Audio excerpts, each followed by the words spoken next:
Three. Mic check. Want to hear me? Continue going.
Nigel. Where's Nigel?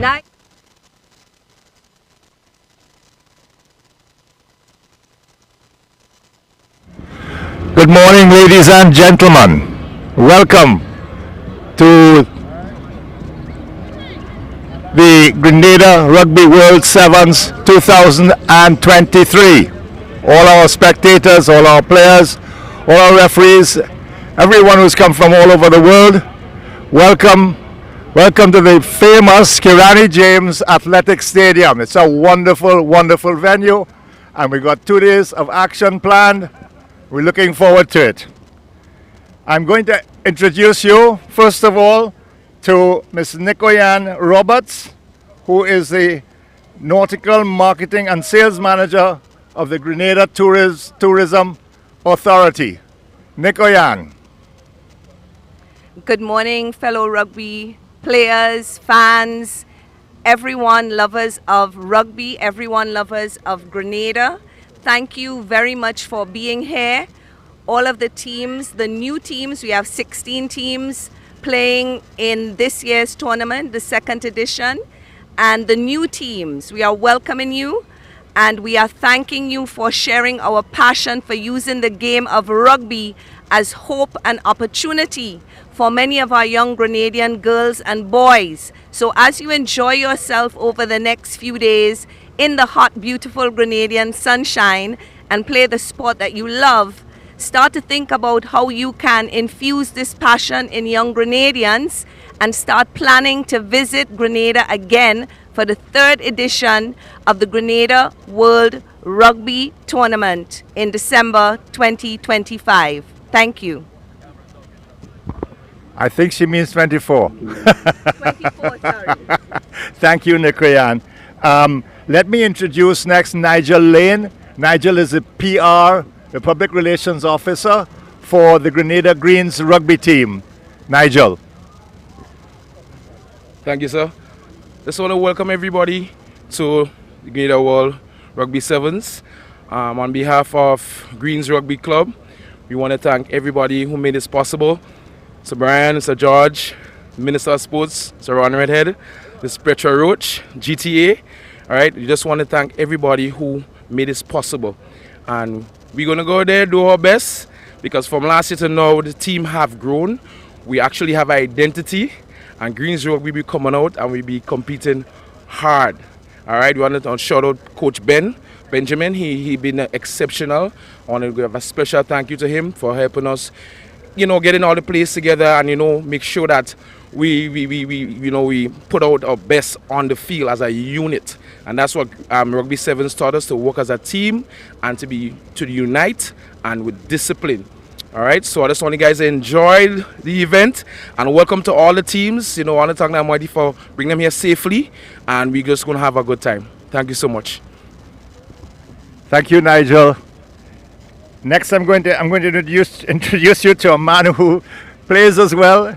Happens to be the Minister of Youth, Sports and Culture, Ron Redhead, who the Honourable Ron Redhead, who actually came and played last year for the Greens. So Ron, thank you, and here you are. Thank you. Well, I hope I could be able to suit up potentially next year, 2024. Thank you very much. I want to extend warm greetings on behalf of the Division of Youth, Sports and Culture. As we stand on the cusp of a significant occasion, the inauguration of the second annual Grenada World Rugby Sevens tournament, today is not just about sport. It is a celebration of growth, a testament of the convergence of athleticism and the unyielding spirit that defines our beautiful island. In this second edition of the tournament, we are not merely witnessing a sporting event. We are beholding Grenada's commitment to nurturing a dynamic sporting culture that transcends borders and unites communities.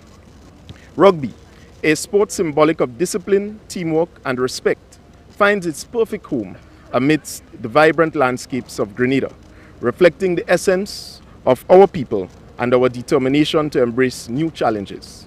This tournament symbolizes our nation's dedication to fostering cross-cultural exchanges, boosting our economy, and establishing enduring international connections through sports tourism. The impact extends beyond the field, as these exchanges enrich our communities, creating a legacy of shared experiences and mutual understanding. The local and international athletes have dedicated themselves through rigorous training throughout the year and showcase their talent on this stage, showcase their talent on this stage. Their unwavering commitment exemplifies the values of discipline and perseverance that define true character.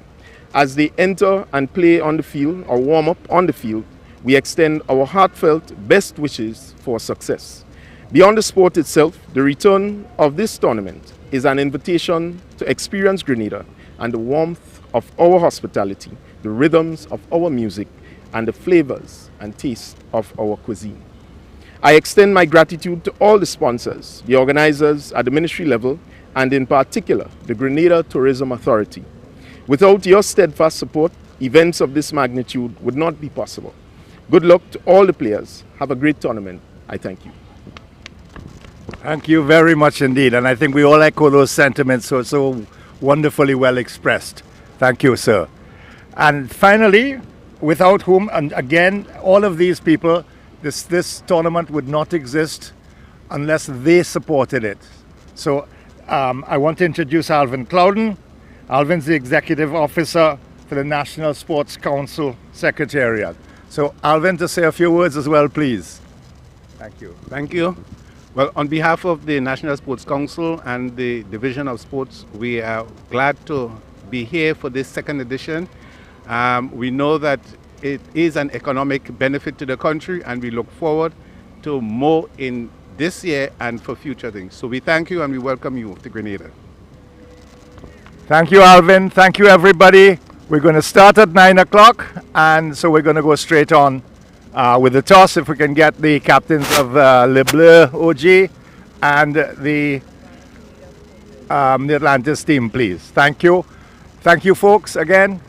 And I hope you'll stay on and see some of the games with us today. We need a photo op, and we also need the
much indeed. Well done. The intros.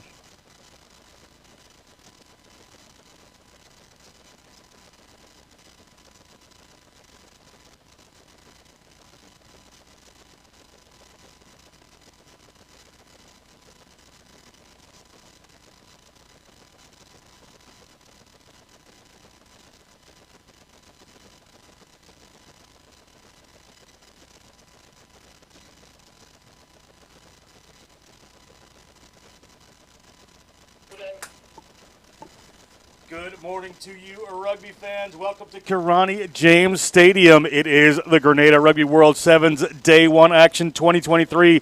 I am John Broker, joined here by Gavin McLevy. We've just seen the opening ceremonies. Brian Stallmeyer emceeing that. Brian Stallmeyer and George Nicholson, founder of this tournament. We'll talk about some of the people who are up there talking. But Gav, we have a great day of rugby ahead of us. Mate, phenomenal stuff. Excited to be here. Beautiful scenery.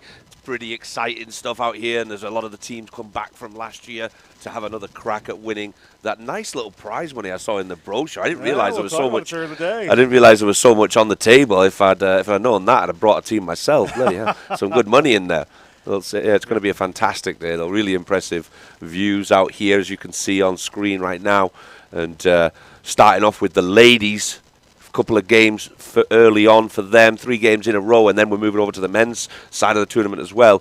But 2 days of sevens rugby. You know how it is. It gets exciting, and especially in such a wonderful location like St. George's here in beautiful Kirani James Stadium. Great facility we've got with a great backdrop of the mountains there. Beautiful to see. And you walk out the back door of this place, you're right on the ocean, right in the water. It is just an unbelievable spot here in Grenada. Wonderful place to be. It really is. Great welcoming island. Have treated us very kindly throughout the week. It's great, yeah. I missed a lot of the sort of opening day ceremonies and karaoke nights and all kinds of different fun things to do. So if you're watching this at home and you're kicking yourself for not coming, make sure you come next year, because there's some really great things developing on the island, even with the local team. That last year they had a little bit of an exhibition game to get them started last year. So I'm really interested to see the Grenada Greens take it up a notch and actually compete this year against some great teams from around the world. Just saw one of their boys on the way in. We were coming to the stadium and picking up in the car. He's a big boy, yeah. They got some athletics, like a lot of fellas on the greens here. Production team were driving in today, and we saw a kid with a Grenada Rugby shirt on walking up and down these hills, which are, it's very difficult to explain the steepness of these hills. And he's walking probably a good 45 minutes more to get to the stadium, and he jumped in the car with us, and he's a good big sized kid, 6'4", 235 pounds, and he looks young. I didn't ask him his age, but great little kid, and we'll see what he does on the park today. But some phenomenal athletes on display for sure this weekend. Absolutely. In those first games, it's going to be Atlantis versus Bleues, who is the old girls team from Rugby Quebec coming up first. Fine Rugby Now women versus the Caribbean Queens, a Wayne Pantor coach team, and Rugby Quebec women versus the Red Shirts. Going to be the first 3 games. They're going to be starting about 9 o'clock local time, so 8 o'clock Eastern. So plenty of rugby to be had today. So yeah, I'm really interested to see that. So this Bleues was basically the team that won last year, but they were under the title of Quebec. So interesting to see that they're bringing the youth through in the Quebec team that you'll see today, and I'm sure at some point they'll square off against each other, and that'll be a spicy one on the spicy island. And we've got Tim the Oracle is going to be keeping us honest all day, keeping the scores, letting us know what's going on. We have about 15 minutes till kickoff, so we're just going to lay off for a bit here, get some messages from our sponsors in. We'll be back at 9 a.m. local time for that Atlantis versus Bleues women's game. Stay with us. It's going to be Grenada Rugby World Sevens all day, day 1. It's going to be a good one.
long. Best believe it's love that makes me sing this song. The cleanest breeze on the waters.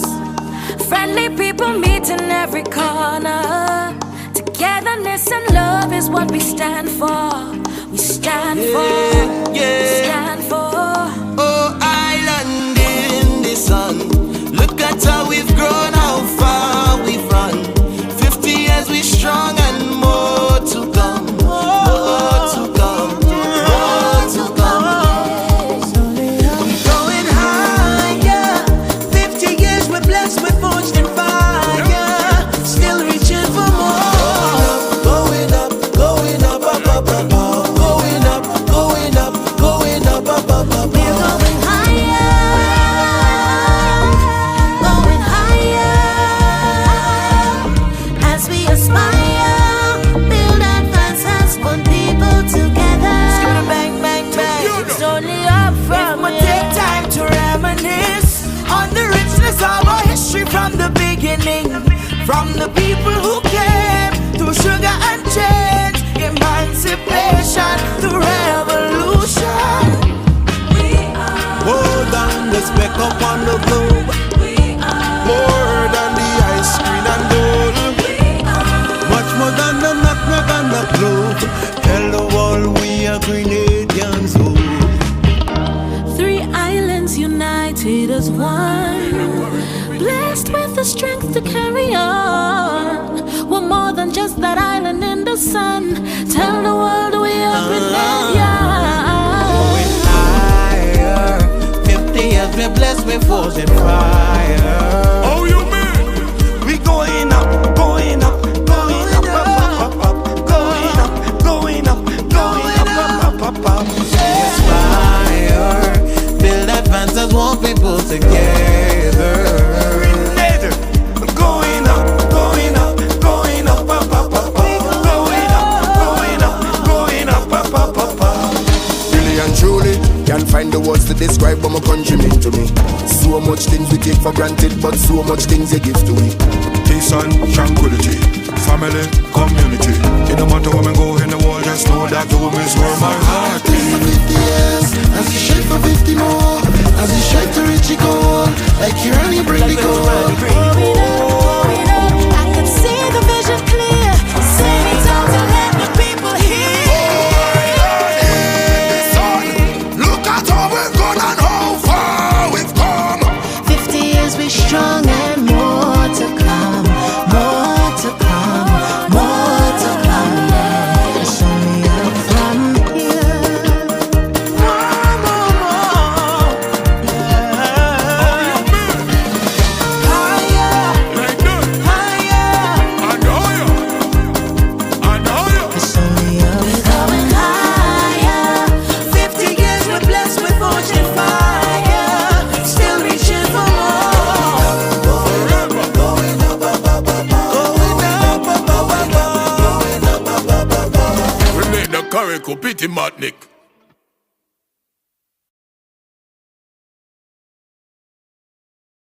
Going higher.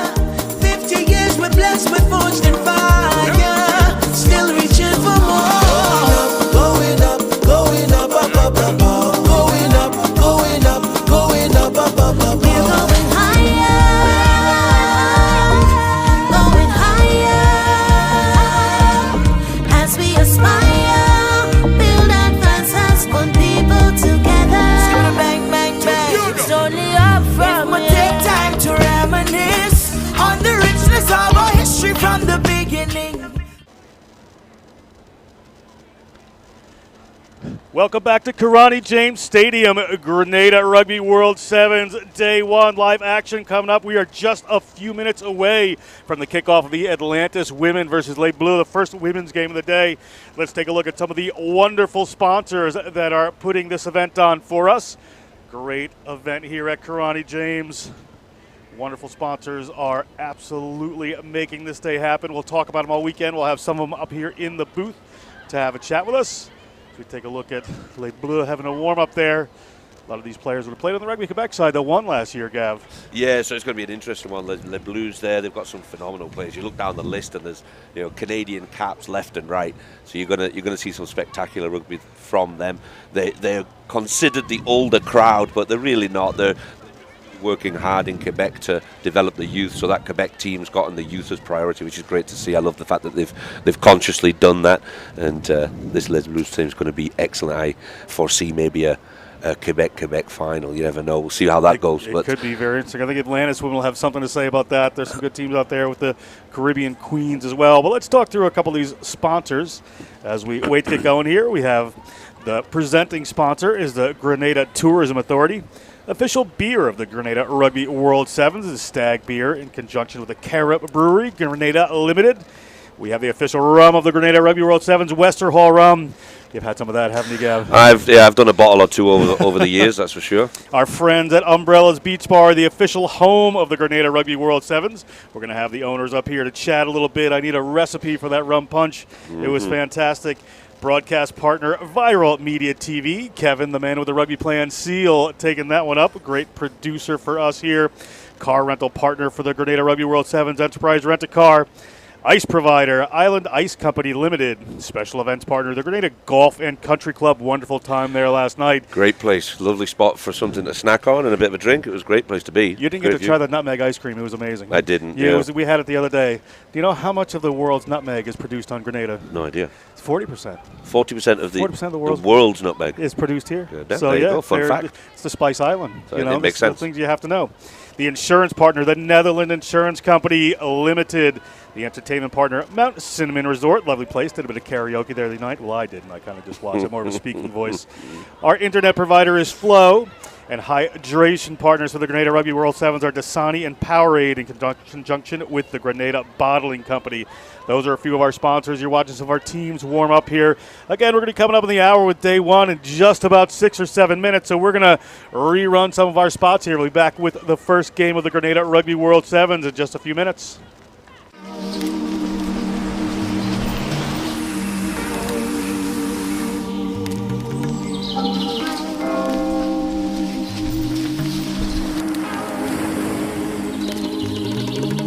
If I take time and I write down all the things that I love on my island, best believe my list gon' be like 5 miles long. Best believe it's love that makes me sing this song. The cleanest breeze on the waters, friendly people meet in every corner. Togetherness and love is what we stand for.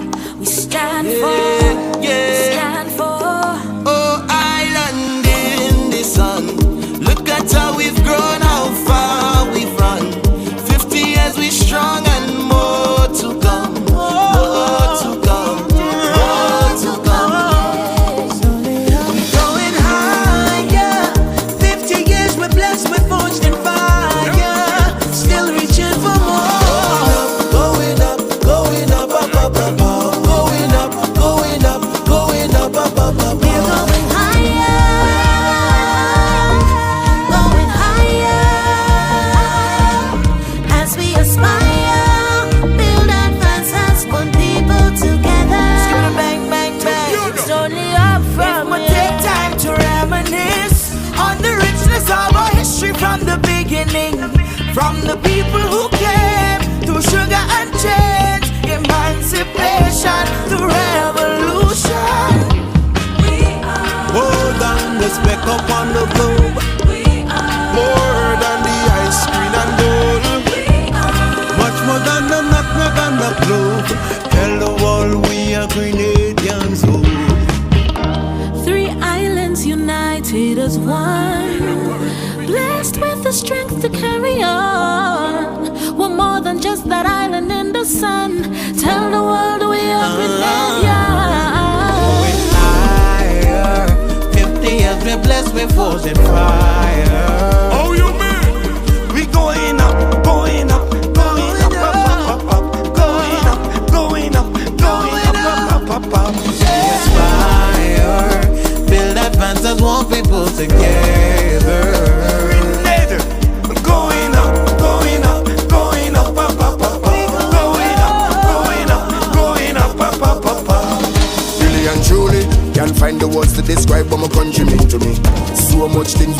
granted, but so much things they give to me. Peace and tranquility, family, community. It no matter where me go in the world, just know that home is where my heart is. For 50 years, as he shake for 50 more, as he shake to reach the goal, like Kirani bring the goal. Going up, I can see the vision clear. Sing it out to let the people hear. Look at how we've gone and how far we've come. 50 years we strong and more to come. More to come, more to come. It's only up from here. More, more, more. Higher, higher. It's only up. We're going higher. 50 years we're blessed with fortune fire. Still reaching for more.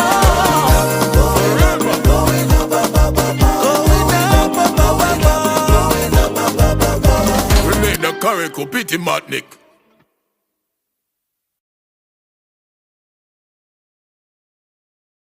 Going higher. 50 years we're blessed with fortune fire. Still reaching for more. Going up, going up, up, up, up, up. Going up, going up, going up, up, up, up. We're going higher. Going higher. As we aspire, build advances, put people together. Bang, bang, bang. It's only up from here. Take time to reminisce on the richness of our history from the beginning.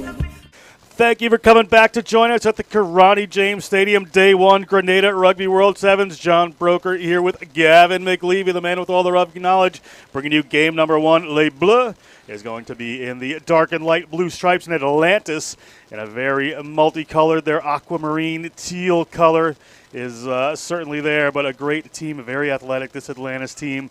These two teams battled out last year, Gav. This should be a great one. Yeah, no, they did really well. It was a kind of a knife-edge one. I remember one of the games last year. I think Quebec Les Bleues came away with it at that point. But this Atlantis team, a nice balance of maturity and well-educated, high IQ rugby players with some youth in there. Sevens, don't forget. So you've got to have a gas tank on you to get through this weekend. So I'll be interested to see. I feel like Atlantis might cause a few problems on this one, more so than last year. And we have Gordon Galoshan in the middle. Gordon Galoshan, Scottish referee, has refereed in Gibraltar, has refereed all over with the Scottish Premiership. And running from left to right on your screen, Atlantis gets us underway. Les Bleues go back on that one quickly. That's Suchorski, Caroline Suchorski from Montreal, Quebec. Takes that one right away. They're going to move this quick. Very methodical, this Quebec team, if I remember. Les Bleues team, if I remember from last year. Very organized. Defense getting stretched there a little bit for Atlantis right away.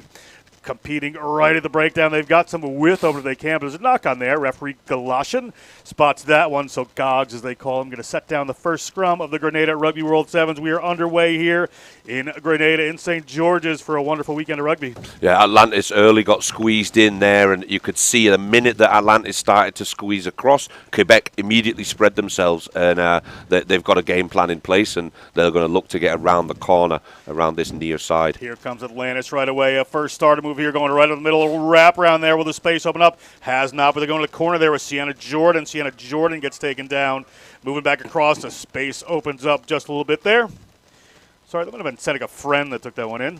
They use Roman numerals. I got myself a little confused here once in a while. I thought it was an 11, but off they go. Atlantis keeping their feet. Good power. Look, a little dummy run there. Ball gets moved out there by Vandergon. Big hits on that one. Absolutely. Looking at the width. It's a 2-on-2 here, so we need a little power game. They cut back in, looking for some space. Player with the hands free, can't quite get themselves there. Runners either way, left or right. Off to the left-hand side. Go Atlanta. Space nearly opens up there. They're about 10 meters off the line. Little offload. First try of the day goes to Atlantis. 5-0 Atlantis here at Karani James Stadium. Good start by this Atlantis team. Yeah, Quebec opened up a little bit. They were looking to go. They were looking at Atlantis going around the top side, and they got faked and went through the middle. Very direct running from the short-haired player walking back there. She had opened it up for Atlantis, and then some Route 1 rugby, and the kick looks good as well. Kick is good there. That's Chantel John, who is one of the assistant referees in this game, with Reese Cleary, Betty Davis, and Simeon Dowie. Great work there by Atlantis. It was hard to get the scorer's number on that, but a good work try. Definitely doing their homework on Les Bleues. Our coach is Lauren Trout. She's from Chicago. Went to Purdue University. Is a Premier Rugby Sevens coach. We'll see a lot of players in the States playing in that professional competition here. And she's joined by Megan Sanders, who has played for the USA. Yeah, there's some real quality coming out to this competition now. I've noticed it seems to get better and better every year. And then now you've got these the Pro League in the US. There's a lot of players kind of in their off season getting into these semi-professional competitions. Ball up here for Quebec, or Les Bleues. Sorry, I'm going to say that a couple of times before I get it sorted out. Apologies to everybody. I hear we have a good audience up in the Montreal area. Quebec fighting their way forward. Les Bleues fighting their way forward. It's the jerseys. They were in Rugby Quebec last year in the same jerseys. The ball comes across. They have an open runner out wide. There is a defensive sweeper back there, so you're going to have to get that one through. Trying to rip it away there. Referee Galoshes on the spot. There's a little knock as Atlantis was trying to rip that one away. So we're going to have a scrum here for Les Bleues. Dido Denier, that was the player that was going pretty Route 1. Great tackling ability as well. She's one to keep an eye on with the 2 knee pads on. Plays for the Dutch national team. Yeah.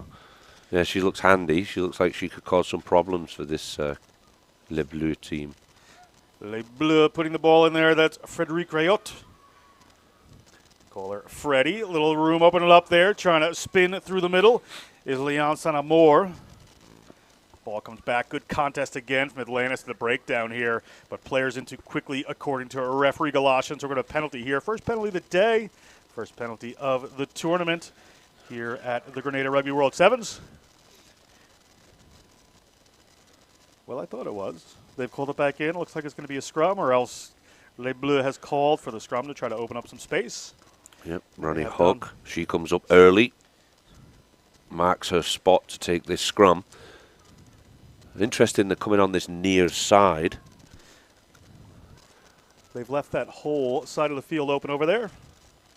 Something up their sleeve, surely, but stolen from Atlantis. Yeah, Atlantis, good work. You don't see that very often as they're working their way around the left-hand side, trying to find that space, stretching the field. They've brought 3 defenders over with them, so they have little room coming across the field if they can fight this one off. Across they come into the middle of the field. Great linking pass there as the middle opens up. The offload doesn't go to hand. Les Bleues have it this time. Les Bleues going in there to battle. Referee says it's fine. You can play it there. Off go Les Bleues, Les Bleues. And a 2-on-2 here, but the tackle comes in. Again, hard work. Atlanta slowing down the ball here on Quebec, not getting the flow that they would want and forcing a knock-on. Great work around the breakdown. You can see how pleased they are. So it'll be a scrum here to Atlantis right at midfield. Les Bleues, they're struggling to get out of their own half. Atlantis are defending really solidly. Ronnie Hook is standing out for me as well, along with Dido Denier. They've been impressive and really stifled this Les Bleues attack so far. They've got to be happy with the first few minutes.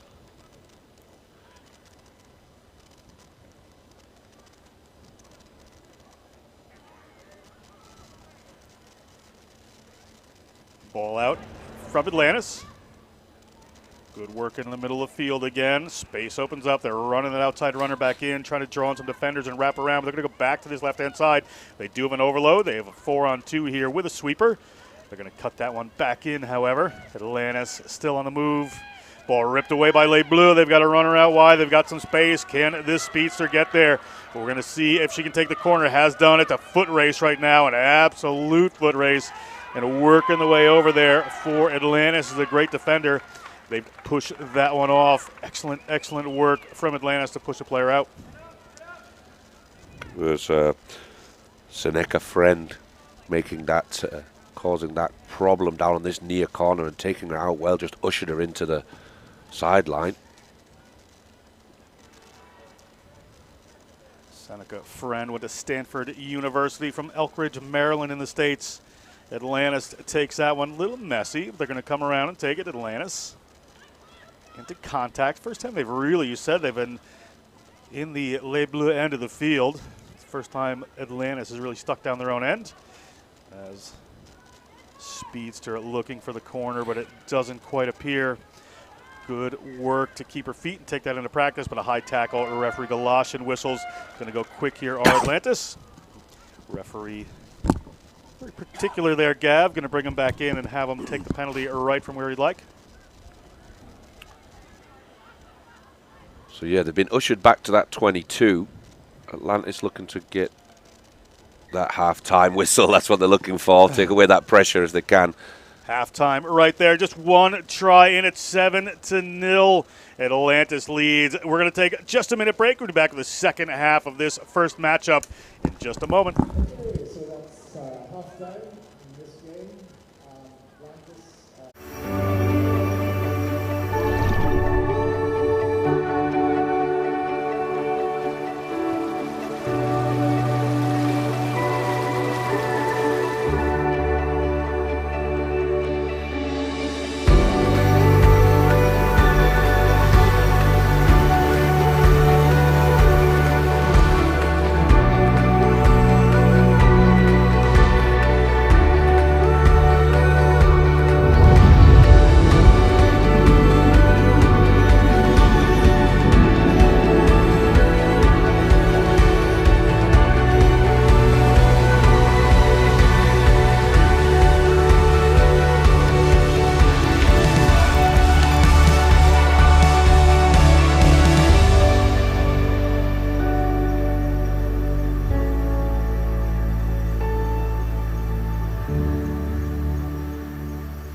Oh, island in the sun. Look at how we've grown, how far we've run. 50 years we strong and more to come. More to come. More to come. We're going higher. 50 years we're blessed with forged and fire. Still reaching for more. Going up, going up, up, up, up, up. Going up, going up, going up, up, up, up, up.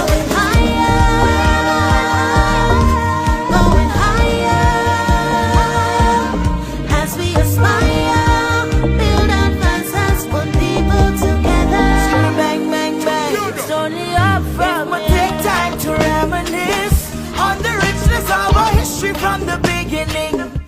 Welcome back for the second half. It is going to be Atlantis running from right to left on your screen, and from left to right will be Les Bleues from the Montreal and the Quebec area. John Broker with Gavin McLevy bringing in the second half. Just one try in it, but a lot of territory possession for this Atlantis team, Gav. Yeah, it's been interesting. I think Les Bleues a little bit shell-shocked and just one try and a kick down, 7 points to 0. But, yeah, impressive work from Atlantis so far. Let's see if Les Bleues can come out this time with a bit more fire and get themselves on the board for their first of the day. Les Bleues told me they absolutely love this island of Grenada, so came down here. We're very excited to come again. Rugby Quebec changing just a little strategy on who they're going to take to these things, bringing in a younger crew as the Olympics and things go forward. But a player off their feet there for Atlantis. So Les Bleues, an early opportunity here. Les Bleues looking to go straight up the middle here. Players coming in, good break, but player in on the angle at that breakdown. So it's going to be a penalty here for Atlantis. Atlantis is going to elect to go quick despite the field position. Space doesn't open up. They're going to be able to recycle this one. They've got runners across the field. A little pick and go there. Some good athleticism here from Atlantis. Big break, and I have to get the number for you. And a second try on offer here for this Atlantis team. And Atlantis brings it to 12. Phenomenal work through the middle, just gliding, swerving through, beats the fullback with ease and takes it the full length. You know, sometimes you see that quick pick and go in sevens, and you're like, oh, what have you done? But when they can make a break like that and really, really stretch the legs and get it out there, it is something to watch for these teams. And that was no good, so we're going to be at 12-0 in the second half here of this matchup. Remember, after this, we're going to be bringing you Find Rugby Now, a team based in the UK versus the Caribbean Queens. Gavin might even sing a bit for you during this one. Get these dulcet tones out to you. I've got party girl voice right now. Yeah, we're going to be singing, Tim the Oracle's going to be singing Billy Ocean all day when we get this going. crash test team, as I found out this week. Its ball is up over the head of Les Bleues. Les Bleues working on the move here. Les Bleues gets the ball into Fateau's hands. Marie-Pierre Fateau brings it in, but big contact, forcing another knock on as Atlantis. To be a scrum for Atlantis. They're really working hard on defense. Yep, no, and they're celebrating the fact as well. High fives all round. They realise they've got the upper hand here, and it's almost like psychological at this point. Les Bleues can't seem to get anything right. Yeah, just early morning nerves. They've come from the coldest climate, really, down from the Montreal area for the most part. True. Could be some humid mornings here on the island.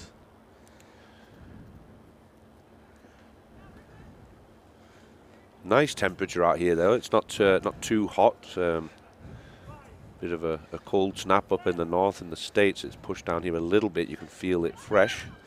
Yeah, get some good sun here. Get a little bit of cloud cover every now and again. A little bit of rain during the day, so it moves around. Nice work around the outside there. Get that ball to Okabe. Terry Okabe takes it. Buena Park, California native across. They come through Abby Vestal as they get that ball out to another runner there down the side. That's number 7, Sienna Jordan. Plays for Chicago North Shore. Back across they come through the hands of Dombrowski. Big hit there in the middle. And a penalty there. Player coming off their feet for Les Bleues around the breakdown there. Player from Les Bleues was looking to go quickly with a penalty, but it's against them. Referee Galatian has to inform them, so we're going to have a penalty here for Atlantis. We have a player down. Yeah, she's down from that big hit from Leanne St. Amour. I think if we can get some a replay of that, that'd be phenomenal. Yeah, this is, they track meets a wrestling match, 7 sometimes. Some big contact comes in. Tough customer. It's a bit winded.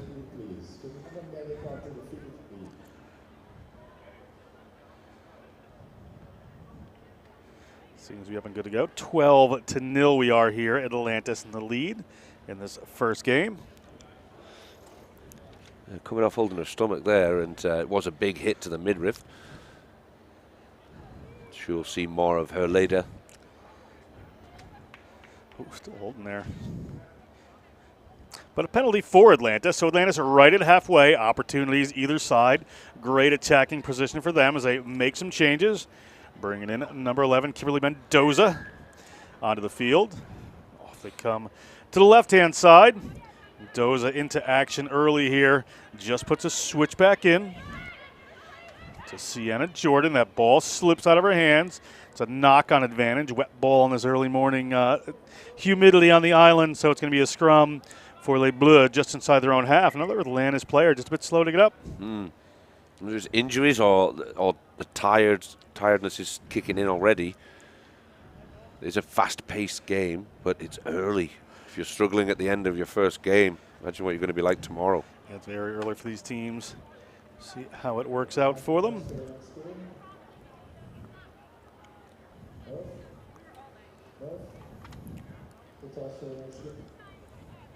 The pitch looks great, but we were down there just beforehand, and it is a little hard. Looks great with it. There's always that green lush grass that you'll find in the Caribbean. With it's always humid, but it is a little bit hard underfoot. I just want to thank Nicoyan Roberts, the marketing and sales manager for Pure Grenada, and the Honorable Ron Redhead, the Minister for Youth, Sports and Culture, who spoke so eloquently about what they're trying to do with rugby here on the island during our opening ceremony. They're really trying to build it here. No, they're doing well, to the point where the sports minister played in the competition last year, or had a run out in the exhibition game at least for fun. Looks like I'm sure he was a former athlete. Looked like he's in good shape, and being the sports minister and all, you've got to get all hands on deck when you've only got a population of 110,000 people. Atlantis player help there, which didn't quite catch replay. Apologies, but that player is off the field now, so we'll take another look. Player just slow to get up there. Sienna Jordan Washington University of St. Louis graduate. We have a scrum here, down 12-0, are Les Bleues. So going to have to take something to make it happen here. Allard's going to put this one in. She's harassed, but able to get the ball away. Les Bleues in the middle of the field. Get the ball into Senna Moore's hands. They've got two runners in the wing here. They've got some speed, but the side closes down there. So they're going to that well-known Les Bleues power game. Runner spread here. Ball gets knocked forward. Just a little nerves there with some defensive pressure. So Atlantis is going to have a scrum just outside their own 22. Good result for them. Absolutely, and chewing away at the clock as well, this Atlantis team. And the Blues don't seem to have an answer at this point in the game. Yeah, they had an open side of the field there. Couldn't quite get to it.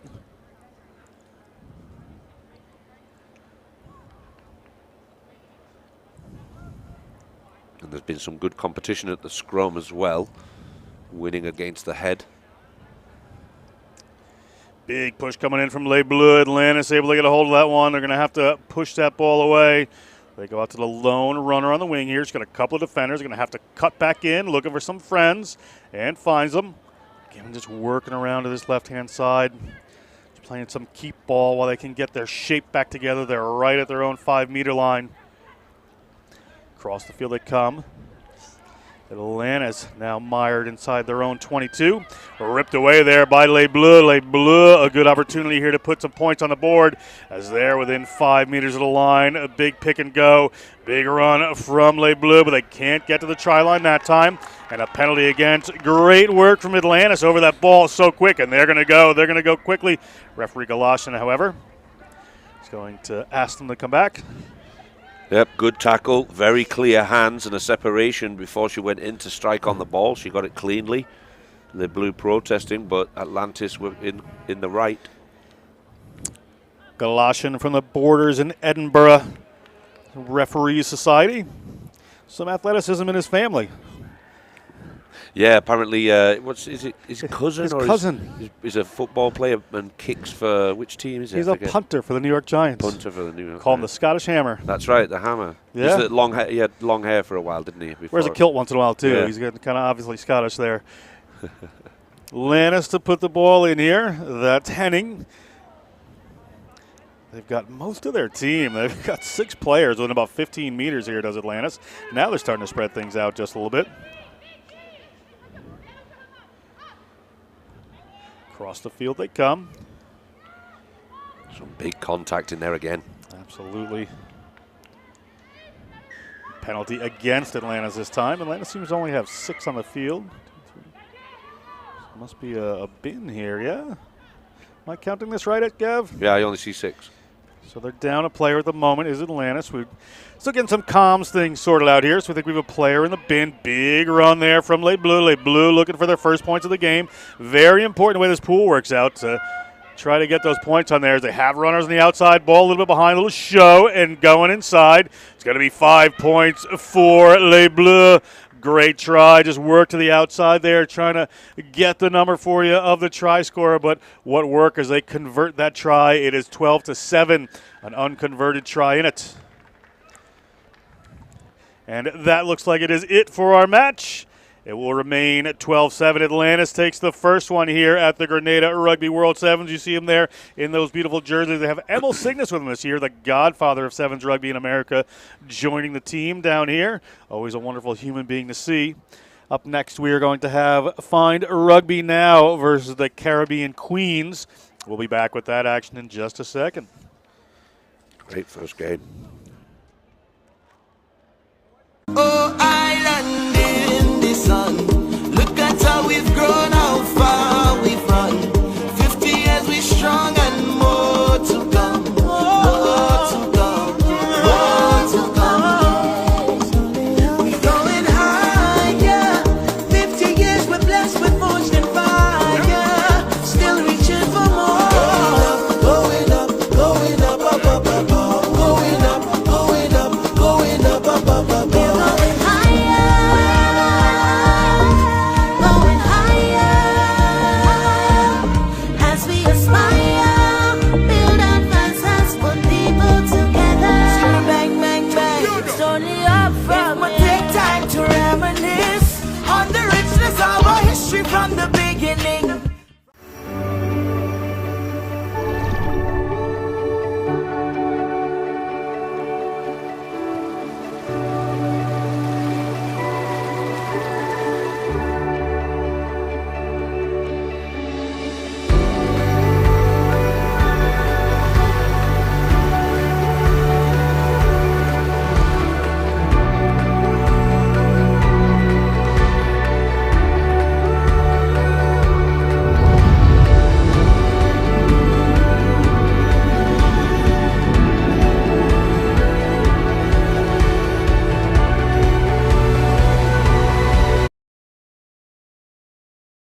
With Gavin McLeavy, it's going to be the Caribbean Queens in black jerseys, a little bit of yellow trim there and white numbers. And running from left to right on your screen in this first half. And in green and black is going to be Find Rugby Now. Find Rugby Now, coached by Tamara Taylor, an English Rugby World Cup winner, head coach of Sweden.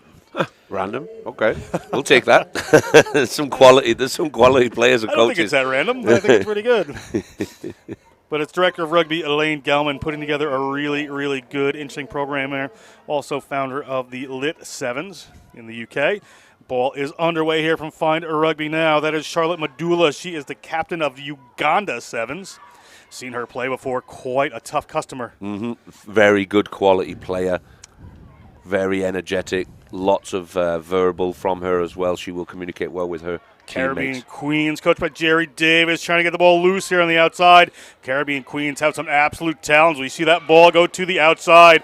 It's going to be an early try here for the Caribbean Queens. That's Veronica Blair touching down. Veronica Blair plays for the Jamaican women's sevens team and scores 5 points. First one of this game for the Caribbean Queens. Yeah, no, she's been coming over here a lot to the Caribbean and spends a lot of time in the UK, but has done some great work with Jamaica and getting towards sort of these Commonwealth Games and qualifiers, Olympic qualifiers, all of that stuff. So she's always prominent in these games. And as you can see there, she's got twinkle toes too down the sidelines to dot that one down. She's a speedster for sure. Great work there as we take another look at it just around the outside. Little handoff there against Fine Rugby Now. Into the try zone, no problem. Good speed. We're going to see Caribbean Queens kick this off now. The referee for this one is Emma Gallagher. She's a Canadian referee. Came down with Rugby Quebec. They're trying to develop her, get her some high-level games as they can. Rugby Quebec identified as one of their future greats in the ref, and here it comes Find Rugby Now, and that's Madula. We were talking about her just before, but ball slips forward from Charlotte Madula. Says her nickname is Pikachu. Kind of a scrum here for the Caribbean Queens, 40 meters out from the Find Rugby Now line. Decent-sized pack on the Caribbean Queens. They'll be looking for a good shove.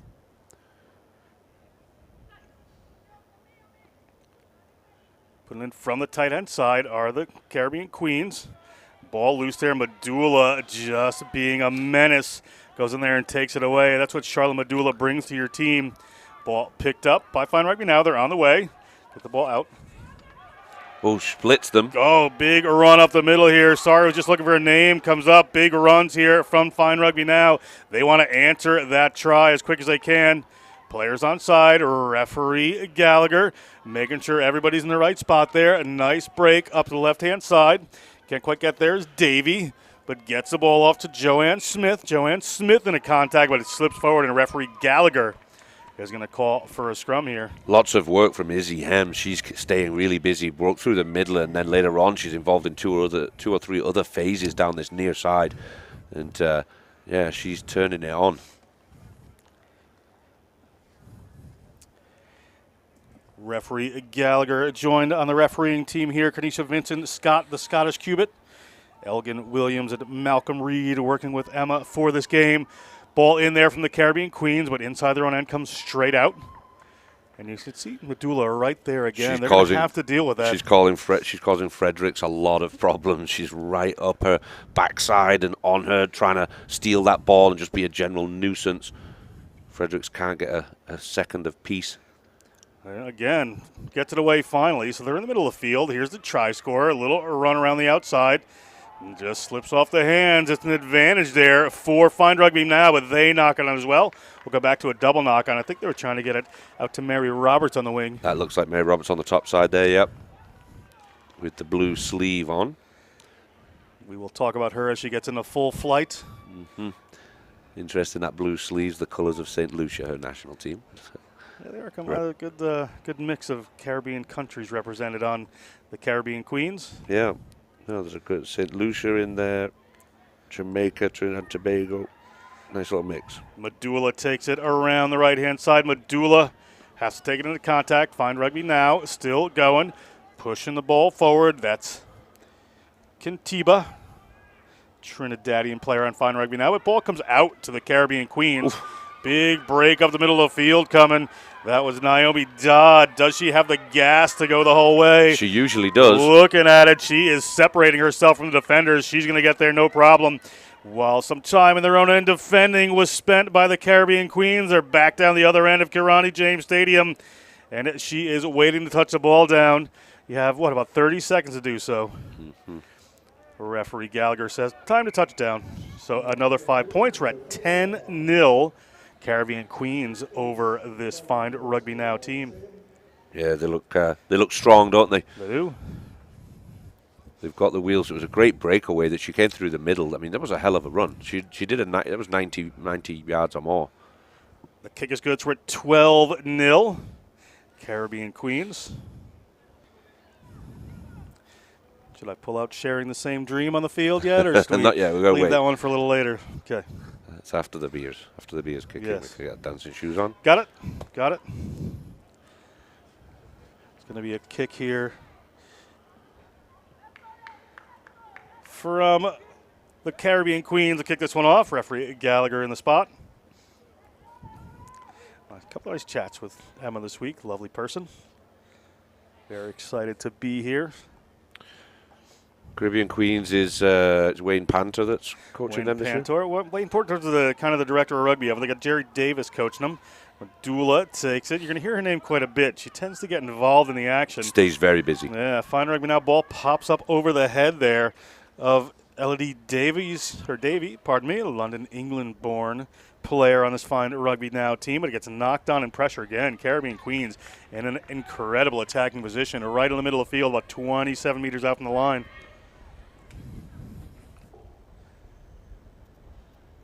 Great position to be here for Caribbean Queens. They've got options. They're smack in the middle, just about 30 yards out. Bit of a breeze picked up out there, coming from left to right for those watching on screen.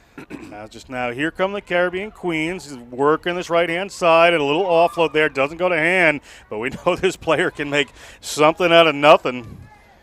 Taken on there by Veronica Blair. Ball into contact. Referee Gallagher sees a player coming over the top there, illegally so, for Fine Rugby Now. So he's going to go to a quick penalty here, and wasting no time, getting the ball up in the hands of Alcide. On the move are the Caribbean Queens. Little move out to the left-hand side. A little show, little go, good pressure. Ball looked like it was knocked down there by the Find Rugby Now team. It was indeed, so they've got some room around the outside. Now they're going to look to the width here. Don't need it. Great try. Good work, Caribbean Queens. Another try. That brings them to 17 so far in this half. Yeah, it's impressive. I'm looking across now that these names are popping up. Some really good players out there. Fiola Jack's a phenomenal player. Then you've got Blair on the wing. Nicolette Panthers, Fredericks popping it out wide. They're looking for Mary Roberts on the outside, but she doesn't need her. She goes on her own, and it's a great try. Take Mary Roberts more your long-distance threat, right? Absolutely. We've got a couple players inside that can use the power game. Mm-hmm. Yeah, but if there is a few yards of space on the outside, she will be gone. Didn't need her that time, though. And that is halftime. We're going to step away for a minute here. We're going to be back to the second half action. Caribbean Queens in a good lead over Find Rugby Now. I think so. Mm-hmm. No, wait. For me. And now looking through it's all of the best players from those 3 or 4 countries. They've put a lot together. Yeah. 2 or 3 from St. Lucia's not amazing, but 2 or 3 quite good. Atlantis were way better last year, but I don't think they got the pace that they Oh, island in the sun. Look at how we've grown, how far we've run. 50 years we strong and more to come. More to come. More to come. We're going higher.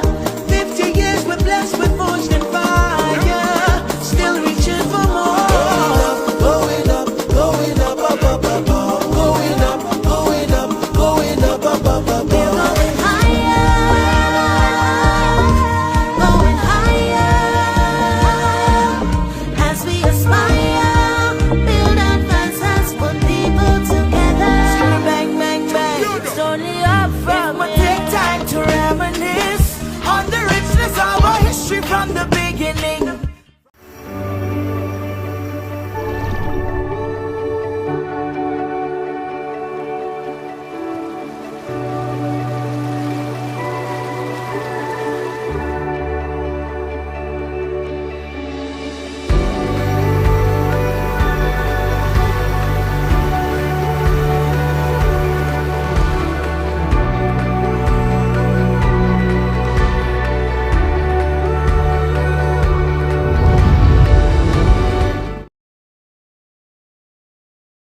Gavin McLeavy here at the Grenada Rugby World Sevens. The Caribbean Queens from right to left on your screen in a bit of a commanding lead over Find Rugby Now right now, Gav. We'll see what the answer is for FRN. Yeah, no, they've got to come out with something, a little bit of pace. They're looking to work through the middle here, but I don't know if they'll get around the corners. That might be the way they need to go, is direct, and there you go. Yeah, Medulla's always going to do that. Spots the space in behind. She's got a couple of runners blocking her way, so not going to get there. Mary Roberts is going to take that one. Mary Roberts also a good defender back there and get back on the ball. Medulla has to make the tackle, but into contact they go. Referee Gallagher on the spot's been ripped away by FRN, so good opportunity here at the beginning of the half. Down 17-0. They're outside the 22. Moving the ball across field. Little pass. It goes in behind, so the defense able to reset. Now looking for the whip. The ball ripped away by the Caribbean Queens. Caribbean Queens on the move here. Great work. They've got some runners out there. Mary Roberts takes it on her own, looking for some space, doesn't appear. Ball has just dropped a bit there from Naomi Dodd. Naomi Dodd to American International College in Springfield, Massachusetts. One of the NCAA emerging sport schools in the U.S. Medulla tries to take a quick off a penalty against the Caribbean Queens, but good start here from FRN. Yeah, FRN, they're trying to go through the middle now. They've realised that if they try to go that outside angle, they're going to get picked off by this very fast Caribbean team. So Route 1 seems to be the way they want to go, and they're happy to take it to contact, and they're getting some progress with it, to be fair. Good work back in. A little close handle there. Not trying to go too wide. Thought it might have been a legal knockdown there. But player comes in. Referee Gallagher spots it. Assistant referee says that try is good. Good answer. Find Rugby Now to start at the second half. Put 5 points on the board. A bit of an angle here for the kick, but that's the way they need to start the second half. Yeah, interesting to see. It was Leah Kintiba that was going through to sort of make that setup for that final phase. And, playing against a lot of teammates. She's actually from Trinidad and Tobago, captain of their Trinidad and Tobago Sevens team. And that one's not going to make it, so we're going to be at 17-5 here. Take a look at Medulla, that very, very unique player. And she's tough as well. Like, she's fast. She's got everything going on. She's good tackle. She kicks well. And I've seen her in the trenches a little bit as well in games where she just had to try and do everything herself because didn't have the support around her. And, she can do some amazing things. Saw her in the airport on the way out last year. Didn't want to bother her, but she looked like she'd been in a prize fight. She really put it in last year. Yeah, I remember. She came out looking like she'd been through war. But happy as can be to do so, and she'll kick this one off as they are down by 12 points. But plenty of time, as we know in sevens. You can certainly make it happen as you need ball here from Medulla. Into Caribbean Queen's hands. Well taken. Good job there from Kathleen Stevens. And a big break up the middle here. It opens up for this team. That's Makiba Alcide from St. Lucia. And extend their lead again. Do the Caribbean Queens. A big answer. Wayne Pantor, Jerry Davis will be happy with that. They've got a lot of players in this team that are not only fast, but they're powerful, so they can break through the line to get started. And then they've got that second gear and just take off. And I believe that kick was good, so we're going to move on there. So that takes them, I'm going to do my math in my head, 24 to 5 I've got right now. To 5. We've got Tim Kimpton. You may hear his voice creep over a little bit here. The Oracle. Crash Test Tim, I've heard they call him. That's it. We're going to get the explanation of that name. There's a story behind that for sure. Okay. You couldn't see him. He's got the crash test symbol. A wonderful man. Has to listen to Gav and I for 2 days straight while doing all the scoring here. Great. We'll talk about some of the administration here. Just some real big rugby fans and passionate rugby people putting this tournament together. We call them FOS, Friends of Stolly. Yeah, right. As the ball comes to the wing for Find Rugby Now. Taking it to the ground there is Hurenkamp. Welsh South African. That's our nationality. Up the middle they come. Kintiba comes in there. It's over that one. They need to get the ball out. Medulla is going to go to the kick again. Playing without a sweeper are the Caribbean Queens, and certainly noticed there by Medulla as she's in a bit of a kicking and a running race here with the Caribbean Queens. We're going to pop back up there. Well done to keep a hold of that one, Naomi Dodd. Naomi Dodd working her way across field. She's got some runners on the outside. She puts on a little turn of pace there, cutting up the middle. Here comes a possible break. Ball up. It's going to go into contact, so that one's going to be taken down is Veronica Blair, keeping the ball alive over the head of Roberts. Pantor scooping it up. Great stiff arm. God damn. Taking no guff is Pantor. Ball seemed to get knocked forward there, but referee Gallagher said it went back. But taken away by Fine Rugby Now, so they're going to move it across the field. Fine Rugby Now puts it over the head of one of their players, Joanne Smith from Horsham, England. Hove Women's Rugby Football Club, and a big break coming. Could be some more points on here, but what cover defense from the Caribbean Queens. Player maybe a little slow to get up. Seemed to have hurt herself there on the hard ground, and we come around the side here. Big break coming. Across the 50-meter line they go. Breaking across the 22. Looking for the try line. Caribbean Queens. Another 5 points on the outside. What work from this Caribbean Queens team. Man, that was wild. Great tackle down here to save it close to the 22. And then Veronica Blair picks it up and literally goes all the way around the corner to score over on that top side. Kick to come here. It's from a bit of a tough angle.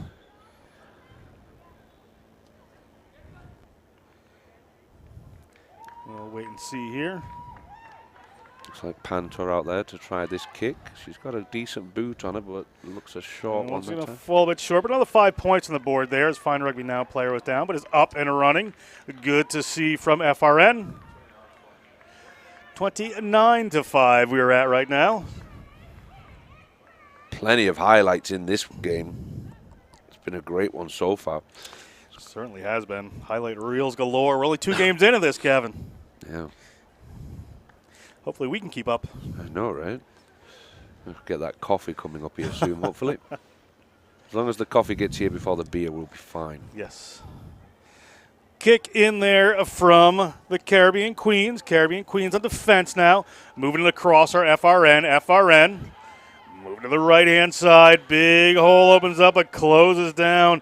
This Caribbean Queens team, good discipline on defense. Yep. Good communication. Ball to Medulla.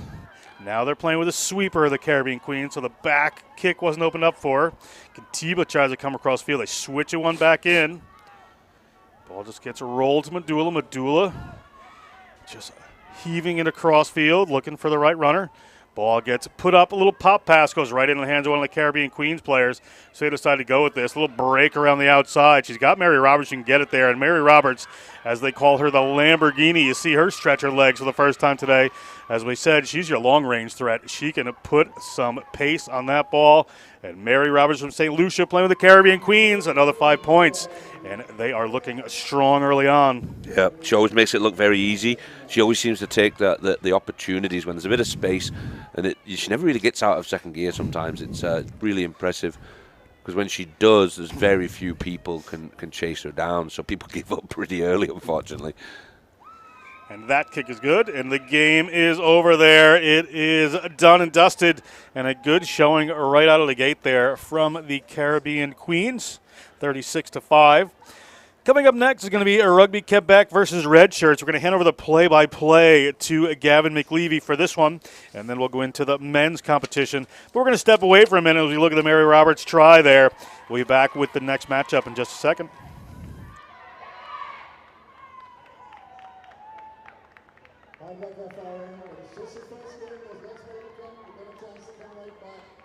Congratulations to the Caribbean Queens.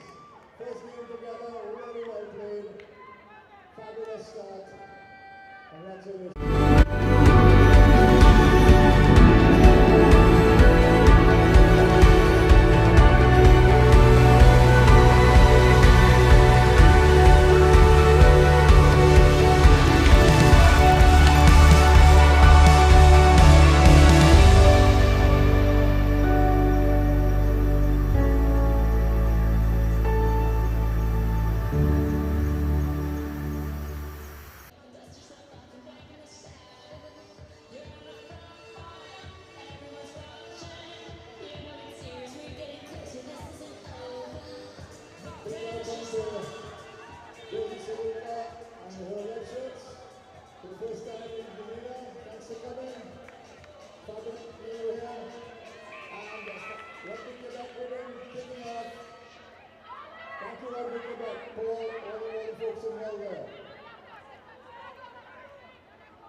What you're seeing right now is the red shirts, obviously in the red shirts on the right-hand side of your screen, and Quebec women in blue on the left-hand side. So quick start from Quebec.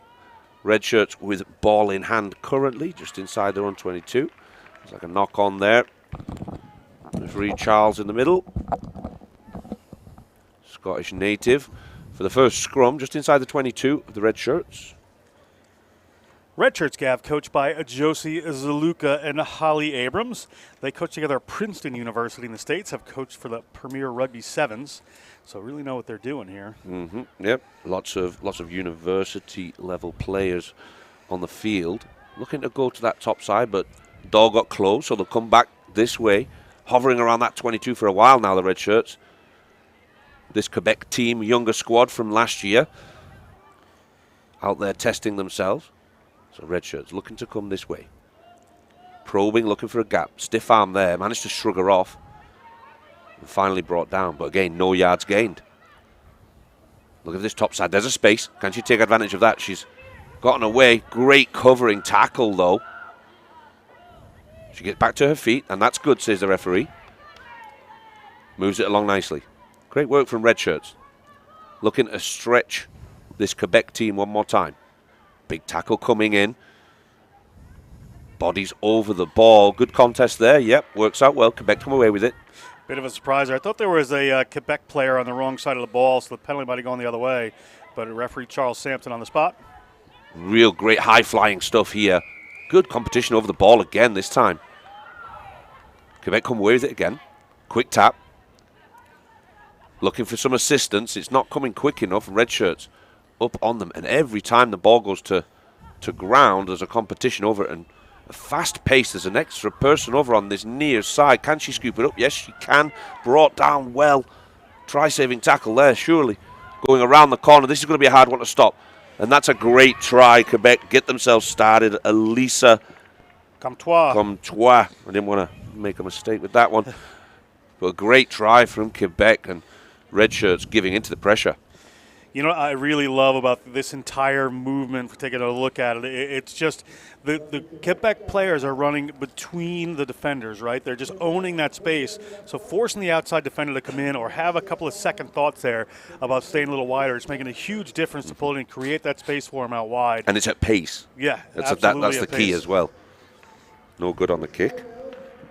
But yeah, it's coming at such a high velocity, and that you can see as she comes around the corner on this out of the picture and then comes through, you're not going to stop her from there.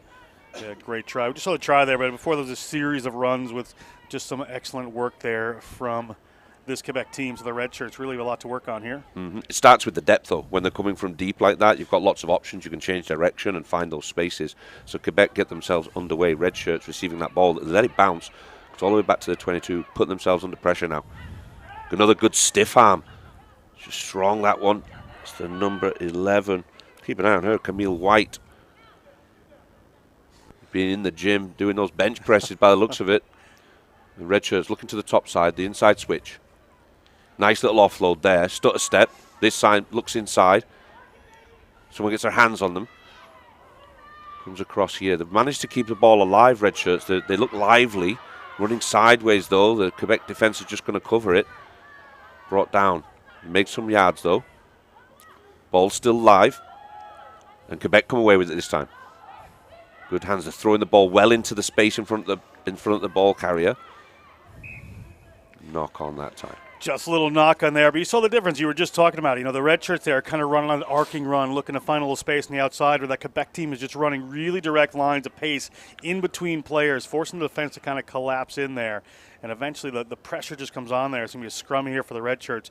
But Quebec, just you know, we've seen the Quebec style over the years is very methodical, very, very coordinated and together. Yep. And you see it. They always look like they're working as a team. They always look like they've been playing together for a while. It's never sort of individuals out there. Reminds me a lot of like the Mexico team. Mexico national team is very similar. Crossing now the 50-yard line, the Red Shirts. Supported well. Quebec, hands on the ball again. Really forcing a lot of errors. Yeah, good work by Quebec. Pressure around that breakdown area. This time working to this near side. There's a bit of space. They've got an overlap if they can see it. She manages to go, she decides to go alone. And there's hands on the ball. This time, red shirt come away with it. It's very direct rugby at this stage of the game. Looking to work to that top side again. And the loop. The elusive little player from red shirts. She's created an overlap there. They cross the 50 again. Can they keep hold of the ball? They don't. They get isolated. She's gone to the top side. Loose ball there. It stayed live and the ball's rolled out on the top side. Just tough there for the red shirts here. They're making little breaks. They're doing some good stuff. They're just not quite connecting with some of those passes. Body down there on the sideline. Debating whether to get a stretcher out. I think the stretcher guys are just ready to go. Keen to get some work in. 4 Quebec players running on for substitution. I think just bringing out some water here at the moment. Is that what it is? So this player getting looked at. But yeah, high-paced game. Not much in it. It's going to be a little difficult for red shirts to get out of their own half, though.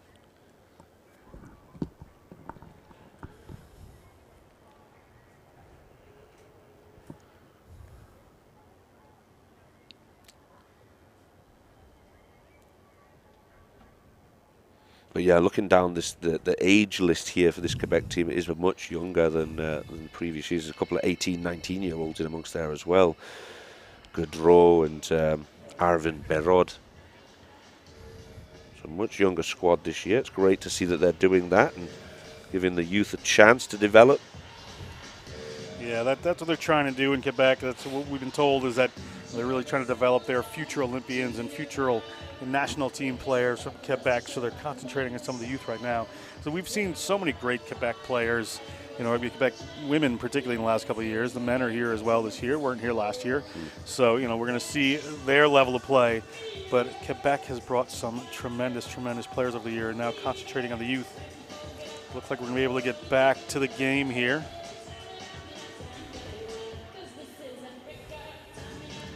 The referee's asking for a substitution. She is off the field, so that substitution's done. I think we can get ourselves underway, and they're going to go for a line out early. Big distance on that one. She comes around this top side. This near side here. They've got the overlap again. Good communication with the red shirts. Outside and winger, but ball goes to ground. That's that right idea there, but the knock-on just comes in. Referee Charles Sampson slows us down. That looks like it is halftime here. Halftime.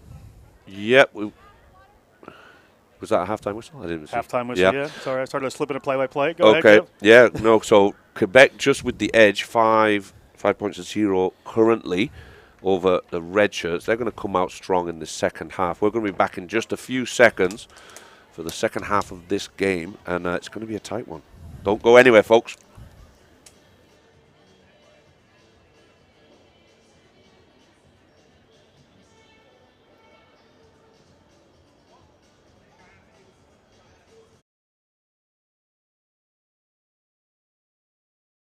Oh, island in the sun. Look at how we've grown, how far we've run. 50 years we strong and more to come. More to come. More to come. We going higher. 50 years we're blessed with forged in fire. Still reaching for more. Going up, going up, up, up, up, up. Going up, going up, going up, up, up, up, up.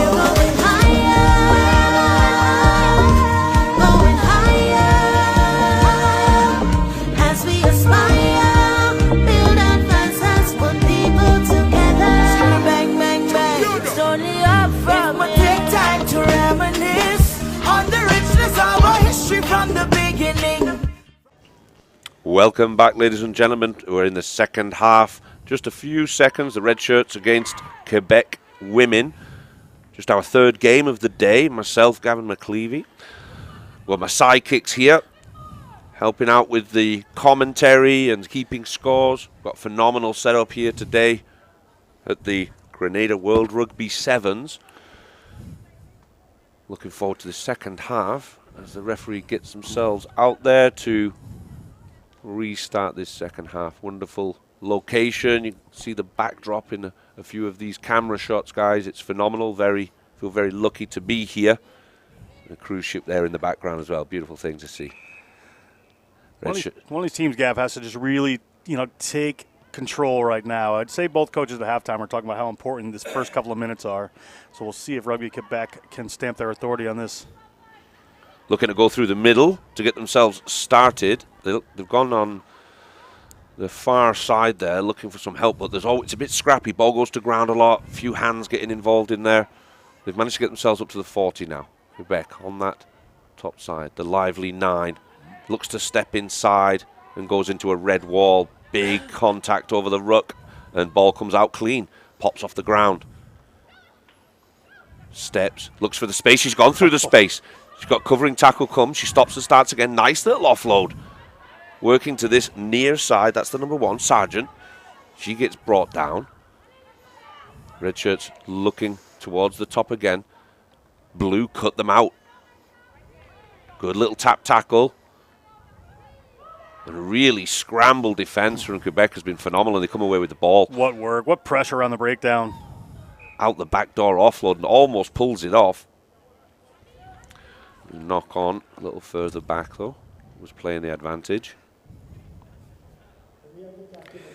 Yeah, to be a scrum here for Quebec. Both teams you saw there just really trying to push it in the first part of the second half here. Red shirts really need some points, and Quebec would like to just extend that lead, so working hard at it. So Frechette to get them back underway for Quebec women. Early contact there at the scrum. A big shove from red shirts, but Frechette comes away with it. And it goes through Gaudreau. A little chip through. She sees a bit of space on the top side, but covered back well with the red shirts. But she's a little isolated 3-on-1 there. She could find herself in trouble. She managed to stay on her feet. Great work.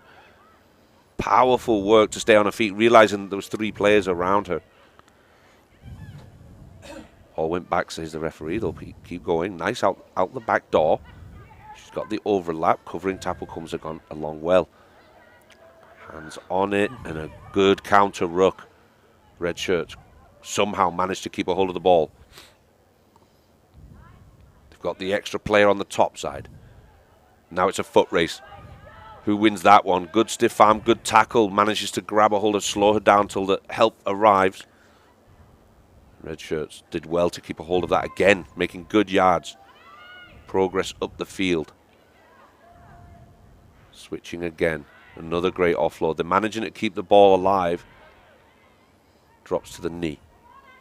Big hits coming in as well from Quebec.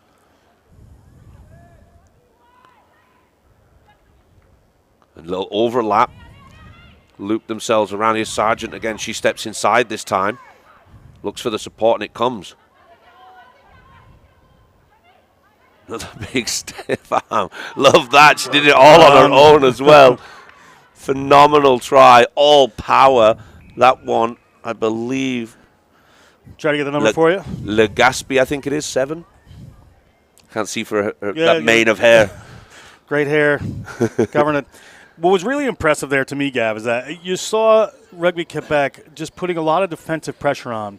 And what that was doing, it was forcing the red shirts to take the ball a little bit flat-footed. They weren't really getting the running start that they wanted. They really weren't getting the speed of the ball that they would like. But they were able to keep it alive, some good individual plays, some good support runs, some good moves, were able to put it together, and eventually they got the try that they needed.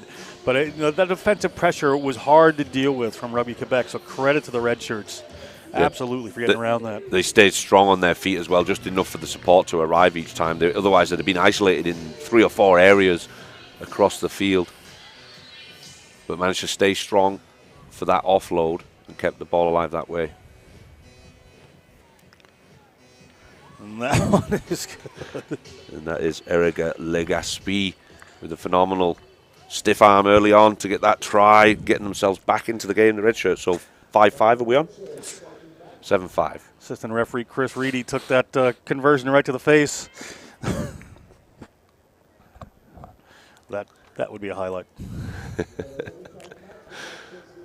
So Camille White will be getting us back underway for red shirts. Looking for her chasers. Does it go 10 though? Not quite, and that's bobbled out. Atlantis men's coach Chris Pudge Ryan calls that the coach killer. Yeah. Score a good try, and then it just fails. After on the next kickoff, putting yourself under pressure when it's just not necessary. So Quebec's number 9, Frechette, will get us underway with a tap and go. Interesting set piece, that one. Not if that was the plan, but they do manage to keep a hold of the ball with Galarno going forward. Frechette here, looking for the skip pass now. Now there's a little bit of urgency about this Quebec team. Paquin working forward. There's a big tackle there coming in from red shirts. Covered well. Frechette's lively. Seems to be involved in everything. And Sargent just taking her counterpart out. What a tackle right there. That big hit just launched a player in a touch. Just wanted to slow things down. Good work there from this red shirts team. I mean, they're going to get the line out of it here right in midfield. So the opportunity is right on tap here for them to push that lead. Christine Sargent, she's done well. She's been down this near side and now making tackles as well. Grodreau to Frechette. And almost lost it there. This one is number 15, Tatiana Joseph, being chased down by Camille White, but Camille White just doesn't have the gas left to catch her. Live by the sword, die by the sword. That defensive attempt there to intercept that pass just didn't work, and it really backfired at that point as player just made a massive run right up the middle there, and everything was just sitting there for her. Great try for Quebec right in front of the post. They've got themselves back in it. Kick looks good. That puts them at 12-7. 12-7 this time, edging in front. This one's a tight game. It's really not been much in it, is there? Plenty to play for here. It's certainly looking very good for both of these teams. Women's division, Gav, really shaping up here to be a battle. There are going to be some games throughout the weekend. There's going to be a few really tight games, I think, and there's a few surprises in here. Can they last the duration? That's the big thing with sevens, right? How do you feel on the second morning? It's usually the thing that defines it. So Quebec get us back underway this time. Picked up well by the red shirts player. Nice little dummy and then passes again. Skip pass this time. Working through a loop. Sargent one more time. She'll go direct. She's always very direct. Yep, she's little knock on there. You'd seen it. Just that little knock-on creeps in, but you saw as referee Sampson ends the game there that the red shirts really started to get that run and get that pace on, and it looked like it was going to pay off there. They did. It was great stuff. Quebec managed to snag that one back late in the game. Red shirts a little disappointed, but 12-7 it'll finish. Quebec, a good start. We're going to be back in a few minutes. We've got Atlantis and Guyana coming onto the field right now on the first of the men's games today. Don't go anywhere, ladies and gentlemen. We'll be right back.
Welcome back, ladies and gentlemen. We're about to get this first match of the men's competition underway. Atlantis kicking off.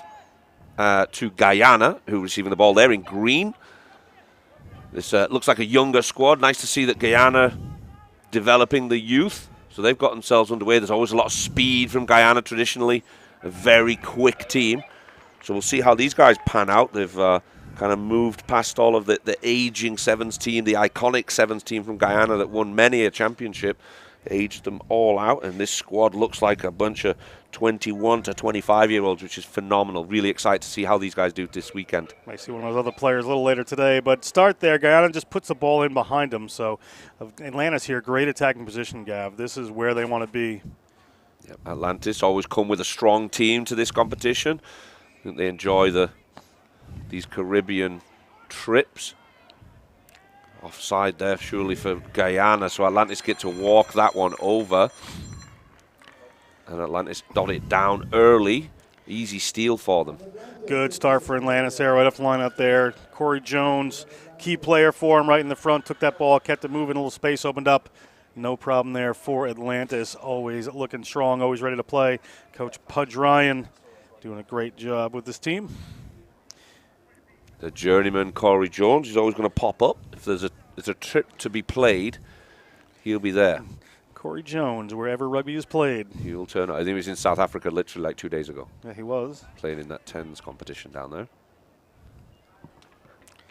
Kick was no good there, Nope. Gav, so we're 5-0. No good on the kick, so 5-0 it stays. It's a good position, so interesting. Not got his kicking boots on yet. Bit of a hard angle there for him. And they're going to get us back underway in just a second. Runners coming from deep and at pace. And well taken this time by Guyana.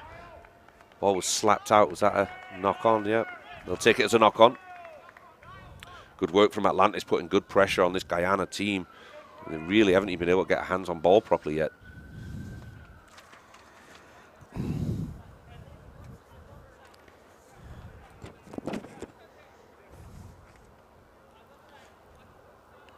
Another great attacking position here for Atlantis. We'll see how they do. I'm going to reset that. Referee's not happy. Chantel John. You never know whether she's going to turn up as a referee or as a player, Chantel. It depends on the time of year, probably. Police officer in St. Lucia. And Atlantis lively there, but Guyana coming up quickly, putting them under pressure. Working to this near side again. Takes the contact well and offloads. There's Jones. Fakes to the outside, takes contact and bumps really handily. Playing like a front row forward in the 15s. Atlantis making some good yards and shrugging players off. The third or fourth in a row that he shrugged off there. Loose ball for a moment. It's 2v1. What can they do here? Surely Atlantis are going over now. Yes, they do. Ball dotted down. I think he doubted which line was supposed to be putting it down behind, but Atlantis back on the board again. Great work there by Atlantis. Put it in. They had the 2-on-1, but they kept it just inside there, so they made it work. You saw some great play in the middle of the field there by Riley Giles. Riley Giles, really lively player, just keeping the ball moving across field. He's from Deptford, New Jersey, plays for Schuylkill River. And what a move there from Giles, just to take a couple of steps and keep it from one side of the field to the other. Yep, strong, shrugging people off left and right, but kicking game's not at the same level. Misses another one. Kick there is from Patrick Madden. He's from San Diego, plays American Raptors in Super Rugby America. Ah, okay. And has played for the USA Falcons, so he is a good, talented player. Plays very high-level rugby these days. Now, they're not in season now, I guess. No. The Raptors, that's just starting soon, though, is it? February. Oh, it's February. For some reason, I thought that I'd seen them playing or training at this last few weeks, so I thought they were prepping for something. Or maybe it was just an ad that I saw. Another great competition of professional rugby starting up in the Americas. Oh, well taken there from Atlantis. Wow. Impressive stuff from Niall Carlson. Big tackle, Guyana pushing them back. Atlantis come again with the ball going forward. No hesitation. Gets over the ball well, but the ruck comes in to clean it out. Looking for the switch on the outside. Manages to step one. Can he stiff arm the big man? Oh, and he gets over. That looked good. Great try again for Atlantis. Kyle Haggerty touching that one down. Played a lot of games with Atlantis. Has that man right there. He gets 5 points here at the Kirani James Stadium, Grenada Rugby World Sevens. Yeah, it was all strength, that one. Had a lot of work to do and manages to get it over.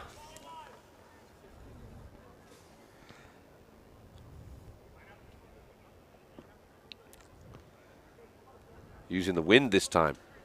Oh, not quite. Went across the face of the goal. More great work there. 15-0 we're at, Gav. As we take another look here, see the players just switching direction. Nice work by Haggard, and he's just going to force the issue, get his way over. Slams it down on the ground. Assistant referee happy with it. Giving the thumbs up. So Atlantis again coming with those. There's a slap back from Corey Jones. That's how he makes his money. That's why they have him there. 6'3", 6'4" at least. Very athletic player. A nice little skip through. This time, that's the number 12, Sorian. Jake Sorian just shrugs off a couple. And Atlantis, very direct rugby, using that strength.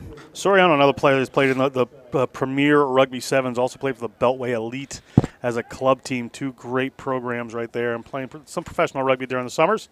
With Premier Rugby Sevens, one of the great opportunity for players in the States these days, and just showing that turn of pace. Tremendous. Yeah, I've got one of the PR Sevens players is my assistant coach now at St. Thomas University, Morgan Freeman. I'm sure she's watching. She comes out to these tournaments quite a bit as well. And they're enjoying a good kick this time. Right in front of the post. Just a little bit easier there. A little more direct. But they're pouring on the points here on the Guyana, this Atlantis team right now. Yeah, you can see a massive difference in the experience. These Guyana boys really getting their first taste of this level of rugby. Dabbling with the youth side of things and trying to get themselves back to the glory days. They put out a team as well in Jamaica not too long ago. And the youth side of things. And there it is again, that slap back from Corey Jones works out every time. Guyana over the ball, and he manages to get hands on it, but was it too late? Yep, it was. He didn't look too thrilled with the call, but referee Chantel John, vastly experienced, was right on the spot.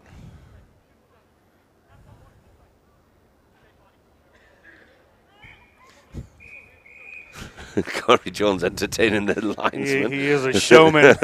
As well as being a tremendous athlete, a nice guy, and a very good rugby player. Corey Jones is somewhat of a showman, but takes us in a halftime. Yeah, so what I've got 22 points to 0. Is that accurate? Yep. The Oracle Tim agrees with me. So we're back in just a few moments for the second half of this one. Have Guyana got an answer?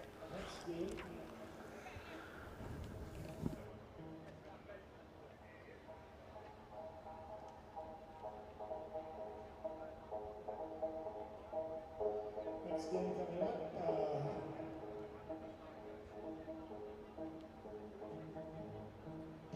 FRN men against the Misfits. And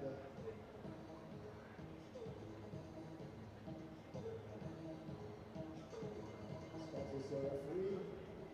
So FRN and Misfits please to the power intent to take the toss for the next game. The FRN is there. Just waiting on the Misfits. Or has the toss been done?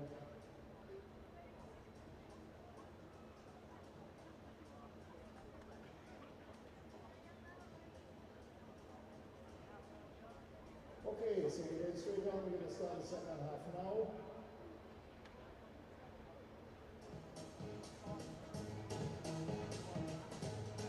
We can start the second half. We're running right behind now. Let's get it going.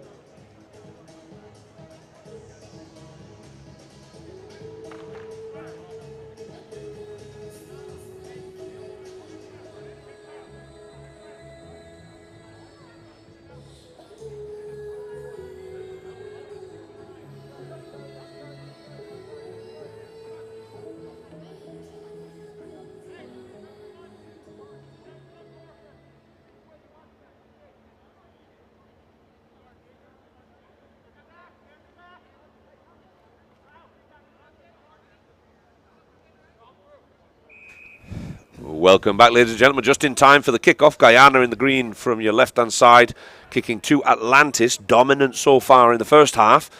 Going into this second half, and Atlantis really looking to work it wide. They've done a few. They've played it very direct as they are here. Quick step inside and a shrug off. That's kind of become their staple. Step, shrug, and move forward, and that's working for them. Out the back door this time. It looks to pass inside, but bundled out just past the halfway line. Just ran out of field on that side. Did Atlantis. Had everything going for him. Some good runners, some bump offs. A little bit of move there to the outside, but the field just at Karani James ended.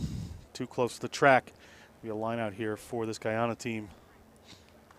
Yep, Guyana looking to get back into this one. Just needs some possession. So far, they really haven't had any time with ball in hand, other than maybe the first phase, which they threw the ball out on their own. So this is another opportunity for them. Looking to work on this near side. They're stepping inside. There's still plenty of space out here. Taken to ground there. Works across. Tyrese Prescott playing his rugby at Lindenwood. Nice. Now, nice inside ball there. Pop back in.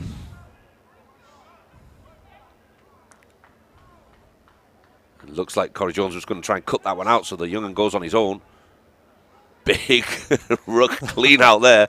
Here is Prescott at Lindenwood, making his way in America nowadays. Oh, and given away. They were doing so well. Nice little chase down there. What a tackle. Yeah, Lionel Holder. What a great tackle.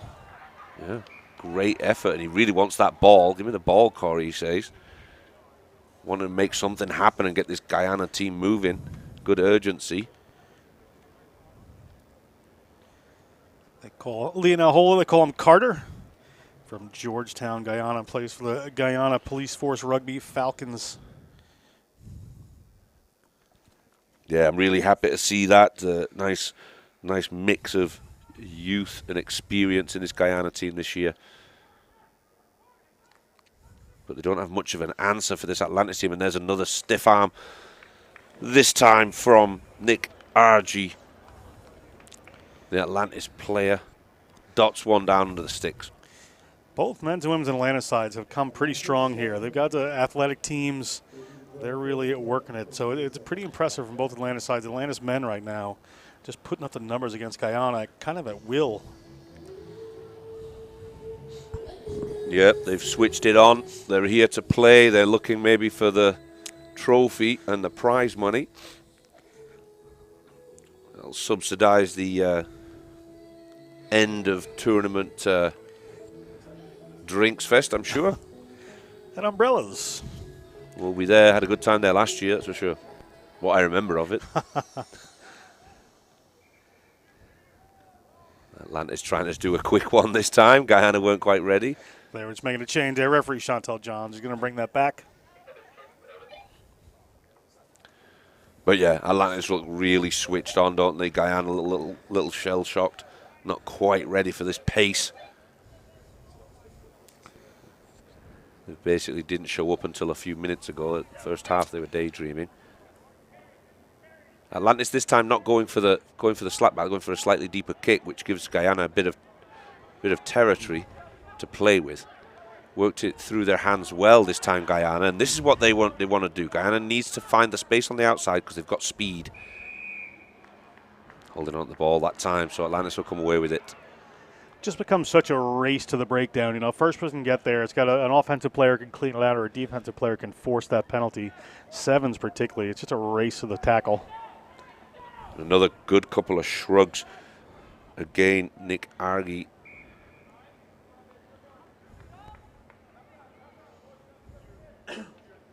Some really powerful players out there. Mitch Vernoy was the one that was doing it this time, but they've got it all over the place. They're really strong. Big shrugs. They step well. The passing is perfect. No mistakes. Rarely dropped. Interesting to see what the rest of the men's teams are bringing to the table for this weekend. And Prescott this time. Looking for his wingers on the top side, but it's 2v1 over there, so he's got nowhere to go. Got to be careful he doesn't get isolated. Didn't roll away. Atlantis getting themselves in trouble quick. tap and go. Not in the right spot, though. Try again, please, Prescott, she says. Yeah, Chantel John's going to bring him back to the spot. So that's kind of a big thing these days in the game, making sure people are coming from the right place. Loose ball here. Guyana taking their time, looking for a space. Can they find one? There's a little bit of space on the outside that they come back in. Big stiff arm. Looking for the step. And finally just ducks his head to take it in. Knees on the ground, so he's got to release.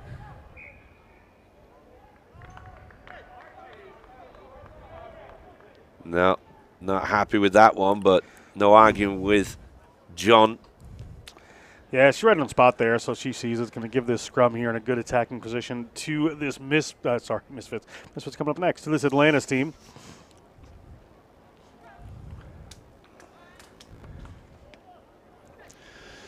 Nick D'Angelo puts it in, and they're having trouble getting the ball out. I think Guyana are going to come away with this one, and they do.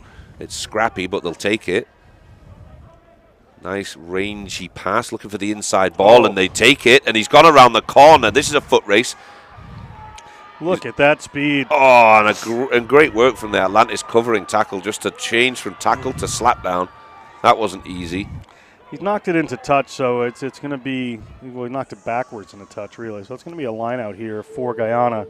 Well-deserved for them, but what defense there from Atlantis. No, phenomenal stuff. He was alert to it. A Guyana player early looking for the pass, and I think it was Quinn Western made the adjustment.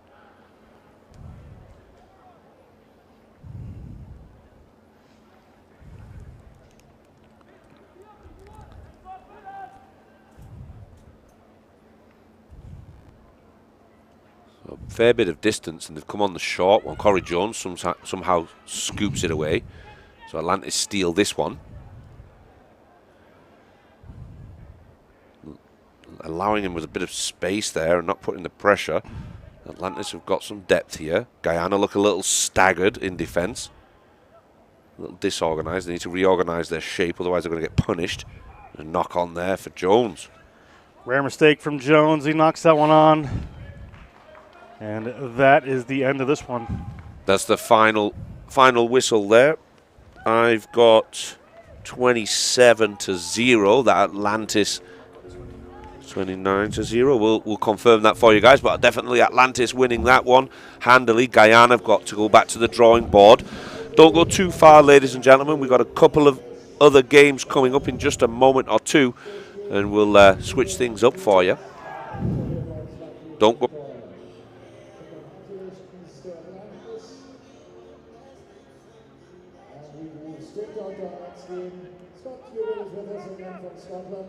Welcome back, Scott. He's going to do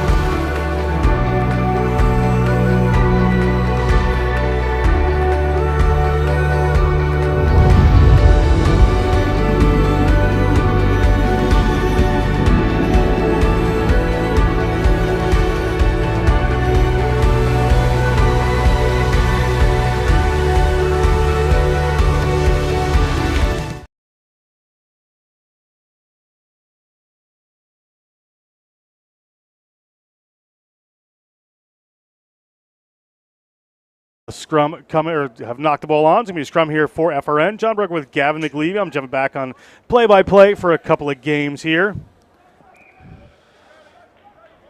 Scott Cubitt refereeing this one. Met him and he said, "Hi, I'm Scott from Scotland." I said, "Okay." Scottish referee taking a list one. Misfits on the run. Misfits, good team here. Moving the ball across field quickly. Fine rugby now. Both men's and women's sides here in Grenada. A little move around the outside. A nice offload there. Big pace coming. It's going to be an early try, looks like, here for the Misfits. That's our number 10, Shaquille Dite. Dite, from Trinidad and Tobago. Plays for the Harvard club. Touches down 5 points here. Sorry, we're going to get these names straight as the day goes on. But Dite touches down the first try for the Misfits. Yeah, he's been representing Trinidad and Tobago's national team for many a year now. Not sure how many caps he's got, but he's been around from ever since I can remember. I've been doing this about 7 or 8 years now. So, yeah, he's been around for a long time. A great little player and does well representing his national team. And didn't see whether the kick went there, but they went pretty quickly with it. The Misfits will be kicking it off. It was pretty near the post, so we'll see what happens, what the call is there. Another team mixed with Jamaica, Trinidad and Tobago. There's one of the scrum half of the Jamaica Sevens team out there. Ronaldini Fraser. Yeah, some good players across this team for the Misfits. Misfits getting us underway, hanging a high one over the Find Rugby Now players. Players just can't put their hand to it, so it's a little race here. Comes down to the Misfits. Referee Cubitt says there is a scrum advantage here for the Misfits. Misfits going to get this one on the move. They've got 3 runners out here, evenly matched, so a man on defense at the moment, but a step inside is going to work for him. A little blast up the middle. Player is held. Going to come to Find Rugby Now, but nearly a good break for this Misfits team. So they move to the other side of the field. Find Rugby Now at their own 22. A little winding run. Gets the ball across there. Looking for a break up the outside for Reese Gosling, but it doesn't quite appear. Ball went out in a touch, so it's going to be a Misfits lineup, but they're going to go quick. So they move the ball back as quick as they can into Ronaldini Fraser's hands. Get it to Nick Feeks, a storied player born in Australia, played in the United States, really. St. Louis Bombers, but a couple years in Major League Rugby for New Orleans and New York. Now back in the St. Louis area, near where he went to Lindenwood University. He touches that one down, does Feeks. First try for him for the day. Misfits looking good. Yeah, Misfits strong team. Looking lively. That takes them to 10-0, correct? 12-0. Kick was good. So second kick here, also good. 14-0 for the Misfits. Looking great there. Yeah, Feeks just a playmaker, but it opens, not just a playmaker, but a very good playmaker. And it just opens up right there for him. Yeah, it looks. I'd be interested to see Schumann as well. He looks handy. I caught glimpses of his work on this near side. Chris Schumann, 6'4". 6 foot. What do they feed these kids? He's another St. Louis Bombers player. Riding around the Midwest in the Bombers bus. Played a bit of rugby for the Sharks Academy in South Africa before making his way to Lindenwood University. Misfits come up with that kickoff. Feeks again. It's going to move this one across field. Nice left-hand pass. Middle of the field open up for Fraser there. He steps a couple. He shows the footwork. Looked like the Umbrellas dance floor for a second there as Ronaldini Fraser going to touch down that try. He had his coffee this morning. He's always lively, that one. So that's a third try in quick succession for Misfits. Fraser's going to take a moment to catch his breath before he goes and kicks this one. And another successful kick. He's hitting the mark every time. This Fraser, a diminutive figure, but he is a menace, as he says. So Misfits taking a good lead here. Thanks for picking up there, Gav. No problem, mate. Going on at tournaments like this. Fine Rugby Now really haven't gotten off the mark. There's some quality rugby players in amongst there, but haven't had chance to get ball in hand. This Misfits team's causing them some problems. And this kickoff, a little confusion on the kickoffs for Fine Rugby Now, but they take this one down, but ripped away immediately by this Misfits team. Misfits looking very good here. Turn back over, FRN. Now they got some runners. Let's see what they can do with this. Working across field, keeping it in the middle, looking for the space. The space starts to open up. Can he get his hands free? Has not done. So punching their way in there. Able to recycle that one. Harry Davies puts that little pass away. Players get his knee to the ground. Davies again. Got a 2-on-1 on this side. He's going to work his way back and try to get their structure together again. Fine Rugby Now puts a little hand up there. Gosling again. Gosling across halfway. Ronaldini Fraser gets shot like a bowling ball out of the back of that, or bowling pin out of the back one, as they move the ball across field through Lee Duncan. Now to the wing they go. The power wing looking to get that one up. A little Trade of hands there. Ashley Duncan again. Into contact. Misfits trying to contest. Ball's going to come back. Right at the 50-meter line. Going through the phases. Stretching that defense. That's so important here. Fine Rugby now. Big tackle coming in from Fraser. Ripped away there. That's Feeks. Feeks moves it across field quickly. Great defensive play there. But eventually thrown forward. Referee Cubitt's going to come back for the scrum here to FRN. Is that Richard Staglon out there on the damn field? I believe Richard Staglon may be on the field. Retired about 3 years ago from Guyana. Is back on the field again. Went into refereeing. I guess it hasn't worked out for him. He's like, yeah, let me get back on the field for real again. Unbelievable. Staggy, can't get rid of him. Staggy, 38 years old, still at it. There's a bad smell. It just hangs around. No, I love him. He's great guy. Fantastic fella, and nice to see him on the field, to be fair. I was about to say, last time I talked to you, you really like Staggy. He's a wonderful human being. Right there, I was like, what happened? There was a little argument here between Gavin and Staggy. Staggy, a staple of Caribbean rugby. Absolutely. The ball comes back here for Fine Rugby now. Josh Wickens has it. They go to the boot this time. There's some open space, but how's it going to bounce on this turf? It's going to roll. It's going to go. It's on the track. Good idea, but not quite cooperating. A little bit of hard ground here. Yeah, there as is. we move into halftime. Misfits with a very strong lead. Oh, phenomenal stuff. What a great first half there. Looking very strong, this Misfits team.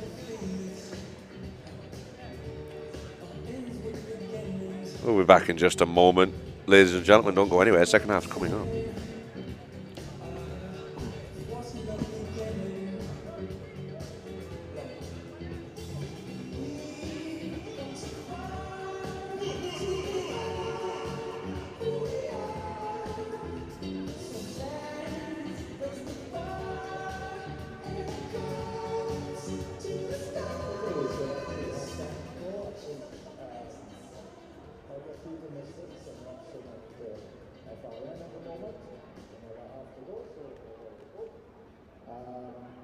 Take the toss for the next game, please. The captains, if they have not already done so, and it's the captains of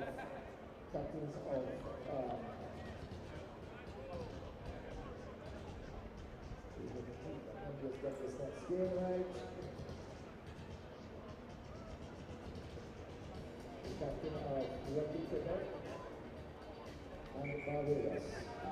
Barbados and Rugby Quebec. Please meet under the power intent and do the toss for the next game. Okay, that's a lot of both teams. Welcome back. It's going to be the second half. The Misfits are going to be running from right to left on your screen with a good lead here. Referee Scott Cubitt talking to a couple as they come in screen. Fine Rugby now. Down a couple of tries. You're going to have to work at it. John Brugger with Gavin McLeavy here at the Kirani James Stadium. 21-0 is the score. The Oracle has spoken. We're ready to get underway here again. Fraser with Feeks next to him. Referee Scott Kubik gets us underway. A little chip forward there, and the space opens up. Good, smart move. Ball gets knocked back. Misfits on the move. Working off to that left-hand side. Ball hits the ground. Rare mistake there as Dite goes down on that one. Working the way back. Here's Feeks. Feeks a little step. Feeks can find runners in a hurry. Gets one across field. Takes a little bit of a late hit for his troubles there. But Misfits on the move again. This is some athletic rugby coming from this Misfits team. Now they come Feeks. Cross field to Staglon. Switch back in after Staglon's pass. He's got it back in his hands at 38, looking spry, and Feeks may be in for a second. Feeks is headed towards the corner, and Feeks 5 points to the good as the Misfits open up their second half scoring account. They look really good, don't they? They've got all kinds of weapons in there. They've got Feeks throwing 35-yard passes to a winger, skipping left and right. You got Staggy in there to calm things down. Young Chris Carrington there, the number 5 as well. He's a Barbados national team player, a little bit out of favour at the moment, I think. He's been in the gym, put on a lot of weight, and maybe that's why he's not getting selected for the Sevens team recently, but he's looking strong and maybe trying to take his pathway towards 15s, but glad to see he's out here even though not selected for Barbados. We will see Barbados play Rugby Quebec next, so you will see the rest of their team. Kick no good. Kick no good. We're at 26-0. Misfits to kick this one off. Fine Rugby now would do well to get themselves into a position to take this kick. It looks like they're making a couple of changes here, so those substitutes coming.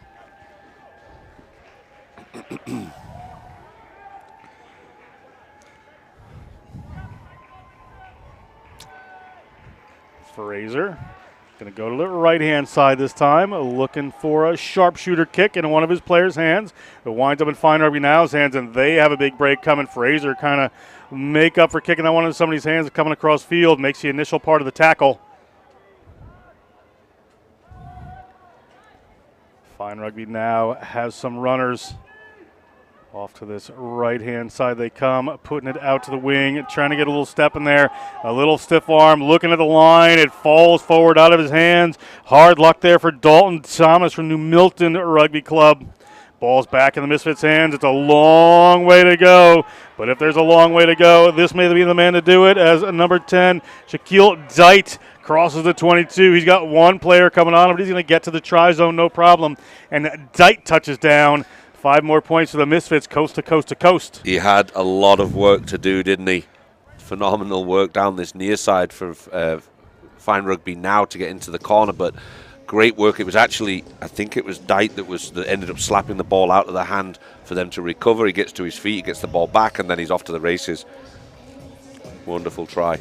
Misfits really starting to run away within just a bit here over this Fine Rugby Now team as they move on in the competition.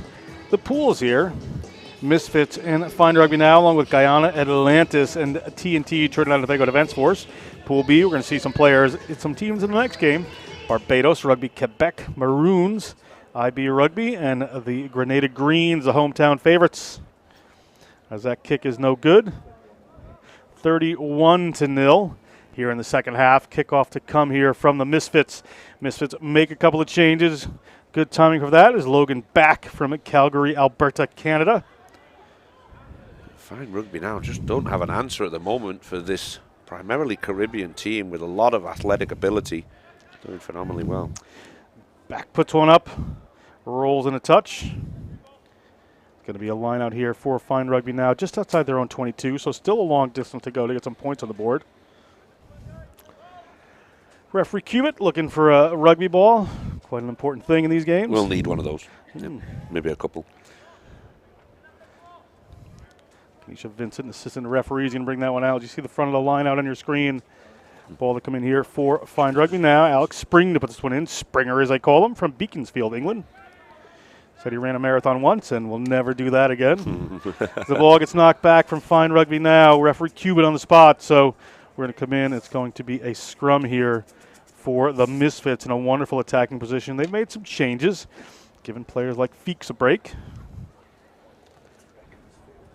Beaconsfield. He really does know everything. He does. It's the Oracle. It's telling you, that's why we called him the Oracle.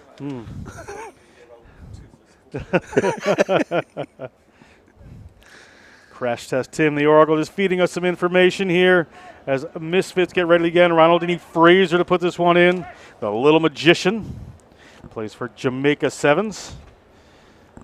Big push from Fine Rugby Now. Referee Cubit says, let's play. A little pop back in. Fine Rugby Now looking for some points in this game. Haven't gotten any. Down pretty heavily to this Misfits team at the moment as they come across field.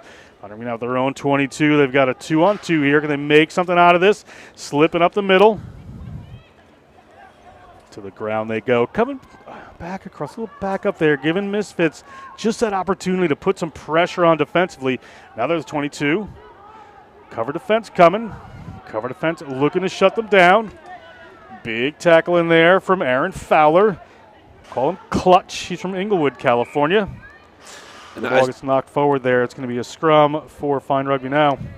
And that's where I'm seeing the mistake. This Fine Rugby Now, that they're getting drawn into this little deeper area. So the front line's going up, but the winger's sitting deep. And once they do attack the wing, then they're isolated, and then they've got 2 or 3 players on top of them, and that's where they're losing the ball. And the prime example was right there. They're just getting sucked into that little indentation in the defence of Misfits, and they're getting punished for it. And Alex Spring from Beaconsfield, England, puts this one in. As they get going again, the Little Magician can't take down Harry Davies, so the 25-year-old from Wales mumbles RFC. Gets the ball out, and they're looking down this left-hand side of the field, trying to put the big pass, but gets the big tackle. Referee sees the knock-on in there. It's going to be a scrum for the Misfits as the game continues to go on. Misfits, everything going their way, and now in a wonderful attacking position again. Absolutely. Same thing happened on the top side, though. It's isolation, 1v1, a couple of people come in, ball gets lost. They're playing the game plan perfectly well, Misfits, and Fine Rugby now are playing right into it. Timekeeper emeritus Paul Murphy, letting people know we're almost done here. Colorful character that. Ball just squirts out there. Fine Rugby now gets it kicked in behind them. They're at their 22. They need some points here if they're going to move on from their pool. We'll see how the other teams work out. As we said, after this, we have Quebec versus Barbados coming. There's a little kick downfield from Fine Rugby now. They spotted some space in behind. Converging on them are 3 defenders. Big tackle coming in, trying to rip it away, but didn't look like he released. He did not, so a penalty for Fine Rugby now. Taken quickly by Daniel Miller. Dan from Bournemouth, England. Daniel asked him his nickname. He said it's Dan. Very inventive. Yeah, Dan's nickname, that's true. And that's the end. Referee Cubit spotted that knock on from the big man in the middle of our Fine Rugby now, and the Misfits are going to walk away from their first game with a big score. Great work there by the Misfits. Stick with us. We're going to have Barbados versus Rugby Quebec coming up in just a minute here at Kirani James Stadium.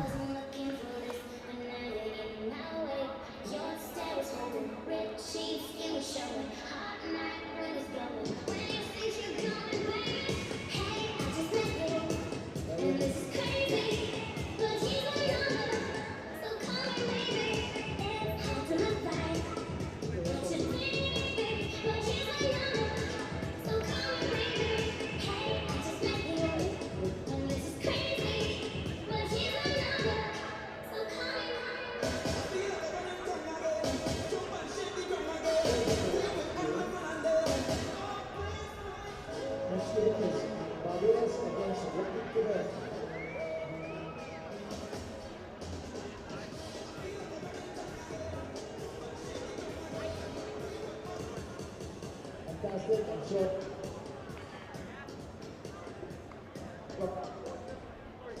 And of course, it's the first time we're having Rugby Quebec men's team in the Caribbean, so big welcome to Paul and his job. Thank you very much for coming. And fellowship thank you, got a referee from Nova Scotia. Thomas Grant, Kelsey, thanks very much for coming again. Thank you. Yes. On the field. We've got to start. We're already 2 minutes behind time, so please on field, Barbados. Barbados on the field, please. Rugby Quebec on the field. Get started. Thank you.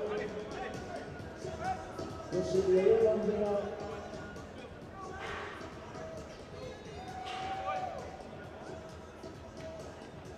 Let's go, let's get the game started, please.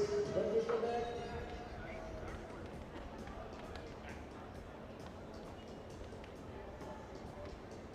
Just generally, please note that the main stand, the food and drink is over here on the main stand.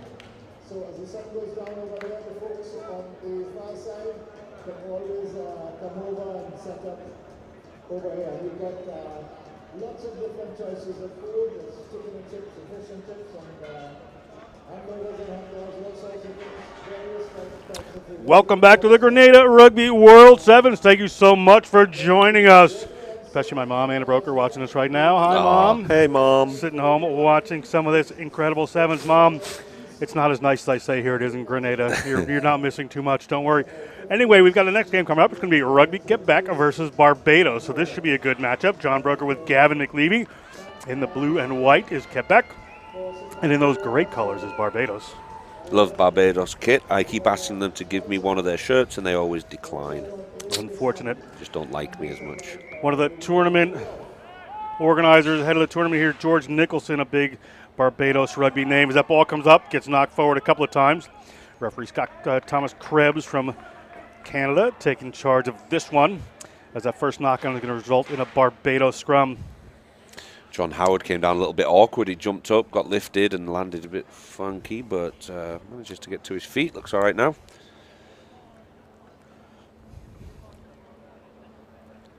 Great to see Michael Walcott out there again. Yeah, Michael Walcott, great player. We're number 14. Call him Meeks. His ball comes cross field. Barbados looking to press that outside on Quebec, use that team speed that they are so well known for. Big work of the breakdown from Quebec, but able to move that one out are Barbados. Barbados off to the left-hand side. They've got a runner out wide. See what they decide to do. They're going to go for the spin move. Now going to have to move it back across field. Pardon me. Good break here from Quebec. Good pressure, from Quebec. The ball's coming up the middle of the field. This is Joe Whipple, coach Barbados team. Out they come. Little wrap around. Can he find the corner? He's going to find a tackler. Going to keep the ball alive. Gets the ball back into John Howard. Ball squirts out loosely, so it's going to be a battle here. But there's a knock on, so referee Krebs is going to bring it back to a Rugby Quebec scrum. Yeah, it looks scrappy, this Quebec team. They're going to cause Barbados some problems, I think. Yeah, they certainly will. Quebec, good size team is Quebec here. Thomas gets to put this one in. Gets in the French area of Martinique. Ball ripped away. Tight head scrum there taken by Barbados. You do not see that very often in 15s or 7s, but we're going to have a first score here. It looks like a nice break. Good work by John Howard there to touch that one down, and 5 points to the good for Barbados. Sorry, maybe that one wrong. Walcott. That was Walcott. Yeah. No, he's got a great little step on him, great turn of pace. I think he underestimates his own pace sometimes, but you can see now he looks a bit more confident. A couple of years ago, I don't think he had that confidence about him, and it's great to see him back on the field. I know he was out of favour a little bit. Wasn't at the. I don't recall him being in the Olympic qualifiers squad up in Canada a few months ago. So it's good to see him back on the field. No good on the kick. Kick no good. We're at 5 points to 0. Barbados takes the lead. Yeah, Barbados, you got to excuse us for a little bit here. We'll try to get these names as right as we can. Some of these 7s teams have lovely jerseys with numbers. It can be a little hard to read. Yeah, true enough. We keep going through the weekend. We usually pick it up just a little bit more. Got this one right now. Next is the Maroons versus IB Rugby. And we'll go back to the women's division after that. But right now, Barbados has a slim 5-0 lead in the first half on this Rugby Quebec team, and the coach killer creeps in again. Score a try. Don't get anywhere with the kickoff. Put yourself under pressure. Opportunity here for Quebec. Ball gets sent over there. Ronan Bleues gets started, the number 10. Dummy runner comes in. Now they've got some room on the outside. Ball goes slipping in behind, however, not handled. It's going to be a line out here for Barbados. Traditionally quite strong in the line out, Barbados. They've always got a couple of tall, rangy players, strong athletes.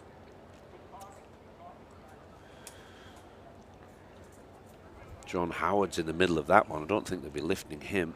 Stocky, strong player. See where they go. Could be some dance moves you see in the 7s. They're going to go to the middle there. Yeah. Rugby Quebec's going to try to take that one away. It's a wrestle for the ball. Looks like it's coming back Quebec way, but knocked on. So referee will whistle this one up. Yeah, interesting choice there, getting Howard up in the line out. Might be the shortest player on the team. And I'm sure if Joe Whipple's got anything to do with it, there's a game plan up his sleeve. Certainly will be. Whipple, a long-time servant of Barbados Rugby.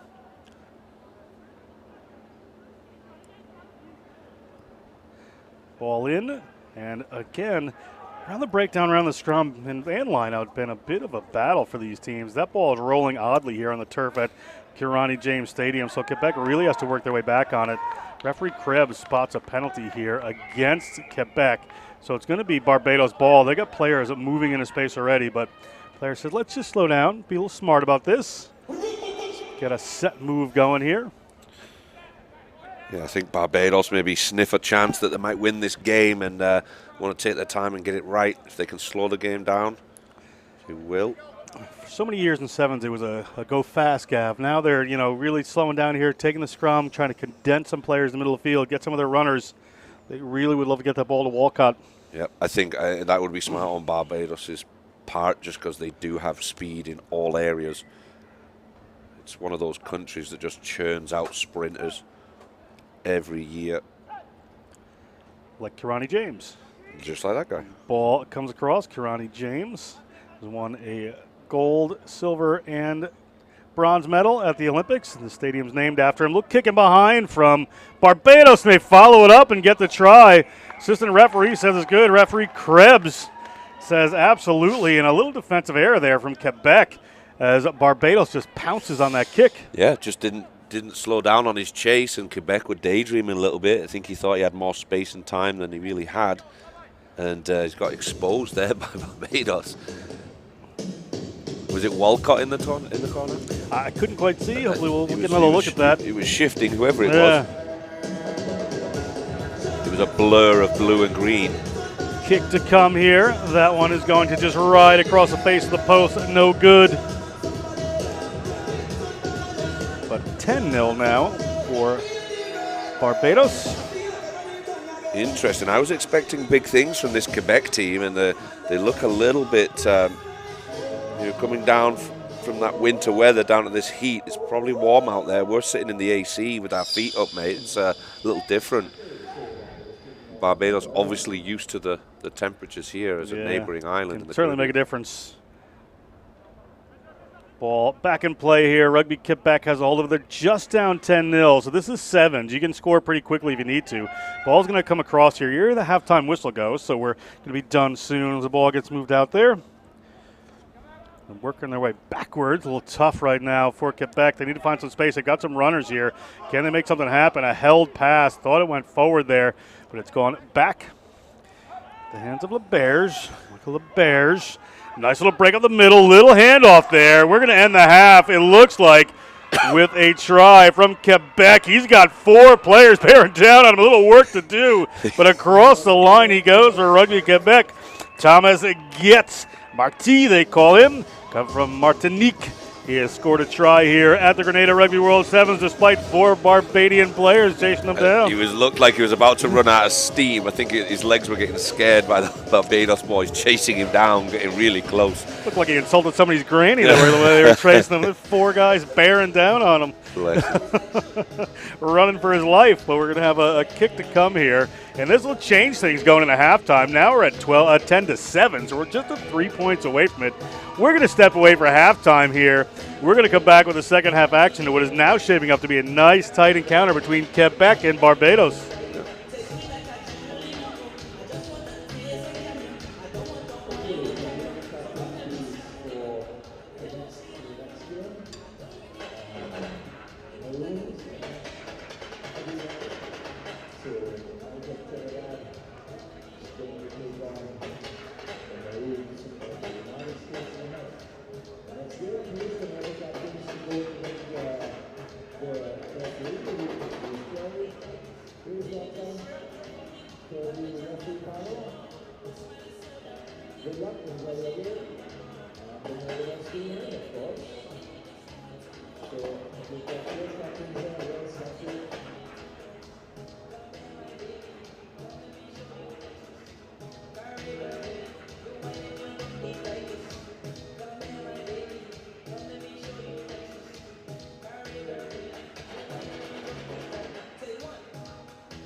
Welcome back, Kirani James Stadium, Grenadian Olympian. Stadium named after him, John Brooker with Gavin McLeavy, Grenada Rugby World Sevens. About to kick off the second half where it's a 10-7 lead after a late try by Rugby Quebec. Barbados in that slight lead. Going to be kicking off here from left to right to left on your screen. Decided to change rugby balls here. Chris Reedy, the referee, a little off with his kick, but we're going to get going very soon. Rugby Quebec, a little work to do here, but great work finding their footing there late in the half. Yeah, did well to keep themselves in this game, didn't they? Nice high kick from Barbados. Up they go, knocked back by Barbados, so a little wrestling match of the ball here. Nearly out there. Look at this winding run. Good pace coming on from Quebec. They've got some runners out wide. Put it in there. What a pass. Up the line they go. Power and pace coming right here. It's now a wrestling match. Can't quite make it there, but good effort there by LaPlante Pereira. They've got runners across. They've got to get this past this defender. It bounces down. Player from Barbados dives down. And we're going to go back for an offsides against Barbados. Back there, referee Krebs spots it. So they're going to go quick and waste no time. Looking for the line. A little dummy runner. Knockdown ball. That could be a yellow card if we don't see something here. Now cross again. Referee Krebs has his hand out here. Looks like for a scrum advantage. Looking for somebody to deal to. Across the field they come. Here's Rugby Quebec. Rugby Quebec. They've got a runner outside. They're not going to use them. The big number one's going to head towards the post. And that man, Michael Laberge, Magic Mike from Mercier, Quebec, is going to touch it down. Yeah, right back in the game. Quebec worked it really well. It was all started on that top side by LaPlante. He did some great work along the left wing. Did get caught, but that set them up. Some handy footwork down on this near side. Kicks good as well. 14-10. Rugby Quebec takes their first lead of the game here over this Barbados team. And Barbados, a little bit of work to do. Joe Whipple will want them to answer quickly, Gav. I think that try right before half-time just kind of slapped Barbados in the face a little bit, and they've switched off since. Came out a little bit flat in this second half.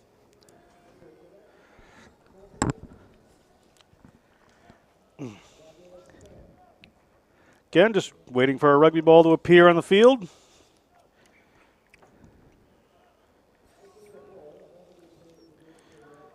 Gonna hear Ryan Stallmeyer calling for a ball in the field. We have one, so Quebec will get us going again. Referee Krebs just turns time off for a second. He's with the New Brunswick Rugby Referees Society. Nice kick from Quebec. Over the 22, it rolls back. Barbados having to work from their own 5-meter line. They've got the pace to do it. Moving the ball across. Little space. Nice offload. Looking up the left-hand side. Get across their 22. Good work of the breakdown, but penalty against this Rugby Quebec team for a high tackle, according to referee Krebs.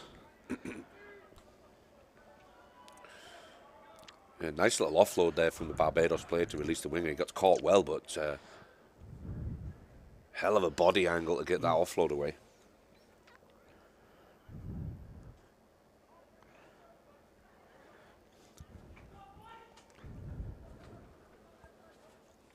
Here come Barbados. Little pass in behind there from Howell.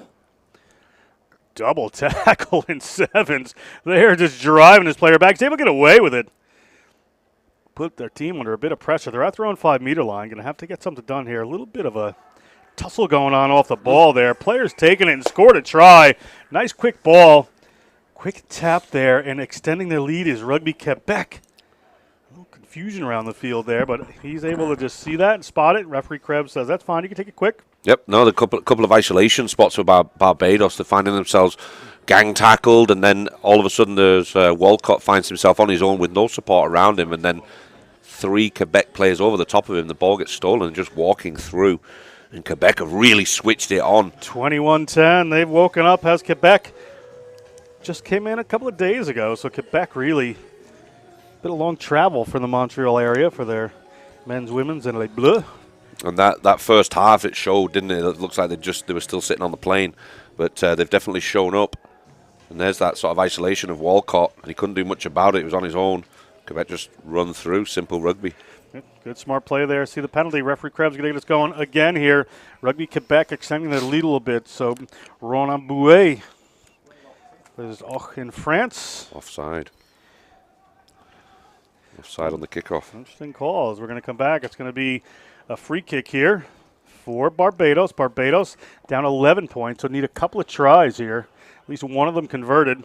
Barbados fighting for everything they have. Ball comes out. They've got 2 runners here. They're covered, so probably not going to get away with that one, and gets hauled into touch. Assistant referee on that side of the field is going to say, go ahead. It is Quebec ball. Thought that player might have been a bit offsides from Barbados, but they're going quick anyway, so they're going to go for the kick here. Smart play, no sweeper back there, so no defender. So the one player going back, it's rolling towards touch, it's going into touch. So just out there to the 22, it's going to be a line out here with a long way to go back for Barbados. Good tactical move. Yeah, no, great kick. He saw the space. There was no sweeper either, so, and he knew his winger was watching, so they've gone a fair distance into Barbados territory again, under a bit more pressure. I thought Barbados were going to creep back into it, but now they're in trouble.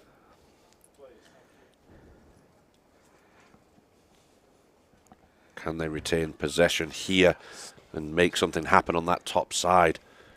Coming in now, going quickly, Jaden Howell gets the ball back, going up that left-hand side. He's right near touch. Assistant referee Reedy on the spot. Ball's fine there. Nice little move from Quebec. Little hand up there. It gets knocked on eventually, but good work coming in there from Remery Archambault.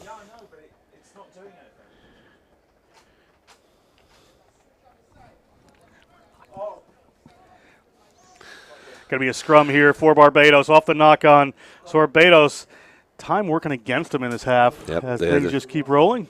Yeah, they've made a couple of little mistakes in a couple of areas, and it put the pressure back on them, so they're stuck in there very close to their 22 on this near side. Quebec looking dominant at the moment. Coming too quickly, referee Krebs is going to bring him up.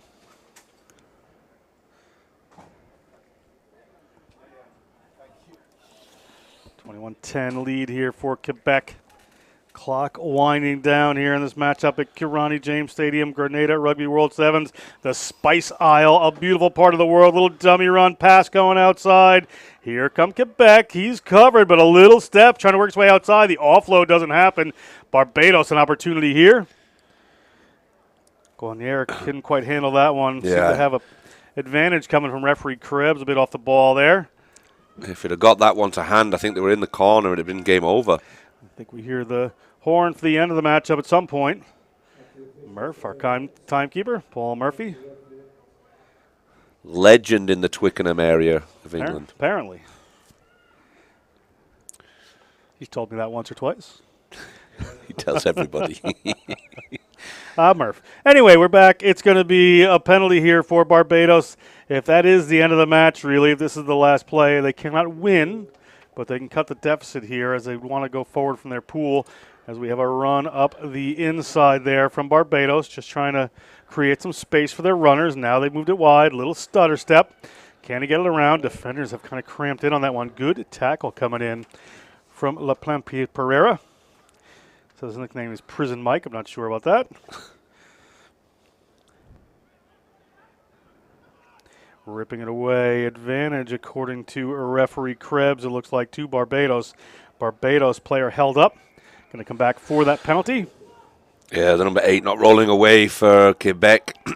Just didn't get his body out of the way. Disturbed the clean out of the ruck. But Barbados really need to put some urgency on this. Barbados doing just that. Little switch back in. Runner cutting up the middle. The space is open. He's got a cover defender coming on him.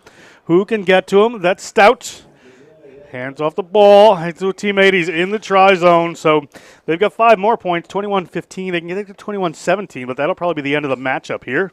Dario Stout looking as strong as ever at 31 years of age. It feels like he's been around forever. And still playing extremely well. Managed to get that one down before the end of this game. Barbados looking for the ball. I believe this is the last play. He's talking to referee Krebs. Going to get the kick done. Points are always important as you move forward in these pools. Oh, and Howard snicks underneath. Frustrated. And that's the end of that one. So it's going to be a good game by Rugby Quebec to start off their day. We're going to step away for just a minute. We come back. Mr. McLeavy is going to take over on play-by-play. It's going to be Maroons versus IB Rugby. Stick with us.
We got a game on, guys, or no?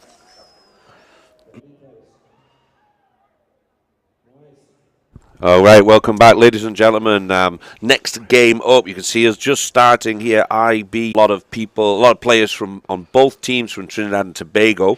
Maroons obviously in the maroon shirts, and IB in the grey shirts on the top side. On the left of your screen, Maroons. Looks like Mark Phillips there. Maroons taking their time, working over to the near. Steps inside, steps twice. Looks for a third step, goes straight into traffic on that final one, though. Good Lord. Another step inside. Maroon looking lively, just working forward, stealing yards on the fringe of the ruck. There's a big space there. Can he get through it? He steps again. Great little try. Great start from Maroon. That's the man who had the first little step there, and that's the man who finished it off. That is DeMonte Noble, very recently playing on the World Sevens circuit with the USA. DeMonte Noble, a very accomplished player in America. Went to Kutztown University, doing a great job here for the Maroons. Koma Gandhi, the Fishbein, the coach, and DeMonte Noble at number 5. Keep an eye on him all weekend. He can make a huge difference. Yeah, phenomenal stuff. Looks really lively. Okay, we're all good. Set up here. Maroon add the extra 2. It was Mark Phillips kicking that one over. Looks very different without his dreads. He'd cut his hair not too long ago. Great little player as well. Still playing strong. Pops up all over these tours. It'll be interesting to see this IB team. This IB team is put together basically to develop the younger players in Trinidad and Tobago when they're away from their national team, so keeps them ticking along and playing. Nice mix of youth and experience in their squad as well. A good group of players there. We've seen them, some of them staying in our hotel. Nice fellas. Yeah, no, there's some great talent on this squad. And you'll see there the captain of the Trinidad and Tobago national team getting involved. He is going to play quickly, and they're looking to go forward. A lot of defence force players as well in this Trinidad and Tobago national team. Oh, bobbles it forward there. So it's going to go Maroon's way, and a big tackle coming in, putting them back into their own half. So knock on earlier. You don't really want to give that opportunity there to the Maroons. You're going to have, DeMonte Noble in the middle of the field here. Some of the other runners. There'll be a scrum on that far side. Maroon will get the put in for this one.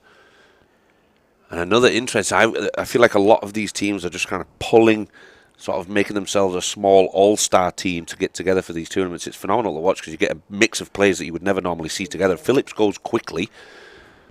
Maroon's attacking. IB just backing off and letting them run. It's not good. Now they're all the way into their 22, and Maroon's really putting a lot of pressure on. That pass from DeMonte Noble, man, I was talking about out to Kareem Brown, we're number 99, Grenadian player. That's the San Jose Seahawks. And knocked that one on, unfortunately, a bit of hard luck. Both teams there. This Maroons team looks very lively, though. It look like they want to go out there and put some points on the board. going forward and not waiting. Kareem Brown, also president of the Grenada Rugby Union, so local boy here, playing with this Maroons outfit. Yeah, doing some great work here in Grenada, trying to develop the game locally. Yeah, had a nice chat with Isaac Saavedra, one of the other players and people getting things started here. Jareem George there, looks like he's kicked ahead. He figures he could find some space up there, but taken well by the Maroon 5. Noble saving their skin a little bit. IB's squeezed in there, and that leaves a little bit of space on the outside for Maroon. They're coming down this near side, goes straight to contact. He's looking for the offload, but he's not going to get it away. The support is there. Does he get his hands on? No, he's held onto it. So IB will come away with it. Didn't tap the ball. He just picked and went. Nobody saw the tap. Certainly the referee didn't, so they'll have to start again. Referee Reese Cleary, we're just bringing them back to the spot there. Fairly typical. The refs these days, they want to make sure players are in the right place. Joseph Anderson gets them back underway. And IB taking their time to get going here. Patient build-up. There was hands on the ball, and it was taken cleanly. No, went to ground. I thought it might have been taken cleanly there. I thought it was too. Apparently yeah. not. So they'll go again. IB, a reprieve.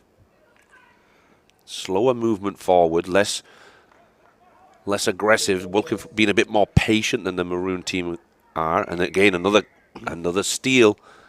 High tackle this time. Yeah, it was high tackle. That one was pretty clear. So referee Cleary right on the spot there sees that one. IB Rugby an opportunity.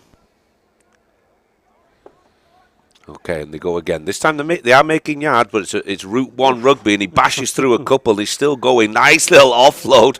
Goes over the top this time. They're still going down the centre, but there's hands on Shua here. Nope, Phillips needs to get out of that one. There's a body down in an important position there, right in the middle. So they'll have to play without him. He's just a bit slow to get off the ground, really, as we come up to the right-hand side here. Joseph Anderson.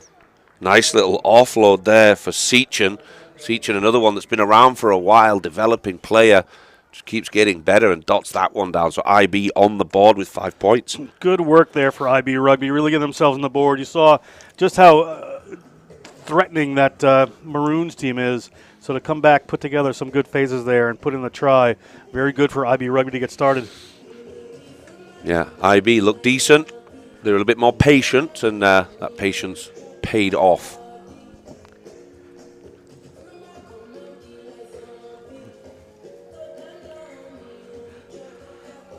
Kick is good. And the score is? 7 apiece. 7 apiece. Thanks, Oracle. The Oracle keeping us in check. Yeah, I'm really interested in this. These teams that are coming together and are making themselves basically all-star teams put together with a mix of the Americas and guys from the UK mixed in with the Caribbean teams. We're having ball boy issues here today. I think yeah, a little bit. Ball boys have gone on strike, I think. Referees have decided not to be ball boys as well. Jareem George going to get us underway, the youngster from Trinidad and Tobago. Oh, he's got a good boot on him, but nobody there to scoop it back. Phillips takes it well. He goes to contact. He's supported well, so that's no problem. Maroons. They do work with a bit more urgency. This Noble kid's excellent, isn't he? I told you. Causing all he's got his dancing. He stepped about 4 people in 5 yards. He just stepped 12 men in a sevens game. That's well handled by George. He could have got skipped through as well, but he handled it well. Tried to wrap him up and cause a problem, and he did. Wow, yeah, amazing stuff. So that's the half time. Scores 7-7. This is an interesting one. We're going to be back in a moment or two. Don't go anywhere because this one's going to go down to the wire, I feel.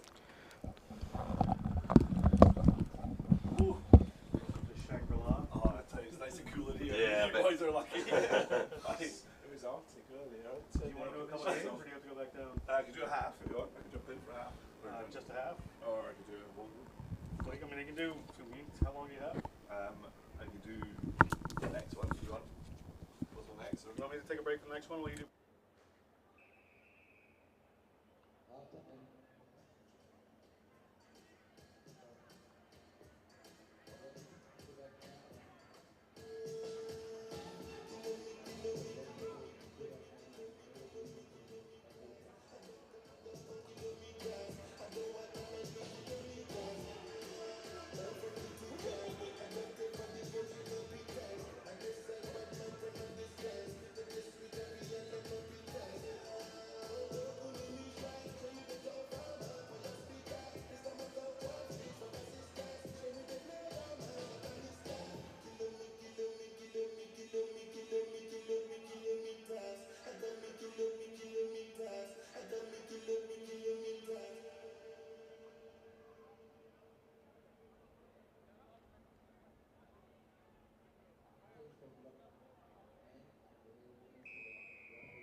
All right, welcome back, ladies and gentlemen. Jareem George, the youngster from Trinidad and Tobago, gets us back underway for IB. They're working their hands well. They've been patient this first half, and they've managed to keep themselves in the game at 7-7. There's a knock on there. Yes, he saw it as well. George thought he was away to the races, but gets pulled back to the 40. We're all tied up here, Gav. It is anybody's game. Someone's going to get a really good start here. A little more explosive, the Maroons seem to be, but a little more together. They played more time together, the IB players. Yeah. All come, primarily from Trinidad. So get a little more game time together, so a little understanding of what each other does. As they go on, though, Komagani Fishbein, the coach for Maroons, will be putting the side together. She's a all-Navy coach, attended Harvard University. Mm-hmm. I think I met her last time we were here, yeah. Up sort of New York area. Does a lot of the rugby at that area, right? She does. She'll probably be in the booth with us a little bit later, bringing her rugby knowledge. Okay. Good stuff. Yeah, this IB team looks pretty solid. Coach Poon Tip, he's all about the youth development, so he's put this team together specifically to develop these youngsters that maybe are on their downtime from the national team, getting some extra runs out, and they're looking solid. Working to that near side, but I think they always want to get the ball in George's hands because he can always do a bit of magic. He's a bit of a dancer as well, much like Noble on the other side. That one just holding a touch over there. It's going to be a line out here for the Maroons. They're dangerous from anywhere, so we'll see what they can make of this. But, yeah, you did see just trying to push a little much there was IB. This as the second half gets going in a tie game here, somebody needs to start the scoring. Would bode very well for either team. I think the experience of Phillips might be a major factor in this, and let's see if Noble can do something else. He pops one out the back door this time. It's one-on-one. He's got an extra man outside of him, but it's not necessary. He goes on his own. That's the number 11, Aaron Ennedy, for the Maroons, and he dots one down. That's taken them into a lead. NED plays for the Detroit Tradesmen up there. I called one of their teams in the Midwest Championship a couple weeks ago. The number of sides up at Detroit. A very talented program. Detroit Tradesmen come down to that beach tournament we used to do down on Hollywood quite a lot and had a very, very good team. They always had a good time. Detroit is a beautiful place, but Grenada and the beaches of Florida sound pretty good. Yeah, I think that's why they keep coming down this way. I cross paths with them quite a lot trying to get away from the snow. No good, but 5 points are important 5 points for the Maroons. Yeah, I think that might be the key. This IB team really needs to come out quickly. Referee's looking for a ball, but IB have got to string some stuff together and get themselves back in this game quickly. There's not a lot of time left. Captain this year, Christopher Hudson. I've seen a lot of assistant referees kicking the ball in the middle, and they need a little work on their kicking, this referee squad. They've missed it a couple of times there, so we need to... Any excuse to bash the referees. There just happens to be one standing near us. He's going to come on for the next game, but... All right, and they're back underway. IB, there is Hudson, the captain. Gordon Galoshin couldn't kick it. His cousin's a punter for the Giants. Yeah. No, the talent doesn't always spread around the family. Okay. Looking at that top side, there is George. He's always looking for a bit of space, but he got the ball a little bit late that time and just ushered outside. A little bit of afters as well. Just a bit of urgency from that Maroon team again. We're looking for the quick line out, but didn't get it.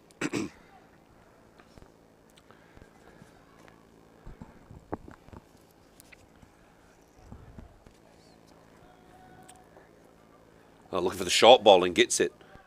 Pops inside. Now they've got width as well out here. That was a really well worked line out. The dropsy's there again. And then he's found a little bit of space and he's off again. He's doing it. He's taking this team to the next level and dots another 5 for them. He's from Troy, Michigan, just outside of Detroit out there, and he is really showing up here in this Grenada Rugby World Sevens. Yep, he really has. He's made the difference, hasn't he, in this second half. They're able to give Noble a break and a couple other people a break as they're bringing in some subs, so that'll be important as they move forward. Yeah, rotating those players is important early on in the tournament, so they've got something left in the tank for tomorrow afternoon when it gets down to the important stuff.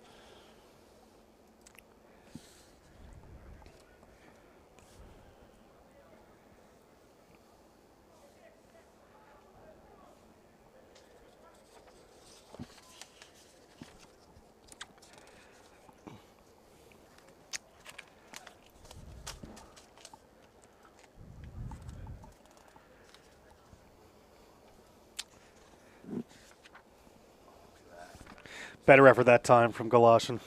Somebody might have let him know, so the ball's coming right now.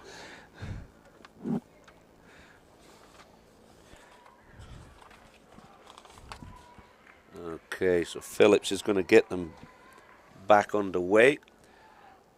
That one just squeezes over the 10. I think the wind caught it at the last second, so that'll take them back. That really works in the favor of the Maroons team. Kick it just hangs up a little bit. They were a little indecisive, was IB Rugby. It rolls in a touch, so take some time off the clock here and puts pressure on IB to take down this line out and put some moves in. Yeah, it seemed to catch the wind there at the last second. It threw the IB guys off. So Hudson will get the ball back in for them. Loose ball this time. There was a knock on there from the Maroons player at the back of the line out. So IB will get the scrum. Again, all this just takes time off the clock, so it works in the favor of the Maroons in the end of the day here.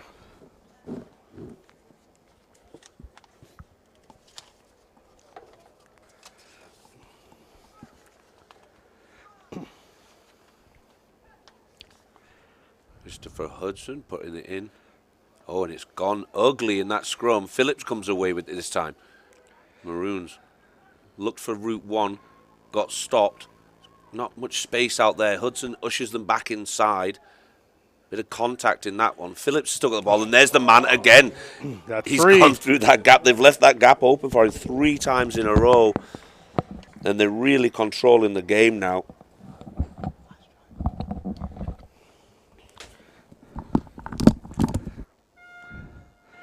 You hear the Murph whistle for the end of the game, so this may be the last kick that we have.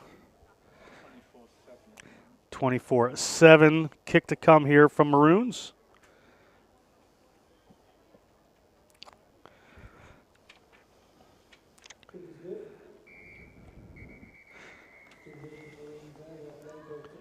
That's the game, ladies and gentlemen. Convincing win from the Maroons over this IB team. I'm sure they'll be back to the drawing board and coming out all guns blazing in the next one. Stick around for a couple of minutes, ladies and gentlemen. We're not going anywhere. We've got Atlantis lining up against FRN women's team for this next game, and we'll bring our old referee friend Charles in. I use the word old on purpose.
Ladies and gentlemen, you got the FRN women in green here. They're getting some problems right now, and a nice little offload. This is Atlantis dotting over early. That's Dido Denier of the Atlantis squad putting that first try in very early, just 30 seconds into this game. Great start for them. Find Rugby now a little bit shell-shocked on this one. Such a quick start from Atlantis.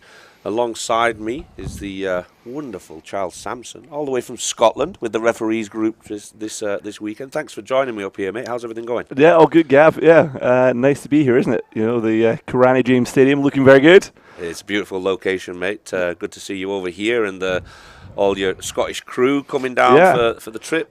So actually, referee for this one is Elgan Williams from Wales. Yeah, getting into it. What's his story? How did he manage to jump on board and hijack this one? Well, actually, under one of my recommendations. Oh, he knows what he's doing. Oh, he knows what he's doing.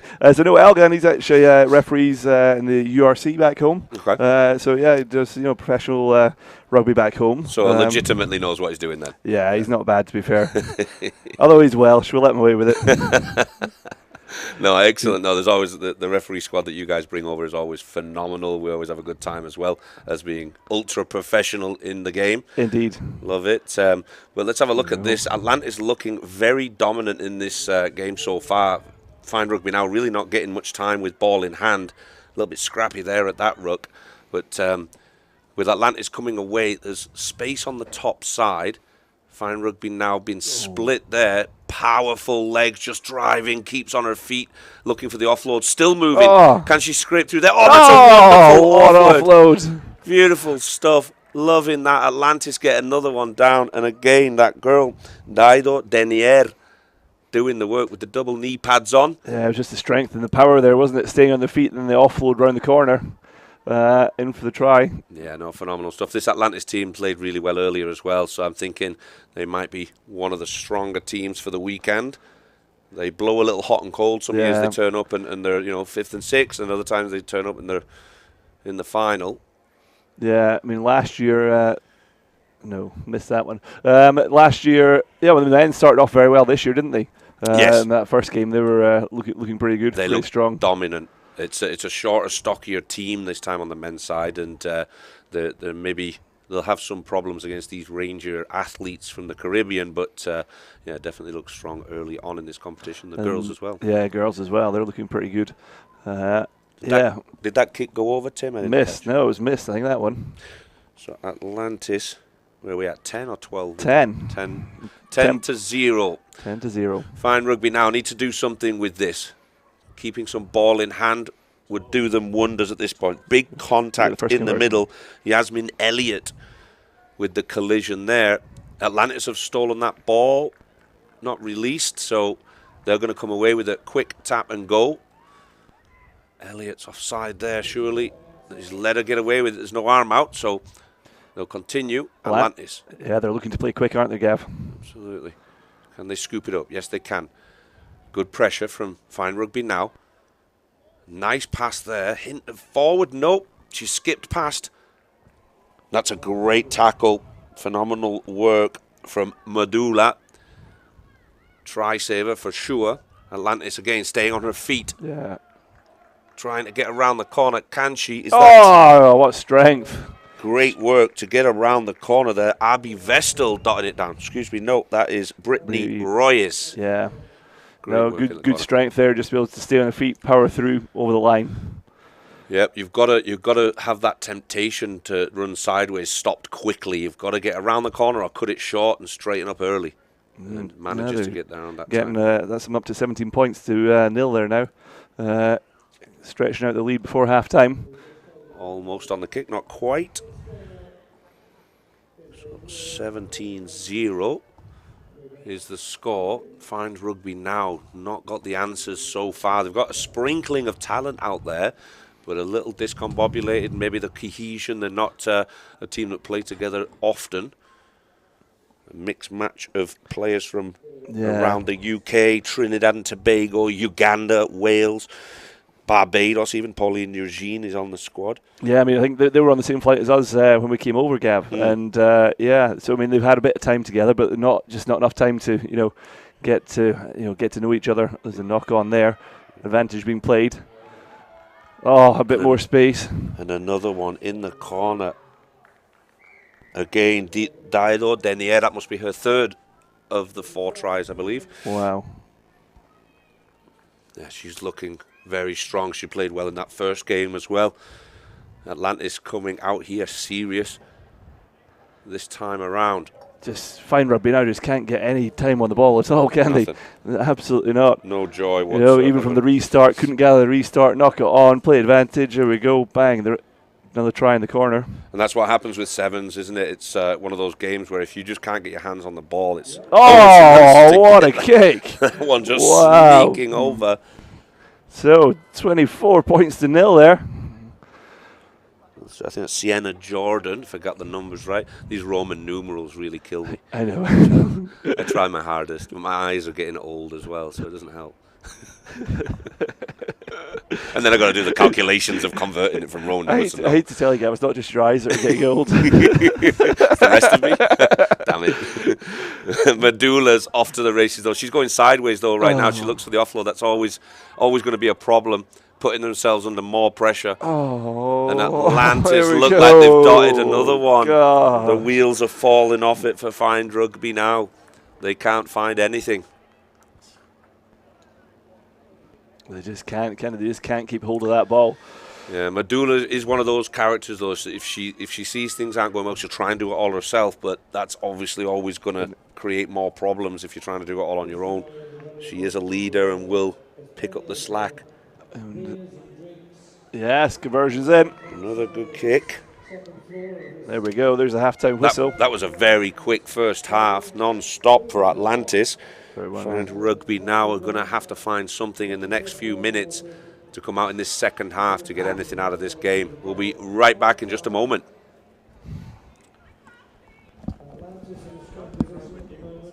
Next up, we'd like the captains of Bleues and Rugby Quebec women to make their way to the referee's tent so we can touch for the following game. Thank you.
Welcome back, ladies and gentlemen. Second half of this game, Atlantis taking control over Find Rugby now in the green on your left-hand side of your screen.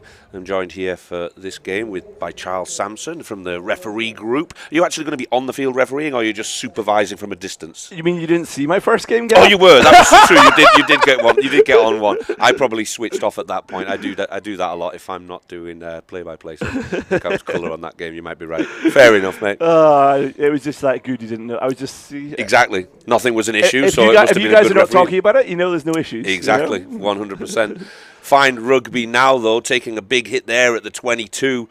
And Atlantis looking to get hands on the ball, and they do. Find Rugby now not releasing. Penalty there for holding on. And this girl, Dido, again, quickly. Denier, she's not waiting around. Nice looping play from Atlantis. There's not much to go, but the covering tackle's coming. It's one-on-one. She can't quite reach. Great tackle. Find Rugby now, number 12, Leah Kintiba. Well known in these parts for playing at the Trinidad and Tobago national team. Getting on this Find Rugby Now squad. So it's a great sprinkling of Caribbean players in amongst the touring squads on this tournament. Which is it's nice to see that, though, isn't it? Yeah, it's great. Yeah, nice Love to get them involved. Absolutely. So you've got maybe a team that comes core from the UK or core from Canada, but you see one or two of they've got maybe friends in university and things like that, and they come and play on these teams. Just pull them in. And mix them together, yeah. So it's phenomenal. There's some great talent out there. Right. There's one of them. Oh, and she's lost the ball right in front of the sticks. Can she stretch over? Yes, she can. Great view for the referee there, right in front of it. And Atlantis racking up more of the points, putting Fine Rugby now under pressure. Yeah. Yeah. What are we at? 36. 36, yeah, with the conversion to come. Conversion's good. Takes it up to 38. Yeah, Atlantis looking phenomenal. Got to be one of the favourites by the end of the group stage to be going into the final stages tomorrow. Looking really good. I think a lot of it's to do with how well they rotate their players today. So that that's the thing that, when they're in this position though, Gav, they can afford to rotate them pretty well, can't they? And you can see it. There's a couple of players mixing in and out now to get some rest. Yeah. And then a lot of it as well. The sevens and recovery tonight, what do? Do they go home, sit on the sofa, or do they go and get that active recovery in the sea that you can take advantage of here in such a beautiful location in the Caribbean? I think I'll be doing that later. Absolutely. Absolutely. A good deep kick this time over the head of Medulla. She wants to play quickly, but is prevented from doing so. But yeah, I think a lot of it's to do with that. If teams are successful day 2, it's because of how they rotate their players day 1. Yeah. What's the recovery like? What's the dinner like? Are they in bed early? Because the worst thing for me, it's got to be in the sevens tournaments, is the Sunday morning wake up, or Saturday in this case. Saturday, the second day. Yeah, it's the fact that you're warming up, you're cooling down, especially out here in this heat. Mm-hmm. It just, you've got to get out the sun into the shade. Yeah.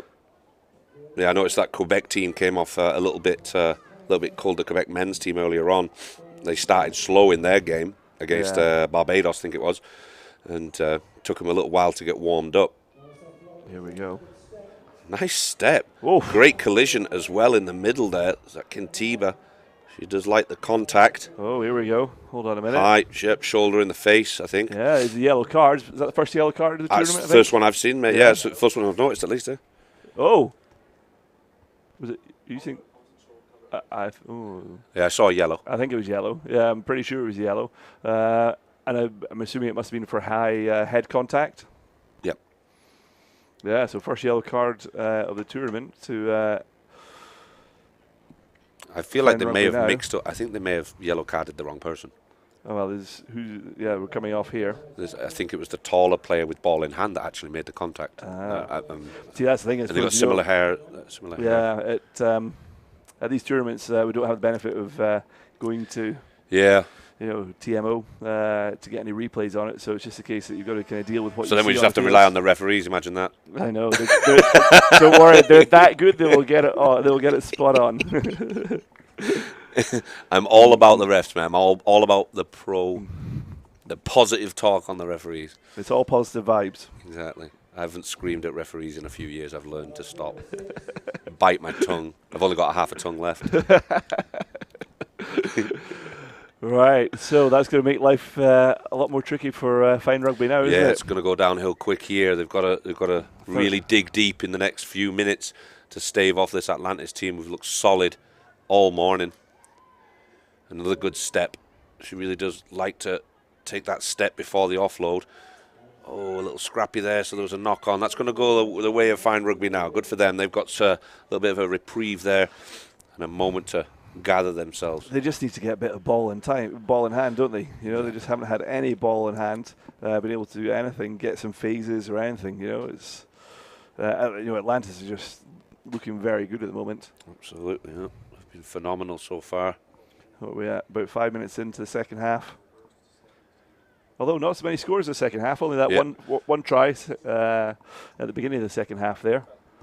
Yeah, it always looks very ominous when there's only 2 players in the back line there. You think to yourself, well, how the hell, we've got to recycle our forwards quickly. Yeah, what are we going to do here?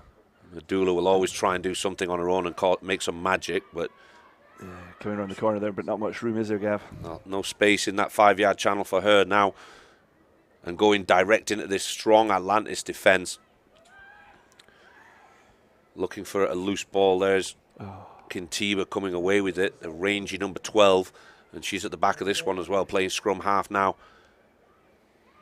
Not sure where to pass it. She'd like to do something on her own. She's an amazing athlete. Medulla linking up. Medulla looking for that kick through, but wasn't the right choice. Oh, there's space out there. Can Atlantis make the most of it? Still a lot to do, and brought down handily. And it stayed alive somehow this time. Fine Rugby now with the ball. Kicks ahead. Communicated it with Medulla. Medulla's got some wheels on her. Can she get there? Not quick enough today. And big tackle on this near side. She's over the top of it. She goes to ground though. Yep. Oh, unlucky. Just needed to stay up on her feet there for a second. Just one knee buckled under the bit of pressure. Oh, another big tackle from the number 3. She got a yellow card earlier and she's risking it. Pauline Eugene from Barbados. She's full of beans after coming back on, isn't she? That's it for sure. She's keen. I guess that's why she's in the team and hold it on, and she's making an impact after that. She wants to make up for the yellow card from earlier. She was over the top there, quite entitled to play the ball. One of the Atlantis players holding on the ground, so yeah, quite rightly, penalty awarded. Contiba going forward, goes down easily though.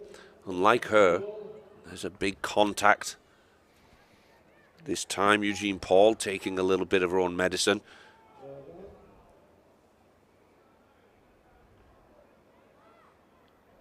And this time, Fine Rugby now slowing it down.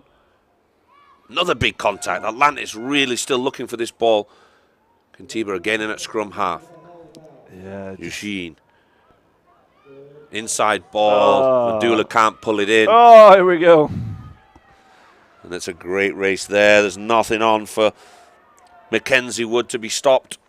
So she'll go all the way under the sticks and really got to be finishing off this Fine Rugby now team. Yeah. Yeah, that's it. Game over now. Well, it was over at half-time, really. It was. Unfortunately. So that takes us up to 43 points to nil with a conversion to come.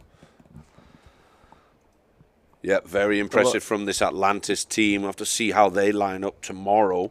Yeah, a bit of work to do for Fine Rugby now, though, isn't there? Yeah, they've got an uphill task. And there is the game. Can you confirm that score again for me? 45-0. 45-0. Atlantis win that one. Looking strong going into the top end of group stages. Well positioned so far. Great to see you, Charles. I look forward to catching up with you for a beer later, or the following day. At least you guys have got to keep it together for professional athletes. Professional, mate. Yeah, professional athletes. Right. Okay. Have a good one, guys. Take care, mate. Thank you for coming up.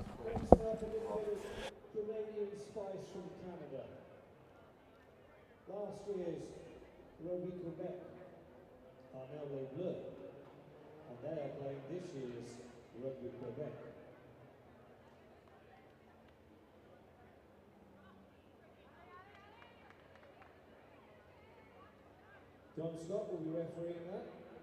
Thank you, Elgin Williams, for the last one.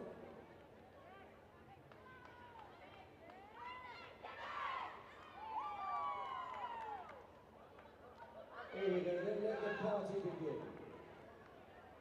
An All Canada match-off.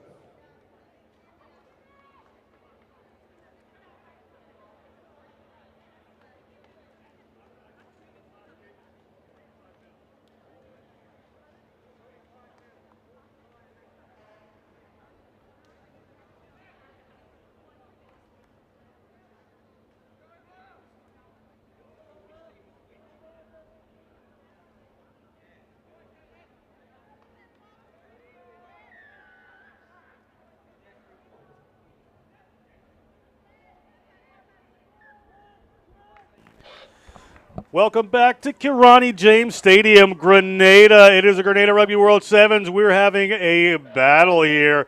It is Les Bleues, ball in hand, take a free kick from a kick that didn't go 10, and they're playing a Rugby Quebec. They play each other a lot. These players would know each other.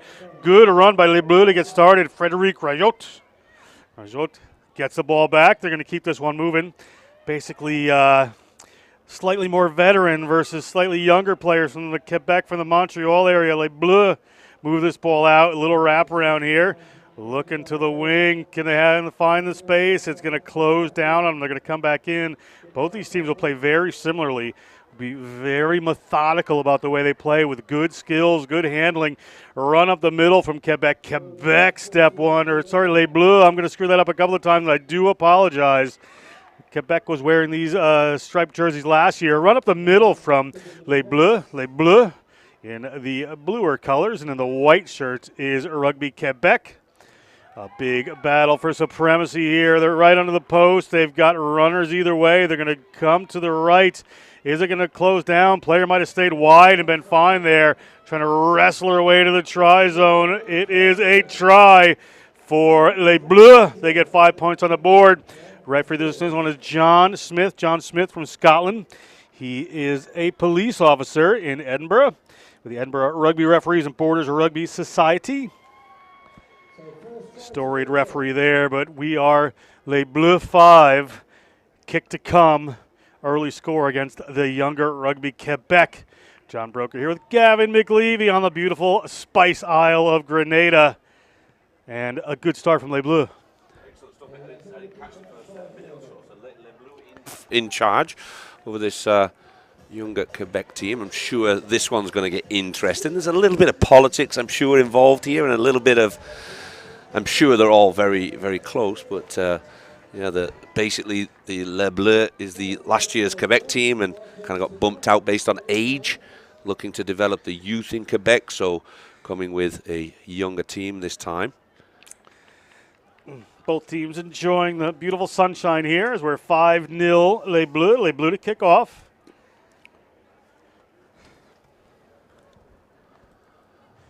Les Bleues kick that one. They get it down inside the 22.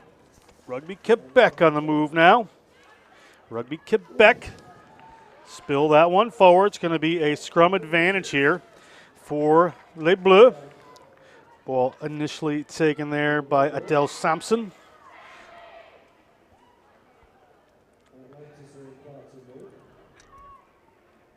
Scrum here. Good attacking opportunity just outside the 22 for Les Bleues. Ball in hand. Megan Allard from Montreal. Club is Saint Anne de Bellevue. Concordia University, great rugby university in Montreal area. Big hit coming in from one of the Rugby Quebec players. That's Karen Paquin from Quebec City. Ball goes in behind another Quebec runner. Has to offload it and does. Arvin Barreau with that offload there, but diving right over it was one of the Les Bleues players, but a not releasing penalty. So quick to the breakdown. That's going to be a penalty here for Rugby Quebec. Paquin has ball in hand, opportunity to move this one on. Yeah, look really strong, this Quebec team. Karen Paquin going to cause some problems, I think, for this Les Bleues team. She's been in 3 15s World Cups for Canada, so Paquin really knows what she's doing. Yep. Trying to lead this younger side as Les Bleues at their own 40. Les Bleues, player working to the outside. Space opens up. There's another runner. The offload is good. The foot race is on. Tackle is going to be taken down by Emile Lajeunesse. Fair play to you on these French pronunciation, man. You're crushing it. I'm not even close. It's you're fluent in Spanish. You can tell from that beautiful Spanish accent you have from Cumbria somehow. And across they come. They're going to bring it back. Referee Smith. John Smith. Smith did the under-18 Cup finals in Murrayfield. Done a number of high-profile matches. Did a sevens tournament in Gibraltar, a place where John Broker and Gavin McLeavy would love to come and do another sevens tournament. It's nice, Gibraltar. Good people. Always a good time in Gibraltar. Doesn't hold a candle to the Grenada Rugby World Sevens, Gavin. True that. The weather's certainly different, that's for sure. Great tournament here. If you're just tuning in live at Umbrellas right now, hello. We'll put in an order a little bit later on. Games will be shown at Umbrellas Beach Bar on Grand Anse Beach, one of the top 10 beaches in the world. Ball up here from Quebec. Quebec moves it across. They've got a runner out wide. Has a little bounce pass, but gets the foot race started. Step in, step out. Can she get around? Cannot. It's Lajeunesse again, but she's taken down by one of the Les Bleues players. Does really well, Emma, to keep that ball in play. The number 23 for Quebec. There she is. Coming back again. Lajeunesse. And the ball up and over, and it's going to be a penalty. Referee Smith is going to reach for the socks. I think we're getting a yellow card out of this for an intentional knock-on. A little bit much. You know, the ball is bobbling back there, but he is a police officer, stickler for the law, Mr. Smith. Ball gets knocked forward that time on the advantage from Rugby Quebec. So a short-handed Les Bleues will have time to kill some clock and get a play away here. Okay, Les Bleues will get this one. Good spot for them. They're in a good position here, but down a player. Going to have to be patient and wait for their forwards to reorganize themselves into the line after the push. Oh, and that folded under the pressure from the Quebec side. I feel this Quebec team's a little bit bigger, stronger, but not as experienced and causing a few problems for themselves more than anything. I would say free kick goes there to Les Bleues. Les Bleues, quick handling. They're somewhat stuck in the middle of the field. Going to have to stretch out here, but playing a little tighter because they're down a player at the moment. To the sin bin. They're getting scolded by Paul Murphy in the bin, I'm sure, as the ball comes to the outside. The big run. She couldn't find the space before, but Emma La Jeunesse finds it this time. She's going to get to the try zone. She's from Val d'Or, Quebec. Université Laval. She's under the post. She's got 5 points. Yeah, I've noticed the university stuff in Canada is really coming on in strides. The quality of rugby. I was watching a few of the games of their finals, the university finals up there in Canada a couple of weeks ago, and standards becoming really, really good. And that kick is good. 7 points here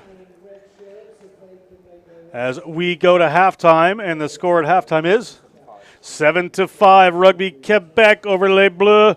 A lot more action to come. Player in the bin for another minute or so here. Stay with us. We're going to go back with second half action in just a minute.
To start. 7-5 to Les Bleues.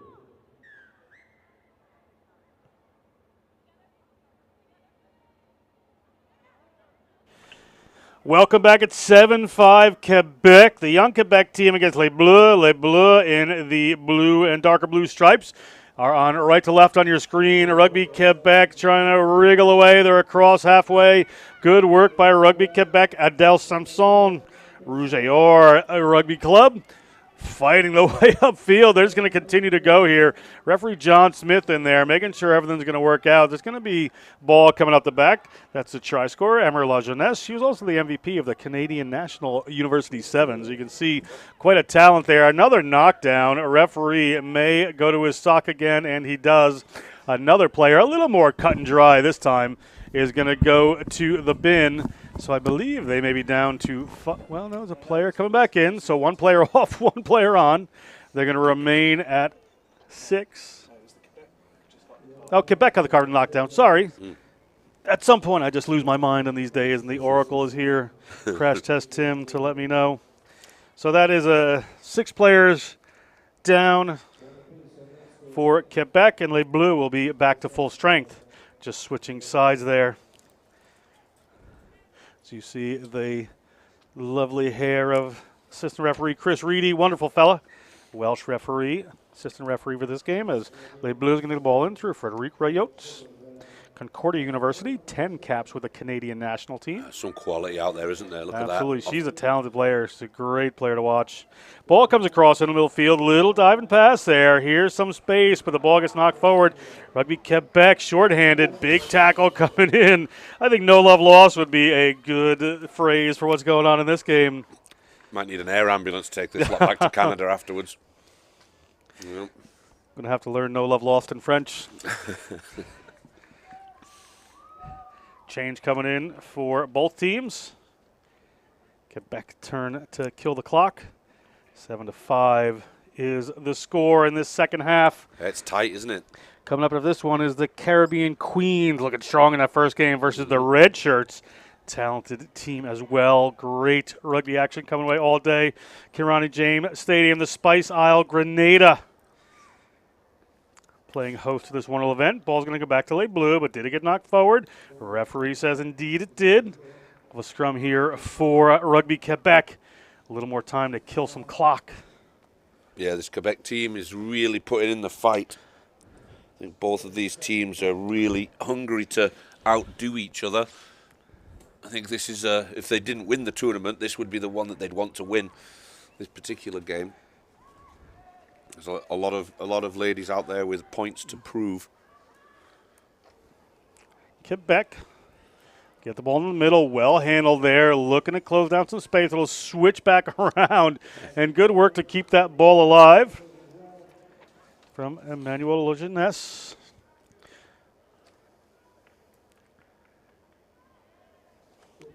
Ball back in that time. It's Adele Sampson.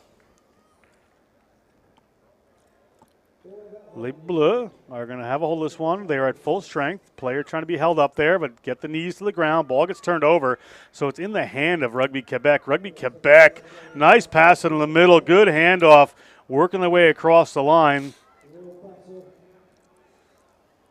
But a penalty against them this time. And Les Bleues are going to go quick, down just 2 points here, so plenty of time to go. That little wraparound pass is going to go in behind. Going to come up into the hands of Marie-Pierre Fateau. And Fateau, hard to tackle, but knocked down by Les Bleues. We're going to go back for a scrum here to Rugby Quebec, about 25 meters out. Yeah, a real dogfight this one, isn't it? They've both teams are very organised, but because I think they know each other's game plans, they've probably played with and against each other many a time. You can really see it's very fine margins between the two teams. And it just, I think it might boil down to who wants it more, who's got something left in the tank.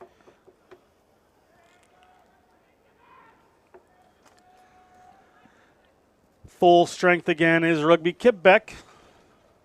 I've brought a player in. Rosalind Hood. Call her Rosie.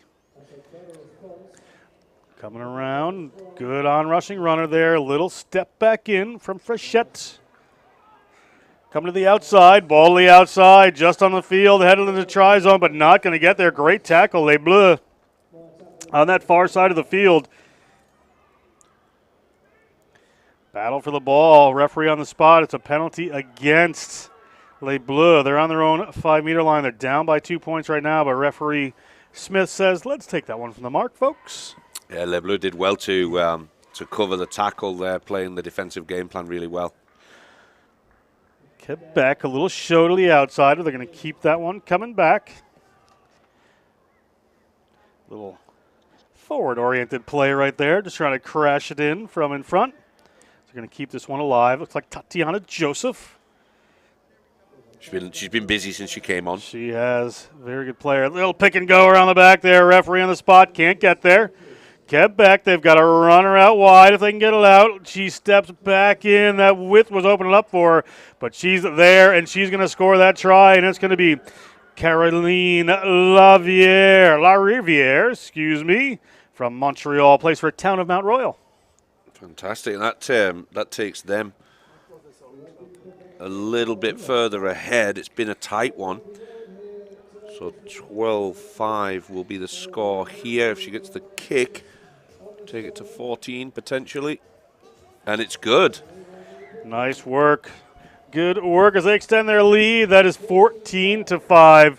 Quebec over Les Bleues here in Kirani James Stadium. Good work. Yeah, that might be the difference maker. They've stretched the lead. They've been successful with the kicks. You're going to have to dig deep.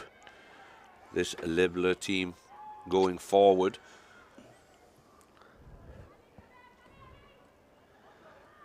Les Bleues, ball going in behind them now. They're trying to keep it alive, but it pops up into the hands of a waiting Quebec player. Little wraparound, little offload. The try scorer puts it away. Ball and tackler come at the same time. That's quite a shot delivered there. So it gets knocked down. It's going to be a scrum for Les Bleues, but a player is going to take a little attendance there. Just an unfortunate clash. The moment, a referee, however, looks like he's going to whistle for the end of that one. Frederic Rajot was right in front of that. She was not interested in the ball whatsoever. She was eyeing up the target, and she's not getting up off the floor. That was a massive contact from Rajote. And that is the end of our matchup here. Quebec jubilant as they beat the Les Bleues team. A good work for them. We're going to be right back with the Caribbean Queens versus the Red Shirts. Then we're going to go back to the men's division for the second round of those games. Stay with us. An exciting rugby here in Grenada. Well played both teams. Good fight. Good skills, good speed.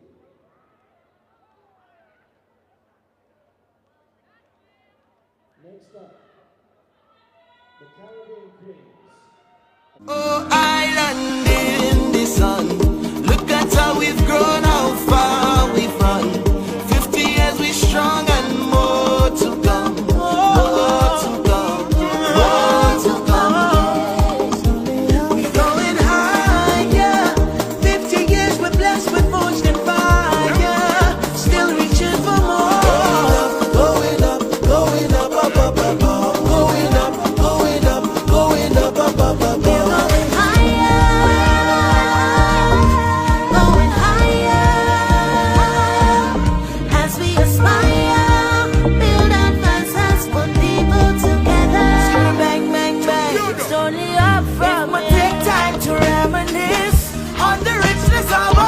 From the beginning. Last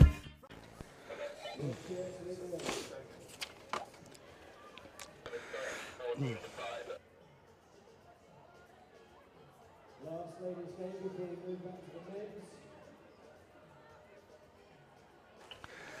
Welcome back. Next game up, Caribbean Queens going to receive this ball wearing black and yellow, and in the red is, well, the red shirts, Gav. John Broker with Gavin McLeavy bringing this action. Simeon Dowie, a Scottish, Welsh, Canadian. He's lived all over the place, referee and nursing student. Takes a hold of this one. The red shirt's going to get us on the way. Red shirts, coached by Josie Zaluka and Holly Abrams. Abrams, a bit of a Giants fan. Wants to meet Gordon Galoshin's cousin. Ball comes across to the red shirts. They're out of the gate quick. Red shirts moving across field. Had a tough first one, did the red shirts, but they're going to move this one away past the Caribbean Queens. Caribbean Queens looked strong, speed and power in that game. Players from all over the Caribbean. Yeah, lots of athletes, but also experienced rugby players now. It's not the case like a few years ago where they maybe didn't know how to play the game too well, but they're athletic. Now they've got that experience. They've done well to develop it. Ball comes out. Good move there from the red shirts. A player on the outside, but good tackle coming in there from the Caribbean Queens, from Fayola Jack. But now it moves around and it's stuck about 8 meters out from the line of the red shirts, but they're regathered. They've got some numbers out here looking for the middle of the field, but seem to have turned that one over. A bit of a bobble. Referee Dewey is right on the spot there. Has a scrum advantage to the to the red shirts. So we're going to have a scrum right in front of the post, about 15 meters out for this red shirts team.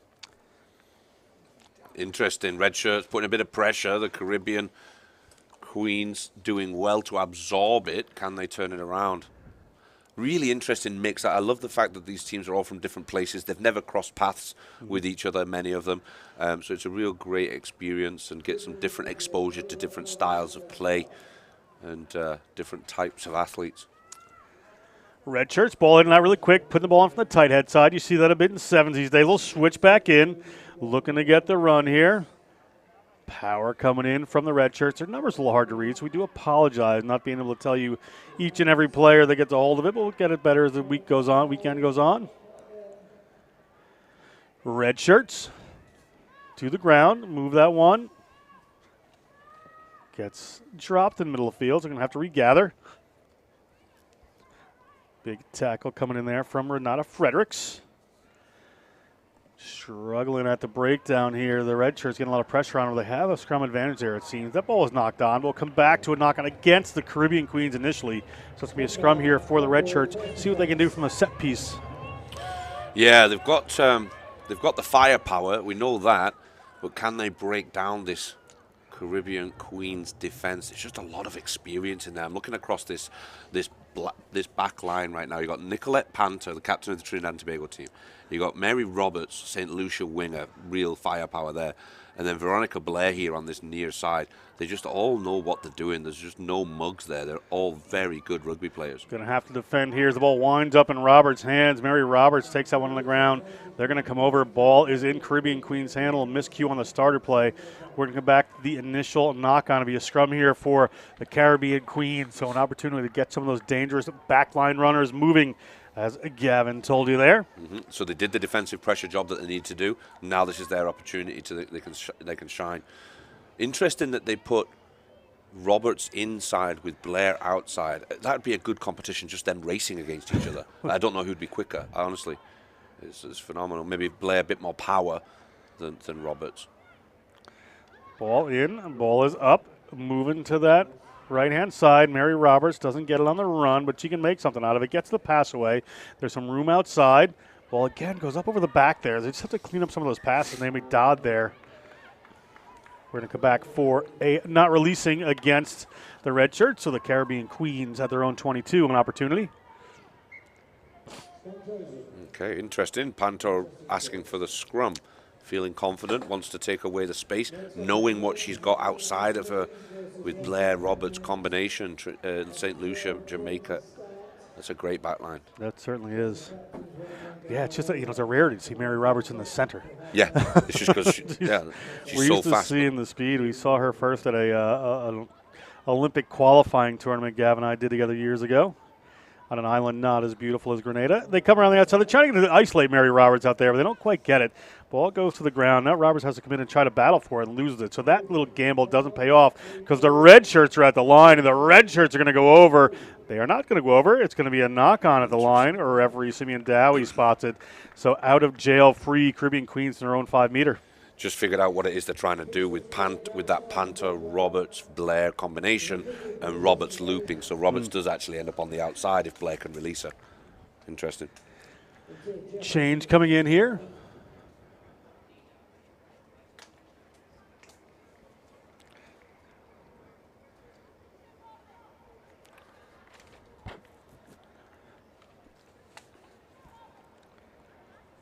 Fredericks to put the ball in for the Caribbean.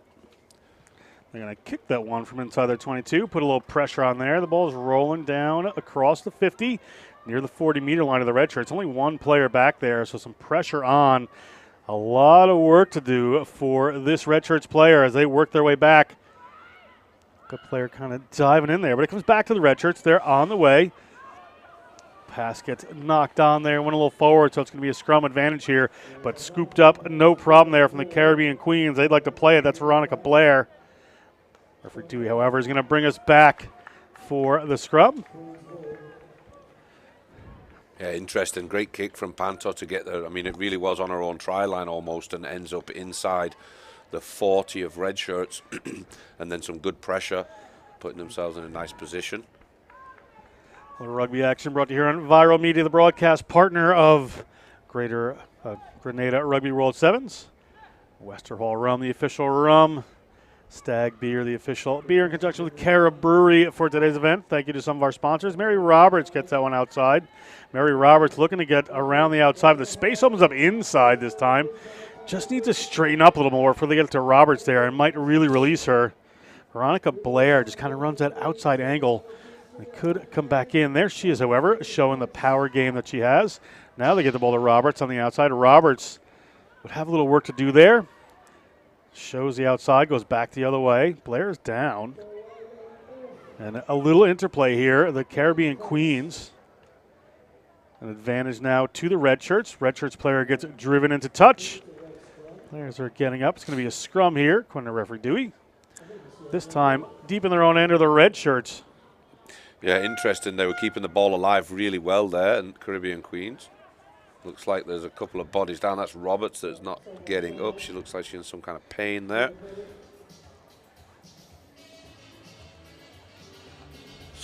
A slight figure. She's not the heaviest of girls. So when she goes to ground on the impact with some of the bigger, stronger girls, I'm sure the body gets put through it.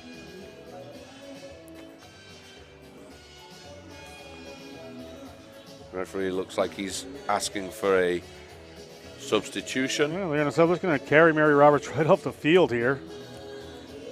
Get her some attention as we look at some of the fans here at the Grenada Rugby World Sevens. Enjoying the day here in beautiful Kirani James Stadium. And after a Grenadian track and field athlete, as the Oracle let us know. Gold, silver, and medal winner, just like Gavin McLeavy. Yeah, that never happened. Yours just wasn't in track and field. It's probably drinking. Caribbean Queens on defense, but far inside the zone here.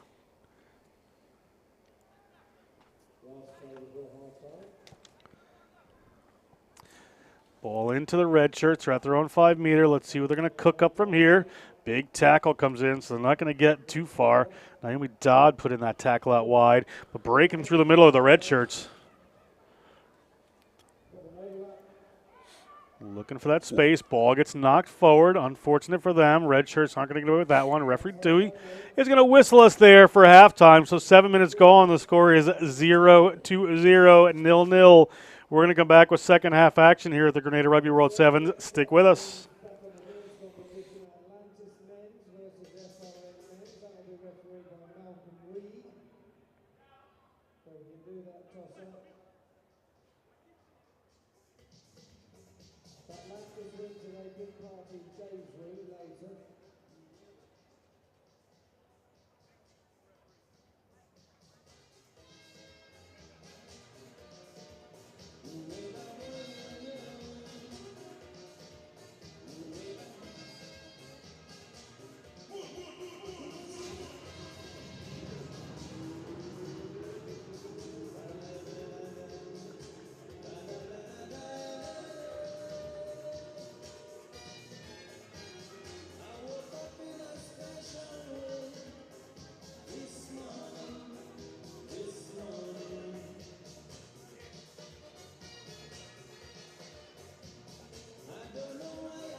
Welcome back. Second half, Caribbean Queens just kicked off to the red shirts. It's 0-0 here in this women's division matchup. Red shirts looking to get going earlier. A little show of the ball there. Just holding the pizza out, but it gets knocked on. Referee Dowie spots that one. Rosalind Okpara with the little show and go. Very stylish.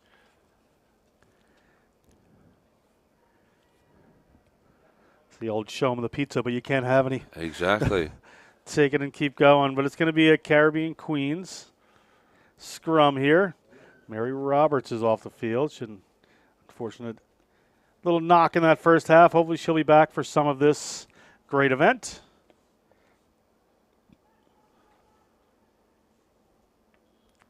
Ball back from Caribbean Queens. In the middle of the field they go.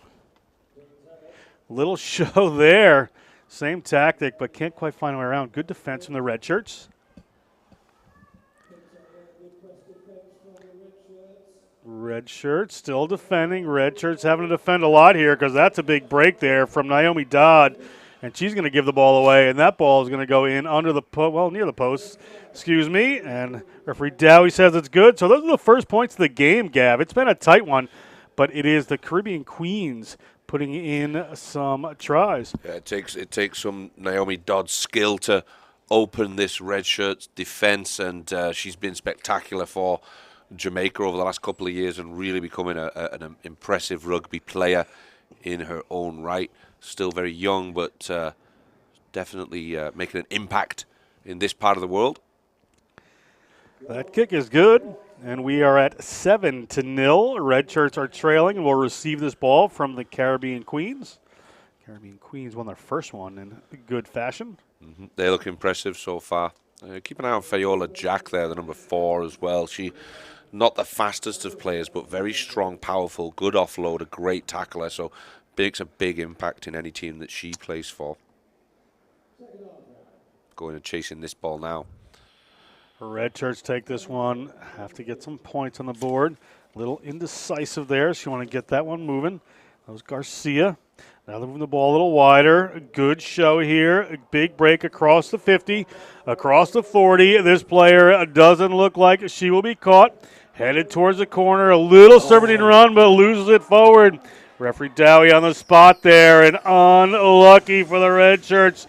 And great work by the Caribbean Queens to shut that down. And it is a try averted scrum here for the Queens. Impressive turn of pace from Okpara.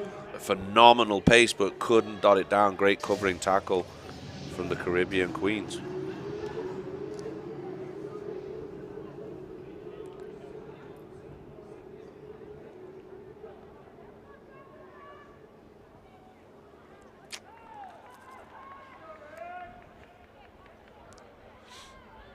Change things up a little bit. Panther putting the ball in now. We got some changes here. So Caribbean Queens on their own try line. That little wrap around there gets it to the outside. What a little move. 3 players converging in the same space and then going out wide. But this time it is the red shirts' opportunity to force a knock on and have done. So it's going to be a red shirt scrum. We're just at 7-0 here. So could be tied up by the red shirts. They want to keep playing quickly as they can. Caribbean Queens happy to wind down the clock just a bit. Yeah.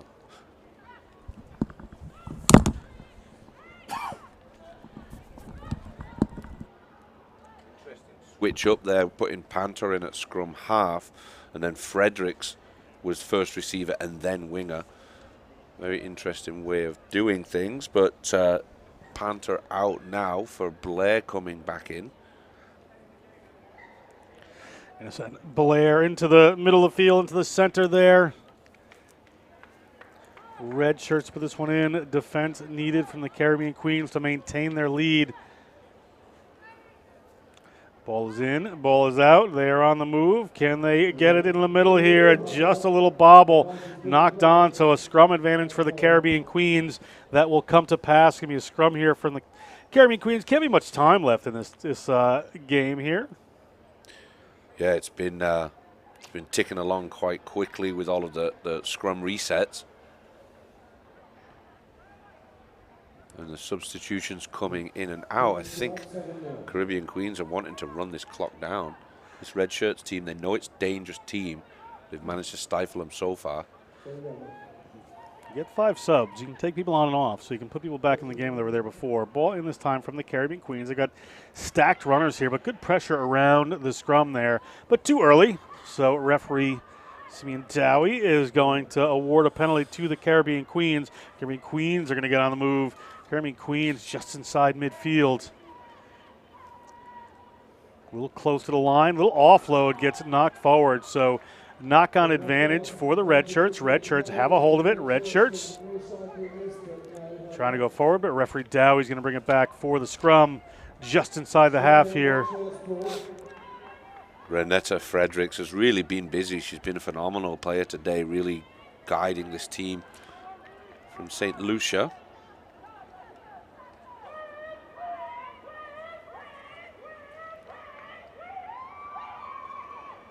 Some fans cheering out there as we have the change coming in.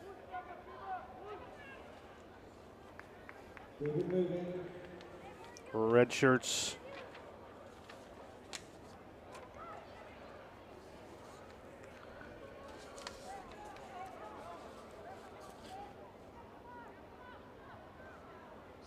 Taking her time to get off the Yeah, field. it certainly is. I can't really do anything until she does get off, so she's going to want to hurry up. Ball in here from the red shirts. Red shirts able to get that one away. We're down 7-0 of the red shirts, so they need to make something happen here. A little offload in the middle of the field. Well held up. Gonna just think a little smarter of it there. Get the ball to the ground, create an offsides line as they come out looking to this wing. That's the pass that is going to put Garcia into a little bit of space. She wriggles through one tackle. We have an advantage here against the Caribbean Queens. Could be a penalty advantage. Be interesting.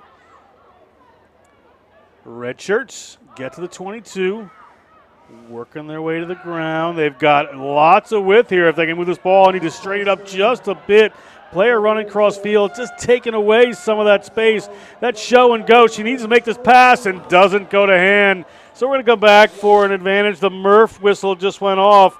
So this looks like it may be the end of our matchup. And the Caribbean Queens, with another player down, have prevailed 7-0 over the red shirts. That is it for this matchup. We're going to come back in just a couple of minutes here. Back to the men's division. I'm going to hand over play-by-play for the first two men's games, Atlantis versus Fine Rugby Now, Guyana versus Trinidad and Tobago Events for us, to Gavin McLevy. Oh, island in the sun. Look at how we've grown, how far we've run. 50 years we strong and more to come. More to come. More to come. We're going higher. 50 years we're blessed with forged and fire. Still reaching for more. Going up, going up, up, up, up, up. Going up, going up, going up, up, up, up, up. Going higher, going higher. As we aspire, build advances, put people together. Bang, bang, bang. It's only up from it. Take time to reminisce on the richness of our history from the beginning.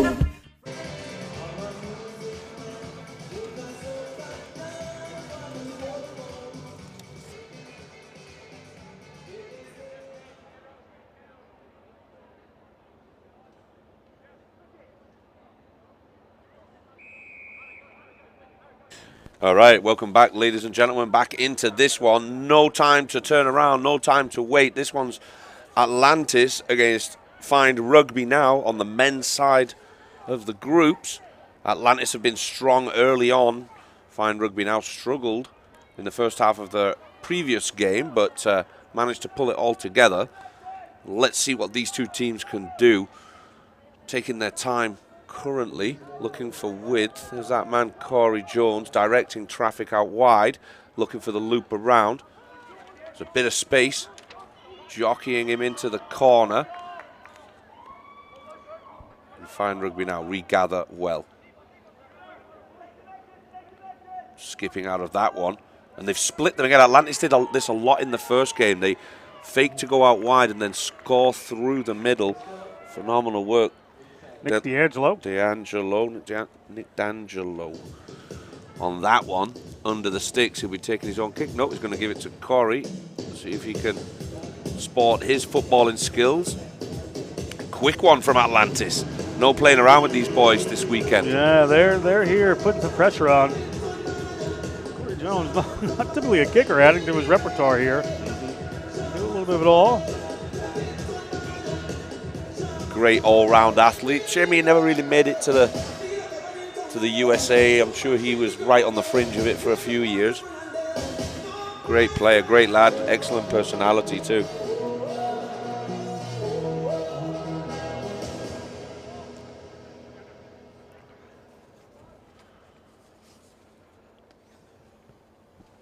I think Mr. Stollemeyer needs to go and find himself some ball boys this evening for tomorrow. Yeah, they're going to need to get day 2 a little bit over the ball boys here, but still a fun day here nonetheless. Atlantis looking strong, like you said, really opening up the middle of the field there, Gav. They did it. Yeah, they did it all of the previous game that they played in as well. They kept looking like they were going to go wide, and they've got a good stiff arm. They've all got a strong set of lads.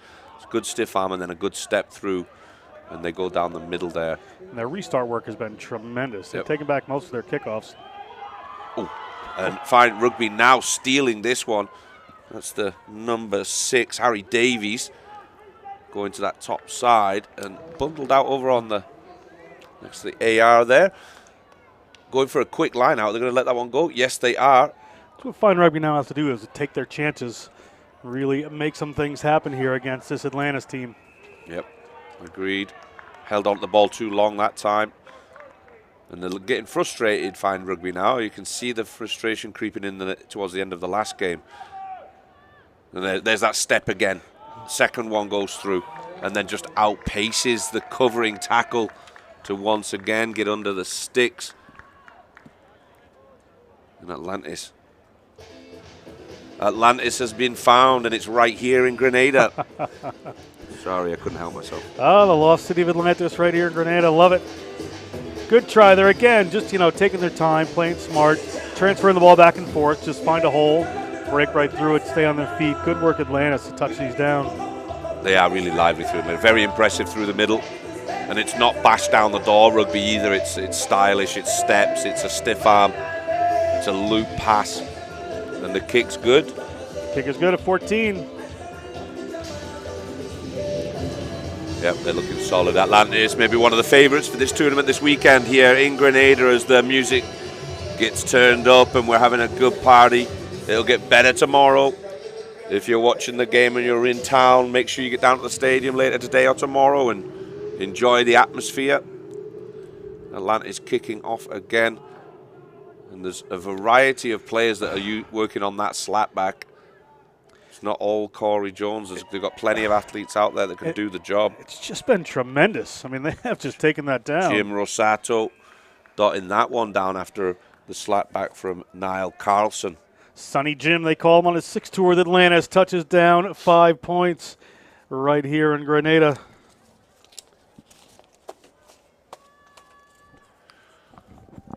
Yep, and Atlantis have organised themselves with getting the ball sorted. They bring one in every time they score, so they can get that kick.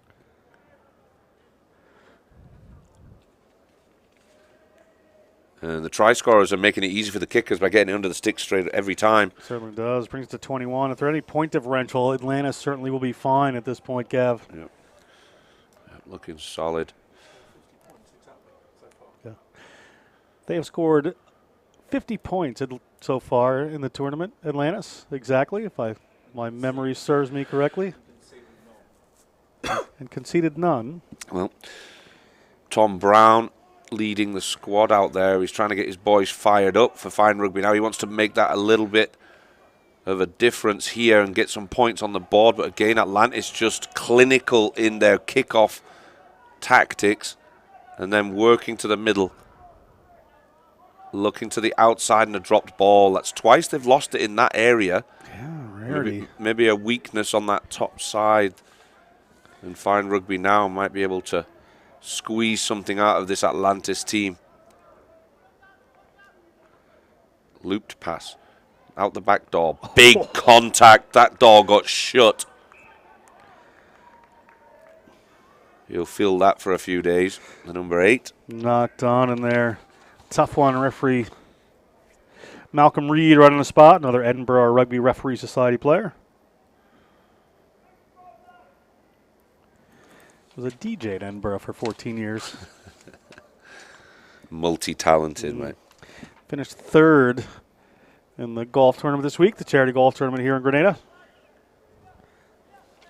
Just one of those guys. Can do everything. There's another guy that can do everything. It's Corey Jones passing out wide, and we've got the dropsies for the number 1 there for Atlantis, Jabari Johnson. Yeah, Johnson not having the best game here. Another long pass from Jones, being the distributor now. And they've got a 2-man overlap. Atlantis tearing it up here. Mitch Van Ooy. Mitch Van Ooy dotting that one down, thank you.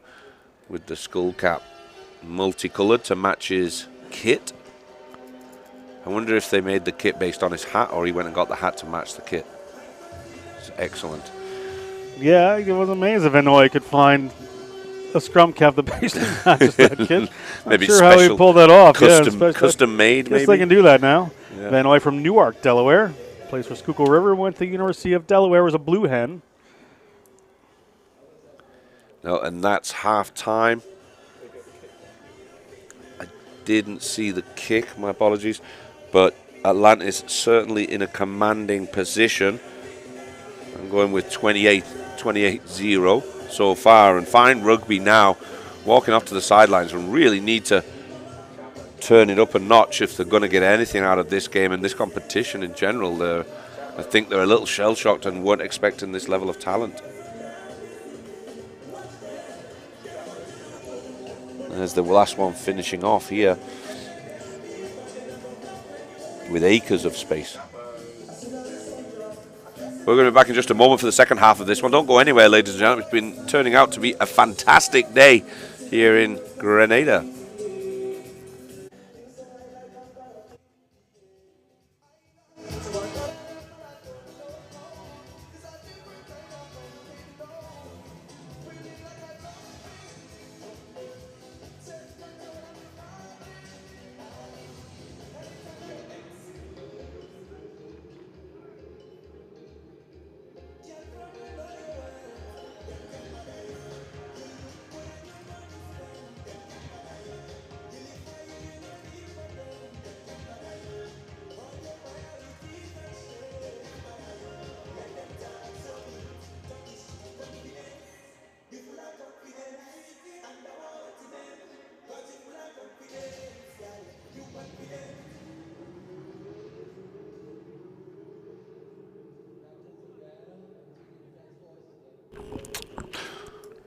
Welcome back, ladies and gentlemen. Gavin McLeavy here on the mic with my good friend, John Broker.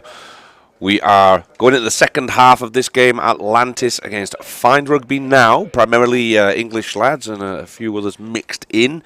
And this Atlantis team, traditionally with a sprinkling of Americans and pulled from different parts, a bit of an all-star team, and they've got some phenomenal players on this squad and dominating this game so far, 28-0 from my calculations. And dominant game. Yeah, another dominant showing here from this Atlantis team. Penalty against them that time, but deep, just in their own 22. Our Fine Rugby now, so a long way to go. But they really have to throw the kitchen sink at them right away here. They do. So they're going to go to this near side and being patient with it, keeping their cool, trying to stretch this Atlantis defense and making a meal of it, because Corey Jones is going to out-jump you every time when you let it bounce like that.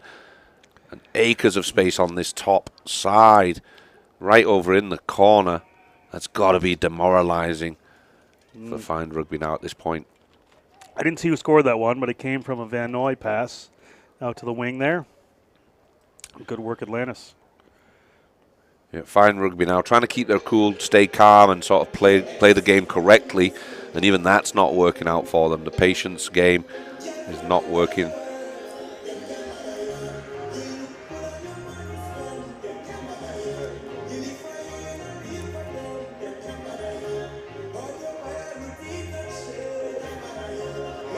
No good on the kick this time.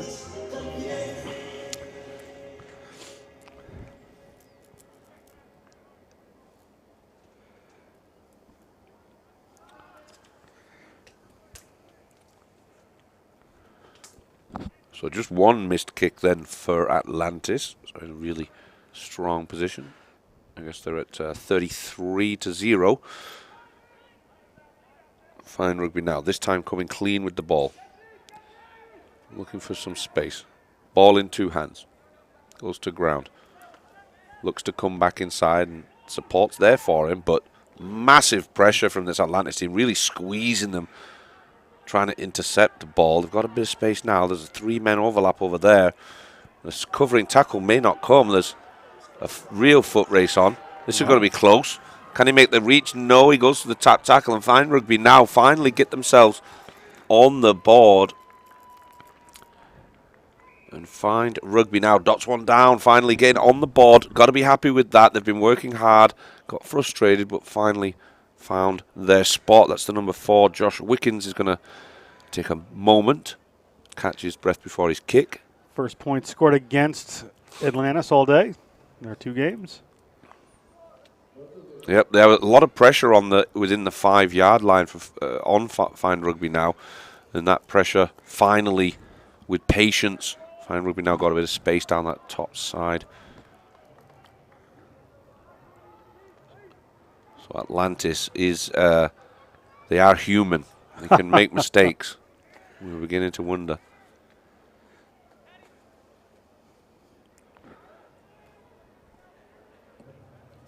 A good kick, even in this tropical weather. That one came down with snow on it. Hell of a height. But it does go into Atlantis' hands, and they come away with it cleanly. And the try scorer from earlier on is away. Anyone chasing him down, Wicken's going to have a shot at it, but I don't think it's going to happen for him. And Atlantis putting the nail in the coffin. Yeah, Fine Rugby now did a good job just to keep him to the outside there to make the kick harder, but that was, all going Atlantis' way right there.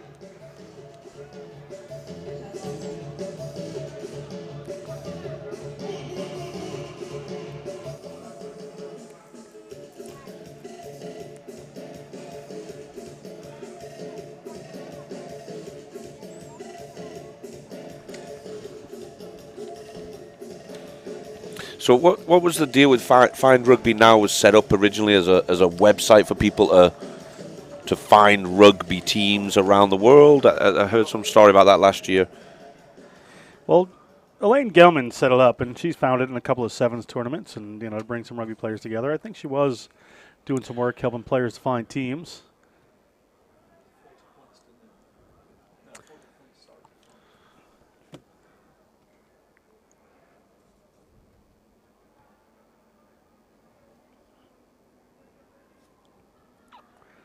Atlantis already got the ball. Can't have 2 balls on the field at one time, but they're all on that top side, so they're looking for another slapback opportunity. Very traditional old sevens kickoff there, putting everybody on one side. That's how confident they are, I think, with that challenge that they put up every time.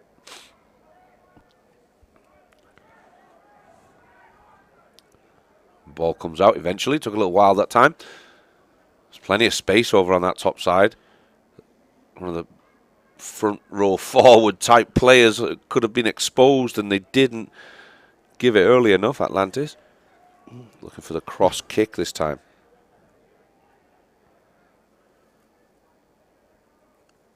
It's gotten scrappy out there for Fine Rugby now.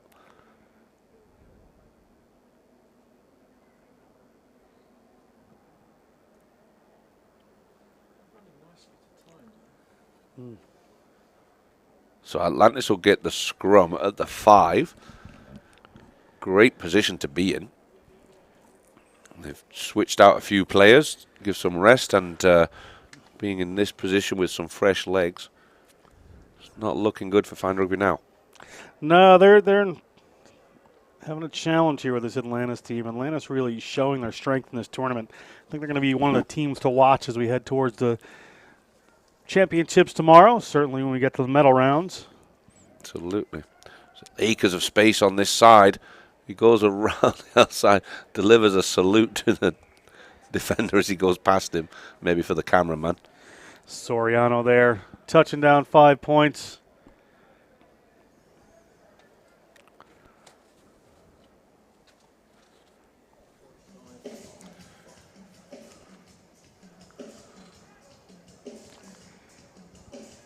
Last few attempts they've been squeezed into the corner, so the kicking's dried up a little bit for Atlantis.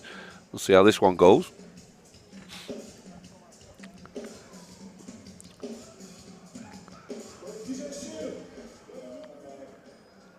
And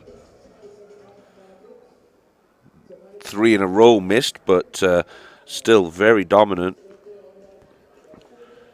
We are now about 41-51. 45-5.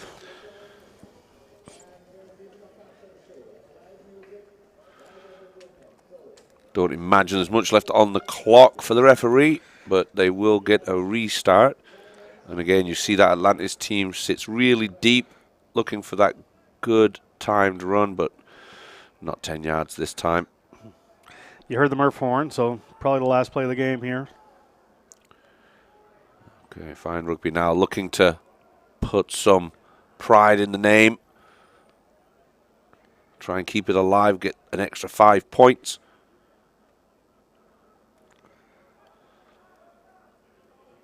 This Atlantis team, very organised, good communication. Getting stretched here, though. Coming down at the corner. Oof. That was a high one. He's going to get in trouble for that one.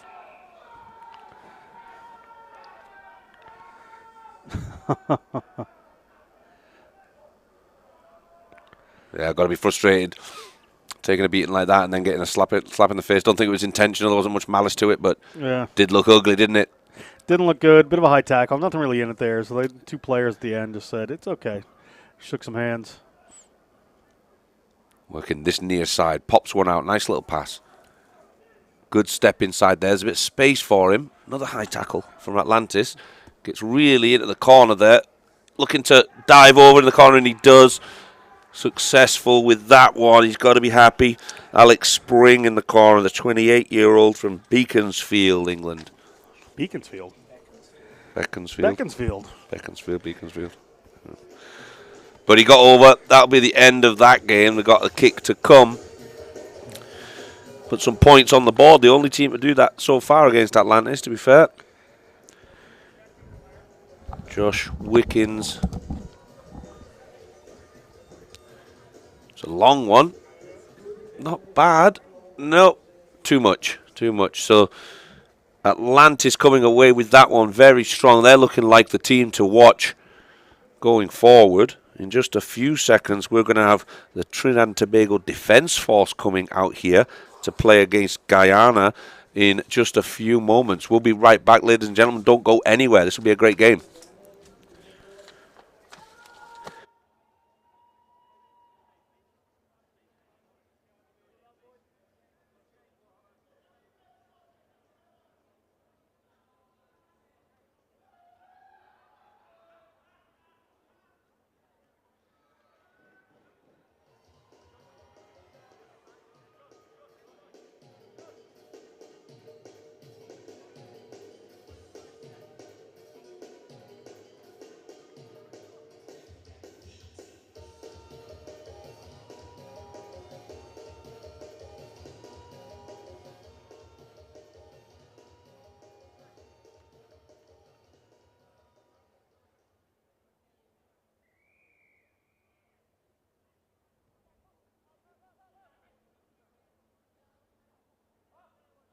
We've got the Trinidad and Tobago Defence Force out here playing against Guyana.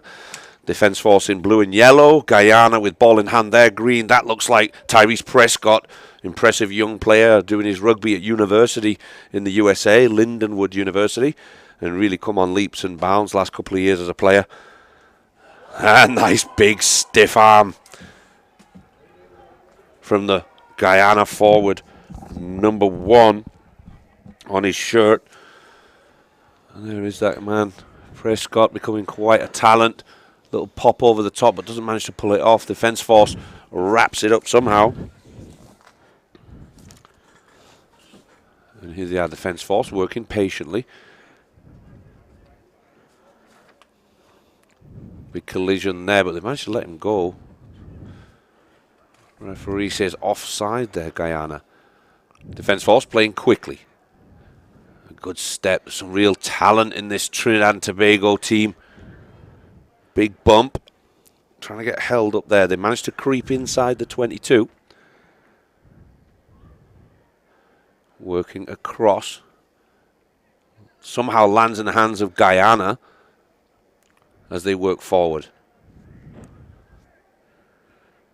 Lots of history between these two countries.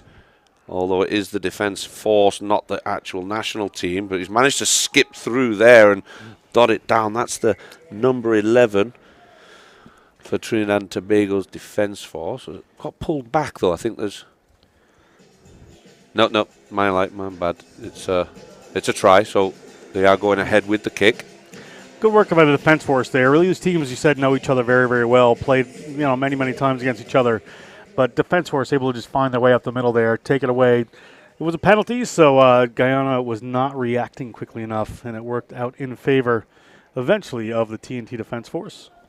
So Seeper said that gets the ball over for the kick. I think so. 7-0. 7-0. Good start for Trinidad and Tobago. TNT defense, I'll call them, I guess.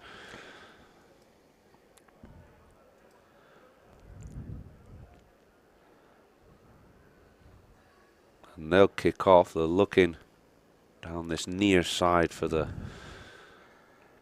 slap back. Kicks not gone where they wanted to go. It's straight down the middle. Lionel Holder to Prescott. Can he scoop that ball in? No, he can't. David Garnett. Ball goes loose and right at the 22. Good pressure from the defence force. Really not letting Guyana get any ball going forward. He managed to, big man managed to go around the corner. He's got a man in support, but he gives it the wrong way. Just a bit of miscommunication. And defence force comes off the field with it. That'll go Guyana's way, but frustration from the big man. Yeah, he made a great break there, and either player switching back on his inside and still pass to the outside right to one of these TNT defence force players. A little bit of a mistake, but shows some endeavour there for the big fella. Yeah, he's got wheels on him as well.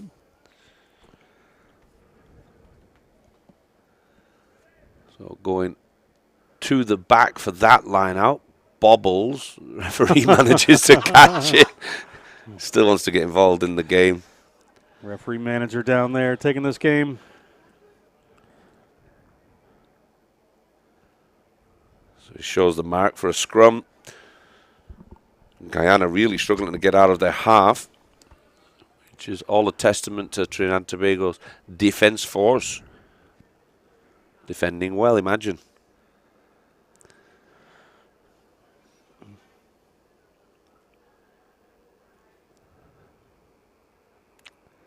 Big battle at the scrum here. TNT defense force just trying to put some pressure on. Trying to disrupt. C. Prasad comes away with it. Big contact there, and he manages somehow to stay on his feet. Oh, and he managed to get the ball away. Great work from defense force under a fair amount of pressure. Now they just want to turn on the wheels, run straight at them. Making some fantastic yards, gets himself back to the halfway line. A quick pick and go on the edge of the ruck. Hauled down again. Simple stuff. Pick and go. Almost gets through. Tap tackle. Great work from the Guyana 9, Garraway. I didn't think he was, I didn't think that player could just kind of dive on him there on the ground. Looked like a missed penalty against. This is Prescott coming away. Looks for the inside ball. Can they offload one more time? And he's out. Line out goes quick. Too quick for the referee.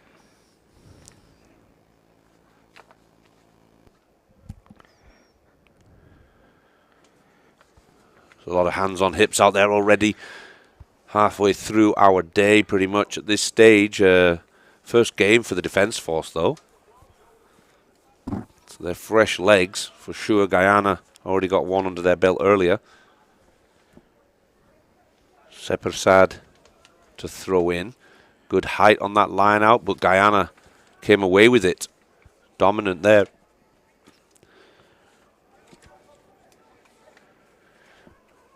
Angus losing the ball there. Another one goes over the top from Holder and bobbles out on the round about the halfway line. Defence force trying to work quickly. Can they do that? Yes. Looks like they've let them get on with it. Ball went backwards. Looks like they're going straight through the middle. Yes, they are.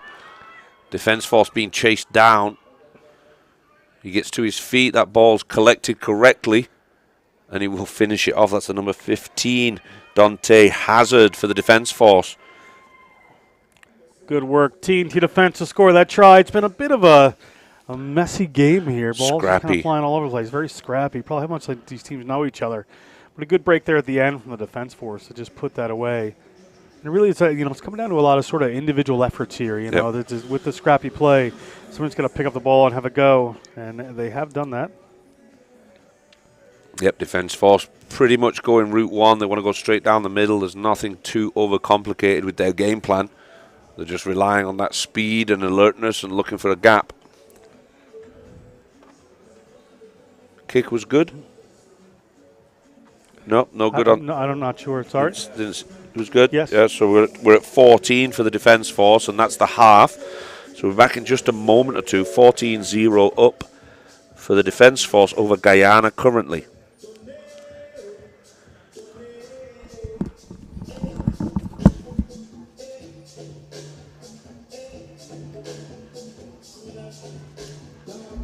Guyana, the big fella, number one. Yep. There is no more. Yeah, there's no number one. I know. Yeah.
Welcome back, ladies and gentlemen. You are watching the Grenada Rugby Sevens. Beautiful location. You're watching Guyana in green kicking off to the Trinidad and Tobago Defence Force. The second half of their game. Currently, the Defence Force are 14 points up over Guyana's national team. The youngster there with ball in hand is Tyrese Prescott, trying to release his wingers on that top side. Charles Sampson over there, the referee, or the AR for this, one of the ARs for this game, keeping pace with this young Guyanese team. And a knock on there. Was it on purpose?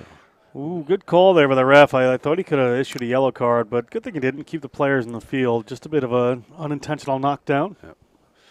He was trying to get the height in the jump and couldn't quite gather the ball in. So Guyana here, not a bad position for them to be in if they can do something with this. They've got smack in front of the sticks, 20 yards out, split attack, defence force vulnerable. Tyrese goes quickly, goes forward and aggressively, just hands off one player, gets around the corner, and Guyana suddenly back in the game. Tyrese Prescott with the 5 points. Says his nickname is Mr. Guyana, has played a little blue in New York, Lindenwood University. 4 caps for Guyana, good player, youngest man on the squad right now. Got in touch with me a few years ago, was looking to do something more with his rugby career, and they just didn't have any youth team going on in Guyana at the time, and he's stuck with it, and he's pulled kids with him and really forced the Guyana Union to put some investment back into youth, and he's doing well. That kick looked good from the AR's perspective. It did, yeah, so we're 14-7. I don't know if the referee was allowing it, but yeah, we'll go with 14-7, I think. Guyana back in this game. If they can get a ball out there quickly and work through it, I can see some light at the end of the tunnel for them.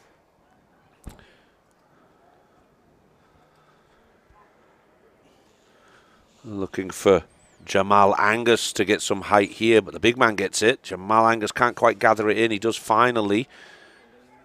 Body over the ball, lost his footing. So Guyana will stay with the ball. There's a space opening up there, and he skips through it, and stiff arms one. There's the offload. It was ready to come. There's an overlap now on that top side. It's exciting rugby from Guyana right now. They managed to keep the ball alive. There's Prescott again. This time patiently works back the other way. They've got an extra body. If they can use it, can the ball go to hand? Yes, it can, but now the covering tackle's coming. He's going to go for the corner himself, and he does manage to get in the corner. AR says he did not step out, so that's a try. Guyana right back in this game. But a hell of a kick you're going to have to get from this corner to equal it up. That's Jamal Angus, the poet, scoring in the corner there. Had a lot of work to do. Ball bounced. I think Yes. they did,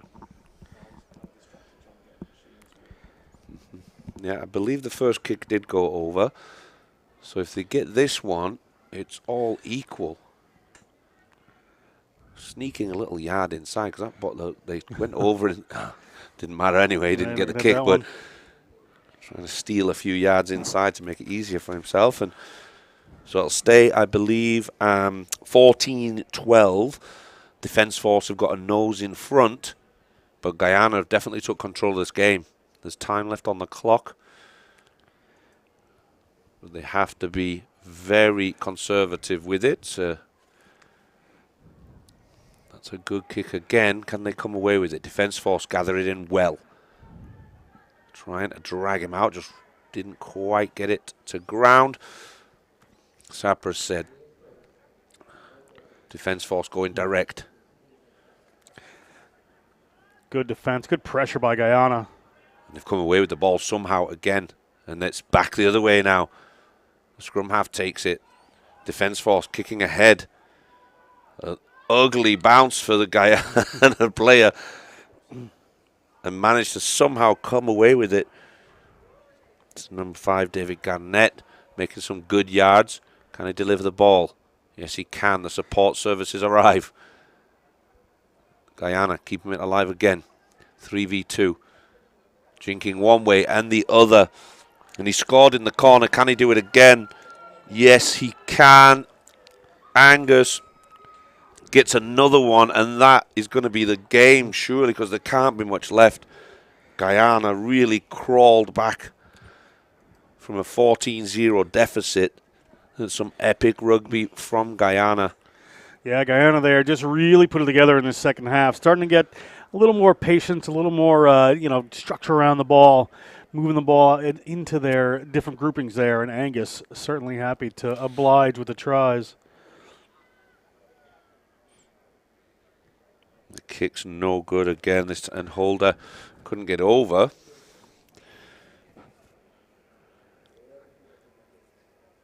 So it takes it 17-14, I believe. 17-14. And really did well, Guyana, to creep themselves back into this game. It looked like it was dead and buried at the end of the first half. You do need to regain possession here. It's sevens rugby, so anything can happen in the last minute of a game. Great height. Great height in that jump to recover the ball for the Defence Force. So proceed, delivering the ball, and Guyana come through. The support wasn't there for Defence Force. Good step from Prescott. Excellent work keeping it alive and matching up again. And this time Prescott gets the delivery from Angus for him to go over in the corner. And that's been a great combo. Jamal Angus with Tyrese Prescott dazzling this crowd and really dragged Guyana back into the game. Player down there and that. He got back up, really tried to get back involved with Ronaldo Niles, but he's down with a bit of an injury, but was able to get that score in anyways, Guyana.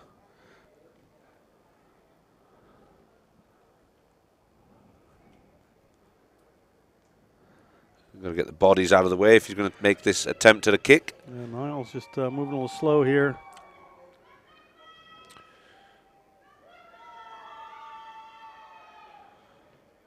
And no success on that kick again, but the game for Guyana, they deserved that one. The second half performance was phenomenal.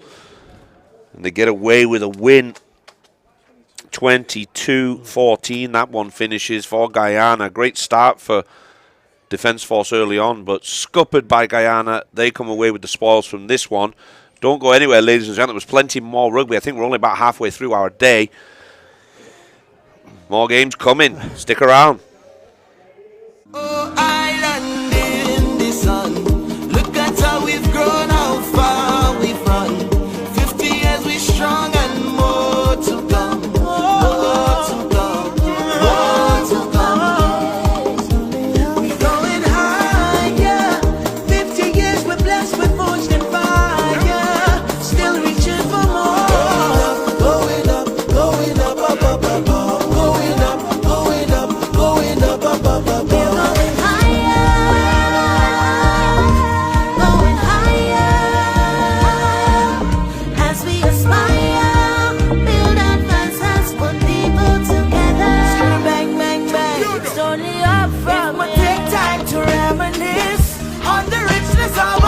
From the beginning. Oh, island in the sun. Look at how we've grown, how far we've run. 50 years we strong and more to come. More to come. More to come. We're going higher. 50 years we're blessed with forged in fire. Still reaching for more. Going up, going up, up, up, up, up. Going up, going up, going up, up, up, up, up. Going higher, as we aspire. Build advances, put people together. Bang, bang, bang. It's only up from it. Take time to reminisce on the richness of our history from the beginning.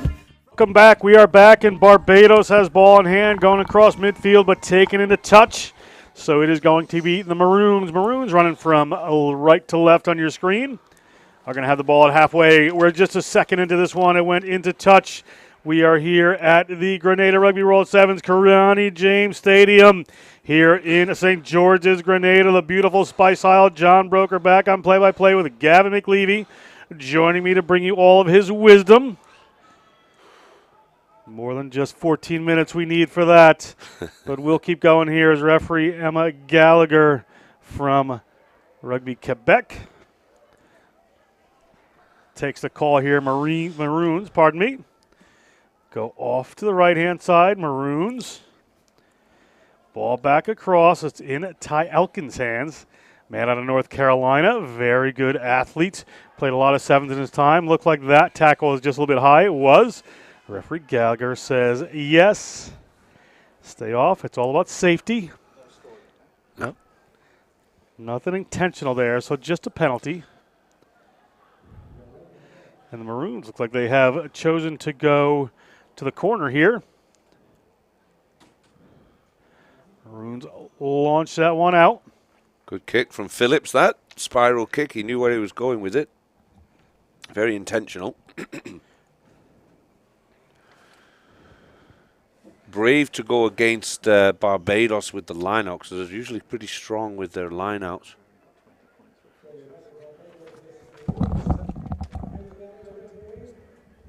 So Maroons with the throw in there. Nice Ball, off the top. Yeah, ball to Maroons. Maroons in the middle of the field, goes over Elkin's head.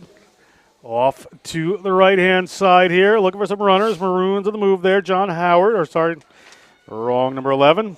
And yet he gets it. They're back in the middle of the field, right in front of the post. Barbados coming in trying to disrupt. They've got some numbers here. If they can move it quick, they're going to get it out. Maybe to the wing eventually. A little more work than it maybe needed to be, but Morgan Purcell is going to touch that one down. And Purcell gets 5 points. It is 5-0. Maroons are leading.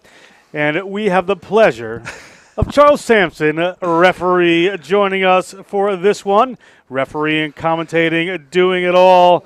He is a good man. Charles. Good afternoon, John. How are you doing? Oh, well, wonderfully well.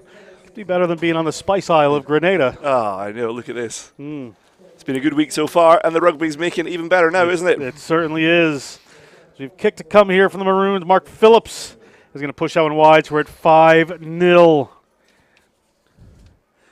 Little different up here than down on the field? Oh, I can tell you it's pretty hot down in the field. Yeah. No, the midday sun is up. It's actually quite nice. See, when the clouds come over, you just get a wee break from the sun. It's actually quite nice. So this being shown live in umbrellas. Any message for the folks down there? Any orders you want to put in? Oh, hey. Hey, umbrellas has been good to us so far this week. One of the official hospitality sponsors of this tournament. Phillips again. Maroons up by 5. But the that's not coach killer score a try and then put yourself under pressure. Never too fun as Barbados, the Joe Whipple coach team, back in the middle. Barbados, little step. Couple of runners confused there. Ball gets ripped away nearly. Yeah, ripped in the tackle. Yeah, but it goes forward there. Referee Gallagher, one of the referees from around the world here. Yeah, one of the new referees has come in this year. Quebec area, doing a great job. Yeah, good referee. Yeah, no. Yeah, so what you will notice throughout the tournament, there is some new faces in amongst the referees, and it's quite nice to get some new faces in. Yeah, certainly is. So, yeah. Good crew down here. Making sure they're taking this scrum from where she wants. Barbados has a player stacked behind the scrum here. We'll see what they decide to do with this.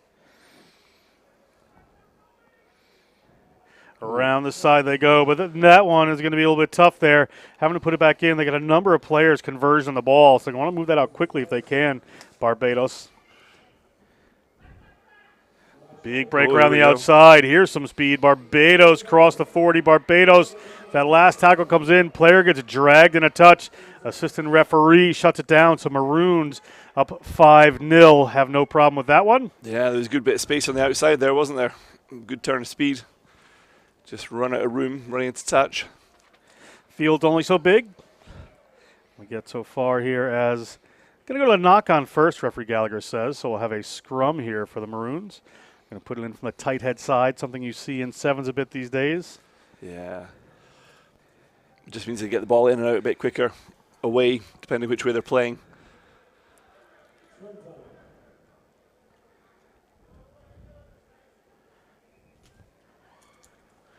Ball in from Maroons. Barbados trying to steal that one away. Where's it going to come? Yeah, Barbados on the ball, but a big wrestling match ensues. Player gets knee to the ground, so players have to release. Little defensive pressure coming up. Looked to kick there for a second, did Barbados, but thought the better of it. Going to reset, try to find some room. Whipping around in a couple of different directions. The ball hits the ground. Went back, according to the referee. That looked like an arm forward from here, but yeah, we're banging a line with it here, aren't we, John? Play on is the call from the referee. They're going to move it out to that left-hand side. Barbados on the move. Barbados to the wing. Barbados gets shut down by that Maroons defense, cutting back across the face of the defense. Going to have to force this Barbados team to reset. Ball still alive. Maroons have it now. Great work. Yeah, great work there. The breakdown. They just counter-rucked it. Now they have some room to move here to the Maroons. Maroons through Purcell. Looking back in. Referee had the flag up across there, so ball went into touch again. Referee Betty Davis. Foot and touch just on the far side there. DeMonte Noble not in this game, interestingly. Very talented player for this Maroon side. Yeah, why is he not playing? Don't know. We're going to have to find that out. Mm-hmm. Yeah, because is he on the bench? He's here. He was in the first game. Yeah. Maybe just resting? Quite a lot. Yeah, could be resting in this game. Resting in this game. Super sub impacts up. We'll see. Well, like you in the commentary booth. The super sub coming in, giving us all a break. Yeah, I know you guys are doing a good job up here, though, to be fair. It's all because of Tim. Crash Test Tim the Oracle, keeping us with the scores. Ball in here at the Grenada Rugby World Sevens. You heard the Murph horn, so that means it's near the end of the first half here. Maroons player just wriggling away, gets over the line. Try awarded according to the referee, and that looked like it was Andre Quashi the Angry Bird from San Juan, Trinidad. Touches it down and it's a penalty. It's for Barbados, so a little far away for me to see, so that changes things. I'm curious. It must have been a not releasing penalty from referee Gallagher. Big tackle in there on Barbados. Now that player also got up with the ball, so we're going to go with that. Now we're going to go with another penalty for taking a player in the air, potentially. Barbados an opportunity here at the end of the half. Barbados looking to the corner, and they're going to find it. from coast to coast. Go Barbados. Try awarded. Off a little mistake by the Maroons down the other end, and Barbados makes hay when the sun shines. Yeah, that was fantastic bit of play. This was, as you say, length of the field stuff from their own try line. Made their way up right through the other opposition half, and scored at the far end there. Hard work in the heat there. Yeah, it certainly is. Kick to come here. Looks like that'll probably be halftime at the end of that. Maroons coached by Coma Gandhi Fishbein. Joined by Eugene Aiken, the manager. New York-based fella.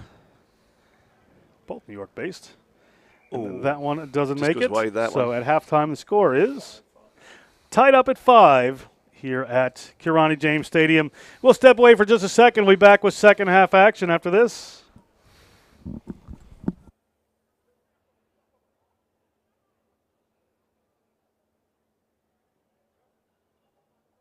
Oh, island in the sun. Look at how we've grown, how far we've run. 50 years we strong and more to come. More to come. More to come.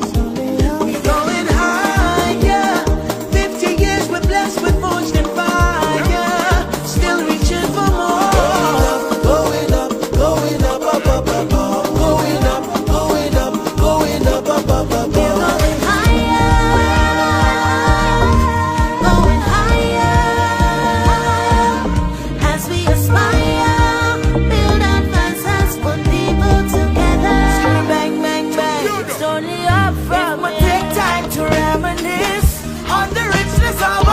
From the beginning.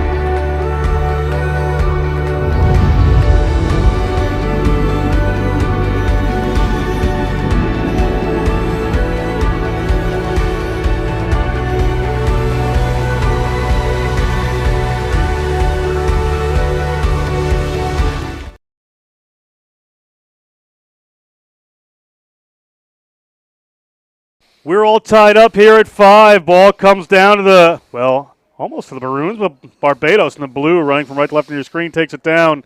It is second half action here at Kirani James Stadium. Grenada Rugby World Sevens. Wester Hall Rum, the official alcohol sponsor. Stag Beer and Carib Brewery doing the honors as Barbados looks to break this deadlock here. It was almost 10-0 Maroons, but there was a mistake at the end of the first half. They're going to go quickly. Referee Gallagher, however, is going to say, let's take the line out here. John Broker joined by Charles Sampson for this one. Good afternoon, everybody. Yeah, what a fantastic day we've got here in Grenada in the Spice Isle. The Spice Isle. We've had a few spices so far this week, haven't we, John? It's been a wonderful week. It certainly has. Charles and I took a ride up into the mountains. You can get to the forest and the rain. It's almost like a rainforest from here up at Lake Etang. Yeah. It was an interesting day out. If you want to come visit the Grenada, as you should. We have a big run around the outside from the Maroons, but it closes down. Player leaves the ball. Just a foot and touch. Assistant referee sees the foot and touch, so we're going to have a line out for Barbados. We're playing to a bit of a standstill here. Yeah, still 5-all. We're into the second half. Next team to break the deadlock may do themselves a lot of favors. Coming up after this one, we have the Rugby Quebec men versus Grenada Greens. Grenada Greens, first international competition. Big break from Barbados right now, however.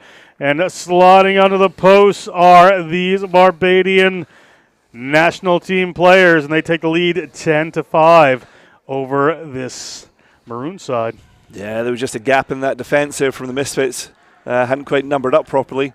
And then, Barbados just exposed it, found the gap, straight through it. And conversion is good.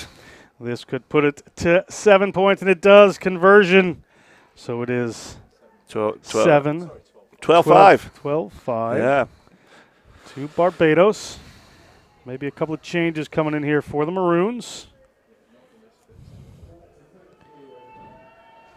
Maroons initially are going to bring in Andrew Quash.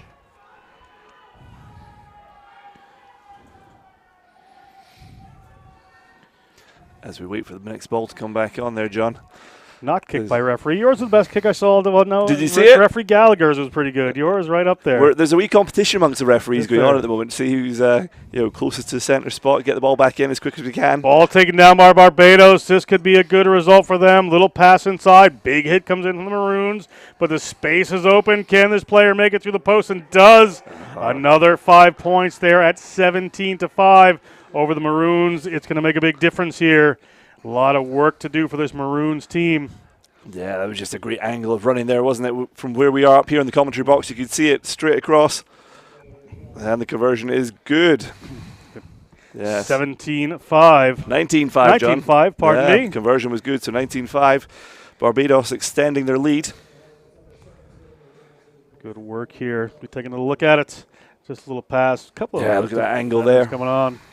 But a good try there. Can finally see that jersey number for Jaden Howell. Some of these jerseys beautiful, but a little tough to see the numbers for us up here. But we are underway again. DeMonte Noble on the field. Another change for the Maroons. DeMonte Noble, the USA Sevens player. He's not a bad player, is he, John? He's been handy. He's been about. Big run into contact there. They're going to get the ball to Noble. First touch of the game. Noble shows a couple people. Gets through that first defender, but has 2 or 3 pouring on him, trying to fight his way through, gets across the 40-meter line, draws in some defense. And penalty against Barbados. Player just did not release as they were going to the ground, so they want to go quickly with this one, and they do. Straight up the guts, little offload there. Can he get the ball away? Oh, ball unlucky. Knocked forward there, unlucky for the Maroons. Barbados will be their scrum. Good result. They'll want to take their time and just burn some clock here, Charles. Yeah, that was the right idea, wasn't it? Just to try and get that offload off the ground, but just unlucky. Just couldn't quite go to hand. Little knock on. Scrum down into Barbados. Joe Whipple, Barbados coach, will be happy with what's going on here so far. Yeah, he's an experienced coach. He's been around a wee while, hasn't he, John? He certainly has. Ball comes in here. Oh, ball straight back out the tunnel there. So we have to reset the scrum. Any time off the clock is good for this Bajan team right now.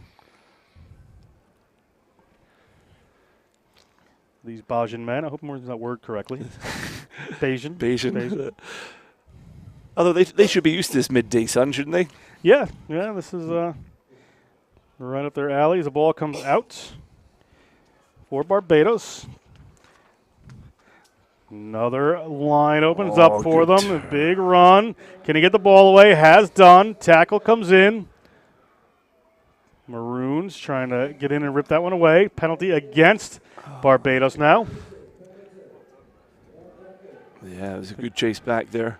And then Barbados just guilty of holding on at the breakdown. The first arriving player from the Maroons quite legitimately going in to have a go.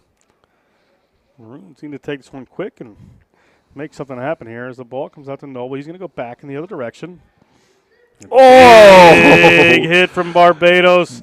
That's how you shut down an attack right there, and it comes back their way. Referee Gallagher says it's fine. Let's keep playing. Looking around the outside is Barbados. Barbados, is that corner going to close down? It has. Player into touch. Be a line out here for the Maroons.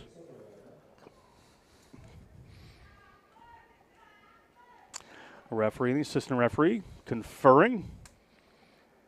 That was a great tackle at the midfield there. I could feel it up here. My ribs are wincing at the thought of it. Yeah, hands up, ribs exposed. Oh, that was a sore one. Ball up over the hands into Barbados' hands. They're in the try zone, and it is is that a try and a card here?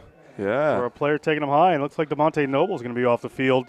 Another 5 points in Barbados. Starting to run away with this one, Charles. Yeah, Barbados have certainly stepped up in the second half. Yeah, looking good. Yeah, and as you say, that's DeMonte Noble coming off there, so he's got a wee 2-minute rest in the sin bin. That can't be 2 minutes left in the game, really. Yeah, that's it. Not get back on for much more. Wait for the Murph horn. Once we hear the Murph horn, we know that Half of the game is Mr. nearly over. Mr. Paul Murphy, he's doing a fantastic job down there. He's been down there all day in the sunshine, keeping an eye on the technical areas, doing the subs, on, off, everything. No, he's doing a good job as that man.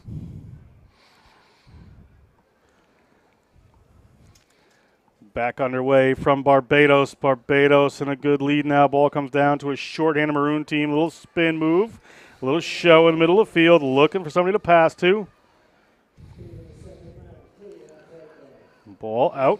Good pressure from Barbados. Barbados growing into this tournament just in the second game here, looking really strong. Penalty, not releasing against Barbados. So Maroons have an opportunity here. They move that one wide. Nice run up the middle of the field. Breaks the defensive line. Needs to get to the ground here. Set it an offsides line, pardon me.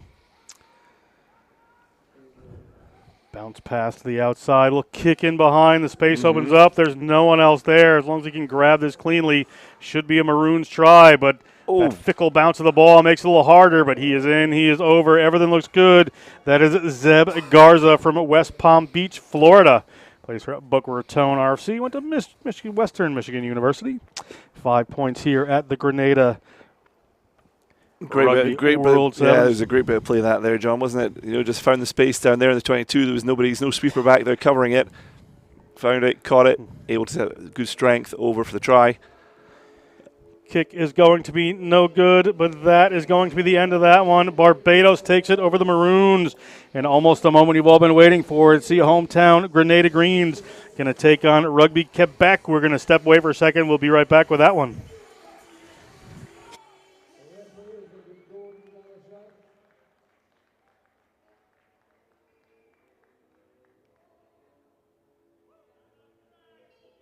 Oh, island in the sun. Look at how we've grown, how far we've run. 50 years we strong and more to come. More to come. More to come. We're going higher. 50 years we're blessed with forged in fire. Still reaching for more.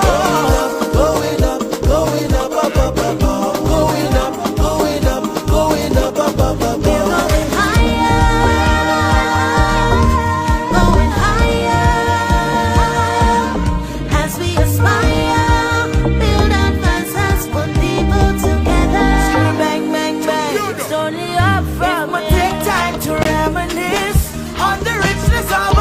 From the beginning.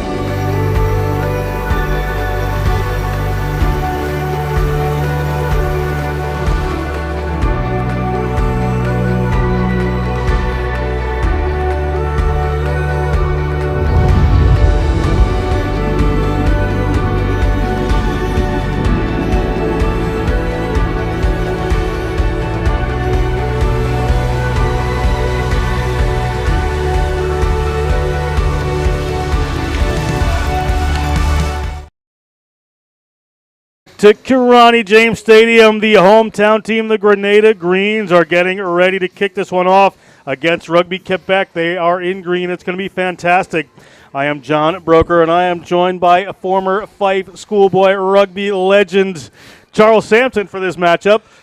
Great game coming our way. Charles. Here we go, John. This is what we've been looking forward to, seeing these Grenada Greens out there, isn't it? We've been here all week. They've had the build-up for it. Now's their chance. Players in the field and players on the bench really been working to build rugby here in Grenada. The Ministry of Sport and Culture taking it up as well, working into the schools, so we expect it to grow here. And Charles and I have traveled around this beautiful island nation. Everybody has to walk uphill all the time. There's a lot of hills in this place. Some natural athletes here. Some having to walk down the street. They get us started against Quebec. Quebec obviously in blue and white here. Rugby Quebec. Men's and women's side here at the tournament. A little switch back around. Grenada Greens. Missed that one. Big run coming from this Rugby Quebec team. That's Michael Leplan Pereira. He's got a chaser on, but he's able to touch that one down. Early 5 points here to Rugby Quebec. Just finds the outside around the Grenada Greens. Yeah, just the outside man on the Quebec side biting in there on the defence, which left a bit of space on the outside. Found easily by Quebec. And yeah, as you say, the first 5 points on the board with the conversion to come. Conversion is good. 7 points to 0. Good work there. We're at 7 points.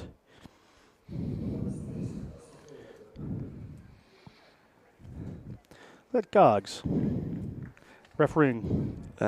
Yes, it is. Yeah, it's Gordon Galashan. It is. We got something just backwards, a little away. So Gordon Galashan, good friend of Charles here.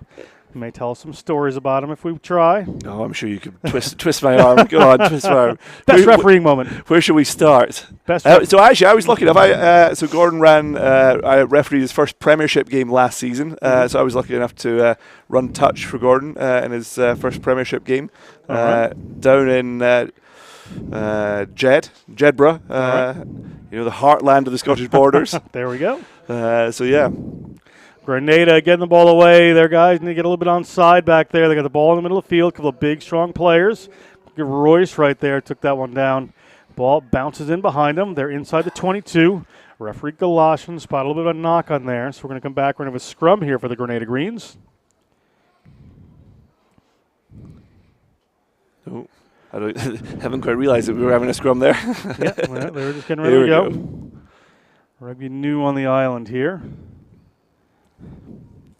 Some of the big boys in there. Yeah, I mean, they obviously, when we were here last year, that was their first year that they actually kind of had their team together, wasn't it? Yeah, this is the first year they're in competition. Yeah. Ball coming in here from the Grenada Greens. Shamar DeRoche puts that one in.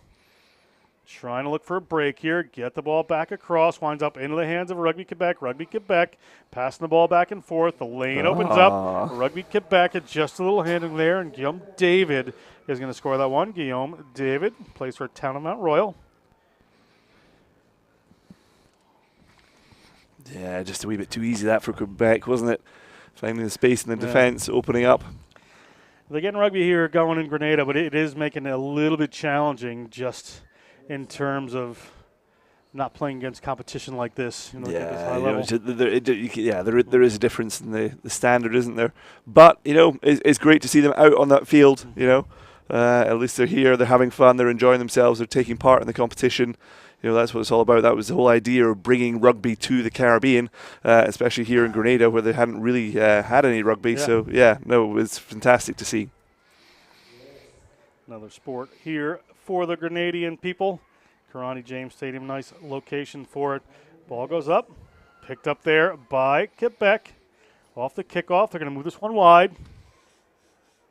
Just outpacing the defense a little bit. Good tackle from Grenada, but a little offload there, going to get around the outside. Yeah, it was just the offload on the ground there, wasn't it, from Bryce Reggie. Just the offload came in easy. Round the corner, another try.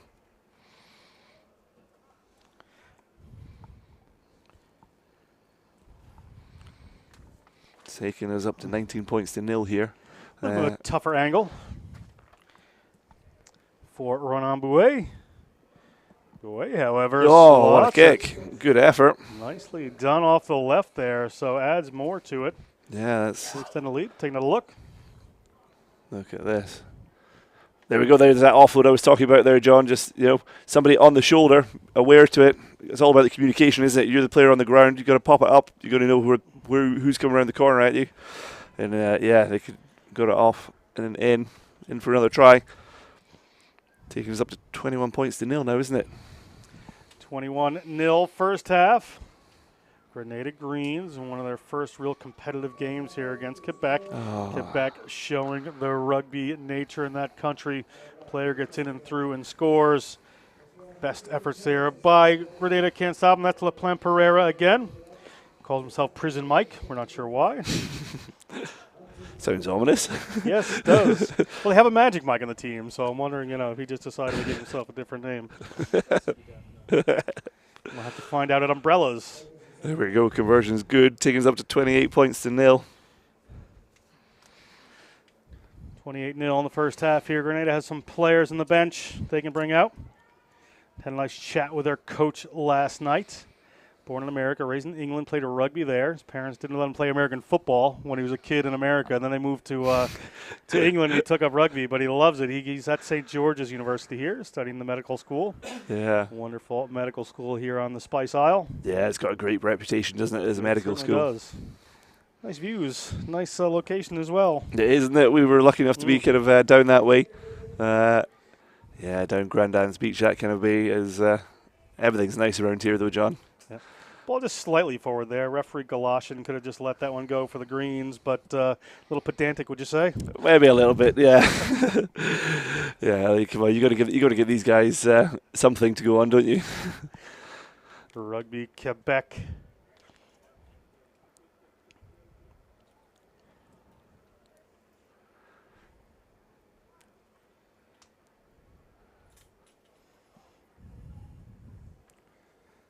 Yeah, they just need to keep working on the basic skills, don't they? Yeah, and if they're trying to start a couple more teams, they'll talk to Isaac Saavedra, who may come in the game. He'd be wearing number 5, and he is trying to expand the game into some more schools down here, get a couple different towns with teams that look more competitive rugby.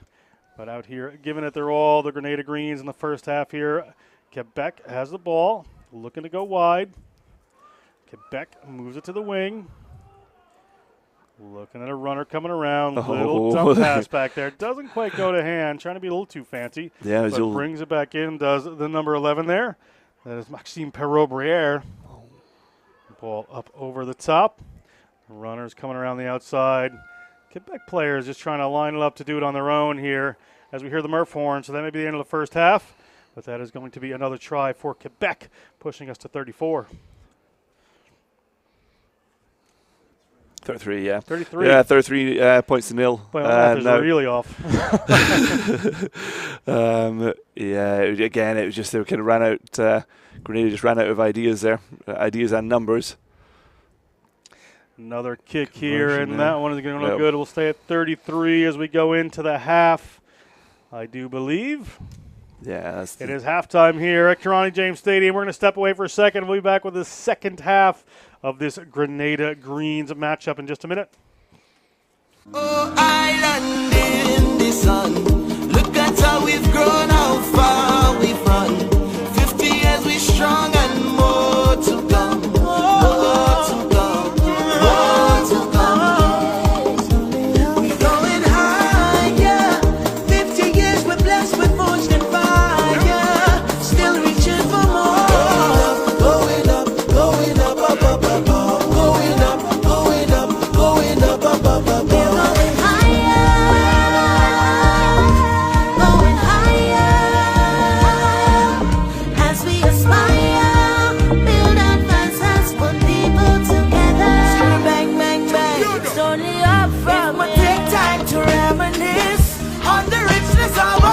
From the beginning.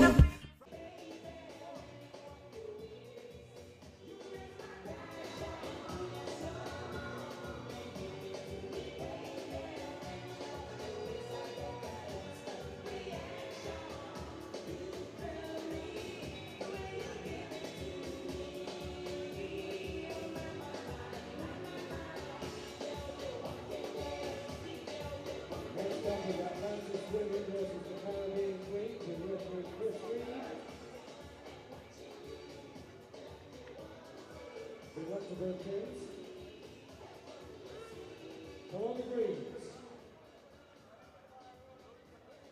Let's get a score.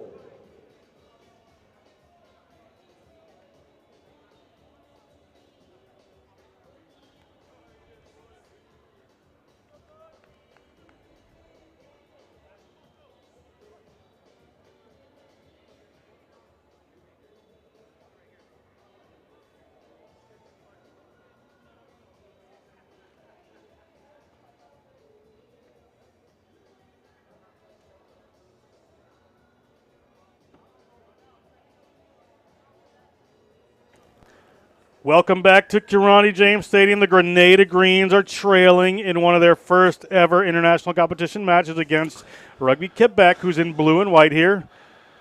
Gordon the Goat Racer Galoshin taking center stage here. as the referee whistles a penalty against Quebec. And it is going to be Gavin McLeavy back in here with me for this second half and the next few games. Yeah, just wanted to run up and down the stairs real quick, get the heart pumping a little bit, to get some fresh eyes on it. Nice to see Grenada out here. For anybody at Umbrellas tomorrow night, he looks just like he sounds. Gavin McLeavy will be there. Here we come at Rugby Quebec, looking for some runners around the outside. Good tackle, Grenada. Penalty against Quebec. Player not releasing.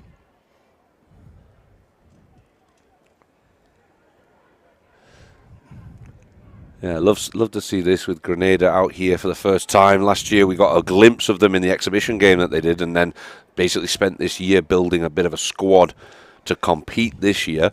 I'm sure in the future we'll see them at the Rugby Americas North tournaments and competing in those more serious competitions for Commonwealth Games, Olympic qualifiers, that kind of thing. Would love to see that. There's a few athletes out there amongst them, though. Very good athletes out here. They're working on the skills still a little bit, but another penalty against Quebec for high tackles. Referee Galashan spotting them here and wants Quebec to give way to this Grenada team just a bit. Bumped it. Was that the number 2 there, the young Royce Walker? We bumped into him this morning on the way and just picking up the ball there. He's about to walk 45 minutes up and down the hills to get to this stadium, so we picked him up and took him down the street. But hell of a boys coming right in here. Nigel Lane, 5'8", 280, co-captain of Grenada. Grenada on the move now. Players a little flat there. They get a little more distance. Here they come through the middle of the field. Good, powerful run by the Greens. Ball still there. A little bit bunched. An intercept by Quebec. Just sitting there a little telegraphed. So Simon Bizet is going to take that one in. Rugby Club Quebec player puts 5 points on the board here in the second half for Rugby Quebec. Yeah, made it look easy, didn't he? You can read what's happening with the less knowledgeable Greens players, but fair play to them out there and fighting the good fight. Quebec, vastly experienced team. There's a hell of a lot of really good players out there. Some of them still in university, McGill University, I know, good rugby. Yeah, good rugby there. University for sure, Sherbrooke as well. There's a few interesting team names for players out there.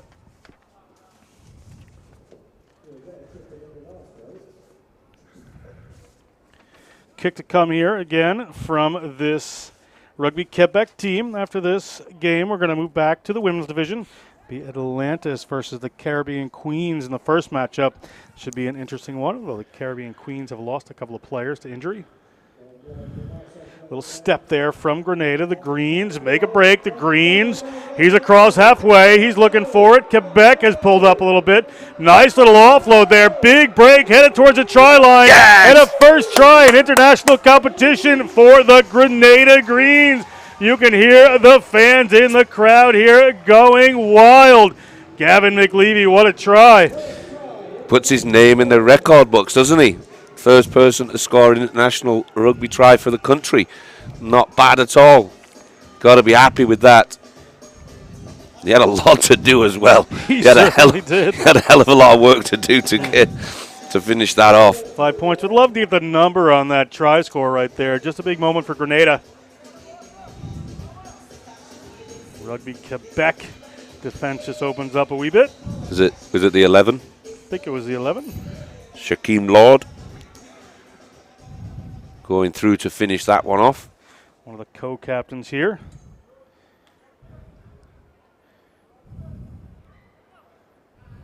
So Shaquem Lord putting his name in the history books for his country, scoring his first international rugby try. Grenada just making sure they have the right number of people on the field. They're going to kick this one off. Making a change is Isaac Saavedra. Oh, he's not coming to the game, actually. I thought he did. Never mind. Ball to Rugby Quebec.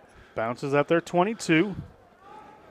Well, they've got some runners. A little pass there. Defense just bites in. Long run coming here. Cover defense. Coming across. Just misses that tackle. So Rugby Quebec through Elliot Descareaux from Quebec City. McGill University player is going to touch down as a Canadian U23, scoring a try in Grenada. Down at the Tropical Sevens down in Florida. Great competition, that one, and usually up in sort of Tampa area of Florida.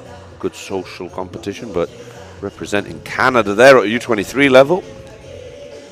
Solid player.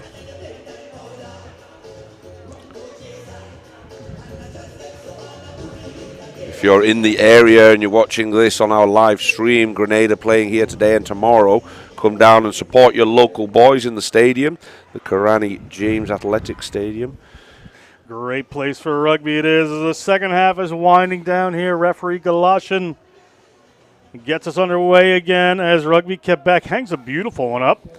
Gets knocked forward there by Rugby Quebec, but a referee is going to say that it's a free kick at midfield.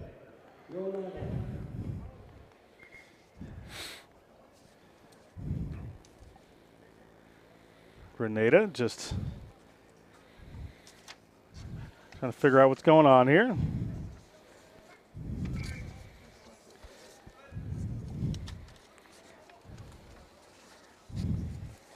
Isaac Saavedra will come out to get him started with a free kick here from halfway. Isaac Saavedra is going to just barrel straight into the Rugby Quebec defense. Ball comes squirting out the back into the hands. Nice little half break there. Big run right up the middle. Keeps his feet, but ripped away by Rugby Quebec. Good work around the breakdown. And that ball's going forward. Looks like we'll have a scrum here to the Grenada Greens right at halfway. Yeah, there's some good work coming from the Grenada team. They're happy to be here and be competing, and I think there's a mutual respect between the two teams now. I've seen a few little head nods from the Quebec players towards their counterparts, and definitely earning the respect of this Canadian squad. But as you said, Gab, give this team a little time, the Grenada Greens, and they're just going to continue to go from strength to strength. This is quite a team, quite a squad. I agree. I think they're going to do very well. Big hit in from Quebec that time. The referee's going to whistle it for a high tackle.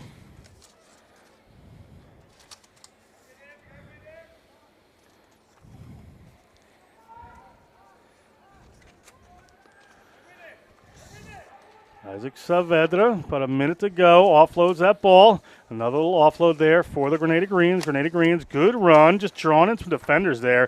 Good strength, but turned over to Quebec. Quebec pushes that ball away, but it rolls towards touch and rolls into touch. It's going to be a Greens line out. And I believe that is going to be the end of your match here. Grenada Greens fall to Rugby Quebec in a fantastic effort. See some of their players in the sideline. Just thrilled to be here playing the national competition at the Grenada Rugby World Sevens. We're going to step away for a second. My man Gavin McLeavy is going to jump back on play-by-play at Atlantis Women Caribbean Queens coming up in just a couple of minutes.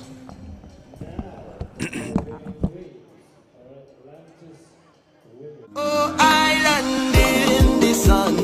Look at how we've grown, how far we've run. 50 years we're strong and more to come. More to come. More to come. We're going higher. 50 years we're blessed with forged and fire. Still reaching for more. Going up, going up, up, up, up, up. Going up, going up, going up, up, up, up, up.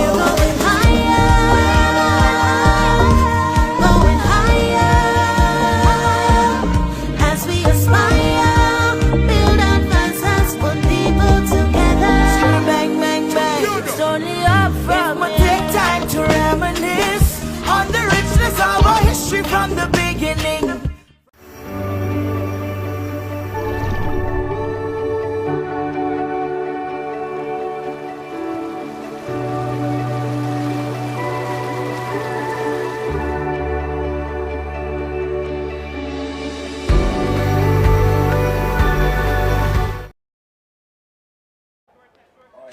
Welcome back, ladies and gentlemen. Gavin here on the call for this game between the Caribbean Queens on the left in yellow, and then Atlantis on the right. Both teams doing really well early in this competition.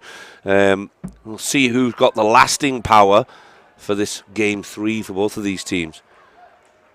Well taken from the Atlantis team. Caribbean Queens trying to stay organised defensively, sliding. They recognise that this Atlantis team is going to be strong. Good structure, passing well, defence is great. I haven't seen any weaknesses in their armoury so far. Dropped ball there on that top side though.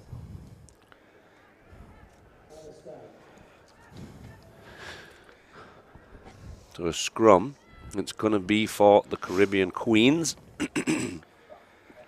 Caribbean Queens, yeah, like I said, a couple of players may be down with injuries, so they're interesting. No Mary Roberts here. Yep, I see that.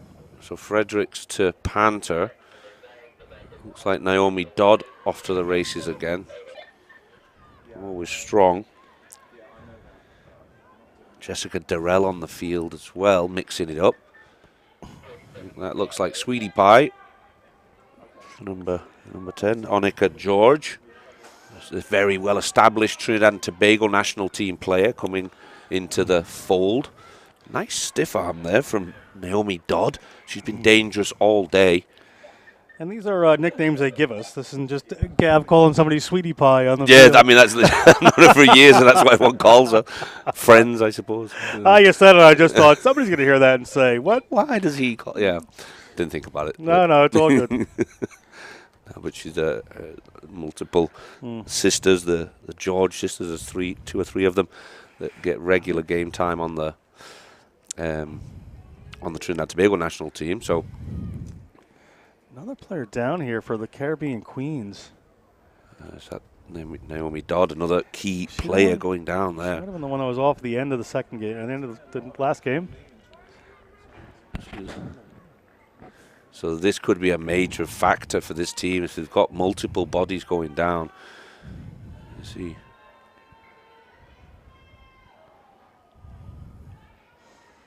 Depleted numbers is never good in your first day. No, it certainly isn't. Maybe they'll move some things around. Well, they do have a pretty solid bench. I'm looking down there. Veronica Blair's not even on the field. You're just seeing now Makiba Alcide going on. She's a very strong player from St. Lucia, I believe. There she is with ball in hand. She's very strong. You can see there, powerful player and no slouch. She's fast pantering at scrum half. Big contact there. Atlantis really having to work hard to stifle this defense, but they come away with it. There's a bit of space there. Goes straight to contact at the 22 now. And Atlantis with ball in hand. Great work on the inside. Can she be chased down? There was an arm over the shoulder, and the referee saw that. Nice little pop pass. A step to the outside, and I don't think anyone's going to catch her. Can't see the number on that one. I'm going to go with Seneca Friend. I believe it's Seneca Friend. Absolutely. Good work, Seneca Friend. I should be looking at the TV screen. It's probably close. I was trying to get it from there. I'll try to get them from you as I can, and I'll pick up the replays off the screen as they come. I'll let you know. The Roman numerals on the back of that multicoloured pastel shirt is not doing my eyes any good, but very stylish nonetheless. Was that one good? No good on that one. 5-0. So Atlantis break the deadlock and get 5 points up on this Carib Queens team that's maybe... You see just a big break here from Seneca Friend. Seneca Friend just pins her ears back. One player coming on. Just can't get it done. And Seneca Friend in the try zone. Good work there for Atlantis, really continuing to show their strengths. Jessica Durrell not quite getting there quick enough, but I'm sure she'll come back with a vengeance. Kicking lefty this time. Oh, that's not going to go far enough. Not what you want. It's going to come back to the 50-meter line there. The coach killer, Coach Pudge, coach for the men's team today for Atlantis, calls it that. Put yourself under pressure after a great try. Give the Caribbean Queens an opportunity here. Referee Chris Reedy, former Royal Marine. Chris Reed, let's call him Reedy. Referee the Chinese national team. And was a commando. Yep, he's been through some stuff, I'm sure. Lovely fellow, good guy. I'm sure I'll catch him catch up with him at some point this weekend.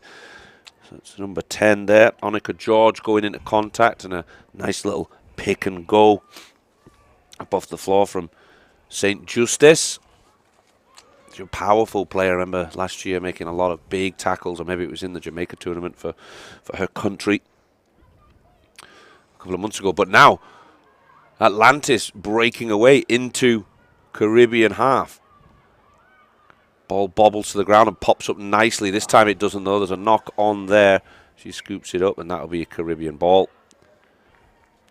Atlantis there, unlucky not to gather that one in because there was space down this near side. Oh, they were looking at that speed right there, Gav. They were looking at that space. They had the runner they wanted out there. They had it isolated, and the ball just didn't quite go to hand at that one. So they're going to have to come back and deal with a scrum from this Caribbean Queens team. But I think they really know that there's spaces around the outside for them in this game with a little change in personnel from the Queens. Expecting big things from this scrum. Powerful on the Caribbean Queens side. And just holds it well. Fredericks gets up. Pantor comes back the same way. Gets forced out, so gets forced out on this near side, much to the delight of the Atlantis team. Yeah, Atlantis here will have the opportunity to line out. This is good spacing for them. Need to take this one down cleanly. Once they do, they've got some good options out wide. Atlantis aggressive going forward. A dummy run there. Now there's a 2v1. What can they do with it? She's gone around the outside. And I believe once again, that's Seneca Friend. Is she going to get the second for herself and second for her team? Yes, she does. Good try again. Atlantis finding some chinks in the armor of this Caribbean Queens team. Yeah, they certainly are here. They're just finding that space out wide. Changes coming in from the Caribbean Queens right now. Jerry Davis and Wayne Pantor trying to do the best they can. But Seneca Friend just get that ball on the outside. They had a dummy runner coming in. Really made all the difference. So I think that's Kathleen Stevens getting out onto the field.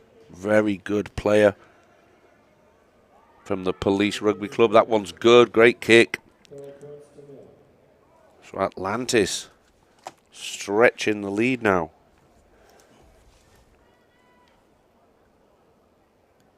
Caribbean Queens are going to have to get back into this soon. Kathleen Stevens is one of those players that can change a game. Fredericks looks a little tired down there. There's a great shot of the runaway train. She stopped up there. I mean, she put herself at a little risk at the end where she could have just gone right in. Maybe we're looking to try and get further in to make the kick easier, but unsuccessful. Smart there from the Atlantis player. Just leave the ball on the floor. Work on getting back 10 yards. Fredericks there looking to figure out which side to go, and Alcide's not a bad option because she'll run straight if nothing else. You're always going to get a straight run from her. George looking to distribute. Like Viola Jack out there. Second distributor. Oh, the ball didn't really stayed in. That's the half or the game? Half. That's the half. God, I thought it was quicker than expected. So Caribbean Queens struggling right now, 12-0 down against a very comfortable looking Atlantis team. We're going to be back in just a few moments for the second half of this game. Stick with us, guys.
Second half then.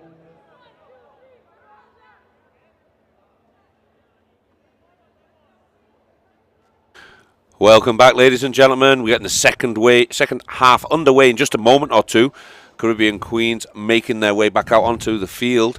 Atlantis waiting, ready to finish them off. The Caribbean Queens might have something to answer back here, though, because they've got a bit of strength in depth. They have got a couple of injuries early in this tournament.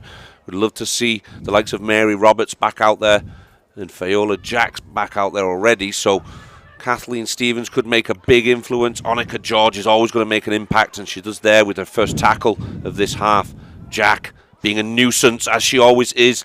Very experienced player now. Spent a bit of time with the Rhinos Rugby over in California, getting some development there. But Atlantis ultimately are coming away with it. And the kick ahead, little chip through, that was wonderful stuff. Does it bounce up nicely for her? She had to work down to it. She comes away with the ball well. Manages to get back to her feet completely legally. Ball's protected well. And Atlantis come away with it, organised. Tries to step around the corner. Is wrapped up by Panther. Gets the ball away. Now they've got a 2-on-1, but she steps through on her own.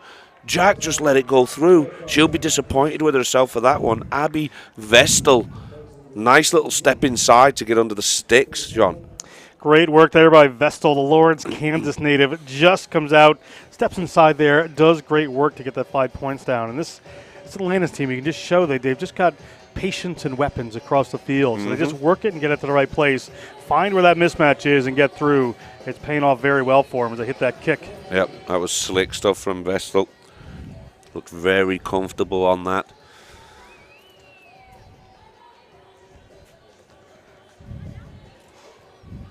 And was the kick good? I didn't catch that.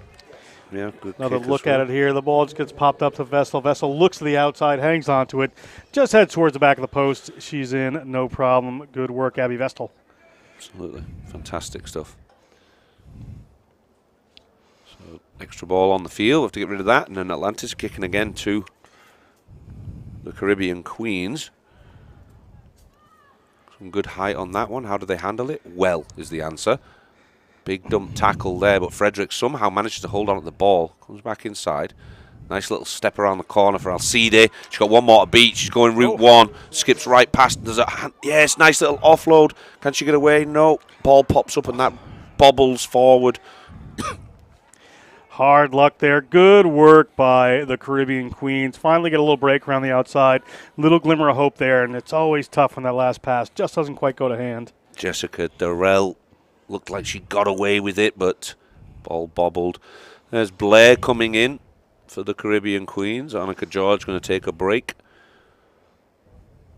Blair, an impact player, certainly. One of the members of the Jamaican national team. It's been phenomenal the last couple of years for that team, getting into all kinds of competitions and Olympic qualifying stages. Really doing some good stuff in the Caribbean for raising the bar, so to speak. Atlantis now looping around, stepped inside. There was space on the outside, but good pressure from the Caribbean.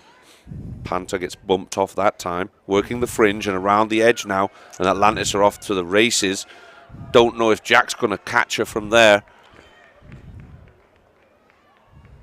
That's number 15, Ricarda Henning. Dotting that one down for Atlantis, and they really are stretching it. University of Vienna student. Great rugby player. Austrian national team. Played for the Serengeti Elephants in South Africa last year. At the tens competition, I presume. Is that what that was? Or was it sevens? Can't remember off the top of my head, and it's not on my piece of paper. So I remember. Yeah, I remember that competition. There was a Serengeti Elephants there. They get involved in the tens as well. No good on this kick though. Said she started learning French because of Antoine Dupont.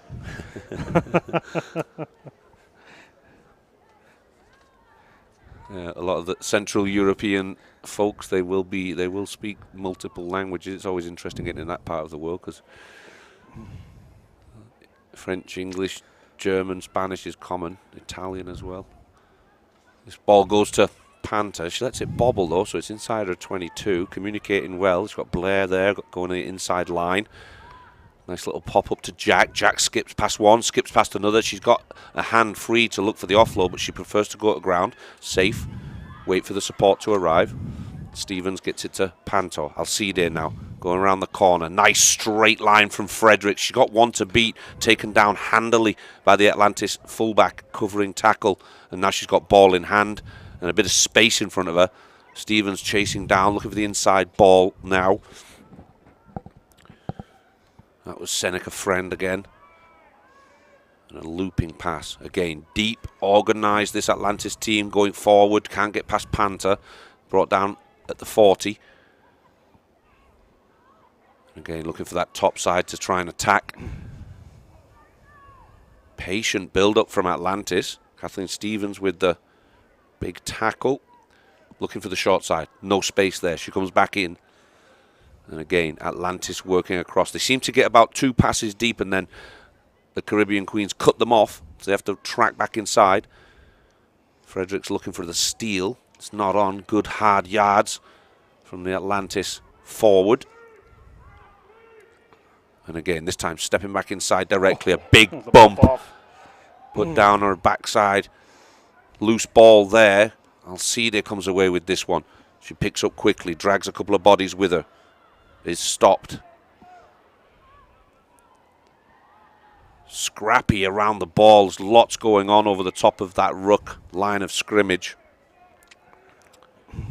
Coming in from the side, says the referee. Referee Reed spots it in from the side. Jack's gone quickly. She's taken 10 yards. Blair now, can she get around the outside? That's what she's looking for. Smart covering, but she's not managed to get away. Yes, she has. Yes, she has. She's gone. Blair getting this Caribbean team back in the game. Smart play from Atlantis defensively, really working hard, just showing that depth. Thought they were going to catch her, but Blair's got too much pace, John. Blair, just her awareness and speed and agility is just tremendous. She knows where the defenders are. She knows where the space is in the field. She knows how to get around the outside. Just does a tremendous job of putting all those things together to make them happen. Yep. Really great to see. All started with that ugly ruck, a couple of ugly rucks over here, just slowing the ball down. Jack going on a quick tap and go. And Blair finishing it off. I don't know if that kick was good. It was really close, but the flag stayed down. No good for Panther, so they'll stay at 5 points for the Carib Queens. But Atlantis dominant so far. I've got 24-5. And Queens are wanting to go quickly. I don't think Atlantis are ready. Panther's gone and kicked a bit of space there, but they've kicked right at the 2-time try scorer, Friend. She's looking to come across and a good step inside one more time. There's Friend there, takes it all the way, goes down heavy, but supported well. Frederick steals that ball, but nope, she came in from the side. Yeah, referee Reed right in the spot there, able to see that one player just coming in from the side illegally around that breakdown. That's going to happen.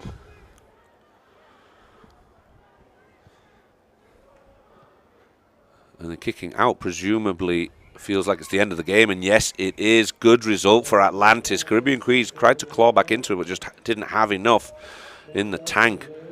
Great game, Atlantis, winning that one. 24-5. Don't go anywhere, ladies and gentlemen. We've got more rugby coming. Just give us a minute. The red shirts are coming onto the field for the next game. Stick around.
Welcome back, ladies and gentlemen. Gavin McLeavy on the play-by-play for this one. This one's really simple, ladies and gentlemen. Red shirts against Les Bleues. Okay, red in red, blue in blue. We are just waiting for a ball to come on. Chantel John will be the referee for this one in the middle of the park. St. Lucia player and referee, so St. Lucia not represented fully here, so she'll be refereeing rather than playing. It's always a coin toss whether Chantel's going to be managing a game or playing in one. A great rugby enthusiast. So it's going to be Les Bleues, the team from Canada, to kick us off. This will be an interesting one against the Red Shirts. Could be quite evenly matched, potentially. The Red Shirts team's been very organised and diligent about their work. Les Bleues have been phenomenal so far today. We'll see where it goes. But going around that top side and making some good yards, dragging bodies with her, making it an outside of her 22. Scrappy over the ball for the ruck. And Les Bleues will come away with that and a quick tap. Verchet, I think, coming away with that one. Frédéric Rajoté, excuse me. I'm going to have to work on my French pronunciation. My apologies, everybody in French Canada. I'll try and get these names right. If I don't, my apologies is all I can give. But a good spot for Reds here. Middle of the park for the scrum. Split attack. You can see Les Bleues defenders. Les Bleus. I got to get my corrected French much I'm back better. to help you out there. I got a little nibble of some food there. Took a break, but back on to correct your French. Thank you, mate. Yep, red shirts with ball at halfway, making good yards. Stopped the knock on there by just kicking ahead instead. Don't know if it was the best idea. Les Bleus is really working hard. There's a high tackle there, maybe a pull of the hair, and she goes quickly again. Les Bleus working to this top side. They've got the overlap. A looping pass causes some problems. That could have been a rib breaker. And ball comes back for a forward pass. So Reds will get another opportunity of scrum on the halfway line in that 15 channel, as you can see. Makes things a bit more clear. Even so far, opportunity here for the red shirts. The 50-meter line, so half the field to go. And a big push, Scrappy in that scrum there. Real battle going on amongst the forwards, trying to get some dominance. There's not a lot. The grass looks great, but underneath it, it's very sandy. So there's not a lot of purchase sometimes. So referee John will just move them to a better bit of grass, because they can lose the footing in the pressure of these scrums. Even though it's sevens, there's not a lot of people. It's not that you're 15-a-side game with a massive amount of pressure on the grass, but still strong athletes pushing. Looking for a bit of space there, and she's found it. Now can she get that breakaway speed? Good covering tackle from the Les Bleues. Red Shirts shrugs off a couple of players and manages to get towards the 22. The cavalry arrives, cleans that one up. And again, working well. They've got numbers here. Nice little step, but a big crunching tackle. You can see the red shirts in their third game here really starting to play more as a team. You know, they're starting to come together. The Les Bleues team would know each other a lot better. They didn't play together for years.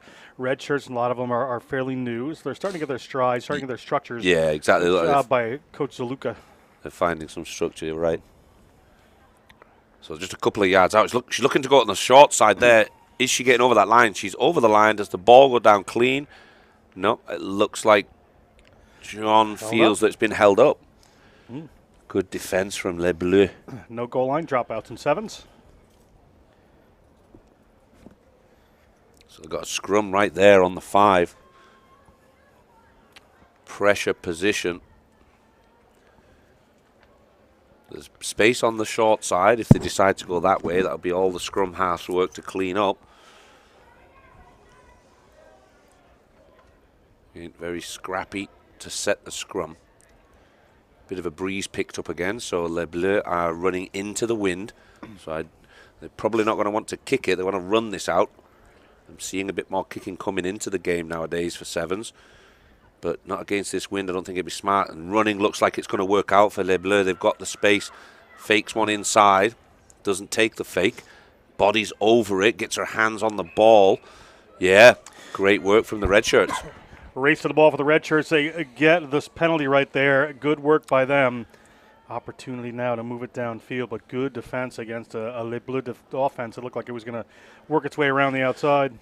Josephine Assumang was the one getting her hands on the ball there, the number 5 walking away from screen. And yeah, phenomenal work. Les Bleues did well to get where they did, to be fair. I had my money on the outside, but red shirts covered across well. They got the line out now. In a good spot. Underarm throw, and nice off the top there. Good distribution from Camille White. Good pressure from Les Bleues. Over the ball again. Comes loose, squirts out the side. The red shirt's working hard to try and clean out that ruck, but she's held onto the ball, and Les Bleues go very quickly. It was Les Bleues' turn. Les Bleues' turn that time. They're going to knock that one on, Gav. But, you know, those turnovers right there and turnover penalties just really can change a game. And Les Bleues went to have a run, but just didn't work out in the end. Some two pretty evenly matched teams. It's really tight so far.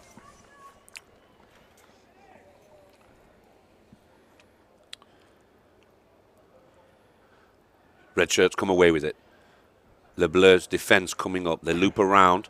Does she manage to step? No. Good tackle and manages an offload there. Comes around the corner well. Is that Camille White? And again, she runs hard. No playing around with that one. Running sideways now, red shirts. Looking for the offload. Needs to go to ground and recycle this. And she does go back the way you came. Little stutter step. Looking for the offload again. Always trying to get the hands free. Here's Camille White. That's a dangerous pass. Loose ball there from Christina Sargent. But somehow red shirts come away with it. Looking to get around the corner. They've got to go back inside again. She's a little bit isolated, but she's kept on her feet and kept moving. Stole 10 yards there. She had no right to take that. Excellent work. Another looping pass. Camille White's cleaning that one up. Took her a while. And again, the step, the stiff arm, the offload. Phenomenal work. A little bit high on the tackle. Some of these Les Bleues players. Red shirts finally dragged down. Surely a penalty. Oh, knock on. That was a knock on. The Murph horn went. Murph horn's gone. So that's half time and a frantic and scrappy first half. Red shirts over Les Bleues. What's the score on this one at the moment? Just 5-0, I think it was, right? Just one try. So 5-0 currently. We're going to be back in just a few moments, guys.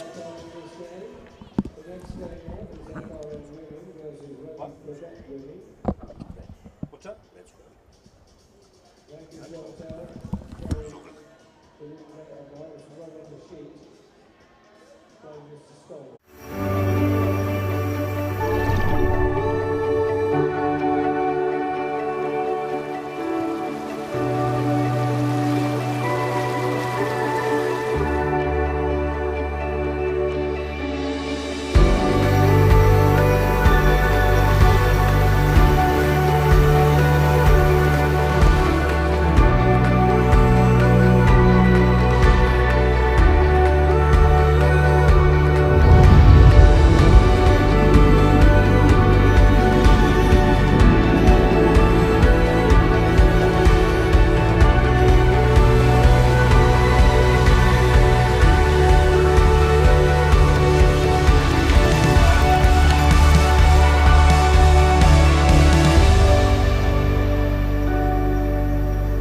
you. Second half of that.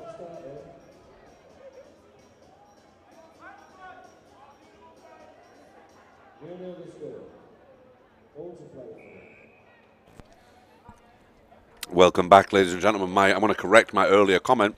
It's not 5-0, it's 0-0. It's been tighter than I thought. The try that I thought had been scored was held up, which was true now that I think about it. So 0-0 currently. Red shirts on the right. The name of the team is Red Shirts, so nice and easy for us. Les Bleues in the blue shirts at the halfway win ball in hand right now.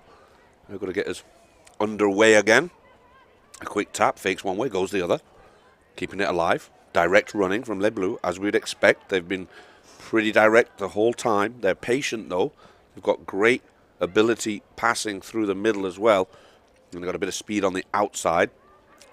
Steps out there, though. She's going to be disappointed with that one. Hard luck there. Just steps in a touch on the outside, Gav. Thought she was away. Thought she was clear. Just mistook the line for a line a little further out there. The track. Thought she had more room. But good for the red shirts here. One of these teams is going to have to break this deadlock. That has to be kind of the halftime conversation, right? Yep. Yeah, they've got to come out with a bit of different energy. They were both very scrappy, just trying to find margins. They're very evenly matched is the thing, so there's a lot of that going on where they're trying to stay on their feet, look for the offload, and it gets scrappy over the ball. So nobody's getting clean ball out the back of each ruck because they're competing for everything. High contact there. AR signals to the referee that there was a shoulder to face maybe. Nothing too... Another big hit in from the red shirts right there. Right on the edge of the laws. Yeah, both AR and referee saw that one. They were both right on top of it, but seem happy enough just to give the penalty. Free kick goes out about the 22. So advancing yards, Les Bleues. Smart play by Les Bleues. Just get the ball, take it into a set piece here. They'll have some moves to work off of the line out here, and this could be their opportunity to put the first 5 on the board of this game because it has been a tight and evenly matched one. Rosalind Okpara coming on, along with, can't see the number on the back of the other shirt though, could be Boucher for red shirts coming on. Maybe a key moment in this game. Les Bleues up high, gets a hand on it, bounces kindly for them. Now they're under pressure though, red shirts advancing defensively. There was a knock on there.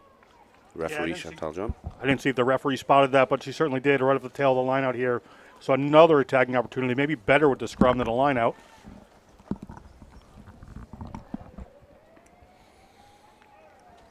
And another switch out. This time for Les Bleues. That's Fuwamba getting into the scrum, and Les Bleues come away with it. Again, good hands, fired that ball, handed off a couple, manages to keep hold of the ball well. Red shirts were trying to get hands on it. They've gone to the short side. They've got 4 players in that 15 channel. Goes heavy to ground, short side again. Got an extra player in the 5-yard channel, but steps inside, smart. Drives forward, steals another couple of yards. Les Bleues looking to work to the top side. Had to step inside from the advancing red shirts, but there's a bit of space here. Cover defense again for the red shirts. Just 5 yards out now. They're making some great yardage. Les Bleues working to the middle again. Fuwamba tries to go direct and is stopped in her tracks. High tackle though. They go quickly. Behind the referee's foot, an amazing tackle. That was the only thing she could have done, and she managed to do it. But they do get over. They come around the corner. Les Bleues get on the board. That's the number 6, Kathleen Keller, getting around the corner for the 5 points. Kathleen Keller, well-deserved for no other reason than she was the person communicating. It was all the team and player and jersey information for Les Bleues. Well-deserved dive over in the corner there, but not without doing a lot of work against the red shirts. That was a good period of defense from that red shirts team right there. Eventually they broke, but Les Bleues had to work very hard for it. Yeah, no, impressive stuff from both teams here. Really quite evenly matched. He squeezed that one over. It's the number 25, Erica Scott, is it? Or 26, maybe. Kathleen Lebrasseur. Squeezed one over with the drop kick. So that takes her to 7 for Les Bleues. the back of there, 20. Yeah, Megan Allard. My apologies, Megan Allard, number 20. Rough to see those numbers on the light blue shirts. Going all the way down from Canada. And she'll be kicking off here. Goes deep that time. Bounces awkwardly. Manchester Red Shirts managed to keep it in. And Le Bleues scoop it up. Yeah, maybe to their peril. And there's now Red Shirts with the ball in hand. Plenty of support there. And another loose ball. That's what I'm talking about. This scrappy stuff around the edge of the ruck is really making the game interesting as it bobbles out the back. And it's such fine margins with these two teams around the ruck that's where it's going to be won and lost today, I think. Yeah, it certainly is. But Red Shirts now way down on their own end. They have a scrum. So they've got a long way to go. They get some speedsters to the outside, try to find some room down here.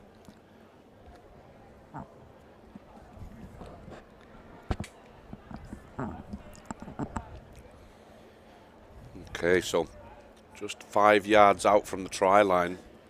Red Shirts are under a little bit of pressure. They managed to run it out. Sorry, Le Bleues ran it out from a similar position in the first half. And again, that wind is still picking up, so there's not really an option to kick. A reset of the scrum.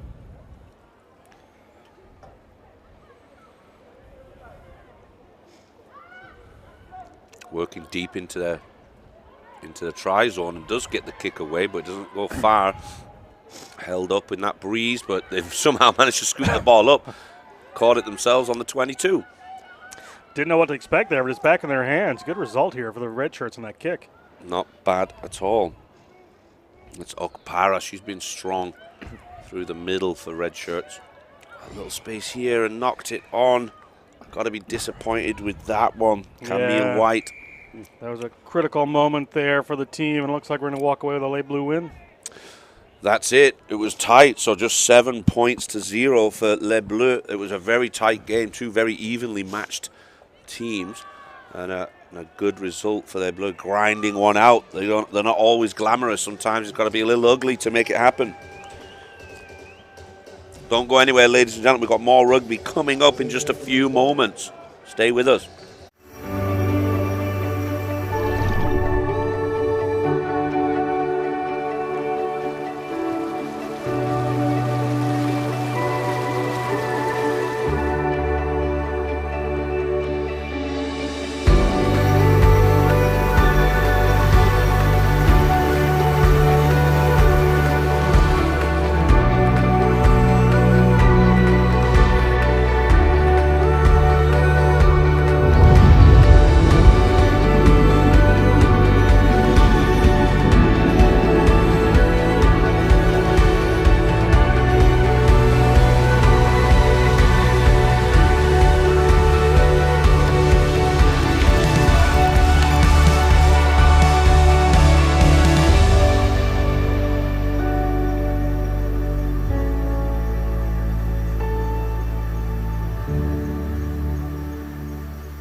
Really good,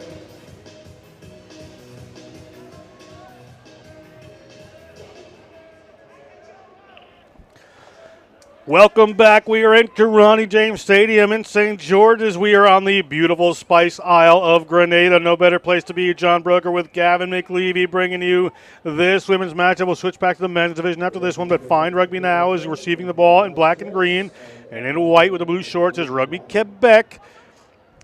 Les Bleues just overtook the red shirts in the last game.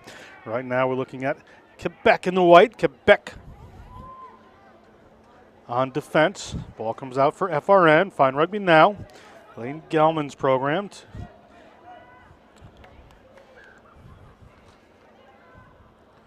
Tamara Taylor coaching right now. Legendary English player. Rugby World Cup winner. And then one goes to Medulla. Medulla is taken out. The Uganda Sevens captain goes into touch. We'll have a first line out here. It's going to be for Quebec.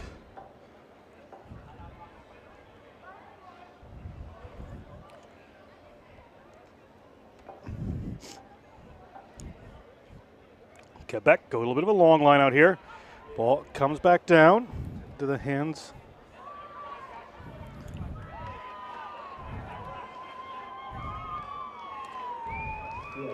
One of their players gets moved out there. Sorry, just had the wrong line up in my hand. I had the Rugby Quebec men and quickly realized that was not that player's name.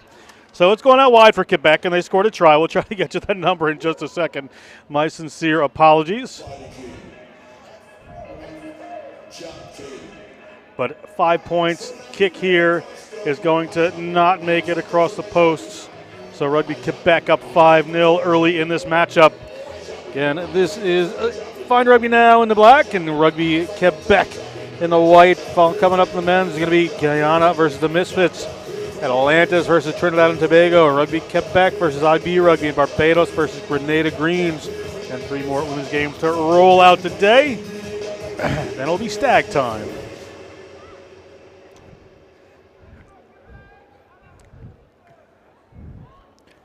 Long ball. Medulla fields it.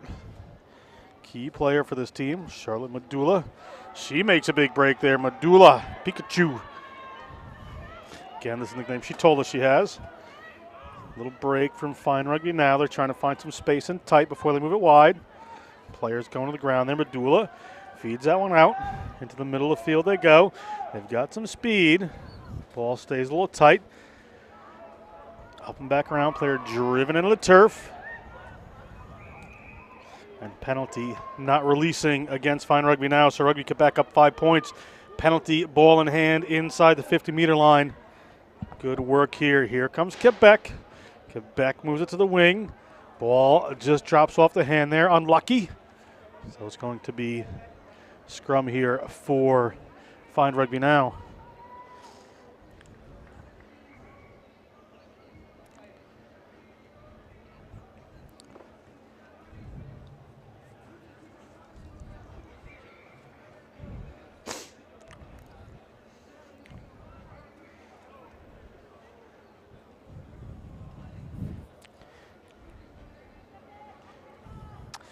Referee Kanisha Vincent getting us going with this one again from Trinidad and Tobago.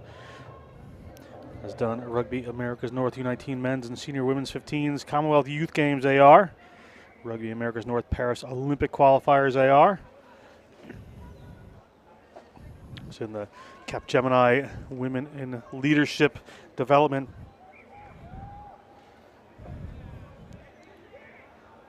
Going to set this one down again.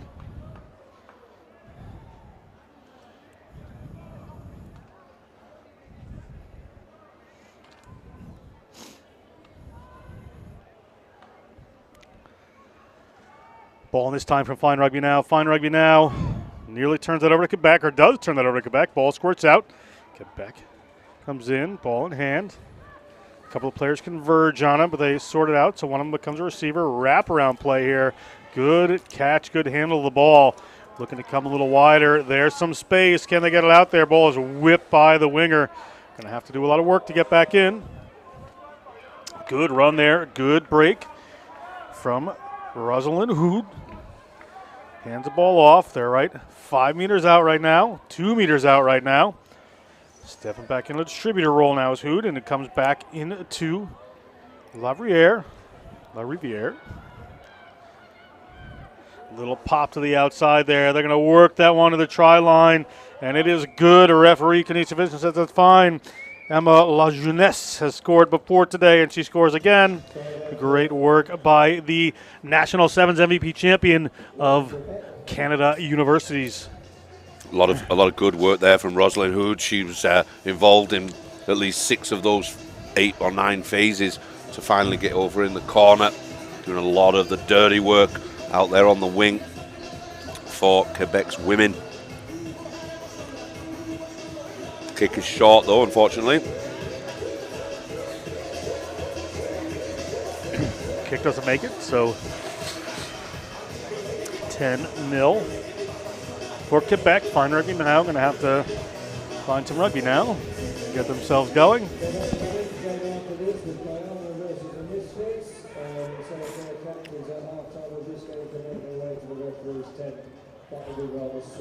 Alexia Vitti to get them back underway. And we are back underway. Madula keeps returning, keeps catching these kicks. She's always in the right place at the right time. She makes a nice break. Gets up, gets the ball back in hand. Referee Vincent fine with that as she is in the right spot. Excuse me. Looking to come to the wing is fine rugby now, but it closes down on him a little bit. And Quebec in over that ball, trying to rip it away and have done. Good work there, Quebec. That's Gallarneau, the number 2, rocks from Montreal.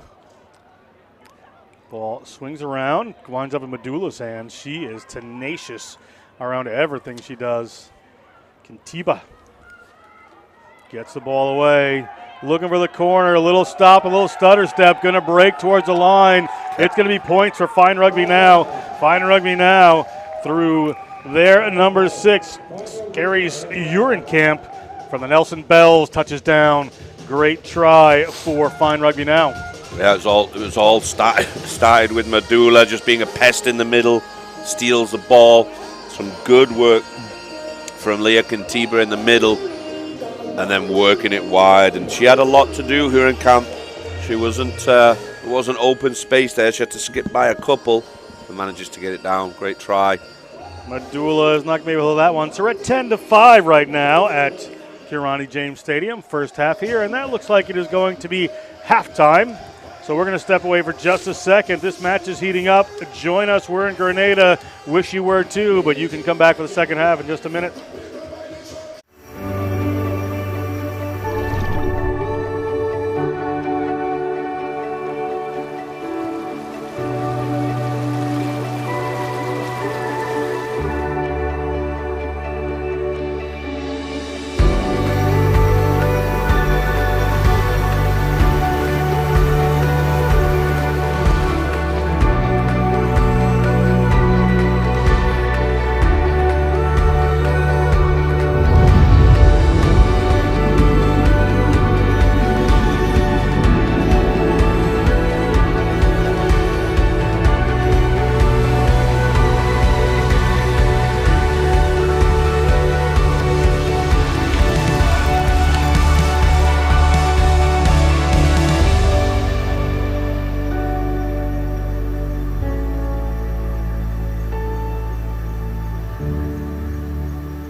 Welcome back. It is a tight one. It was 10-0. At the very end, it became 10-5, and it is the Grenada Greens have Grenada Greens. Fine Rugby now wearing similar looking uniforms to the local team is going to kick this one off, and they have 5. Rugby Quebec has 10, so a lot in it here. Kanisha Vincent, great referee from Trinidad and Tobago to get us started. Madula, Uganda Sevens captain, gets us underway. Ball in the hand of Rugby Quebec. Referee brings it back, however. I think we're going to re-kick. Was it offside, or she just kicked before the whistle? Maybe kicked before the whistle there. That's what would make sense to me, to be honest. Racking my rugby brain. We'll do a little longer one this time. Hangs off the bounce. Nice kick, but around the corner. Looking to get by, but cannot. Ball into touch. It's going to be a line out here for Fine Rugby now at the 40-meter line. Opportunity for them to get this one a little tighter if they can, but referee Vincent is going to say, no, we need an actual line out here. Enough things happened. Yep. Good cover tackle there from Contiba. The Quebec wingers are elusive, so you've got to really put pressure on them, force them to make a decision early. Finding now some speed out here. We'll see if they can move it out.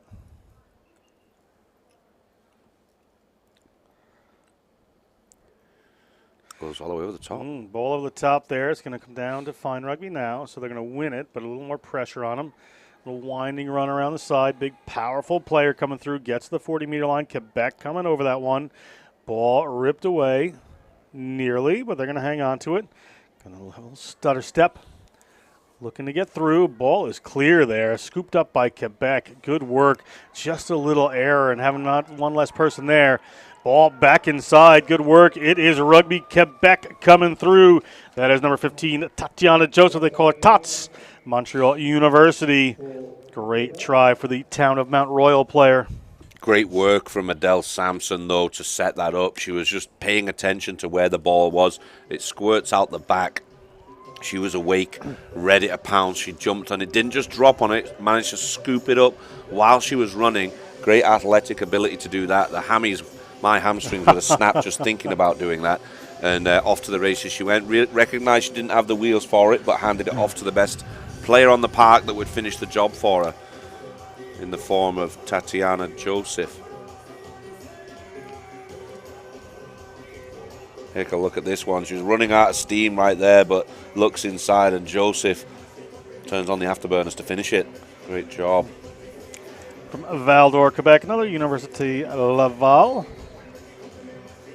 Oh, sorry, looking at the wrong person. Montreal University. Player just getting looked at here for Fine Rugby now. A little bit of cramp or something down on the field.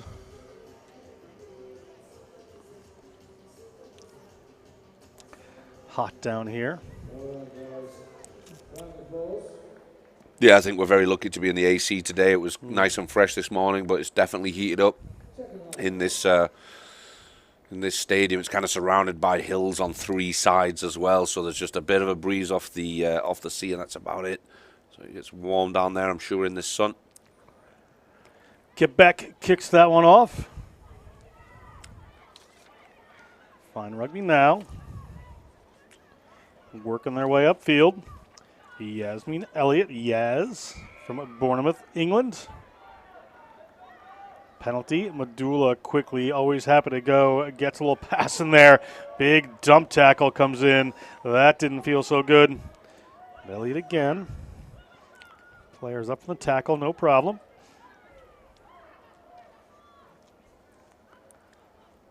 Ball coming across.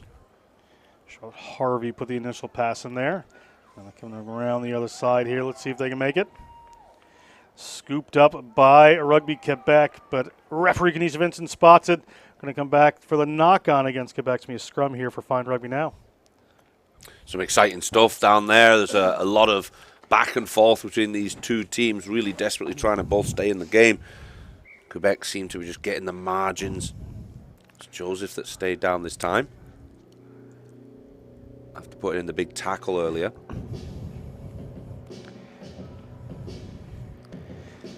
Well, stadium music comes up as they're taking a look at Tatiana Joseph.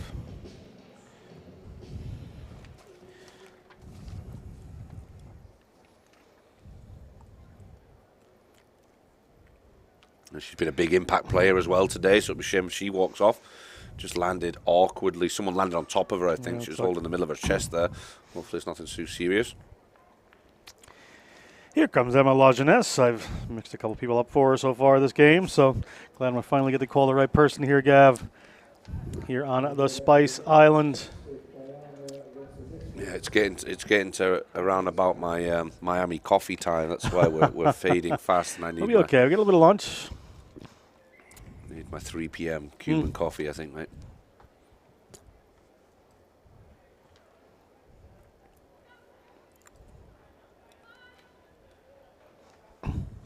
There's a head pops out of the scrum there. Free kick here for the Quebec team. Going to have to take it from the marks. Going to give Fine Rugby now a chance to get back 10, which they are not. There you go. Referee Kenesha Vincent says, ladies, you're going to move back just a bit. Here comes Rugby Quebec. Rugby Quebec, little no-look pass there. Player comes in, puts it over, and La Jeunesse goes over, but is it a try? Gallagher and Kenesha Vincent agree. Yeah. Knock on, so a scrum for Fine Rugby now. Still in it. Dropped it there just at the death. Last moment, couldn't quite hang on to it. They do get a scrum right there. Not the greatest of positions for Fine Rugby now. Nobody wants to be in this position trying to do a scrum. You're already sitting inside your try zone. The pressure's going to come quickly. Ball coming across for Rugby Quebec. Rugby Quebec, it is stag time. Try awarded to, another knock on here. We're just seeing an awful lot of this. Yeah, she dropped it just at the death. She put the ball down before the line. Was going to ground a little bit earlier than she expected because of a tackle.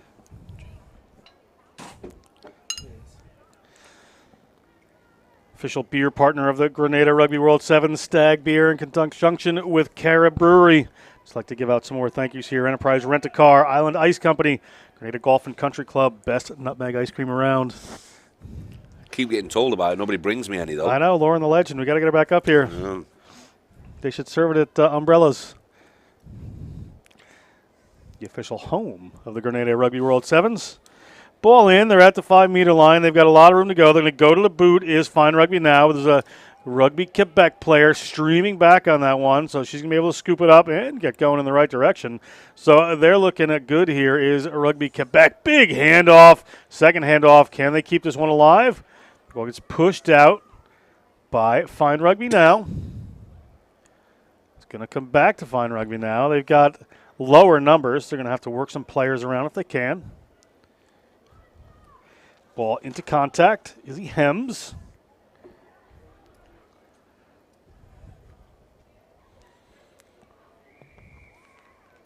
Penalty against Fine Rugby now. Oh, that was lovely. Sorry. Just an aside there. Had to get Crash Test Tim to chuckle for a minute. As Rugby Quebec on the move. Rugby Quebec. Ball coming out wide here. A little bounce. La Jeunesse. She knocked on the last one. A little run around. This time she makes sure of it. 5 points. Rugby Quebec working on their lead. Oh, she's great, isn't she? Good footwork from La Jeunesse. Keeps it nice and light. Goes around the corner there and dots one down. She's been great today. Adele Sampson charged with the kicking duties, but no good. No good on this one. And that is the end of that one. 20 to 5, according to the Oracle. So that is the women's next round. They'll be back in a little while. We're going to go to the men. Guyana versus Misfits will be coming up. We're going to step away for a second. We'll be right back with that action in a minute.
Welcome back. It's kickoff. This is the Misfits in the blue-purple. I'll have to kind of figure out what that color is. Kicking off to Guyana in it's one of my favorite jerseys in the world, to be honest, that color scheme on Guyana. John Broker here with Gavin McLeavy, the Misfits. A quick early run. We're back into the men's competition here at the Grenada Rugby World Sevens. Kirani James Stadium, St. George. Beautiful ocean out behind us. But you can see the hills in here. And right now you can see some great rugby as the Misfits put together an early one. And Misfits are going to touch that one down through number 4, Chris Schumann. Shuey from Durban, South Africa, plays for the St. Louis Bombers. Played for Josh Macy at Lindenwood University. Playing here for the Misfits. Yeah, he looked good earlier on, didn't he? And proving us right there. I've been keeping an eye on that one. Big fella, got a good stride and a good step, runs well, good in the air. Real danger man. Angled kick here for the little magician. Ronaldini Fraser. That's a good go of it, but it's going to push in front of the post, so 5-0. Referee for this contest, Sir Charles Sampson. Sir Charles Sampson. Sounds like a sir, doesn't he, Charles Sampson? Doesn't he? Yeah, it's got very... it's got that vibe. Experience from the... What was the HSBC 7 circuit? Now it's SVNS or something they renamed Yeah, this? SVNS 7s. Are you supposed to just say 7s? Yeah, basically. Rebranded.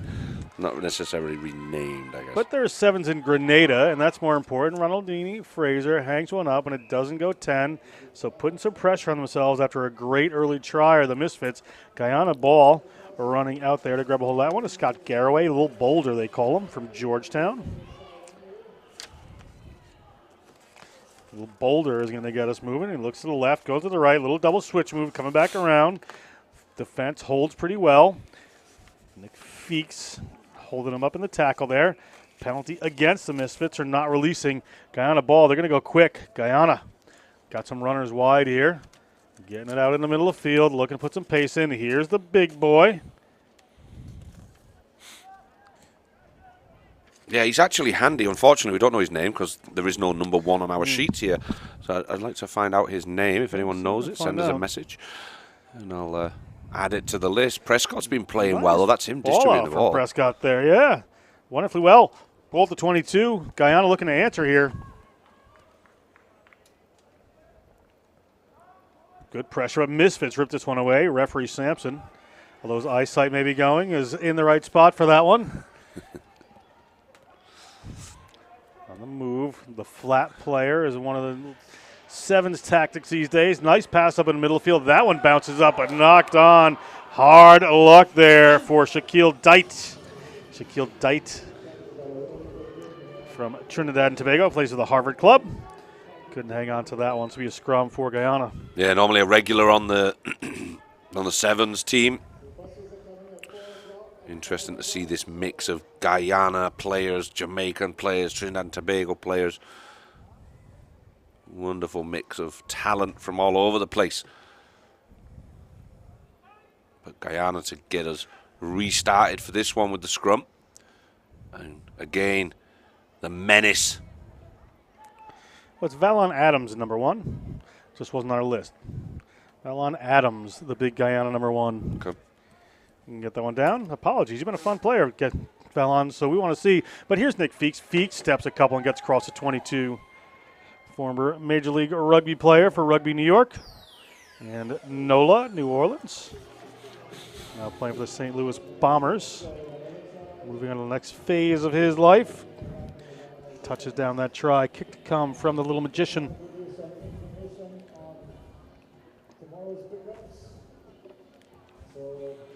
Should be a bit of an easier one for him here. He hits that one, does Fraser. So 12-0. Guyana will look to answer.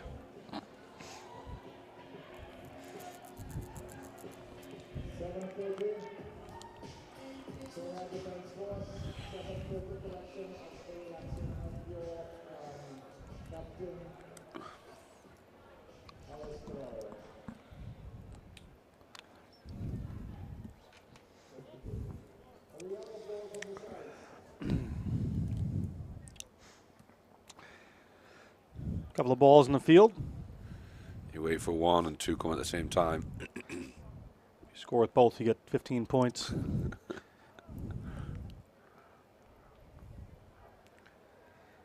Fraser. Last restart after the try. Didn't quite go where he wanted, so he's sure with this one. Valon Adams can't quite handle it. Good hands to move that away for Guyana. A little boulder moves it out. Guyana moving out to that right-hand side. Good passes. Chip the ball ahead. There's a sweeper back there, so may not work out quite the way they want it. It's not so far. Passing behind to Feeks. Feeks with that long pass he can put in there can really change a point of attack on this field. Big break coming from the Misfits. Move the ball through a couple of different hands. Ball comes up. It's in Feeks' hands again. Feeks steps. Has a couple more coming at him, but Feeks is going to be able to wrap his way around there and get 2 in a row. Wonderful footwork from Feeks. Just stop, start, sidestep, and goes again. He's got the acceleration. Didn't even turn it into the next gear.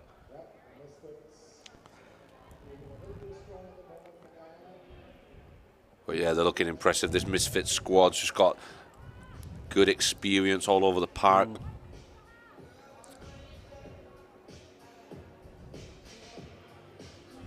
And a good kick as well.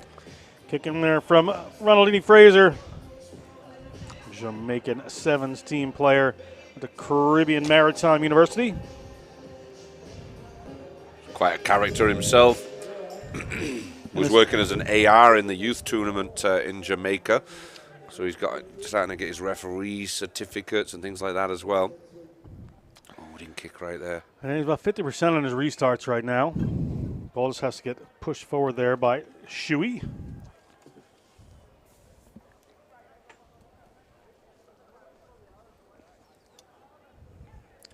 Guyana, ball in hand, looking around. Valon Adams, the big boy. We're going to say his name a lot because he's got the ball in hand and he's effective. Has to take that one into contact. Ball squirts out, but comes back to Guyana. The Murph horn goes. This is probably the last play of this half. Nice little sequence of passes from Guyana there, but that last one went forward. Looked really impressive. Referee Sampson spots it, so we're going to end the first half right there with the Misfits lead. A couple of tries from Nick Feeks. We'll be back 19-0. Second half action to come. Stay with us.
Rugby Quebec at 9 o'clock. Red shirts at 9 o'clock. Les Bleues OGs at 9:30. And Guyana at 9:30. Okay, we're going to send that out to all the managers this evening.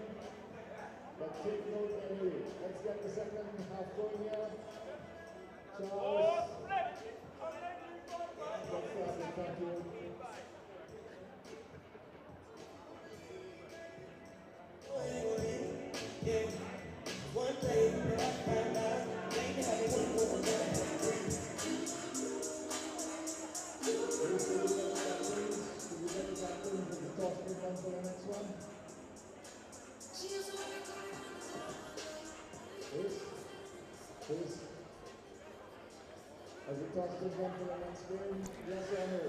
Welcome back. Second half kickoff coming from Guyana in the beautiful green, yellow, and red jerseys. The Misfits leading 19-0. Take that one down. Great work off the kickoff there by Shaquille Dite.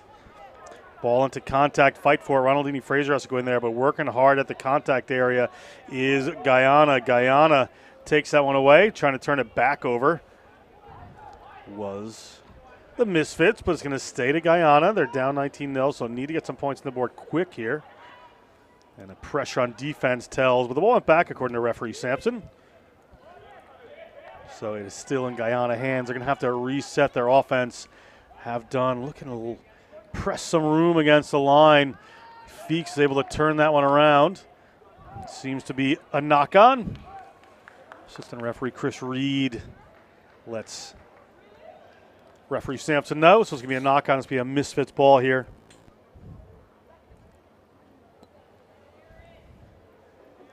Yeah, I think Prescott thought he was getting away with that one, but he's pulled back. He was off to the races. He thought he had 5 points on the board.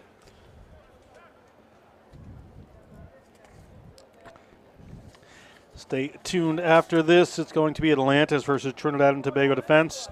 Rugby Quebec versus IB Rugby Barbados versus Grenada Greens in their second international game. And then we'll switch back to 3 women's games. And that will be day 1 here on the Spice Isle. We'll have a lot of trivia for you about the island tomorrow during the finals rounds. Gavin's going to learn how much rain they get up at the top of the mountains. I'm your stats man. I'm your guy. Better remember my own name, mate. 120 centimeters a year. I knew you would know that. Ball comes down to Guyana. Misfits have a hold of it.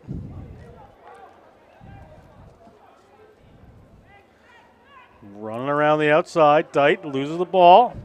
Rolls towards the touchline. Don't know if it's a knock-on or knocked on a touch, so I think they have a choice of a scrum or a line-out.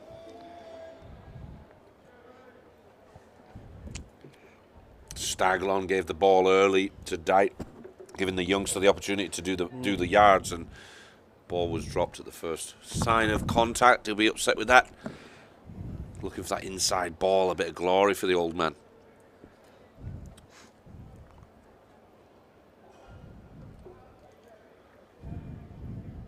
Staglon in the center.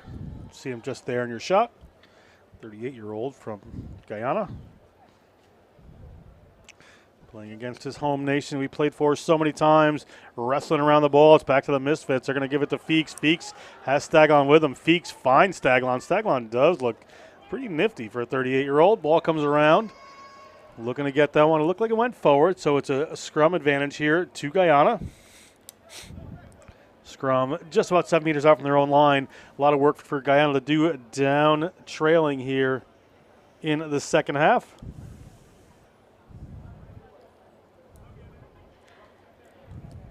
Yeah, he's making things happen in there. He ran at the space. Staglon absorbed a couple of players and then quick release pass, but didn't quite work out for them. So brilliantly smart player, Staglon, Staggy, as he's known. 20 years he's been playing this game, imagine. Got all kinds of tricks up his sleeves. 10-time regional champ in the Caribbean. Little kick forward, spotting nobody in behind, so it's a foot race. And a good foot race here. We'll see which way the ball bounces. Ball bounces to the Misfits. Player just ripped around there. Tackle illegal. Yep. Thought that might happen. Came up above the head there. They're going to go quick through Feeks. Feeks is going to switch it back into Staglon. Staglon's going to move that ball on there to Aaron Fowler. Fowler is going to trot across the 22 and trot towards the try line. He's going to have some time to touch this down once he gets there. Fowler. Try awarded.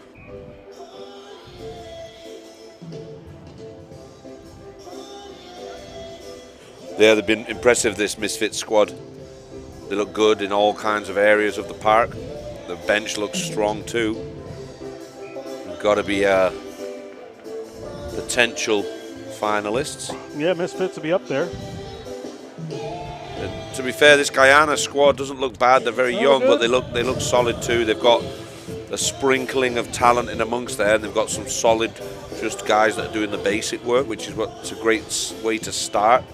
It's a young squad, all seem to be on the early 20s for the most part. Yeah, very bright future for this Guyana team. As you said, they're kind of rebuilding a lot of the youth structures there. Some players out. Yep, they represented in the under 18s in Jamaica this summer, and fair they didn't wow us, but they've got a youth team there. They've got talented kids. They just need to build on their knowledge of the game. That one taken by Kainoa Lloyd. Capped many times for Canada, wearing number 3. But it was not 10 meters from Fraser, so it is going to stay Guyana free kick at halfway. Across the field they come. Valon Adams loves to take on the defense and does. Nice break for Guyana. Headed towards the corner. Guyana, can they make it past Fraser? Fraser makes that last-ditch tackle, and it winds up right in the hands of one of the Misfits players. But it was seen, put into touch on the other side by the assistant referee. So center referee Sampson. He's very reliable, isn't he, Fraser? He just pops up everywhere. He's either scoring tries, he's covering in defence. He keeps himself busy. He's a difference maker in the game for sure. The changes for the Misfits, trying to keep people fresh for tomorrow. Feeks gets a break. Ball over the top, right in the Guyana's hands, and Adams is not going to be stopped from there. Valon Adams, 5 points. Good work, Guyana.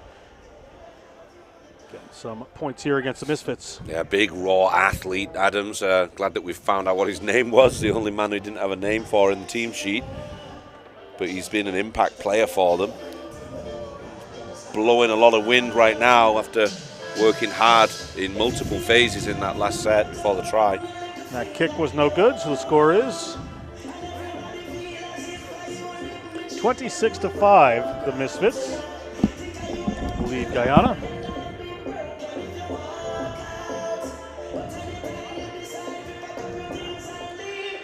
Time winding down here. Misfits looking good so far today. Again, stay with us, Atlantis TNT Defense Force after this. Right now, Guyana's going to kick this one off. Nice high kick. The Murph horn goes, so it looks like we may be near the end. Ronaldini Fraser was thinking about having a run anyway, but knocked it on in there. So referee Sampson spots it, and that's the end of that one, 26-5. It will remain as we end this one. 3 more men's games to go here on day 1. Atlantis TNT Defense, as we said, the Rugby Quebec versus IB Rugby. And after that, it'll be Grenada Greens versus Barbados.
Welcome back, ladies and gentlemen. A big one here for Trinidad and Tobago's Defence Force against a very strong Atlantis team. There's Corey Jones taking a big hit in the air. It's going to be a problem. No card warranted, just a quick penalty. Can't contact somebody in the air. Oh, Corey Jones maybe just talking too much to the referee, giving his opinion on that tackle in the air, and gets punished for it. So Trinidad and Tobago Defence Force racing into the corner. Be careful on that. Kick that one out the back here. So it doesn't come to a 22 drop. Yeah, referee Reese Cleary right away, stamping his authority in the game. Yep. Corey Jones. Unusual mistake for him, but there's making up for a little smart drop kick across the 22 to get restarted and gain possession again. Quick non-releasing call there from referee Cleary. It's going to bring him back to the mark here, but really just not playing a long advantage. Defence Force looking to go through the middle there. And again, Atlantis, they're just scrappy, right? They've got a bit of class and style, but they're also scrappy. They don't mind rolling their sleeves up. And this one, he's off to the races, chased down by the Trinidad and Tobago Defence Force and manages to pop it up off the ground, crosses the 22. He's getting very close, and there he is. He's going to get in, and he can take it towards the sticks.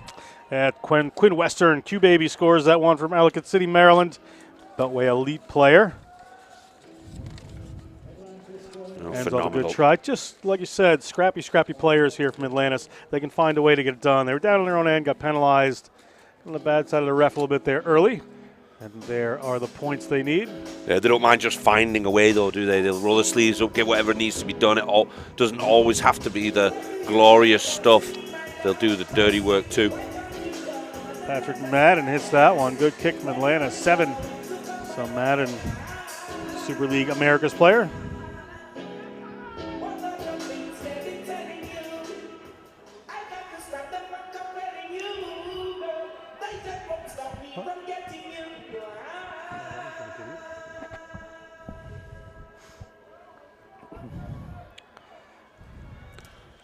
Yeah, so another solid start for Atlantis. Could be a big result here for Atlantis, and really put a nail in the coffin for Trinidad and Tobago Defence Force. Lots of youth on that team. What a kickoff. What a restart. And Corey Jones just playing with these kids from the Defence Force now. Pulling out the moves. Atlantis don't have anywhere to go, so the Defence Force defending well. Keeping themselves nice and evenly spread defensively, trying to thwart this Atlantis attack and going backwards at this stage. Corey Jones probing, looking for a bit of space, looking for his assistance. And missed tackles left and right for Trinidad and Tobago Defence Force. Atlantis with the nice offload inside in the 5-yard channel. A little pop over the top there. He's going to get another one, isn't he? He's got to be close. Yep, that's dotted down well. Another try for Atlantis. It looks like a dead leg as well. There's some bodies on the floor from both teams after that one, and Atlantis do look fantastic right now. They really do look way to get it done. You saw Corey Jones get that started. He drew in so many defenders. He's got that kind of stop-start, it can accelerate motion, so he draws some people in. For such a tall lad as well, that's not common for someone at that height. He's supposed to be 6'3", 6'4", and he starts on a dime. 6'4", 213. There you go. About 6'9" with that hair too, and he lets it go. Player seems does have a dead leg or something there for Atlantis. Going to come off the field, but that kick was good as well.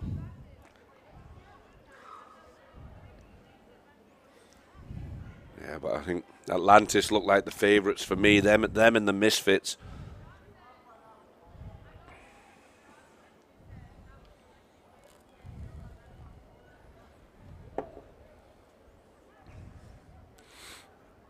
This Defence Force look like they've got a long day at the office for this game. They certainly do. They recognise that this Atlantis team's strong, but to be fair to them, they're defending well. They just get broken down eventually. Jake Soriano gets us started. That breeze picking up out there caught the ball, blew it 5 yards back. One of the things with rugby in the Caribbean, you'll often find change in weather quite often. Direction change for the wind. And Defence Force here with a bit ball in hand now. Sepper Sad looking to kick through, but the cover's there. Goes directly for the tackle. Good work, the youngster. Atlantis trying to get up, isolated. And they're going to go quickly. TNT Defence Force close by, but 3 Atlantis defenders there to hold him up. Goes the short side again, walks into a brightly coloured brick wall. Manages to squirm around the corner. Does he dot it down, or is there a body? No, it's held up. Wow. There was a penalty. He's going to come back for to the 5-meter line, so still in the attack. Penalty for offside, I presume. He goes on his own. Can he get through? He's got to be so close. This time he does make it. Great work, Trinidad and Tobago Defence Force. Dots one over. Didn't catch the number on the shirt, but great work. Yeah, we'll get the number for you. Good try there. They did a smart thing. They put it in behind this Atlantis team. They could tell that would be the place to put it.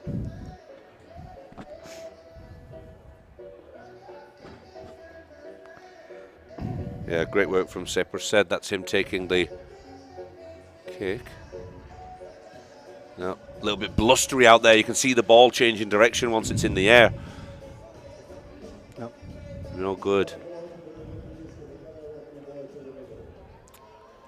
Yeah, but the young Trinidad and Tobago Defence Force kicker definitely did the job to dink it through, and his team eventually managed to dot it down from some relentless pressure. Yeah, good work by them playing behind this Atlantis team. Find a way, right? Absolutely. Doesn't always have to be what's in the plan. You've got to change the game plan sometimes, especially against such a strong team that got to find weaknesses, create them.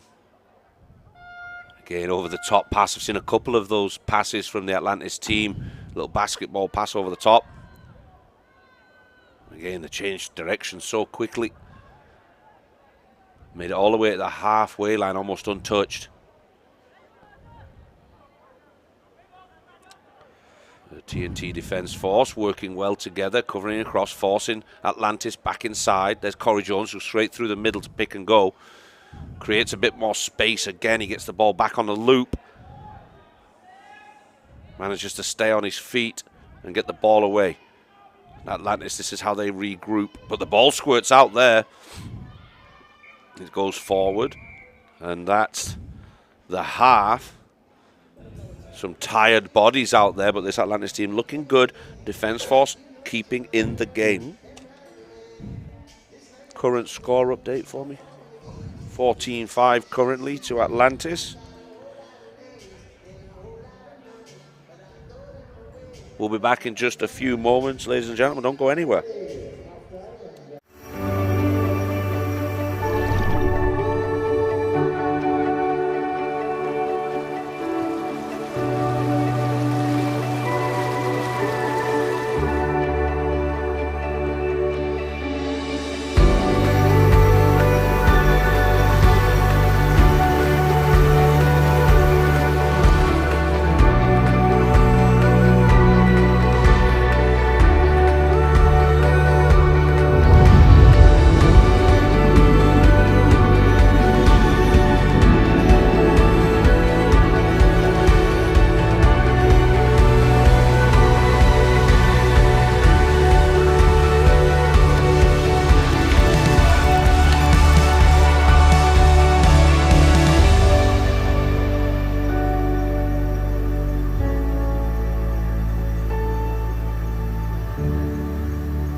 There's a fashion show, there's live entertainment, there's food and drink down there.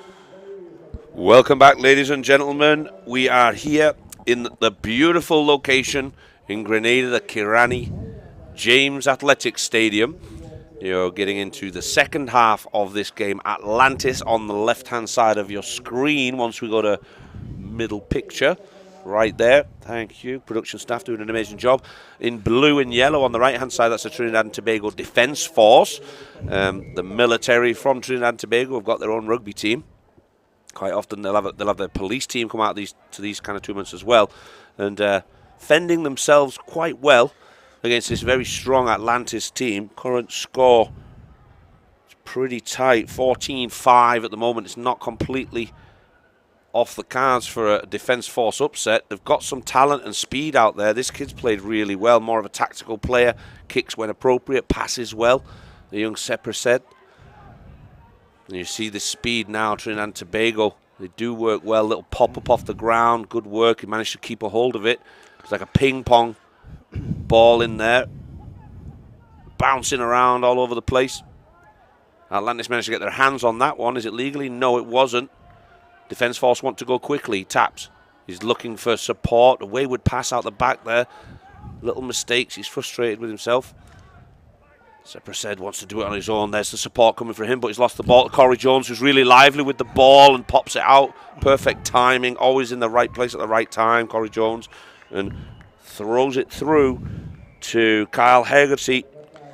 You're absolutely right about that. I mean, Corey Jones, he's touched the ball and good things happen, and Yep. that's just another opportunity right there. I've known Corey for a long time, and I try to talk about other people on the team, but just a little mistake from TNT defense. Ball winds up in his hands. He has the presence of mind to just pop it up to the open player. Haggerty just runs it for the try, no problem. He could have run himself, but nope, he feels like he's going to ground. He recognizes 2 players on him. There's someone in an open space nearby and just pops it out there. Good hand-eye coordination, and the kick is good too. So Atlantis maybe putting the nail in the coffin for the defense force.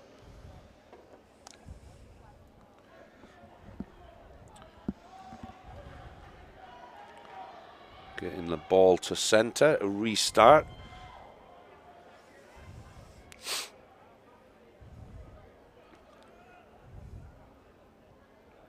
Kick a little bit deeper this time. They did really well earlier in the day, getting that ball to the 10-yard line for the taller Atlantis players to come through and slap back, but they've missed a few recently. That ball went deep and out.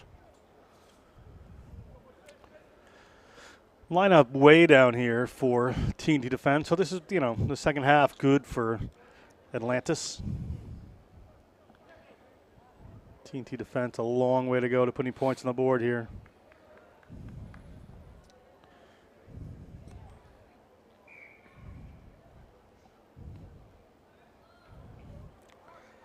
So that ball's going to go. I didn't see what happened in there, but the referee says TNT defense was closing the gap.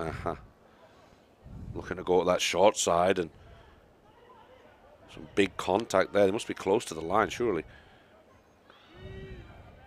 And around the corner, slides in, bumps off the floor, and gets a little closer just to add insult to injury. Nick D'Angelo, Philly Whitemarsh player, went to Westchester University, collegiate All-American, showing it right there. Presence of mind, just keep that ball up in the air and get under the post. Good work, D'Angelo. Defense force giving a good account of themselves so far in this game, but it can run away from you. Once you start getting tired, the holes open up a bit easier.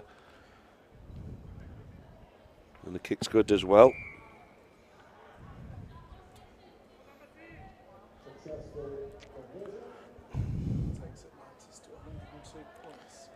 In 3 games. Atlantis now has scored 102 points in 3 games. You didn't think I could count that high, did you? We all know that the Oracle's doing the counting. And there it is again. Corey Jones just swinging through. Yeah, if he knocked the ball at the player. I know. So it'd have been a good uppercut if it had connected with the face. But it works every time, because this is where Atlantis end up in after a situation where Jones is involved. But, oh, look at that. Defense force has stolen it out the back door passing. And this is where you can see Trinidad and Tobago can get something out of the game. A little unexpected, but they always have these long, rangy sprinters that are really athletic, and they're managing to finish from anywhere in the park. And these defense force Trinidadians are no different. Good try. Yeah, Riley Giles seemed to be way down there. Somebody caught him on an ankle tap down the other end of the field, and he got turned over eventually. Too many players from the defense force came around him and were able to just go the distance the other way with a couple of quick passes. Good work. Put some respect on the score. A couple of tries for them.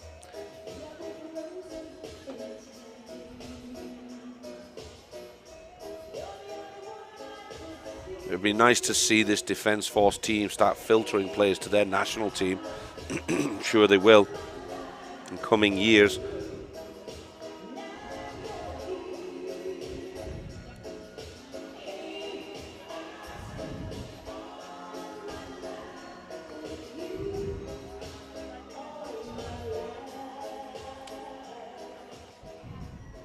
So the defense force will get you back underway. Good height on that kick. Can they do anything with it? Bit of luck, it bounces back their way.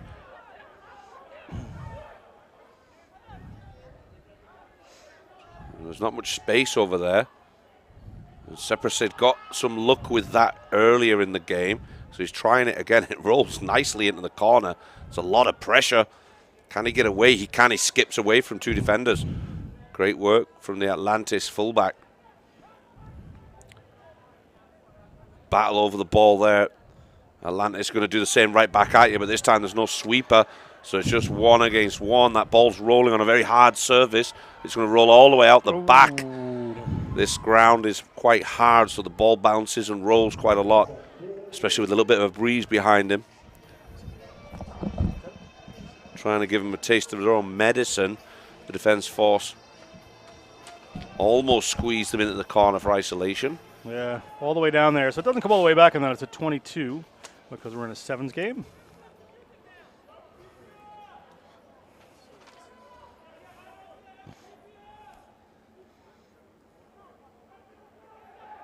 So the defence force kicker, Dante Hazard, causing himself some problems here. He's blocked by Riley Giles.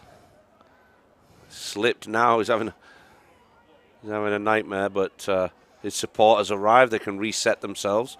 Atlantis again scrappy over the ball, causing problems. Now just a good leg drive, and there's more support there again. This time they've got space on the top side. Got 1 more to beat. Seprasad makes a great tackle. Can they turn him onto his back?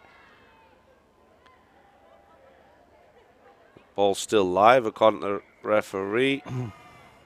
I believe the referee has awarded that. Yep, finally awarded it. Took a while, but they do come away with another try. Atlantis. Oh no, it's penalty. Oh, penalty, my bad. High tackle. Great tackle from Seprasad then. He's done. He's seen enough. He wants Seprasad. Seprasad, excuse me. Great player. He's done really well today. I'm impressed with him. I came across him a while back, and great to see him out on the field representing his country through the defence force. And Atlantis with a big win over the Trinidad and Tobago defence. 28-10's the final score. Thank you, Tim. Thanks very much, guys. We're going to be back really shortly with more rugby. It's not over yet. At least 5 or 6 more games, I think. We'll speak to you very soon, guys.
Welcome back, ladies and gentlemen. Gavin McLeavy here.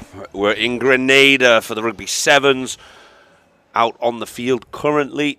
We're just seeing Quebec men's rugby coming out here in the white and blue stripes, and then IB rugby, primarily from Trinidad and Tobago. This is a development squad for Trinidad and Tobago's national team, just to keep those guys fresh in the off-season when they're not representing their country. This is put together. A couple of the coaches from Trinidad and Tobago, and that's the youngster Jareem George kicking off well deep into Quebec territory. the French-Canadian team down here in the sun. And this heat hasn't bothered them too much. They've been playing really well. Big games. Good athletic team here in Rugby Quebec, so should be able to deal with the elements you know you're getting yourself into. Yep, sure they're well prepared. Some quality Canadian talent down here for this weekend. George with the put in. Big push from Quebec. Managed to get it to Hudson. Hudson goes long. He coaches the under-19s national team. Hudson. Good carry into contact there, crossing the 22. Hudson making some good yards across the field. Getting squeezed by Quebec here, gone back 20 yards at this stage. Nice step inside, a rangy winger, and he's beaten 2 or 3 to get to the 22, but loses the ball at contact with the ground, and Quebec come away with it, knocked it on there, frustrated number 9 from Quebec, Remy Archambal. Yeah, Quebec, good work there. They're going to come back and they're going to get the scrum. They wanted to work quick off of that and take the advantage. It just didn't quite go their way that time, but Quebec still on the attack here inside their 22. But they have some speed out wide. See if they can move it there. See if Nigel Bollington can get them a bit lower this time in the scrum on this near side. He's got to give a good shove against this powerful group of forwards from Quebec, and no joy this time. An inside ball from Quebec, looking for some space. Support's a little slow to arrive, but a little bit of luck on the bounce of the ball. Outside, they've got numbers, and it goes to ground again. It's gone backwards, though, says the referee. The number 10 skips by Ronan Bleues. He gets the offload at the 22, and a pass inside. And Quebec really playing with this IB team. Dotting it down under the sticks. Quebec look good. Good work, Quebec there. Just getting the right spaces, getting in support. Even if they were a little inside, had to make a longer pass. They were still there. They kept their width. The defense was closing in on one side of the field on just one of the attackers. So it gave them room in other places to move that ball around. And they certainly did a very good job of that. Yeah, and a solid kick. The kick was good. So 7 points to 0 in favor of Quebec. Coming and getting some water. It's warm for everybody out there. I feel very lucky to be inside the AC. I just don't tell people I'm inside the AC, Gav. Just make them think I'm in the elements as well. Yeah, suffering. Tough. Nice inside pass, though, there. Oh, lovely. Great stuff there. Oh, yeah, just the replay popped up. Sorry, I didn't see it. Guarneri was the one that got it down. It will be Boy who started that move to restarters. Good height on that kick. That's going to be a problem for IB, and it is. Quebec come away with it. Good height in the jump. La Plaine Pereira looking to work across. And again, the try scorer this time on the top side. Guarneri manages to keep it in play. Good contact there from the IB boys. Quebec managed to keep it in hand at the 22. Now working really wide, looping pass, a nice inside ball. Looking to outside again, but he's overrun it. He had to step back. La Plaine Pereira, he stepped a couple. Can he step a third? Yes, he can. He's got support. Support's coming. Massive tackle coming in from George on the weak side. Hudson's isolated there. Another big tackle coming in from IB. And scrappy stuff. Pereira again trying to bash through a couple this time, and do they finally dot it down? Yes, they do. Boy gets over, dots the ball down under the sticks. Frantic stuff from Quebec, scrambling from IB. They don't play as much sevens. The seventh even isn't as long up in Quebec, so they have to take some little time to kind of get in their stride. This is their third game of the day, and you can just see them playing better and better each game and really growing into this tournament. So good work by Rugby Quebec to put that together. Great work by a number of players on that movement there. Like you said, La Plaine Pereira did a fantastic job. Ball eventually touchdown Bleues. But there were a lot of people involved there. Good team try. Yeah, very stylish. Yeah, take a look here. You see just this little move, little handoff there. That just got the ball up to La Plaine Pereira and got the ball into Bleues' hands. Bleues. I think the conversion did go over. So just waiting for a ball to come back on to get us underway again. Bleues will be doing kicking duties. Number 5's been really active as well in the middle of there. Goetz with the headband on. Deeper kick this time, causing some problems for George. He actually finally scoops it up inside his 5. Trying to be patient. Not many places to go. Hudson's now got ball in hand. The shorter, stocky forward, barreling forward. He doesn't want to play around. He's not going to run round people, so he'll try run through them. Oh. Big contact there right while he's trying to scoop the ball up, but that could have been a lot worse. So Quebec in a commanding position here. IB will get the put in. Just a little bit trying to play the cool and calm and collected inside their own 5's. Not a good place to chill. You've got to get some go forward.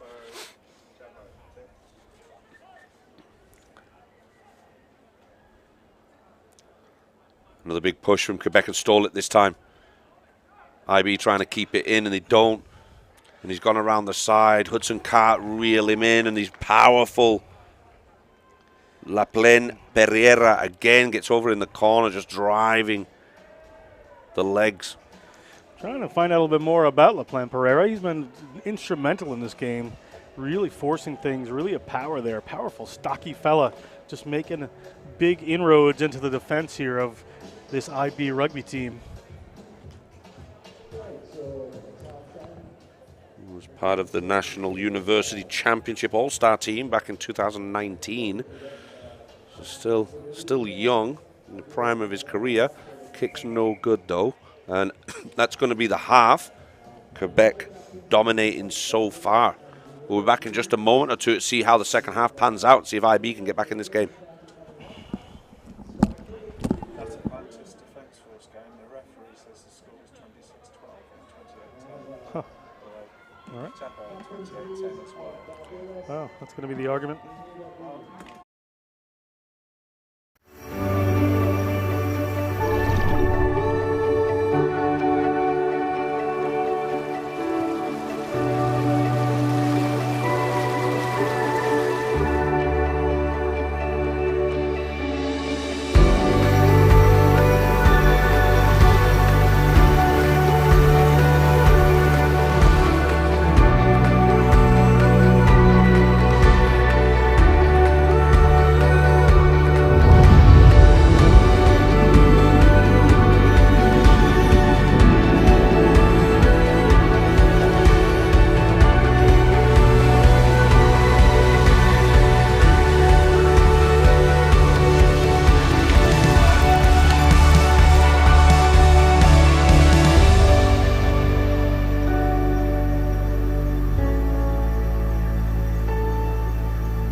Welcome back, ladies and gentlemen.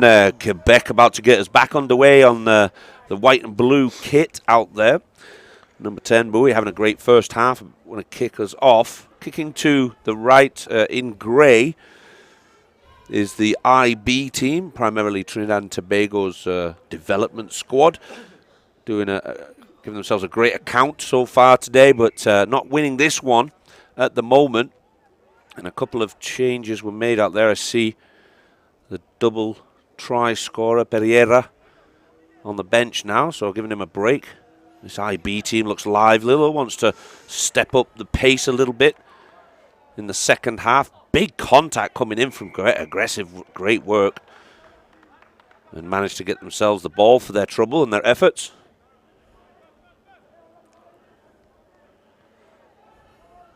IB coming at a great pace, but Quebec matching them for it. Goetz Looking for that long pass. Ooh, gathered in nicely and out the back door pass. Some crisp passing.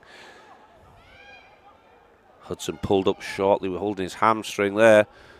Another nicely gathered pass from the lively young winger there on the top side. I think it's number 14, Valmont Savarland.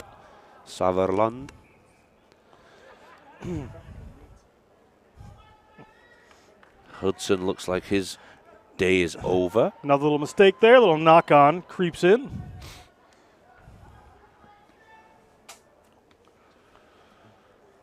Knock on. Creeps in there. So we're going to come back. It's going to be a IB rugby. Oh, it's going to be Quebec.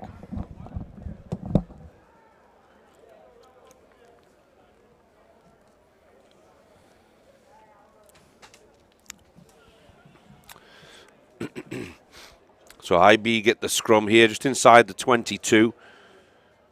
Quebec put them under plenty of pressure so far. 19 points to 0 currently. IB have got some talent in there though. They're just not been able to utilize it all properly so far in this game. Joseph Anderson there going forward, coming on lively in this second half and thrown like a rag doll. The youngster. Physical Quebec, aren't they? Yep, they've come out in the second half, and IB have tried to step up the pace a little bit, but Quebec have matched them in every area and just squashed them. And again, another 5 points for them. Elliot Descareaux touching that one down, Gav. Taking it to 24 points to 0. IB haven't got an answer right now. Folding under a bit of pressure here with a strong Quebec team. Again, one of those teams that might get towards first 4 position in this competition, I think. Kick was good. No? Kick was no good. Tough one.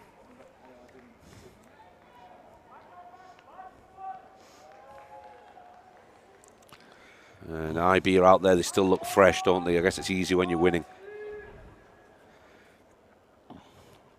Certainly does.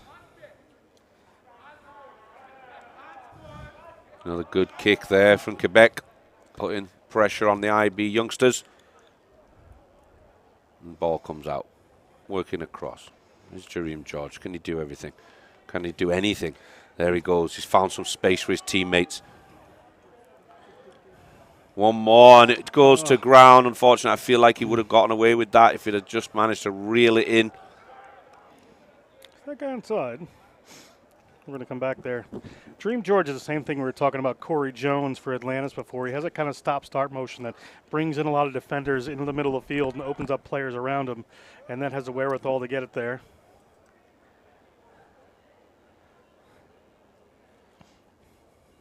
Yep, phenomenal little player, Jerome George.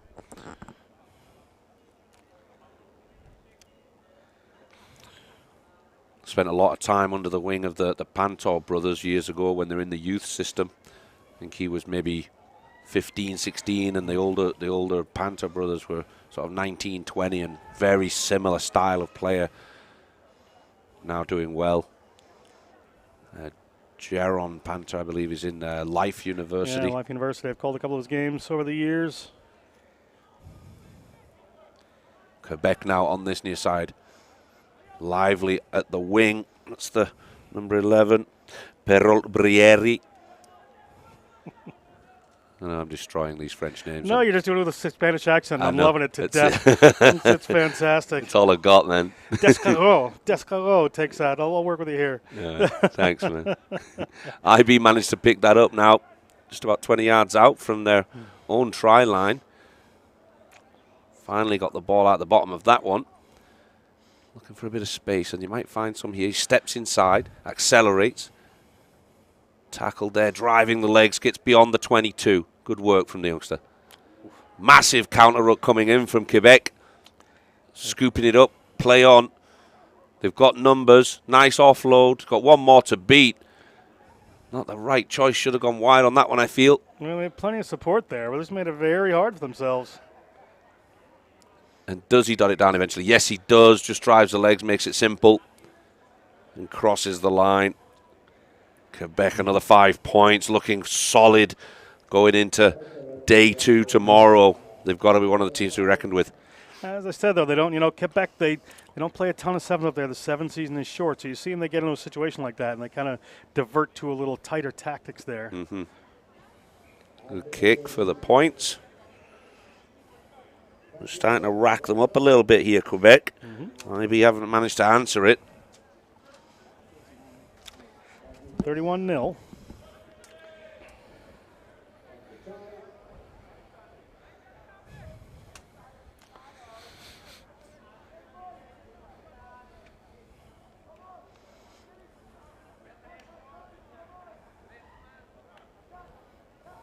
Quebec are ready to go again. IB are taking the time getting the water off the field. Bleues carrying the ball now at the kickoffs, going left to right, puts IB under pressure inside their 22. So you can get some go forward here. The overlap, they've used it early. Quebec covered across, wants to go route 1, run right over the top of him. He's making some yards, but he's going to lose the ball if he's not careful. He rips to ground. It's a slow ball. Not stretching this Quebec defense yet. Can he hold on to it? Yes, he can. He works to the contact rather than the step to the space. Quebec hands are on it. That ball comes out again. IB now working a little bit more patiently and finding that width. But you see Quebec closing in, herding them into a corner. But there's George, wants to dink through, and he managed to scoop one up. Yes, he can. Pops it up off the ground. Lost ball there. It's gone backwards. No, forwards. Knock on there, unlucky. And we heard the Murph horn. The Murph horn is there, so Quebec dominant in that one. IB walking away with a big fat 0. But a great game from Quebec.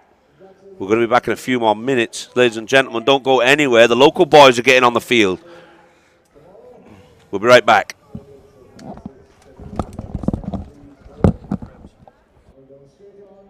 Oh, island in the sun. Look at how we've grown, how far we've run. 50 years we strong and more to come. More to come. More to come. We're going higher. 50 years we're blessed with forged and fire. Still reaching for more. Going up, going up, up, up, up, up. Going up, going up, going up, up, up, up.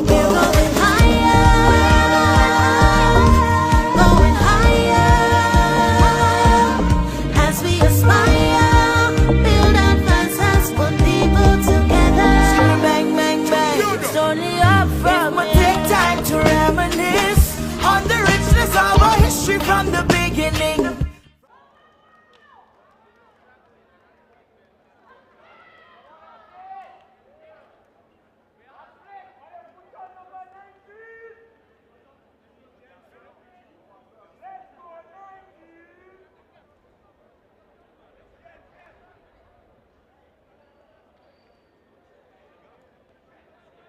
Yeah, please. And welcome back to Ronnie James Athletic Stadium, St. George's, Grenada. Beautiful sights and sounds. Had a wonderful visit from the Atlantis boys. Good luck, fellas. And we are down with the hometown Grenada Greens, taking the kickoff from Barbados. Second international competition game for the Grenada Greens. Looking sharp to get started here, running the ball. He sent the big unit through, and he has passed the ball on. Got that into the hands. Their number 12, Glenroy Boatswain. Barbados trying to rip this one away and has done. Ball out to the left-hand side for Barbados. Little step there, couldn't get the tackle in, but they're going to force him to the corner. Barbados going to be able to touch this one down. Barbados player. Got a little fright there at the end. They'll touch that down sooner or later. Yeah, no, I'm interested to see the Greens team. I haven't getting to get a good chance to look at them the last couple of games, so good to be on this one. Yeah, very athletic. You see that, the competition they play against generally not quite as much pressure as they get here. So Well, you see this Barbados team just a month and a half ago, they were playing against Canada and the USA. Mhm. You know what I mean? And then, so Grenada, it's a big step up for them as the Barbados boys can hang with that group. So there could be a lot of damage done in this one. Barbados puts it down inside the 22. It bounces, but bounces backward. It is good for Denny Fletcher, the 5'10", 146-pounder. It's in the middle of the field. Held up by Barbados. Have to release. Got his knee to the ground there. Will pick and go off the side. Offsides against Barbados. Have to go back and take it from the mark, however, and they're going to do just that with Shaquem Lord, one of the co-captains here. Gets us started. Gets the ball back to that man right there. That's Denny Fletcher. Fletcher, little kick forward. Look at this, man. The soccer skills coming out here. Can he win the race? It's gone to Barbados, but great effort there from Fletcher. What an individual play. Barbados on the run. Ball gets blocked back by Grenada, so Grenada still alive here. Keep playing, says the referee. Referee doing a great job of this one here. He didn't release, so the ball's going to go to Grenada. Didn't release, got up with ball in hand. And Grenada is going to put this one at a touch. It'll be their line out. After this game, we're going to switch to the last three women's game. We're going to have Atlantis Women versus Rugby Quebec. That should be a good one. And after that, we're going to have Les Bleues versus the Caribbean Queens. And Find Rugby Now versus the Red Shirts.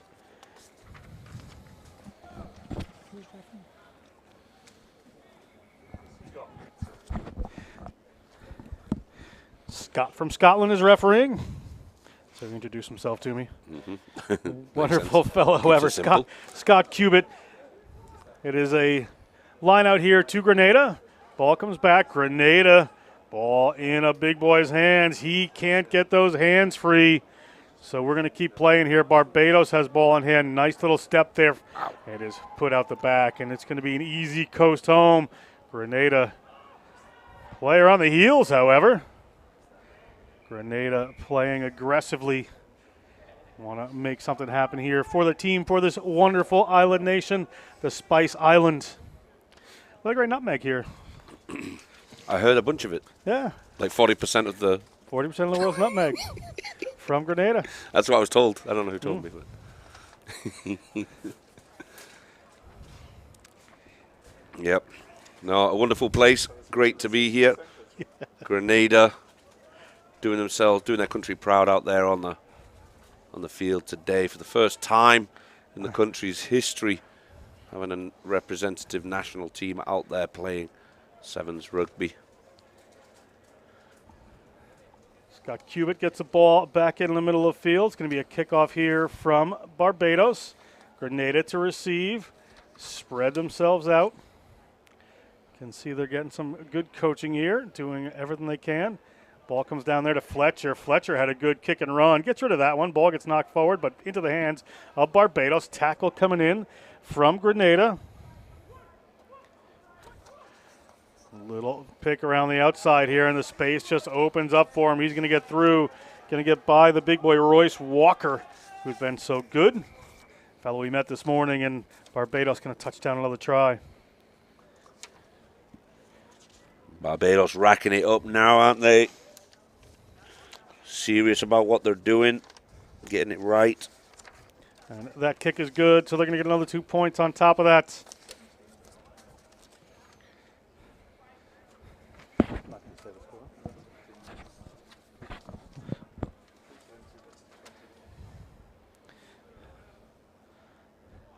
Barbados to kick this one off to the greens in their natty new jerseys. I like those very much. Yeah, they're nice.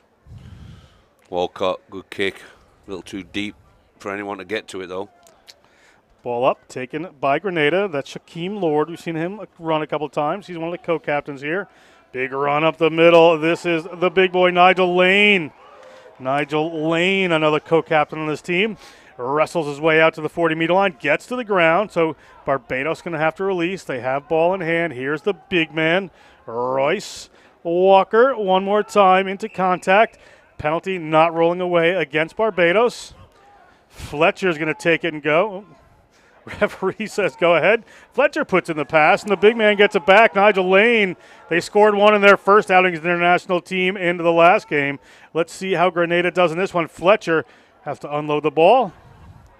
Gets it back there to Royce Walker. We're going to come back here for another penalty against Barbados. Good work from Grenada, making some good yards. Hacked there. Wanted to put that one on touch, but it's going to bounce interestingly here. So it's going to be under pressure, knocked forward by Barbados. It's going to be a scrum here for Grenada. It's not pretty, but it's working. They're making some good yards, this young Grenada team. We've heard the Murph horn, so this will probably be the last play of the half. Be interesting. Grenada get across the line here. There's a lot of space on this near side. They can get a rumble around that corner. They're going for it. Here comes Grenada looking for a try. They're in the corner. Looking to go onto the post. Try awarded. Shaquem Lord scores Grenada's second international try in history here at the Karani James Athletic Stadium. And the crowd is going wild. The first receiver saw it as well. I think he might have indicated, hey, let's go that way. There's nobody over there. And he started walking in, and Barbados just didn't follow him. The Barbados boys on each other a little bit there. Lord follows up his own try with an attempted conversion. It's halftime. 5 points there for Grenada. They're trailing just by a bit here. We're going to step aside, come back with second half action in a minute.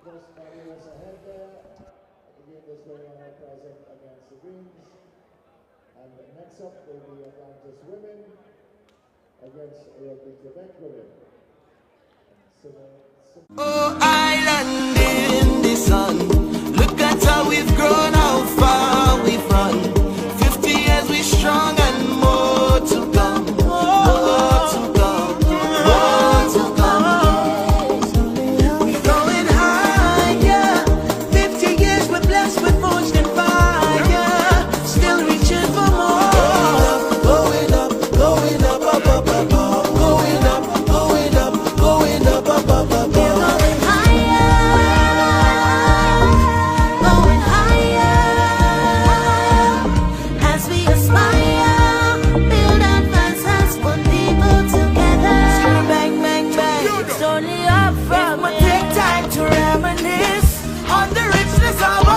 From the beginning.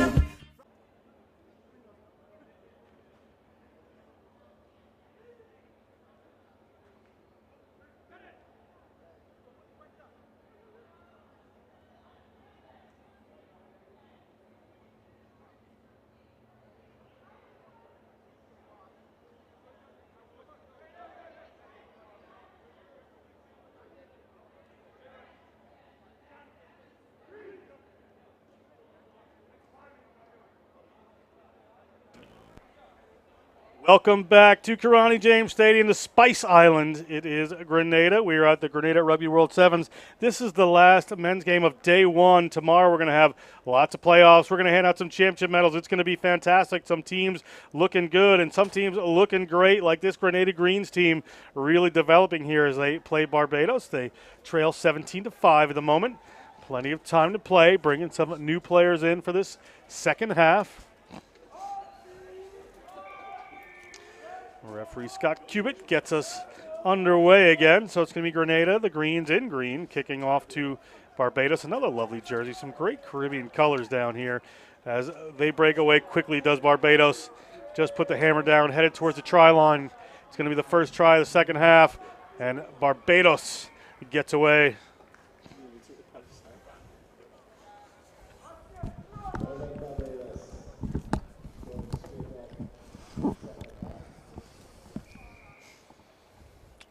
That kick was good. As the world order restored, Barbados. Barbados has scored. Still time for a Greens comeback. I'm sure the Barbados boys got a good talking to at halftime. Change coming in here for Barbados. As a matter of fact, DeAndre Phillips looked like he was coming on the field.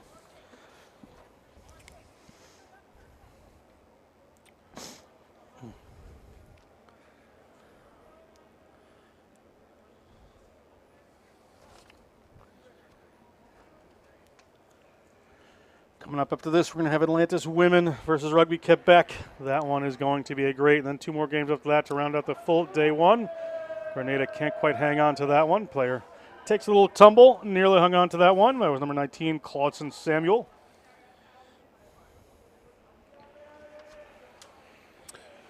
Jaden Howell with the throw in for the line out. Another youngster coming through for Barbados. Just 19 years old.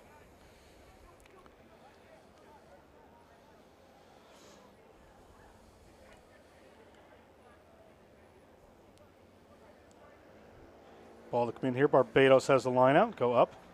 Well taken. Down into the hands of Jaden Howell. Howell puts it in the middle of the field. Little knock on there. So we're going to come back.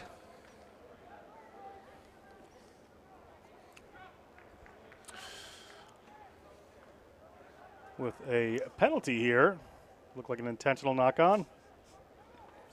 Oh, and offsides, pardon me. Going back to be a scrum for Barbados. A little slow to get up here for one of the Grenada players.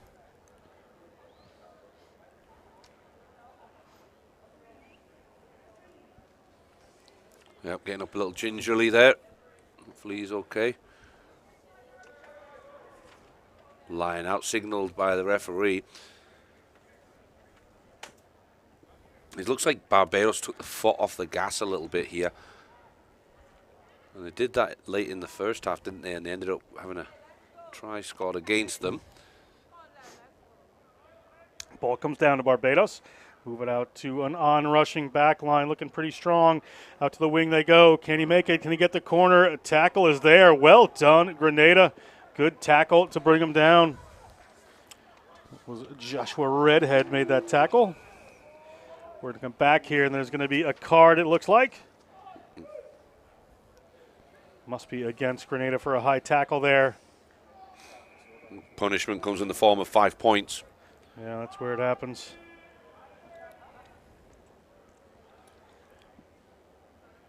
Referee just having a quick chat with him. It's Claudson Samuel. He's going to have to take a little 2-minute break. Tough there from referee Cubitt.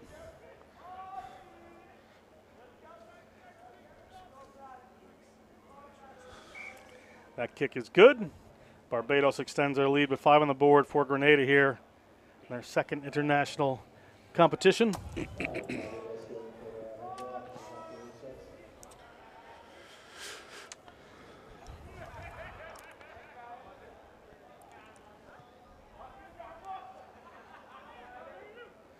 Well taken. Great take in the air there. Joshua Redhead taking that one down. But a penalty against Barbados again, so inside their own 40-meter line. Be their opportunity as the ball gets into the hands of Shaquem Lord. Shaquem Lord scored the try earlier. Ball moves out. Big man is just going to power that one right in. That's John Bach, born in the USA, now here in Grenada. Smart man. Making the right choices. Exactly. Ball out here into the hands of the Grenada Greens. Doing a great job of keeping this ball alive here. They're just going to push that one in through Delron Hood. But it's ripped away there by Barbados. Barbados, a runner just going for the wing there. He's got 3 defenders chasing him. Going to have to get the ball down. Nearly taken by Redhead, but able to get it down. Pardon me, yes, was Joshua Redhead. Kick to come here for Barbados. The second half winds on. Again, stay tuned for Atlantis Rugby Quebec, Les Bleues Caribbean Queens, and Find Rugby Now in the red shirts rounding out our day here. Then we'll have the evening to contend with on this beautiful island. Nice to get back to the hotel before sunset. Maybe see the official home of the Grenada Rugby World Sevens at Umbrellas. Sample the official beer. It's all going to be official. I don't feel like I'm going to get in trouble. Support the sponsors. That's it. DeAndre Phillips missing that kick, unfortunately, after the Kadeem Knight try over in the corner. Barbados to kick this one off.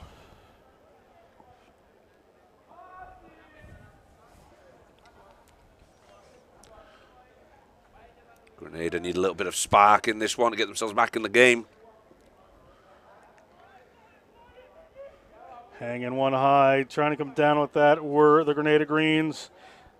Tony Villanueva trying to take it down. I'm sorry, it wasn't a different player, but now Barbados has it. A couple little shimmies there. They're headed towards the line again, and Barbados touches down another try.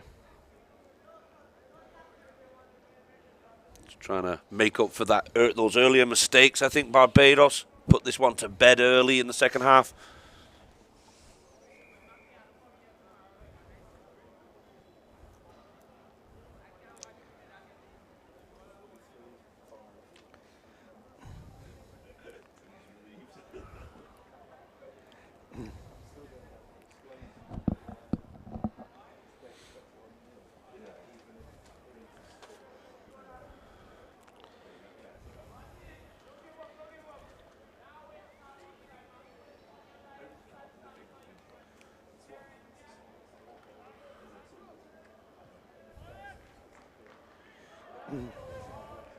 Barbados hangs that one up and knocks it back. Big tackle coming in from the Grenada Greens.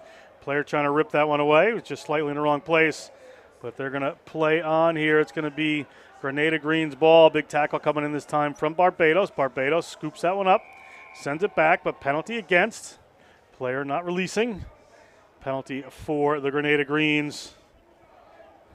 Shaquem Lord kicks that one in behind. He spots some space. He's running onto it. The Murph horn is gone, so we may be at the end of the game here. But Shaquem Lord is going up over that ball, trying to take that one away. He's going to have to get back to his feet. Another penalty against Barbados here. Right in front of the post. Opportunity for Shaquem Lord. He takes it quick. Player's not back 10 there. But they're going to keep this one alive. One of the big boys has it. He's running towards the line. He's over the line. Can he get it down? Assistant referee says yes. A second try here for the Grenada Greens. In front of a home crowd. 10 points for the Greens here at Kirani James Stadium. Stadium coming to life. Stags all around. Westerhalls. It's time. Got to be happy with that. Great work from the boys in green. Causing some problems for these Barbados, more experienced players. The Grenada Greens done themselves very proud. Manages to get the 2 points as well. Fantastic, and that's the end of our game. The Grenada Greens and their second ever rugby game. Great work there. We're going to move on to Atlantis Women versus Rugby Quebec. This is going to be a good one. We're going to step aside for a minute, be right back with that action. Oh, island in the sun. Look at how we've grown, how far we've run. 50 years we strong and more to come. More to come. More to come. We're going higher. 50 years we're blessed with forged in fire. Still reaching for more. Going up, going up, up, up, up, up. Going up, going up, going up, up, up, up, up.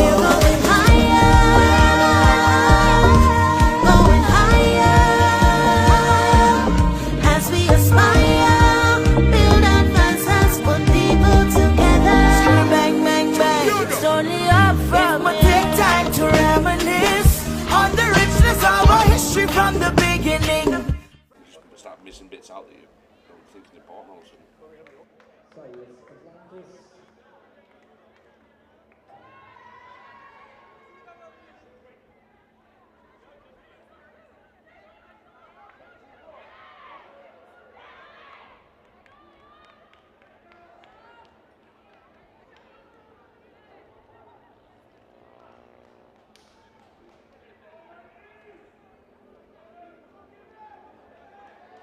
Atlantis women versus Rugby Quebec women.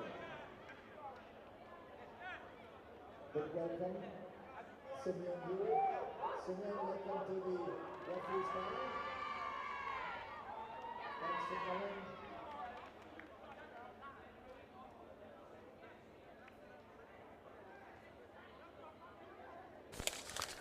Welcome back. We're here at Kirani James Athletic Center and Stadium, St. George's, Grenada. John Broker with Gavin McLevy rolling into the last 3 games of day 1.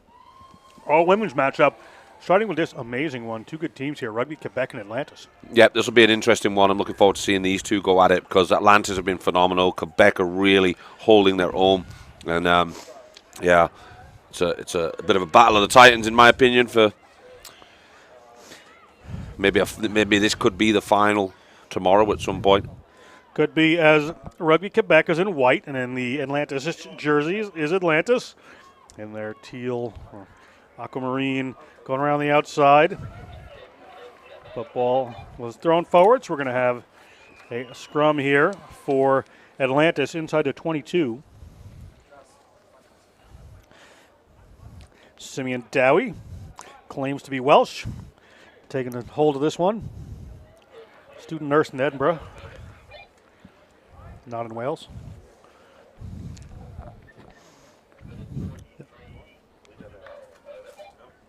Good, thank you. Ball in from Atlantis. Atlantis inside the 22. Atlantis on the move. Atlantis, a little show. Don't want to play a tight game against Quebec. They're very strong in there.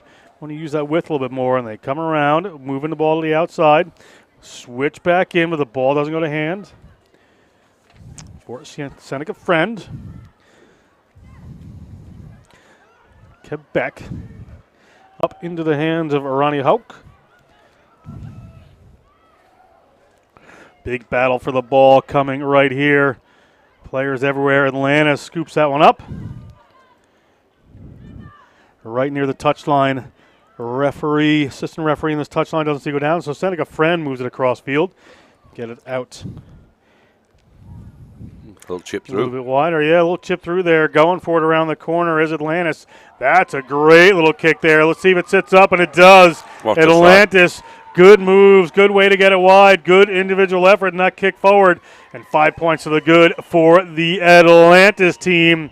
They will be thrilled with that. Will be Lauren Trout and Megan Sanders. Phenomenal stuff, really good footballing skills. The first kick from inside their own half looked a little bit ambitious. But when she got across there and then just that little kick inside and she came out running forward to follow it and it just bounces and sits up nice for her. What a finish. Phenomenal, classy bit of rugby. Kick is good. We're at 7. Wonderful rugby on the outside there. Great work by Atlantis to opening their scoring in this game.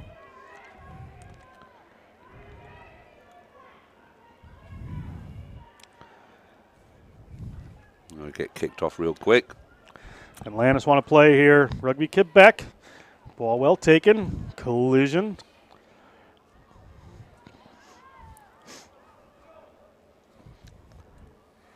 Big break here for Quebec. Up the side.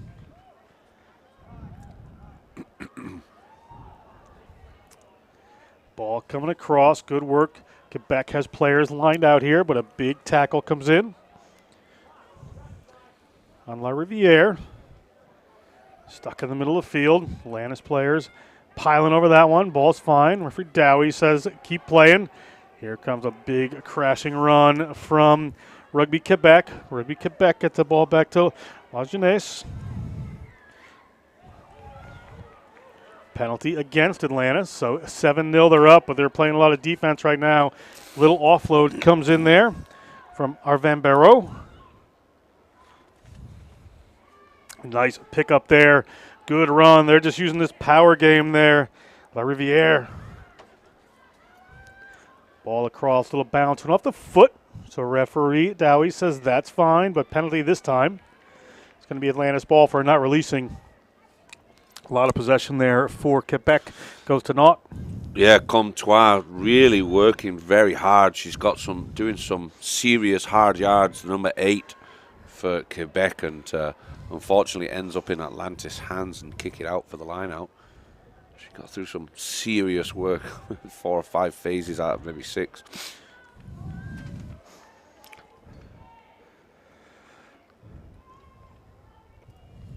Ball coming in here from Atlantis. Ricarda Henning, Austrian national team player. Ball goes in, and we're going to come out here for a scrum to Atlantis and a knock on there.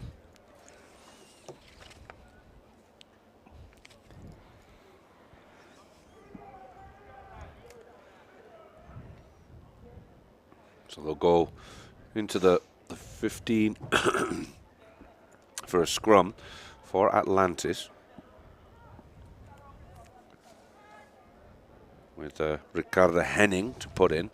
She's been great so far today. Henning moves that one out in the middle of the field. They're looking for that little wraparound, but it chose to stay inside there. Defense was wrapping around. They had that read pretty well. So Atlantis, little stutter step, trying to go up the middle. Power meeting power here. Now they get the ball to the outside. It's a foot race. It is a covering tackle coming across, but doesn't look like that player is going to catch the Atlantis speedster. And Atlantis will try to get that number for you over the try zone. 5 points. Yeah, great work from Atlantis. Had a lot of work to do on that outside, but they were nice and patient. Kept on their feet for the offload several times, which released their winger, motoring down that top side to get over. Still had plenty of work to do, though. Certainly still is plenty of work. Kick to come here.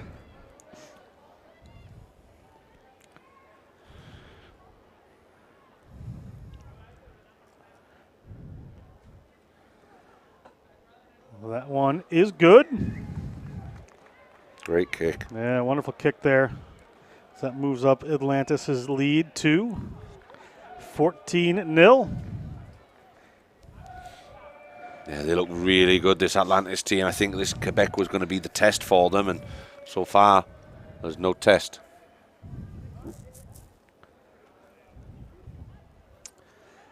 Nice kick there.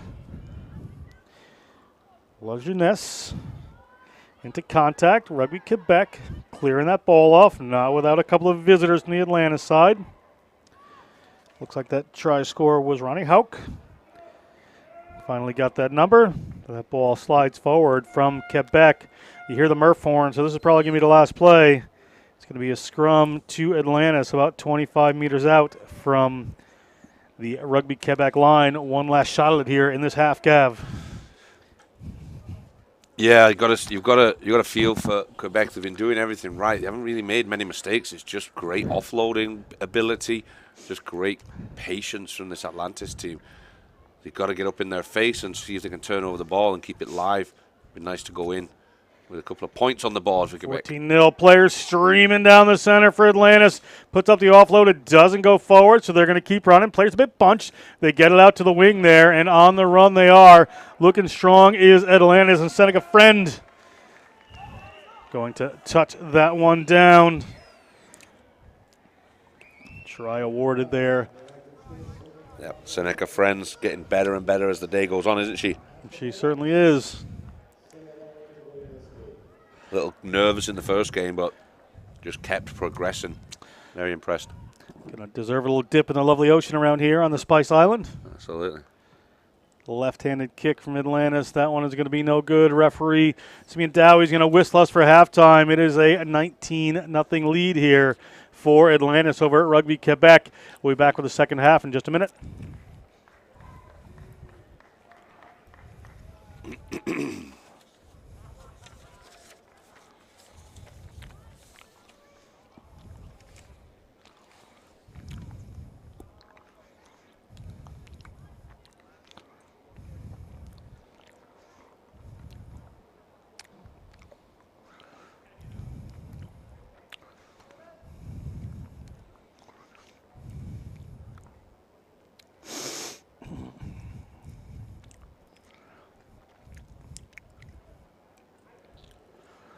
Oh.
Sure, Gav. Why are you speaking to me? What do you want? Our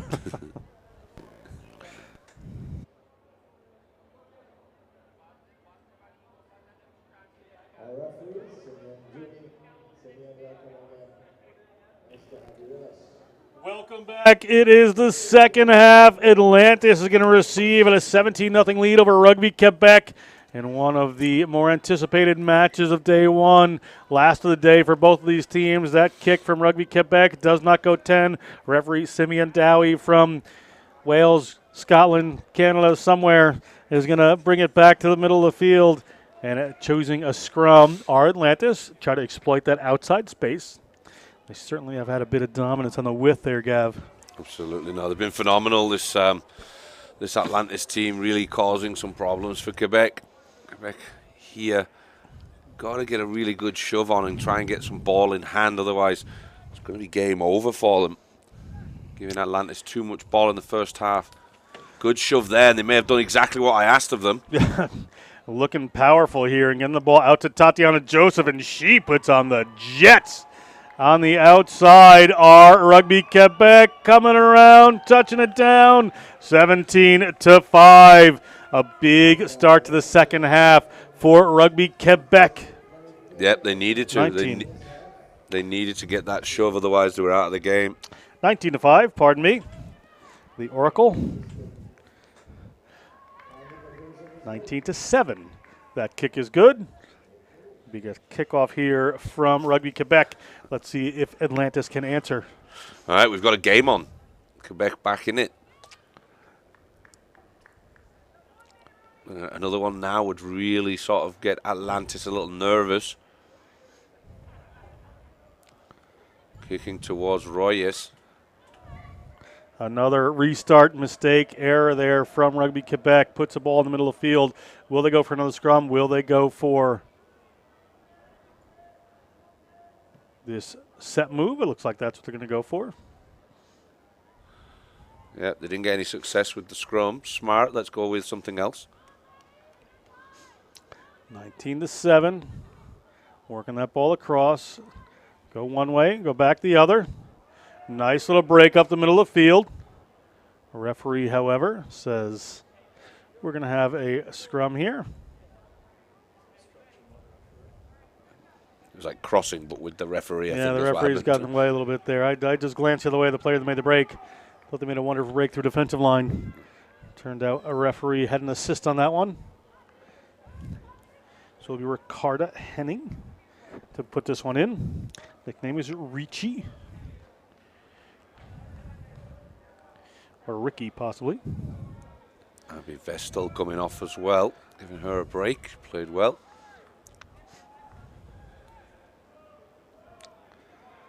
Ball squirts out directly, so we're going to go back for a scrum. Time winds down here. Anytime it winds down in the second half, works in the favor of this Atlantis team. Quebec causing a few problems with the scrum for Atlantis. This might be their way back into the game.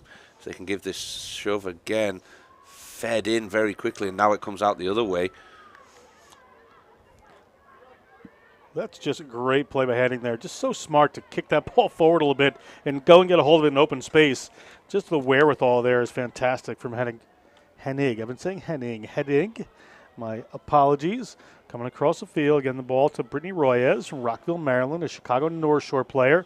Now they've gone out to the width. They're wrapping around here. They're going to come back in the other direction. Big contact from Quebec. They've got some runners here. Royes again has a hold of it. Bobbles, but gets a hold of it. Good hands there. Hennig has a runner outside in Friend. Seneca Friend is a friend to that touchline, unafraid of it. Works her way down and around. And after a great early try there in the second half from Quebec, lead extended to 23, kick to come. She really has become the finisher for the team, hasn't she? As the day's gone on, it's just she's reliable. She's in the right place. The timing's correct. Ball's getting received. And proves it one more time by putting that one down. Looked at some of the fans there here at Karani James Stadium, enjoying the rugby. Nice Cold Stag, official sponsor. Great kick as well. And that kick is good. So 25-7. 26-7. Boy, I really have no idea what I'm doing. It's just math. It's not important. Yes. It has been 8 hours of trying to do math in my head every 15 minutes. So, and read a bunch of different numbers on jerseys, including Roman numerals. Roman numerals, which is always very welcome. We love Atlantis. I've called Atlantis so many times, I'm kind of getting used to it, to be honest. The longer I can see them, I'm okay. They've made me a little smarter, must say. Quebec kicks the ball ahead. Nice pick up there, but not releasing, so good work by Atlantis. Quick into that ruck. Some really good quality play going on out there today, guys and girls at home. If you're watching this, just the rugby IQ from the Quebec attack just now, kicking, looking for that good bounce, and then Atlantis latching on quickly once she goes to ground and recognizing that she's isolated.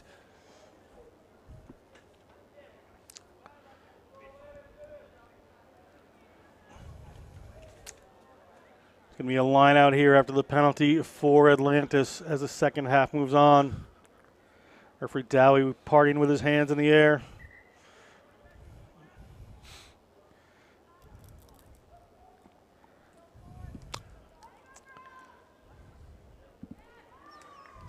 Scrappy off the top there, but Atlantis come away with it. Ball gets pushed forward here. So Atlantis again.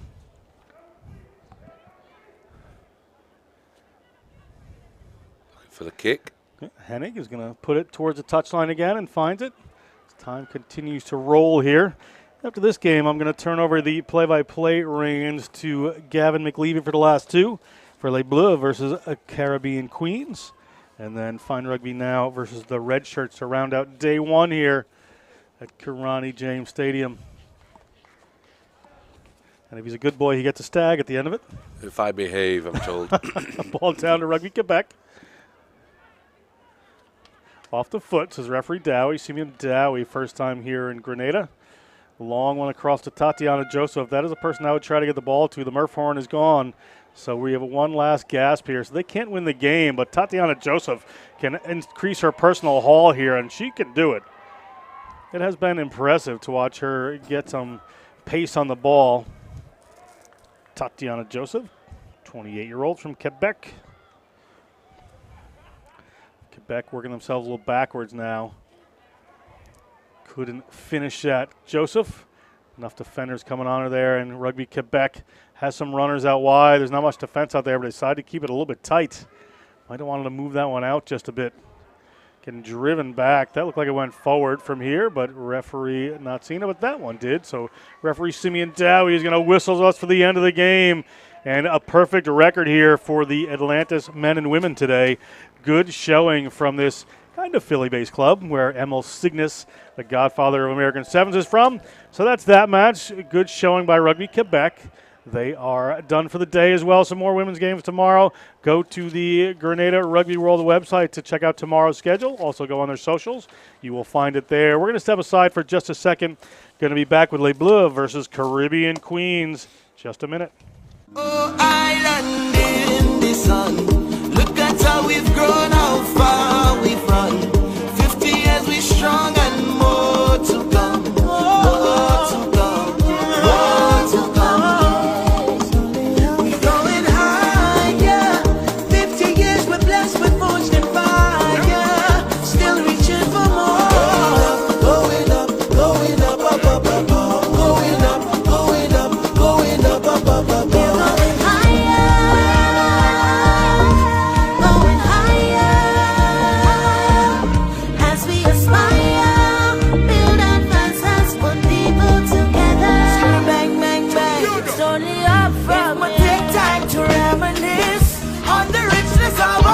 From the beginning. So it's our West Indians against the Canadians.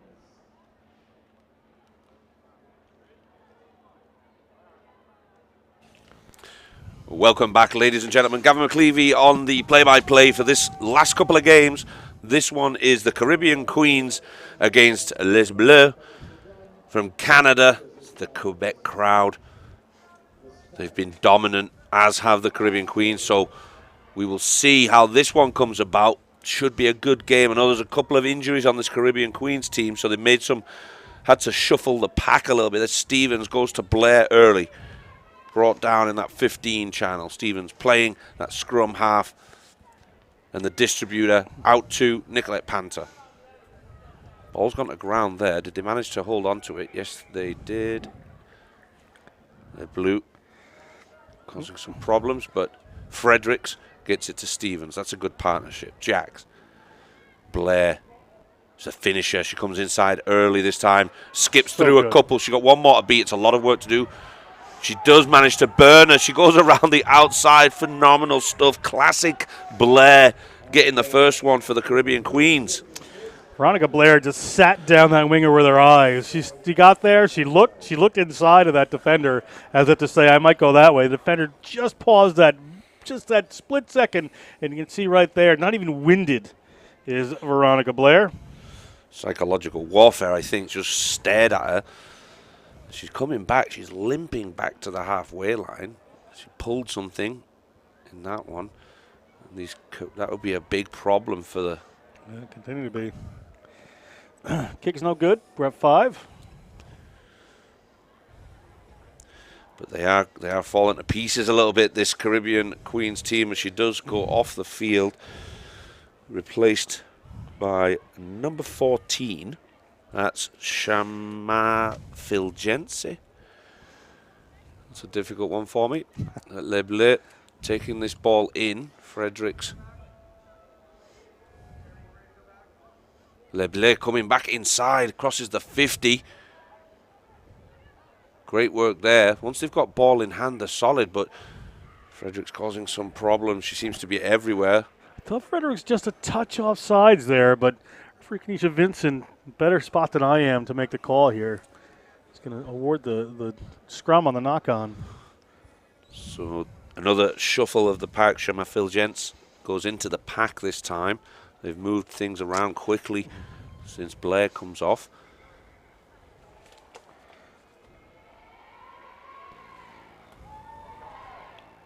So Fredericks will get the put in.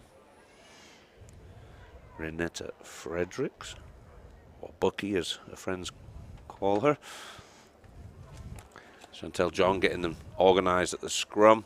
Just wants a bit of discipline around it. It's timing. Oh, it's not Kenisha Vincent? Oh, sorry. Yeah, it is. It is. My bad. Yeah, Kenisha Vincent it is. I made the mistake. No. So loose ball there for Caribbean Queens. So Les Bleues can take it away. Scrappy. Late in the day, tired bodies out there. They need a dip in the ocean, I think, to freshen themselves up for tomorrow. Me too, ladies. Me too. Yeah, we feel you. Anyway, great, a little scrappy back and forth work here. Somebody's going to just kind of put a little phases together here and get it a bit structured. So it's been messy for the moment. Bleues going on the short side up top there. She's managed to find a bit of space and gets past the 22. Covering tackles are coming. Nice little offload on the inside. And another one. Can she get there? She's got to be close. Yes, dots it down. Great try. Didn't catch the number of player on shirt. The shirt's a bit tough to read, especially on the top side of the field for us here. If we get a replay, we'll take a look at it and see who come down with. But these players just know each other so well on Les Bleues.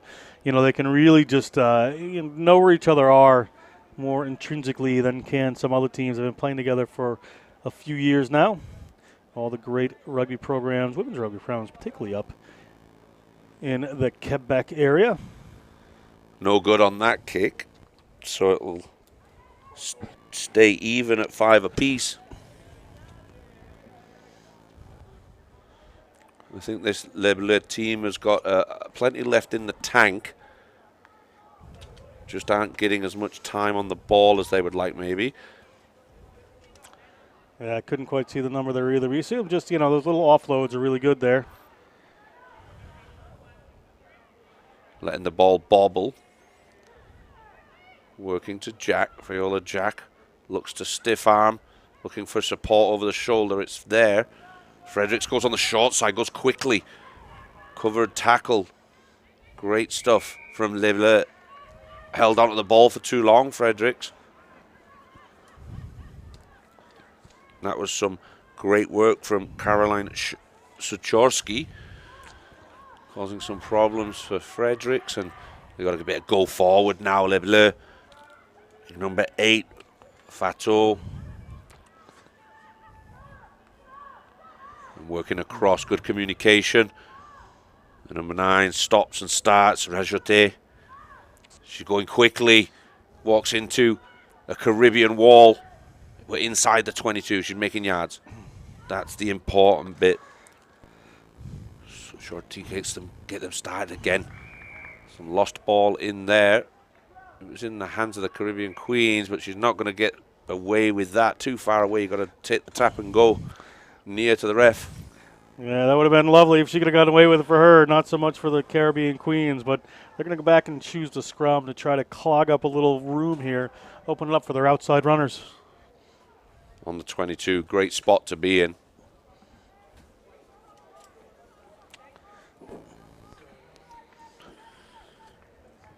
Really low at the scrum here.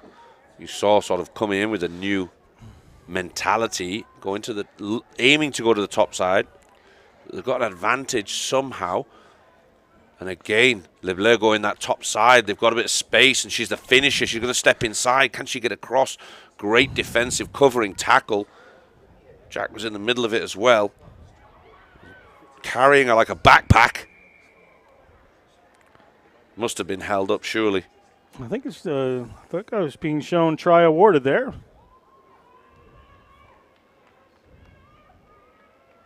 Kanisha Vincent talking with the AR. Try. Yeah. Yeah, I think it try. Yeah, Le Bleu try, and it's going to be a conversion to come. Le Bleu is just a touch afraid of that outside sometimes, Gav. The outside was open there. Decided to cut back in. I don't know if they're just looking for more points. The Murph horn goes. And that was 2 points as well. So Le Bleu late in the first half, taking up to 12 points to 5 over the Caribbean Queens. We're going to be back in a few minutes to see how the second half pans out, but it's going to be tight by the looks of it. Great first half. Oh, island in the sun. Look at how we've grown, how far we've run. 50 years we strong and more to come. More to come. More to come. We're going higher. 50 years we're blessed with forged and fire. Still reaching for more. Going up, going up, up, up, up, up. Going up, going up, going up, up, up, up, up.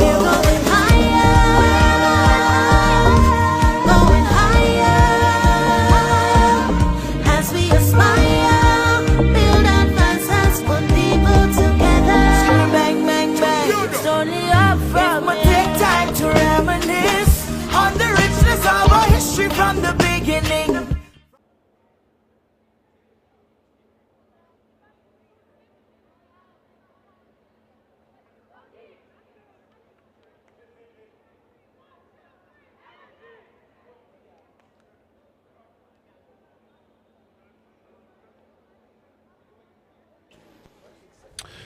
Well, welcome back, ladies and gentlemen. We're in the second half of this game. Great game so far. Caribbean Queens 5. Le Bleu on the left-hand side of your screen managed to dot a second try down and get the extra 2. So they're at 12 points currently.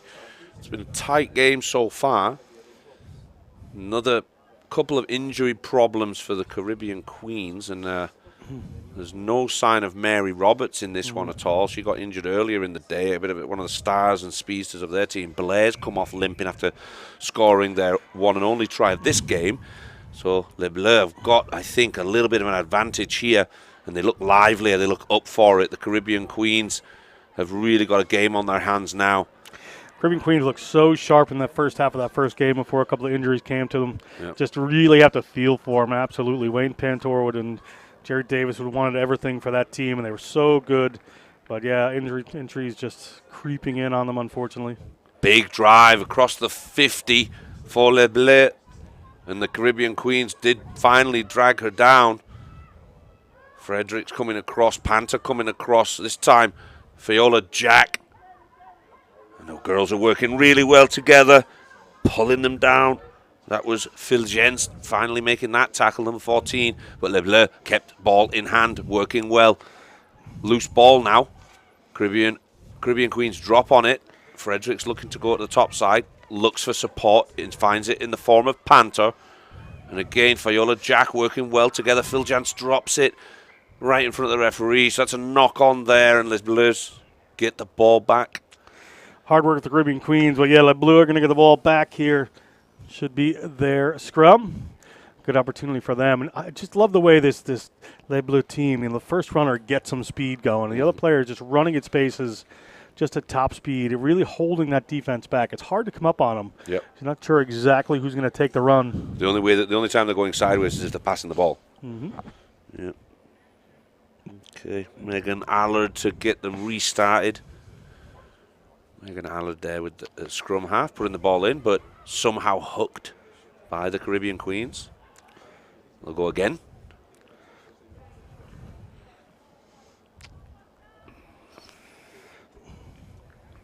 So get another crack at it. This time she'll go to the other side.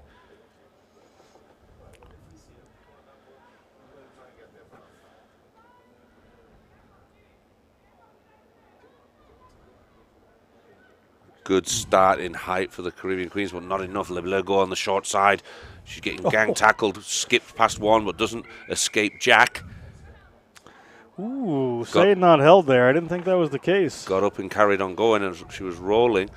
Panther's going sideways, looking for the loop around. She's asking for another loop around. She goes forward on her own this time, tries to go through the gap, doesn't get there, pops the ball up. Caribbean Queens working well together. Good communication.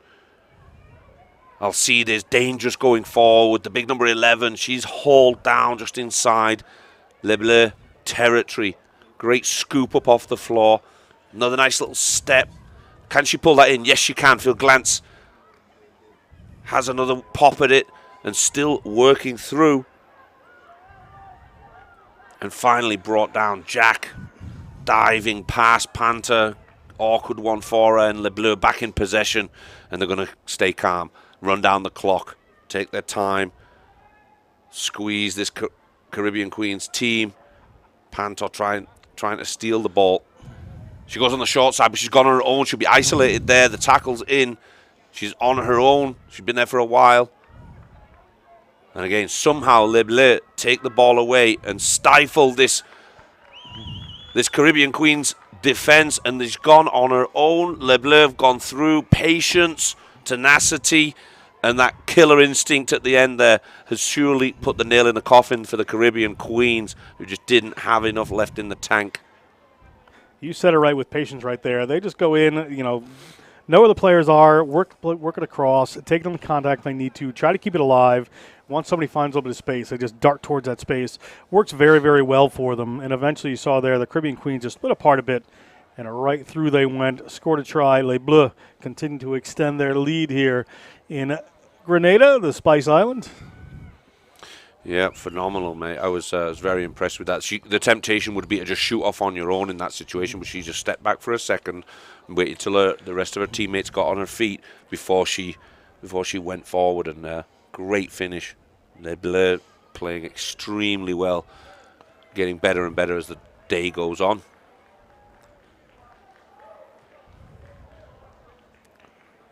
Ball. Oops, sorry. Longer kick. Longer kick that time. Straight out. So it will be a line out.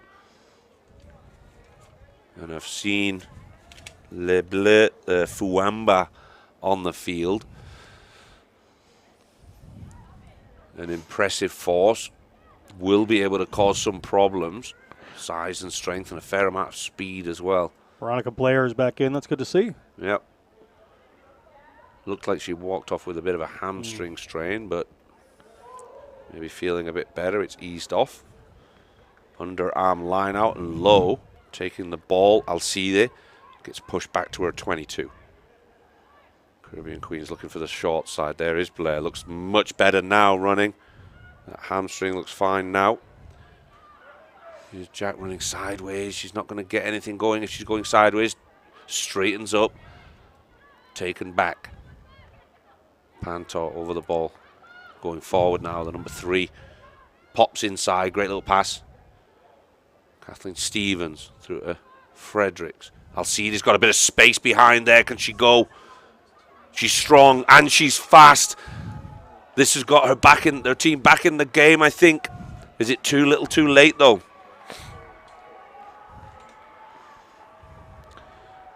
She scores 5 points. A little bit too late, though, I feel. A little bit too late, most likely there, but a great move there for this Caribbean Queens team. You see the try scorer there, just did so much work. Wonderful, wonderful work down the sideline to keep that one alive.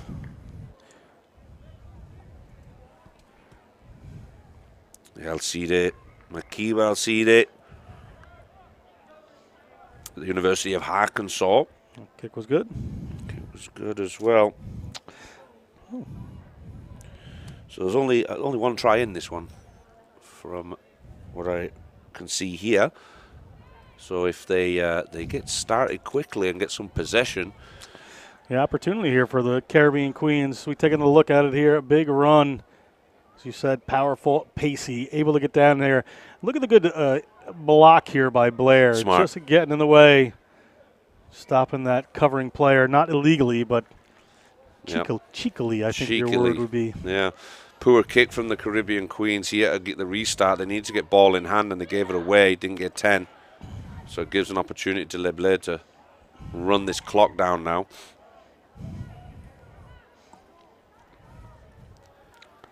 Can't be much time left on this one. Les Bleues running to the sideline, so I'm presuming she's kicking out because she knows the clock has finished. And we heard the Murph horn. There it is. Good result for Les Bleues over the Caribbean Queens. I'm seeing 17-12 on this one I've got. That could be a 19, could be an extra 2 points, but either way, Les Bleues taking the spoils for this one. We've got one more game. That's going to wrap us up for the day. Fine Rugby now against the Red Shirts. And then we get to go get beers. Stag, official sponsor.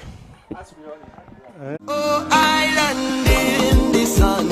Look at how we've grown, how far we've run. 50 years we strong and more to come. More to come. More to come. We're going higher. 50 years we're blessed with forged and fire. Still reaching for more. Going up, going up, up, up, up, up. Going up, going up, going up, up, up, up.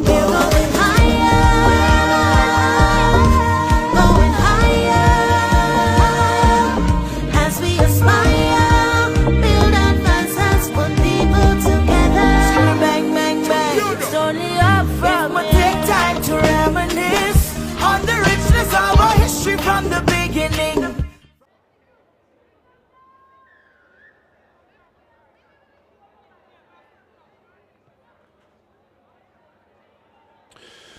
Great stuff. Welcome back, ladies and gentlemen. The final game of the day. The Red Shirts kicking off, and before I can even do the intro, they look like they're going to cross the line. A great kickoff, bounces ugly, and straight into the Red Shirts' hands. So she manages to dot one down. It's probably it's been the fastest try of the day so far. Fantastic kickoff. I didn't even get a chance to see the numbers. Yeah, I didn't see it all there. It's this one here. It's number 8, Julia Boucher from the Red Shirts. And do we have a successful kick also from Camille White? So I believe at least 5-0. I didn't catch that one. I'm sure someone will correct me. So Camille White will be doing the kickoff here from the halfway. If she can repeat that success of the last kick, this time Fine Rugby now trying to gather the ball in early. They're inside their 22. And got a bit of space on the outside. Nice little pop-up pass. And she's got some wheels there. Can she outstrip? Yes, I think she can. This is a great chase down. If she can get her by the bootlaces, and she does. And a nice little offload to Medulla, and Medulla gets bundled out. Great chase down though. Phenomenal stuff from the Red Shirts defense.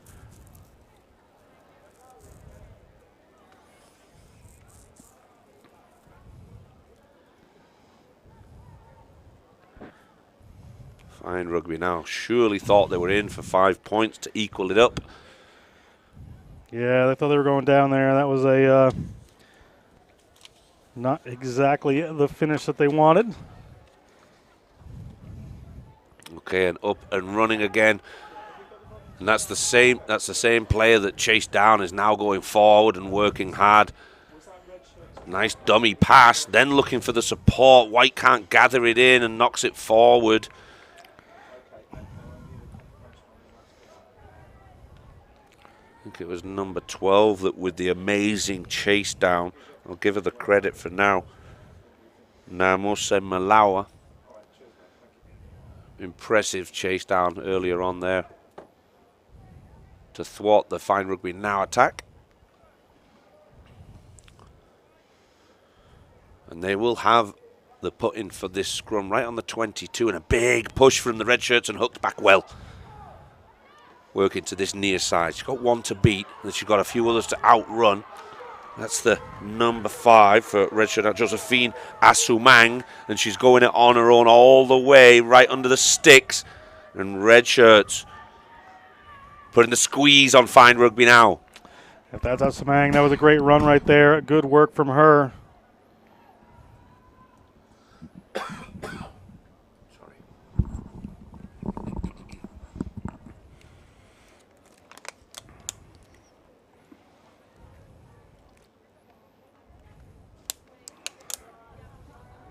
That was impressive work down the wing.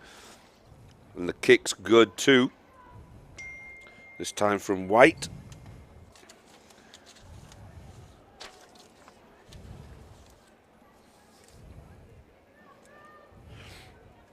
So I'm going to go with 12 points to 0.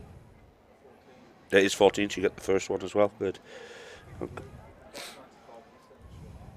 Okay, 14 points to 0. Red shirts over. Finds Rugby now.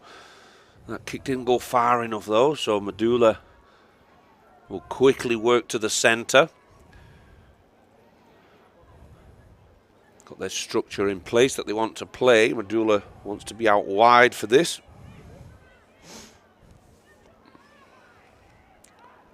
Tap and go back to the short side to get towards Medulla. Is always going to make something happen.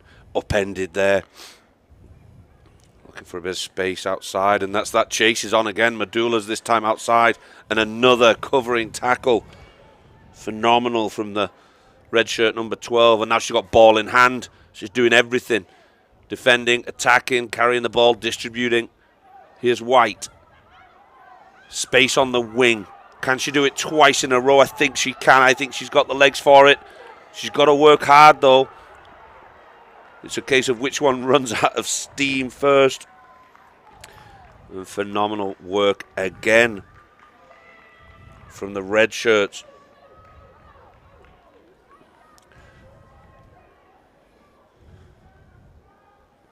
Impressive turn of pace again down this near side, just releasing the player, and she's gone.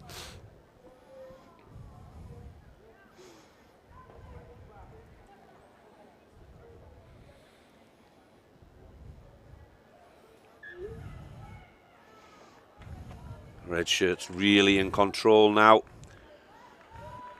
Asumang, Josephine Asumang on the near side of your shot, if you can see her. 2 devastating tries in a couple of minutes. All come from some great passing work from the kicker right here, number 11, White. Aiming straight at Medulla, which she manages to knock it on. Rare mistake there from Medulla. So good, the Uganda Sevens captain. Tremendous at this tournament. Yeah, she's phenomenal, but hasn't had much ball in hand today, and hasn't been able to show what she can do. They've kept her quiet.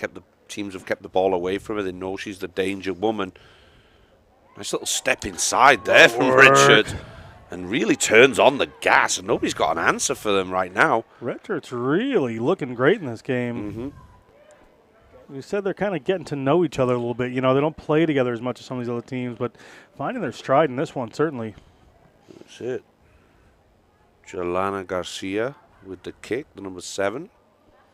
Mixing it up a little bit. Good kick. And that's the first half. Came before the Murph horn.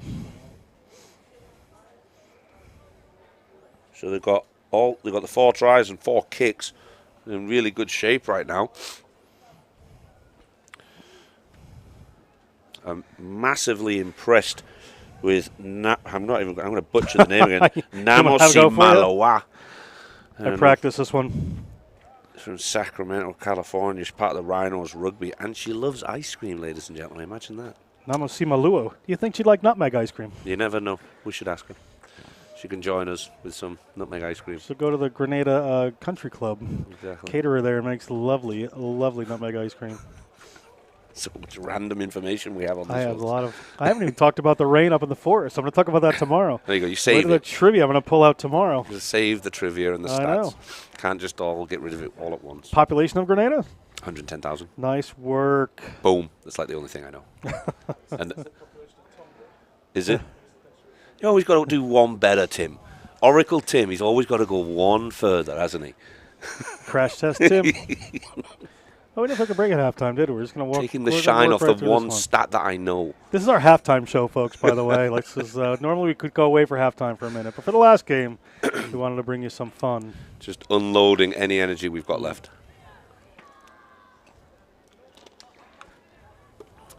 But yeah, red shirts, they want to get out there early. They're still keen. They want to rack up some more points. It's always easy when you're winning, isn't it? Find rugby now. Medulla leading them out. She wants to get on with it and get back in the game. She's got that kind of character. John Smith, Edinburgh police officer, taking control of this one in the middle. Edinburgh's finest. As voted by all the referees here.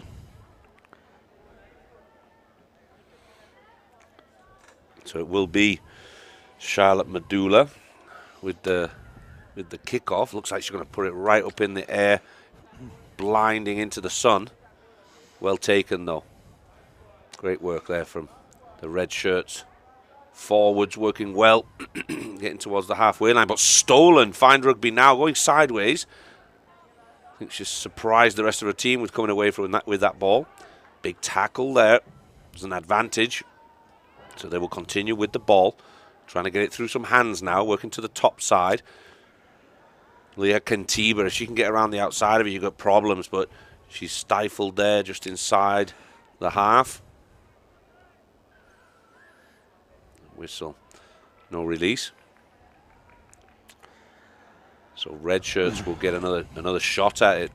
No, I think the red shirts have had kind of a little bit of an up and down day and just really got together and wanted to finish this one off really well. So credit to them, doing a great job in this game until I said that. Yeah. Commentators curse. It's usually me that does that. I know. So there'll be a scrum there. Strong position right now, red shirts. Want to run down the clock, get out of this unscathed, get to the beach. Start the recovery. I think that's a big part of it with sevens. Who recovers better in the evening? Who eats better? Who gets the ice bath and the injuries get treatment? That's usually what happens and makes the difference for day 2. More covering tackles coming from these red shirts. They've been phenomenal, just scrappy, don't mind rolling their sleeves up, and steals the ball away, but she's well out. She'd been bundled the player out, then stole the ball. To clarify which way that ball's going now.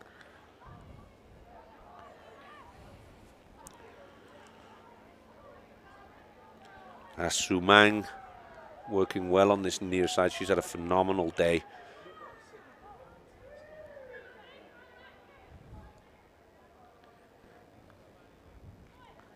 Oh, so it goes the other way. Yeah, a little discussion there. Fine Rugby now is going to get the penalty. Leah Kintiba wants to get them started. She goes on her own.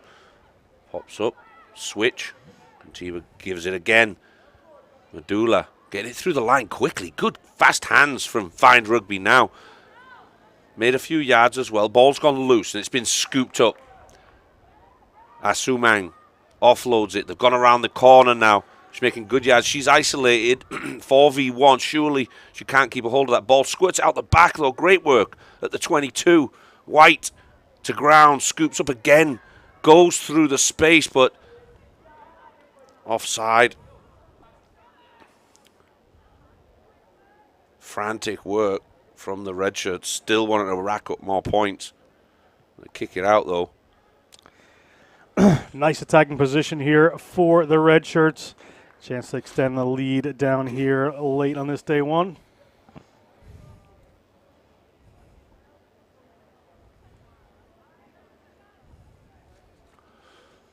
So a line out.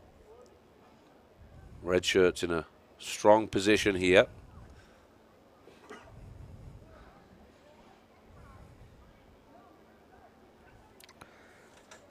Fine rugby now. I've got to want to steal here and put some points on the board. Underarm line out throw again. I've seen a few of those today. It kind of works out quite well sometimes. A bit more control maybe. Pass over the top. Fine rugby now working well. Looped pass again. Can she offload? Yes, third time of asking. Not running out of space there, so goes back the other way to look for support, and the support has arrived. But they're going backwards right now. Another loose ball. Driving the legs, just going old school. What they've been doing hasn't worked so far, so. Not working there either, so they're going to give up the penalty to the red shirts. Opportunity here late in the game. Red shirts here, a little step inside onto the ball, fell out. Knocked on. Substitutes coming in right now. A few tired bodies out there. It's been a long one. Sure, we'll get updates on the website, on social media, on the positions and points for the day. Keep tabs on that at home, so you'll know what's going on tomorrow for the schedule. Get it out to you as soon as we know. Find Rugby now currently on their own 5. Can Find Rugby now find some space? Ball's gone backwards. Looks like they've got possession, but red shirts have just piled through, stolen the ball clean out of someone's hands. They're convinced they've got to try.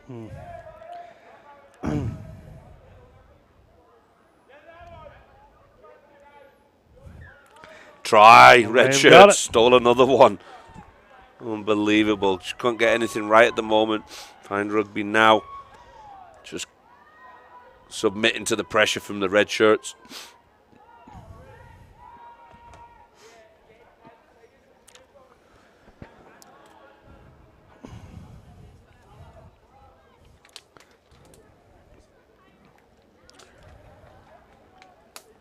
Jalana Garcia with the kick.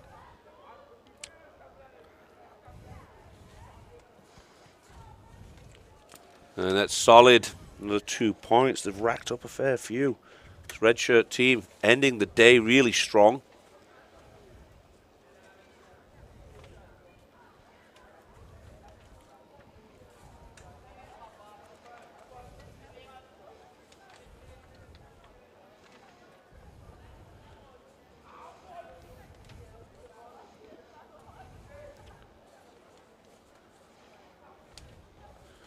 Looking for the 10-yarder here, but doesn't quite get there.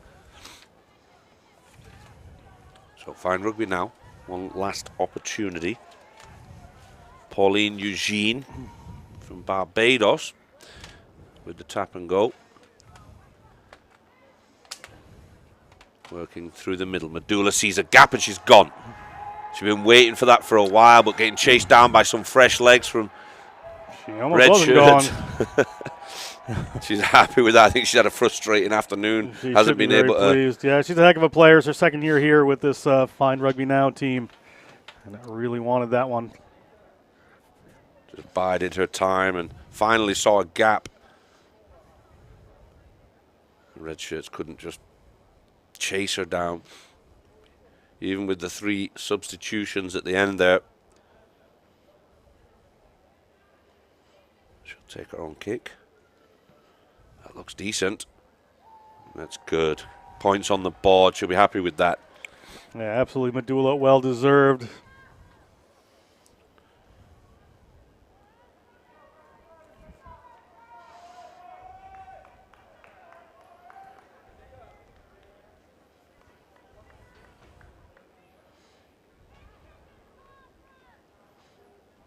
She'll kick again to get us back underway.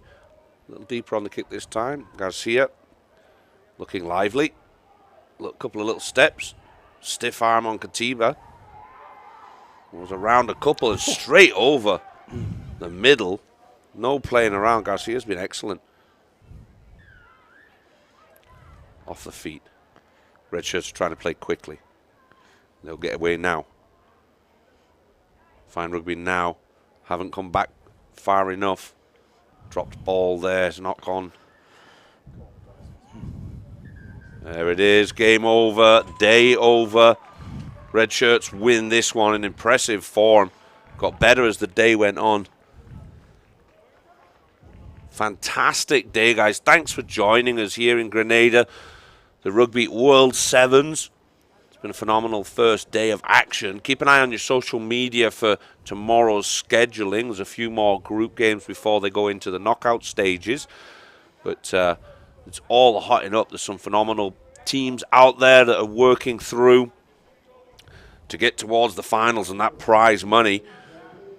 We're going to say goodbye for now as the ladies walk off the field.